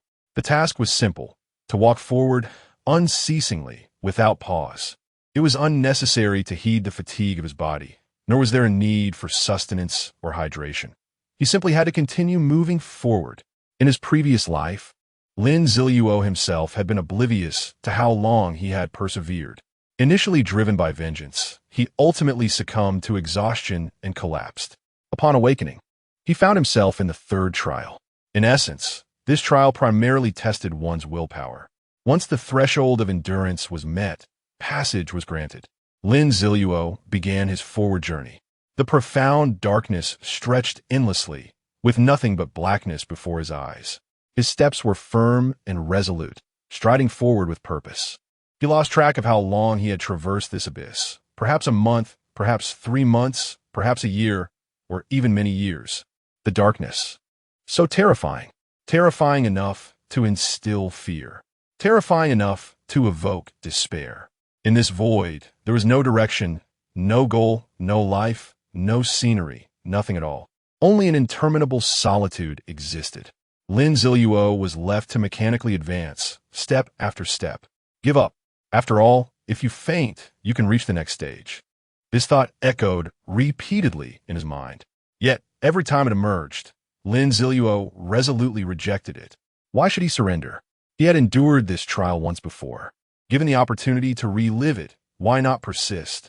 Gradually, Lin Ziluo's steps grew heavier, but his resolve solidified. 1 step, 2 steps, 3 steps, 10 steps, 100 steps. 1,000,000 steps. In this darkness, the concept of time had vanished. Slowly, Lin Ziluo was horrified to discover that his consciousness was blurring, his thoughts becoming sluggish. Such was the terrifying nature of time. It ensnared him deeper into this abyss of darkness. No, I vowed. This time, I shall endure until the very last moment. Lin Ziluo began to struggle against the encroaching fatigue. He delved into his memories, and the experiences of the past decade surged forth in his mind. The equipment he had acquired, the quests he had completed, the people he had encountered, the zombies he had vanquished, the dire predicaments he had faced, and so forth. Years upon years, all of these memories replayed in his mind as he continued to press forward. Was this an illusion? Lin Ziluo rubbed his eyes. How absurd it seemed. He was experiencing a hallucination. Yet amidst this space, a glimmer of white light emerged. Rubbing his eyes, Lin Ziluo found the white light ahead to be dazzling. Could this be real? Was this the end? This was indeed the culmination. He had genuinely persevered to the finish. In an instant, Lin Ziluo felt tears of joy threaten to spill forth. Trembling, he advanced toward the radiant light. As he neared the brilliant illumination, which pierced through the shadows, his long-immersed eyes felt no discomfort, only an overwhelming warmth. Cautiously, he took a step forward, entering into the embrace of the white light. Chapter 73. The Third Trial. The Face Cat Demon in a stone chamber, surrounded by stone walls and floating flames, stood a wooden rack laden with an array of weapons. I have truly emerged. A thorough examination of my body reveals no discernible changes since I traversed that passage. As if my long journey had never transpired. Lin Ziluo collapsed onto the ground, seeking respite. The stone chamber I now occupied bore no difference from the one before the trials began. To advance to the next stage, I merely needed to pass through the stone wall. Congratulations, player, for successfully completing the second trial. Please proceed to the next trial. The long-awaited game notification chimed. Lin Ziluo finally exhaled in relief. This path indeed had an end, and I had persevered until the very conclusion. The previous 2 trials had unfolded just as Lin Ziluo had anticipated. Although I could have succeeded with minimal effort, merely proving myself slightly would suffice. Yet, Lin Ziluo was unwilling. In my past life, my dismal performance in those trials left me with profound regrets. This time, in my rebirth, I sought a true resurrection, to amend all previous shortcomings, including the next trial and that cat, the one that left me with an indelible scar upon my face. The mere thought of confronting that cat once more ignited Lin Ziluo's innate desire for vengeance, surging through him with newfound strength. The constraints of this trial forbade the use of equipment or skills, yet my innate talents remained unbound. Thus, Lin Ziluo sat upon the ground, resting for a considerable duration until he finally shed the remnants of the darkness that had previously shrouded him. Rising, he approached the weapon rack. Each weapon prepared for the next trial, and that feline foe. Unable to retrieve his own weapon, he selected the large iron blade he wielded with utmost familiarity. With determination, he strode toward the stone wall. As Lin Ziluo passed through the barrier, he entered a vast cavern. The third trial commences. Player, eliminate the guardian beast. The notification resonated, and Lin Ziluo raised his long blade. The cavern appeared desolate, devoid of anything unusual. Suddenly, a chilling cat's cry echoed through the air. Meow. This was not the soft mew of a domestic cat, but a piercing, shrill sound that sent shivers down one's spine. The once empty cavern rippled as a cat emerged from the stone wall. This cat was somewhat larger than the average feline, though not nearly as immense as the zombie cat Lin Ziluo had previously encountered. Its most terrifying characteristic was its face. If one were not vigilant, They might mistake it for the visage of an elderly person, deeply wrinkled. Lin Ziluo had dubbed it the face cat. The face cat possessed hauntingly blue eyes, reminiscent of the spectral hues described in ancient dragon kingdom myths. Its body was indistinguishable from that of other cats, a pure black coat that appeared particularly ominous in the dimly lit cavern illuminated solely by floating flames. As the saying goes, enemies are especially fierce upon meeting. Upon the face cat's appearance, Lin Ziluo heightened his vigilance. The attributes of this creature were inscrutable, yet Lin Ziluo, having battled it before, had a rough understanding of its capabilities. It was not overwhelmingly powerful, merely slightly superior to his unarmed self. However, its agility was exceptionally high. When it sprinted, it seemed to leave afterimages in its wake. From the moment it emerged, the face cat fixated its eerie blue gaze upon Lin Ziluo, seemingly deliberating how best to eliminate him. Under the intense scrutiny, Lin Ziluo's expression remained unchanged. He inhaled deeply and unexpectedly closed his eyes. What was this madness? The face cat was momentarily bewildered, questioning if it had encountered a lunatic after waiting so long. Yet Lin Ziluo was not insane. He was merely reflecting upon the wealth of experience he had amassed during his arduous journey. To maintain clarity of mind amidst the endless path, Lin Ziluo began to retrace his 10 years of experiences. Memories flooded back, each battle meticulously analyzed and revisited. In these reflections, Lin Ziluo focused on the tactical nuances of his previous encounters. At this moment, he recognized the profound correctness of his decision. His prowess in combat had reached an extraordinary zenith. Through continuous recollection and simulated battles, Lin Ziluo's combat abilities underwent a significant breakthrough. Detected that the player's combat capabilities have transcended to a new realm. The epic talent all-encompassing mastery has evolved into the legendary talent omniscience and omnipotence combat. Omniscience and omnipotence combat. A legendary level talent that grants you an unimaginable depth of understanding regarding all matters related to combat. You can effortlessly manipulate various combat styles and weapon types. Lin Ziluo paid no heed to the apocalyptic game's notifications, for he sensed the face cat had made its move. Despite the creature's stealthy approach, its swift motions were discernible to Lin Ziluo through the shifting currents of air. He raised the iron blade, an indescribable aura emanating from him. In the ancient dragon kingdom's lengthy history, there existed a remarkable technique known as sword nurturing. This involved concealing a sword within its sheath, carrying it throughout one's life, and concentrating one's essence upon it. Through decades of nurturing, the sword would embody tremendous vitality. Practitioners of this art would only draw their sword once in a lifetime, choosing to do so in moments of dire peril. When finally unsheathed, the sword, having been nurtured for many years, would unleash cataclysmic power. When a sword is drawn, a life may be lost, leaving behind a singular, breathtaking strike that would echo through eternity. This story is purely a work of fiction by the author. Readers are advised not to emulate. Chapter 74. The Phantom in Hand. Has the trial glitched? If the art of sword nurturing derives its formidable power from a person's decades of essence, then what of Lin Ziluo? Immersed for countless times in the sea of blood, suffused with an overwhelming aura of killing intent, he remained steadfast and unmoved. In the depths of darkness, his mental will seem to endure the relentless forging of centuries, unwavering in its resolve. The focus and persistence he exhibited far surpassed that of mere decades of sword nurturing. Now it was Lin Ziluo's moment to draw his blade. Upon hearing the stirrings of the face cat, alarmingly close, Lin Ziluo opened his eyes. In an instant, the knife in his hand cut through the air. This strike appeared unremarkable, as though Lin Ziluo had swung it without intent. Yet, it was this very blow that unveiled a spectrum of emotions: fear, panic, shock, awe, and despair upon the face of the face cat. It realized it was utterly ensnared by this strike, as if bound by invisible shackles, rendered motionless. It could only watch helplessly as it offered itself to the blade.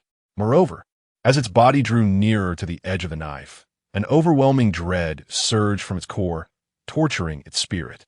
This fear forced the face cat to relive the torment Lin Ziluo had endured through the trials. The blade smoothly traversed the face cat's abdomen, neck, and finally its forehead. Strangely, no wounds were visible where the blade had passed. Only when the face cat collapsed heavily to the ground did droplets of blood begin to seep from the wound. A creature that had once plagued Lin Ziluo in a previous life was vanquished in an instant, its visage forever marred by unending terror, distorting its very features. In this moment, Lin Ziluo sheathed his iron knife, his heart brimming with a sense of profound exhilaration. The long-anticipated strike had severed the negative emotions accumulated through his trials, allowing the face cat to experience the very despair that could drive an ordinary person to the brink of collapse, ultimately succumbing in hopelessness. Player Yazi has successfully slain the guardian beast. Congratulations to Player Yazi for passing the third trial. Congratulations to Player Yazi for completing the mysterious trial. Congratulations to Player Yazi for receiving trial rewards. Level up. Phantom Class Transfer Scroll. As the player has not completed the class transfer, the level up reward will be accumulated upon completion of the transfer. Notifications from the apocalyptic game system appeared in succession. A scroll materialized in Lin Ziluo's hand. Simply opening this scroll would grant him the hidden class of Phantom. However, Lin Ziluo refrained from hastily unrolling it, for he was astonished to discover he had not exited the cave. What was this anomaly?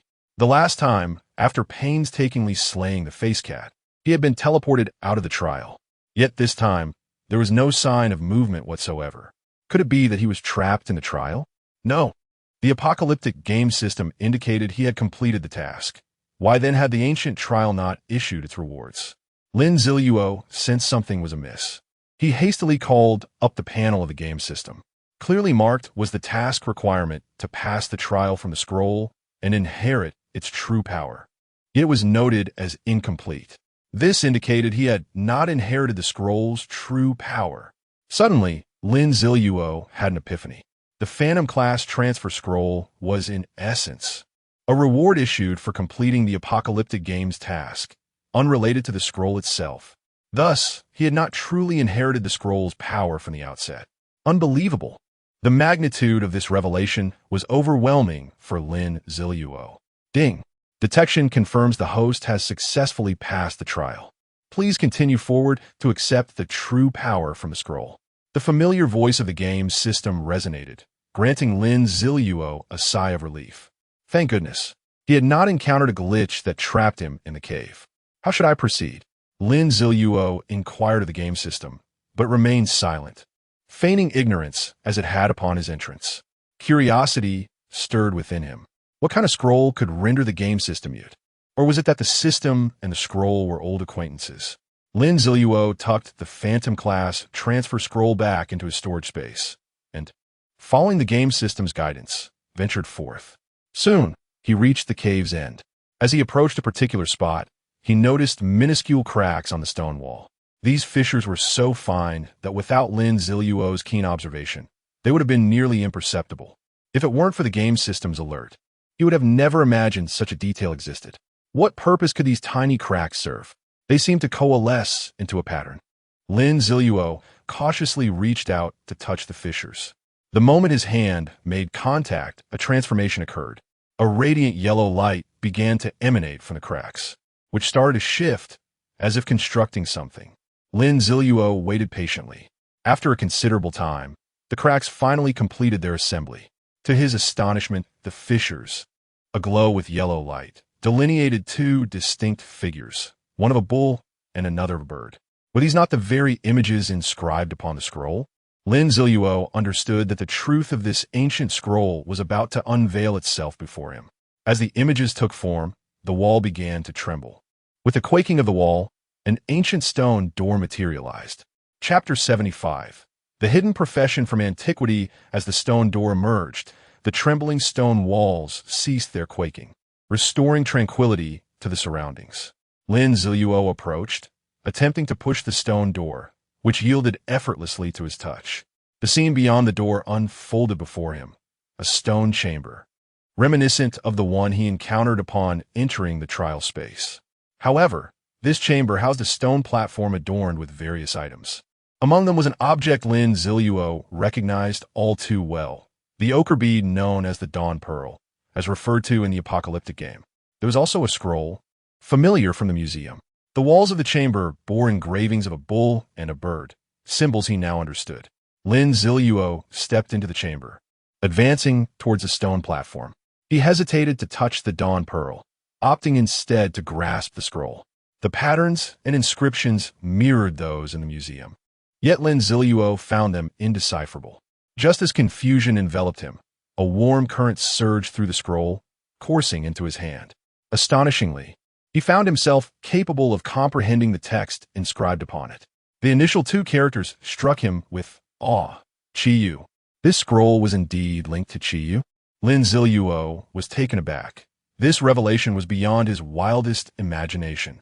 Chiyu, the legendary tribal leader from the ancient era of the Dragon Kingdom, revered by some as the god of war and reviled by others as a harbinger of calamity.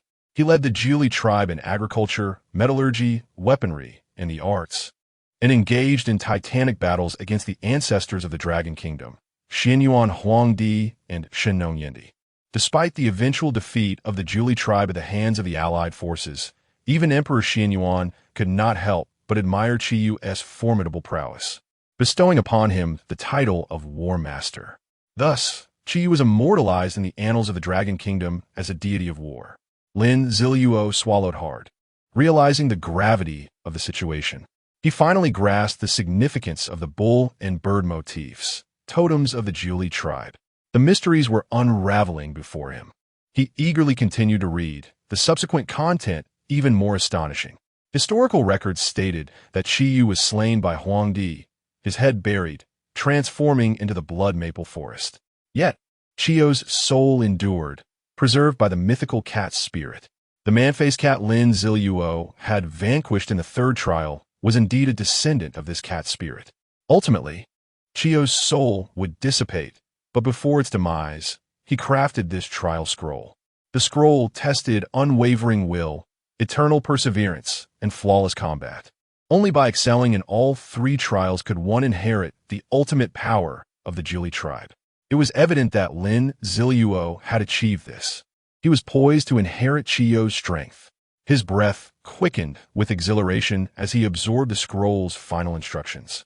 He was to place his hands upon the engravings of the bull and bird to fully activate the scroll and claim the might of the Jiuli tribe. Without hesitation, Lin Ziluo set the scroll upon the stone platform and pressed his hands onto the totemic designs. In that instant, radiant light erupted forth. Boundless energy began to flow through Lin Ziluo's hands, inundating his being and initiating a profound transformation.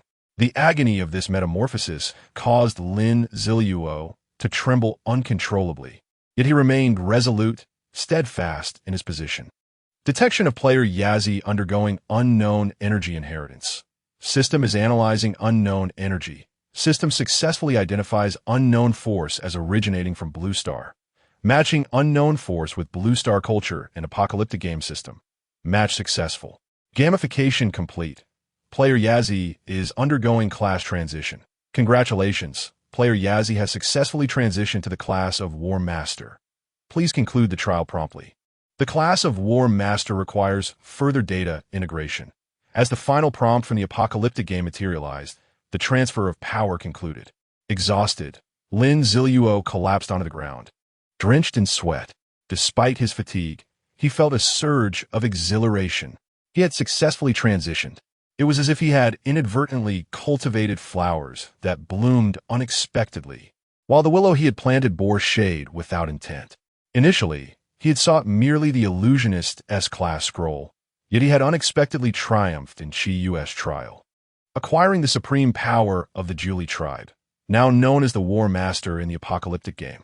The title of War Master had not been conferred upon anyone in the annals of the Dragon Kingdom's history, save for Chiyu himself. Yet now, it belonged to Lin Ziluo. Simultaneously, he comprehended the purpose of the bead resting on the stone platform. This bead was named the Jiuli Pearl, a crucial artifact for the War Master. The Jiuli Pearl functioned akin to the fabled artifacts described in cultivation novels, serving as the War Master's weapon. The War Master must continuously allow the Julie Pearl to absorb energy to enhance its capabilities, thereby unlocking its formidable potential in conjunction with the War Master. Rising to his feet, Lin Ziluo grasped the Julie Pearl, which had already acknowledged him as its master following his inheritance of the War Master's power. With a mere thought, the Julie Pearl vanished from his hand, reappearing within his consciousness. Chapter 76. The Profession of Terror Induced by the Apocalypse Game Ding. Congratulations, host, on completing the task Ancient Heritage. Ding. Congratulations, host, on receiving the task reward. A random selection of an ordinary cheat and a piece of silver-grade equipment. The prompt sound of the cheat system echoed in the air. The task has been accomplished. However, Lin Ziluo currently had no inclination to make a selection. It seemed more pressing to ascertain the details of the Weapon Master profession. Earlier, during the Apocalypse Game's urging for Lin Ziluo to return, a button appeared on his panel that would conclude the trial. Lin Ziluo pressed the button. In the next instant, he found himself back in a museum exhibition hall from which he had originally entered. Surrounding him was an expanse of darkness. The moonlight filtering through the window illuminated the fact that it was now night in the real world. The location where Lin Ziluo stood was identical to the spot he had entered the trial. The difference now was that the exhibition hall was littered with the corpses of zombies, all drawn in by the previous alarm. Subsequently, members of the Death God Club had entered and slain these zombies, retreating only as night fell. The scroll on the display stand remained, but now it was merely an ordinary scroll for viewing purposes. Player Yazzie has concluded the trial. Data processing for Player Yazzie's profession as Weapon Master is underway. Player Yazzie's base attributes without equipment or title enhancements. Strength, 18, Spirit, 16. Constitution, 12, Agility, 19. Strengthening Player's base attributes according to the Weapon Master profession.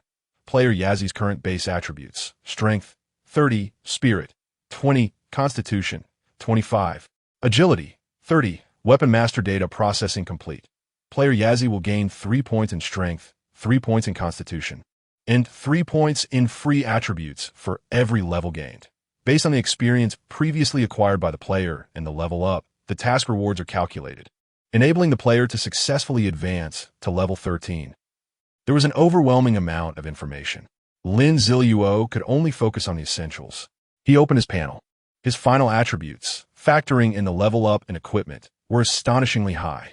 Base attributes, Strength, 49, Spirit, 24, Constitution, 46, Agility, 36. Terrifying.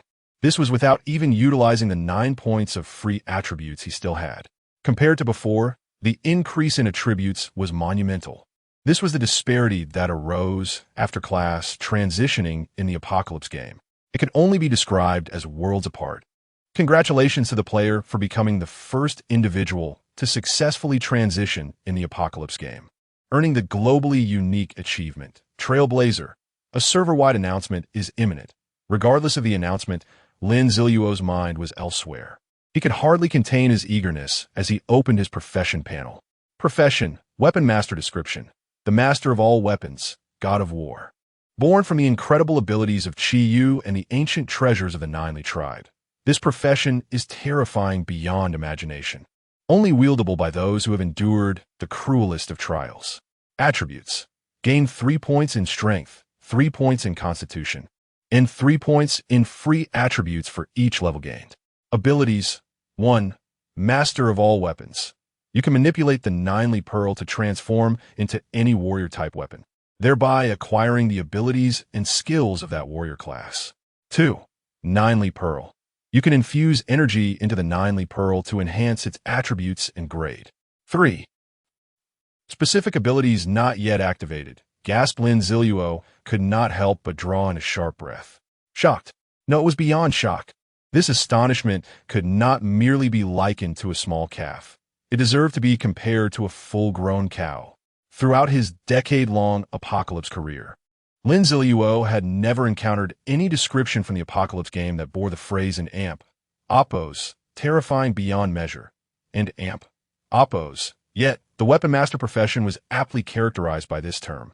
Lin Ziluo summoned the Ninely Pearl. Ninely Pearl, a bronze-grade item, the treasure of the Ninely tribe. 1. Capable of freely transforming its form based on the player's thoughts, endowing the player with the abilities of that form's profession. 2. Can devour energy to enhance the attributes and abilities of equipment. Without hesitation, Lin Ziluo took out the decapitating demon blade and chose to devour it. The decapitating demon blade swiftly transformed into a swirl of black energy, ultimately merging into the Ninely Pearl. Ninely Pearl has absorbed sufficient energy and successfully evolved into a silver-grade item, an infinitely growing item. How terrifying. Lin Ziluo inhaled deeply. The moment had come to unveil the true capabilities of the Ninely Pearl. He watched as the Ninely Pearl began to change shape under his intent, eventually taking on the appearance of the decapitating demon blade. Ninely Blade, silver-grade equipment. Attributes: for strength, 2 constitution, 10 armor-piercing damage.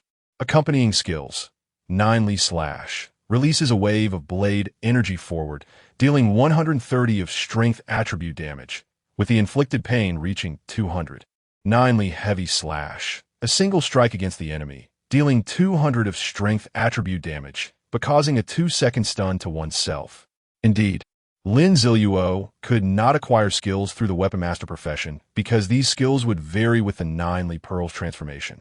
Lin Ziluo began to exert his will once more on the Ninely Blade. The blade's appearance began to change again, ultimately morphing into a bow. Ninely Bow, silver-grade equipment. Attributes: for strength, 2 agility, capable of condensing spirit into arrows. Accompanying skills: Flame Arrow, shoots a fire arrow forward, dealing 120 of strength attribute damage, causing a persistent burning state upon hitting the enemy. Ice Arrow, shoots an ice arrow forward, dealing 120 of strength attribute damage, causing a temporary slow effect upon hitting the enemy. Lin Ziluo was nearly overwhelmed. Did this not imply that he effectively possessed all warrior class professions? Ninely Stab, corresponding to the assassin profession. Ninely Shield, corresponding to the tank profession. Ninely Sword, corresponding to the swordsman profession. No, he could not dwell on these thoughts any longer. Merely contemplating it filled him with blissful dizziness. Lin Ziluo regained his composure and eagerly attempted to condense an arrow. However, he found himself unable to do so. To his astonishment, he realized his spirit had been completely depleted. How could transforming shapes consume so much spirit? Merely one transformation had nearly exhausted all his spirit.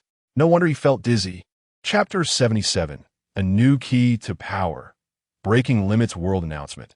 Congratulations to player Yazzie for becoming the first player in the post-apocalyptic game to reach level 10 and successfully change classes. An astonishing speed. Awarded the globally unique achievement, Pioneer, along with numerous rewards. Other players are encouraged to strive diligently. While Lin Ziluo was engrossed in studying the soldier class alone in the museum, the tranquility of the night on Blue Star was abruptly shattered. It was the dead of night, and most players were enveloped in slumber. Yet, the voice of the world announcement resonated clearly in their ears. Except for a few players who were impervious to sleep disturbances, the majority were roused from their dreams. What the hell? What world announcement? Is this ever going to end? A sleepless player lamented, having just drifted off to sleep only to be jolted awake again. Damn it, I was dreaming of finding a dozen supply cards. And now you've woken me up. Give me back my sweet dreams, cried another famished player in despair. Yazzie, that name sounds so familiar. Oh no, it's him again. Is it never going to stop? A drowsy player suddenly became alert. What? Changing classes? Why can't I understand this? It's supposed to be in the language of Longwa. A player felt as if they were playing a different post-apocalyptic game altogether. The languages heard varied by region. T10, level 10. A player glanced at their panel displaying level 6 and recalled boasting about it earlier that day, feeling an overwhelming sense of shame. So that in Oppos, Esset, after level 10, one can change classes. Truly impressive. Yazzie, I must catch up to you. A burly player from Megwa exclaimed, almost forgetting that little dog was still alive, just sleeping too soundly to be disturbed. Congratulations to the player for receiving the global announcement of Pioneer. Congratulations to the player for receiving the following rewards. 1,000 reputation points. 2,000 gold coins, 3 points of free attributes, and an additional 2 cubic meters of storage space. At this moment, Lin Ziluo was seated on the ground, wearing a meditation necklace and holding a small magic wand. He had just consumed a small blue potion to rapidly restore his mental strength. Sigh. Without mental strength, the dizziness is truly unpleasant. Fortunately, after a while, Lin Ziluo regained his composure. The 9-li bow had already been reverted back into the 9-li pearl and stored in his consciousness. The reversion did not consume mental strength. Otherwise, he would have struggled to endure. As for the 9-li stabs and 9-li spears, cough, perhaps another opportunity to research them later. First, let's claim the rewards. The rewards from world announcements had become a common topic. Alas, it was inevitable. Excellence comes with its own burdens. So far, all 3 world announcements had been attributed to Lin Ziluo. He had grown accustomed to the rewards. Aside from himself and the dashing readers, perhaps no one else knew what the rewards from world announcements truly entailed. The only thing he looked forward to was the title Pioneer. Pioneer, a unique title awarded only to the first player to change classes in the post-apocalyptic game. Attributes. All attributes too, with a 5 attribute suppression for class players. Lin Ziluo felt somewhat disappointed. What the heck? The Pioneer title doesn't even have better attributes than the Bronze Sorrow title. Suddenly, he realized, the usual order is to change classes first, and only then can one defeat a bronze-level boss. I see now. I had confused the sequence. Next, it was time for the tasks from a key to power system. These had already been distributed during the trials. Thus, Lin Ziluo promptly stated, "Please extract that silver-level equipment for me." Ding, a piece of silver-level equipment is being extracted. Ding, congratulations to the host for successfully extracting silver-level equipment. Mask of Evil. In his hand appeared a black mask. Viewed from the front, it resembled a devil's face, seemingly noble yet brimming with malevolence. The exaggerated curve of its mouth was oddly harmonious with the mask. Lin Ziluo was satisfied. He had been wearing a hidden mask, which was merely an item and not truly considered equipment. The Mask of Evil was a perfect replacement. Mask of Evil, silver-level equipment. A mask imbued with the evil power of demons. Please do not become a servant of evil. Attributes: 3 mental strength. Skills: Illusion Mask. While equipped, it conceals the player's basic information. Unless the observer is 5 levels higher, they cannot view it. Demon-esque Gaze. After use, anyone gazing at the mask within 3 seconds will fall into a state of fear. Those in fear will have their attributes decreased when attacking the player, and their physical coordination will diminish. Excellent. Lin Ziluo was quite fond of this mask. Its appearance was satisfying, and its attributes were precisely what he needed. He removed the hidden mask and donned the Mask of Evil, opting not to activate the illusionary effect. A figure cloaked in black robes, wearing a demonic mask, emerged. In conjunction with the museum's dark environment, it would surely frighten anyone who beheld it. The equipment extraction left Lin Ziluo thoroughly pleased. The forthcoming ordinary key to power promised to be a grand spectacle. Now, let us extract the key to power, Lin Ziluo said with anticipation. Ding. An ordinary key to power is being extracted. Ding. Congratulations to the player for extracting the ordinary key to power. Limit breakthrough LV1. Limit breakthrough? What limits are being broken? Upon hearing that he had drawn a new type of ordinary key to power, Lin Ziluo eagerly examined its attributes. Limit breakthrough LV1 breaks the limitation of only being able to wear 1 ring. Effect: increases the number of 8 keepable rings by 1. Lin Ziluo rubbed his eyes. He wasn't mistaken. This meant he could wear 2 rings simultaneously and both would take effect. Incredible.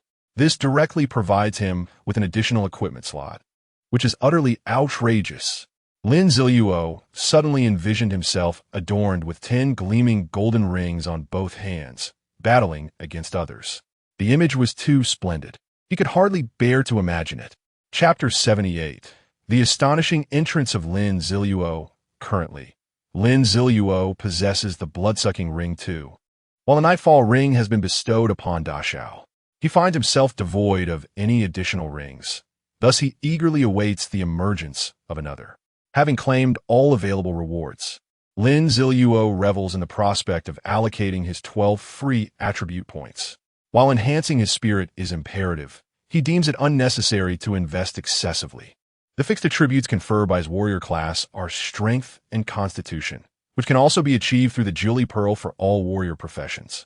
Therefore, his other vocation must undoubtedly lie in the realm of magic, emphasizing spirit and agility.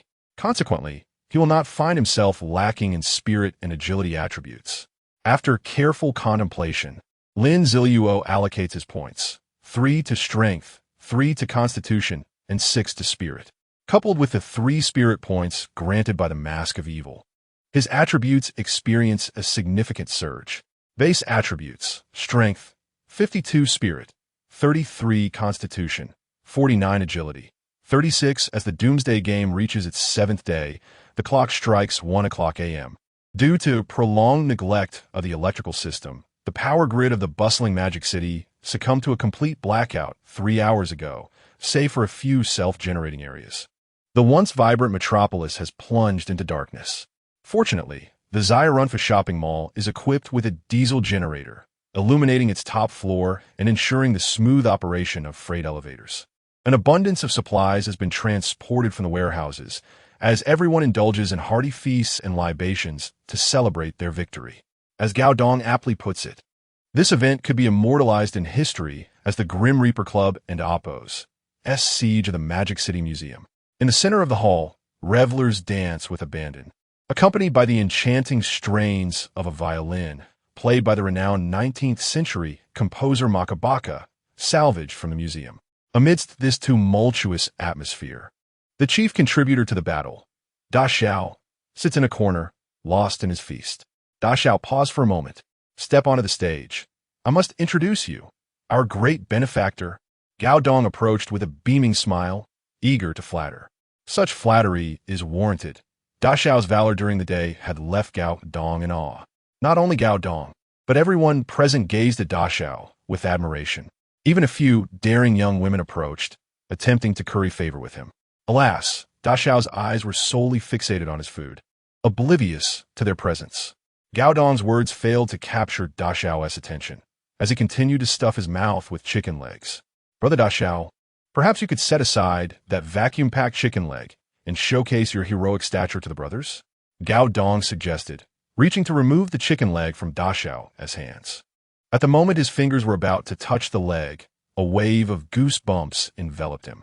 Turning stiffly, he glanced at Da Xiao, acutely aware that any contact with the chicken leg might jeopardize his life. Recalling how effortlessly Da Xiao had dispatched zombies earlier, Gao Dong swiftly withdrew his hand. Just a jest, he stammered. Suddenly, Da Xiao set down the chicken leg and stood up. Gao Dong was momentarily perplexed, thinking Da Xiao was willing to step into the limelight. Just then, the freight elevator emitted a ding, startling everyone. It was 2 a.m. The zombies outside were in a frenzied state. Who could possibly be using the freight elevator at this hour? The elevator doors slid open, revealing Lin Ziluo clad in a black robe. Truly, he is a man whose entrance always incites a stir. The iconic black robe was familiar to all, yet the blood-red demonic patterns adorning his black mask sent a shiver through the hearts of onlookers. Wow, he is incredibly handsome, exclaimed a nearby player, unable to contain his admiration.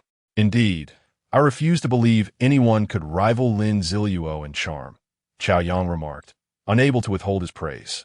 Lin Ziluo strode directly towards Gao Dong, while Da Xiao hastily positioned himself behind Lin Ziluo. Brother Lin, I'm relieved to finally see you. You have no idea how long we spent searching for you. Those rascals thought you were in trouble, Gao Dong exclaimed, his smile stretching from ear to ear. This was no exaggeration. After the Grim Reaper Club vanquished the zombies in the museum, many had indeed sought Lin Ziluo. Although they failed to find him, they never entertained the notion that he might be in peril, for he had left an indelible impression of strength.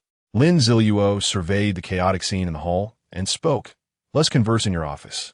Though surprised, Gao Dong led Lin Ziluo to his office. I wonder what you wish to discuss, Brother Lin? Gao Dong inquired curiously. How did today's battle unfold? Lin Ziluo initiated the conversation. The battle?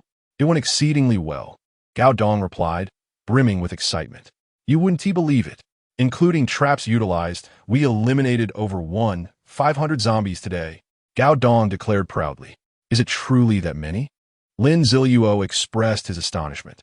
Indeed, there's a small group near the park we selected, and upon witnessing our Grim Reaper Club's valiant efforts against the zombies, nearly 100 individuals joined us on the spot, Gao Dong elucidated. Of course, the majority of the credit goes to Brother Da Xiao, who single-handedly dispatched over 100 zombies. He added, eager to curry favor. Lin Ziluo understood the implications and began to contemplate the potential opportunities this presented. Chapter 79, A Transaction Previously. Lin Ziluo had been rather muddled. The primary culprit was the mindset of a person from his past life, who believed in the virtue of hard work alongside his companion. The simpleton, however, upon reflection, he realized he might have been the fool. What assets did he possess? He held hundreds of resource cards. They were so numerous that he had no space to store them, yet other players lacked such abundance. Although their drop rates were low, every individual still possessed gold coins. He could easily exchange these resource cards for gold coins, or even for equipment and items. Currently, Lin Ziluo had the presence of the Ninely Pearl, and the energy it required needed to be supplied by equipment and items. To cultivate the Ninely Pearl swiftly, he needed to amass a substantial quantity of gear and items. As for why the Reapers Club, despite having ample resources, would still exchange for resource cards, that answer would be revealed this afternoon, precisely at 7 p.m., when the novice protection period concluded. Lin Ziluo subtly inquired about various matters, gathering an understanding of the equipment, items, and gold coins available within the Reapers Club. Once he had comprehended the situation, he proposed, "Let us engage in a transaction."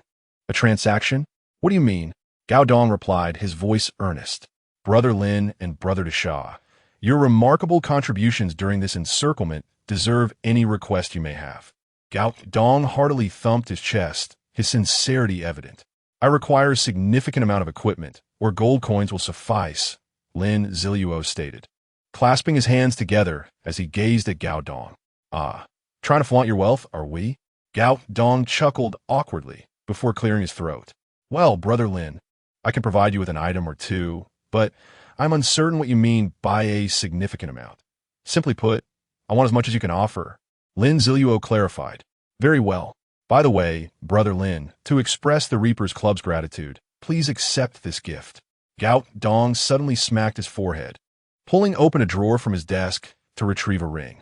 Lin Ziluo's eyes widened in astonishment. Goodness, Gao Dong is quite generous. He realized that while Gao Dong claimed it was a token of gratitude, it was in fact a spur-of-the-moment decision prompted by Lin Ziluo's expressed need for equipment. If it were a true gift, would it be tucked away in his personal office drawer? Thus, this ring belonged to Gao Dong himself. Nevertheless, Lin Ziluo accepted it gratefully. He had aided them significantly, luring zombies and successfully passing trials, thereby sparing at least a dozen members of the Reapers Club from demise. While he may have had ulterior motives, the outcome was undeniable. Lin Ziluo refrained from inspecting the ring's attributes immediately and stood to speak. "I will accept the ring. I shall return at 8 p.m. today." 8 p.m.? But the novice protection period ends at 7 p.m., Gao Dong said, puzzled. "Indeed, I wish to first ascertain what new rules will be in place," Lin Ziluo explained. "Once I grasp the new regulations, I will return around 8 p.m. to conduct our transaction. You should gather more members by then." On the surface, these words merely informed Gao Dong of the day's dealings. In reality, Lin Ziluo was offering him a chance.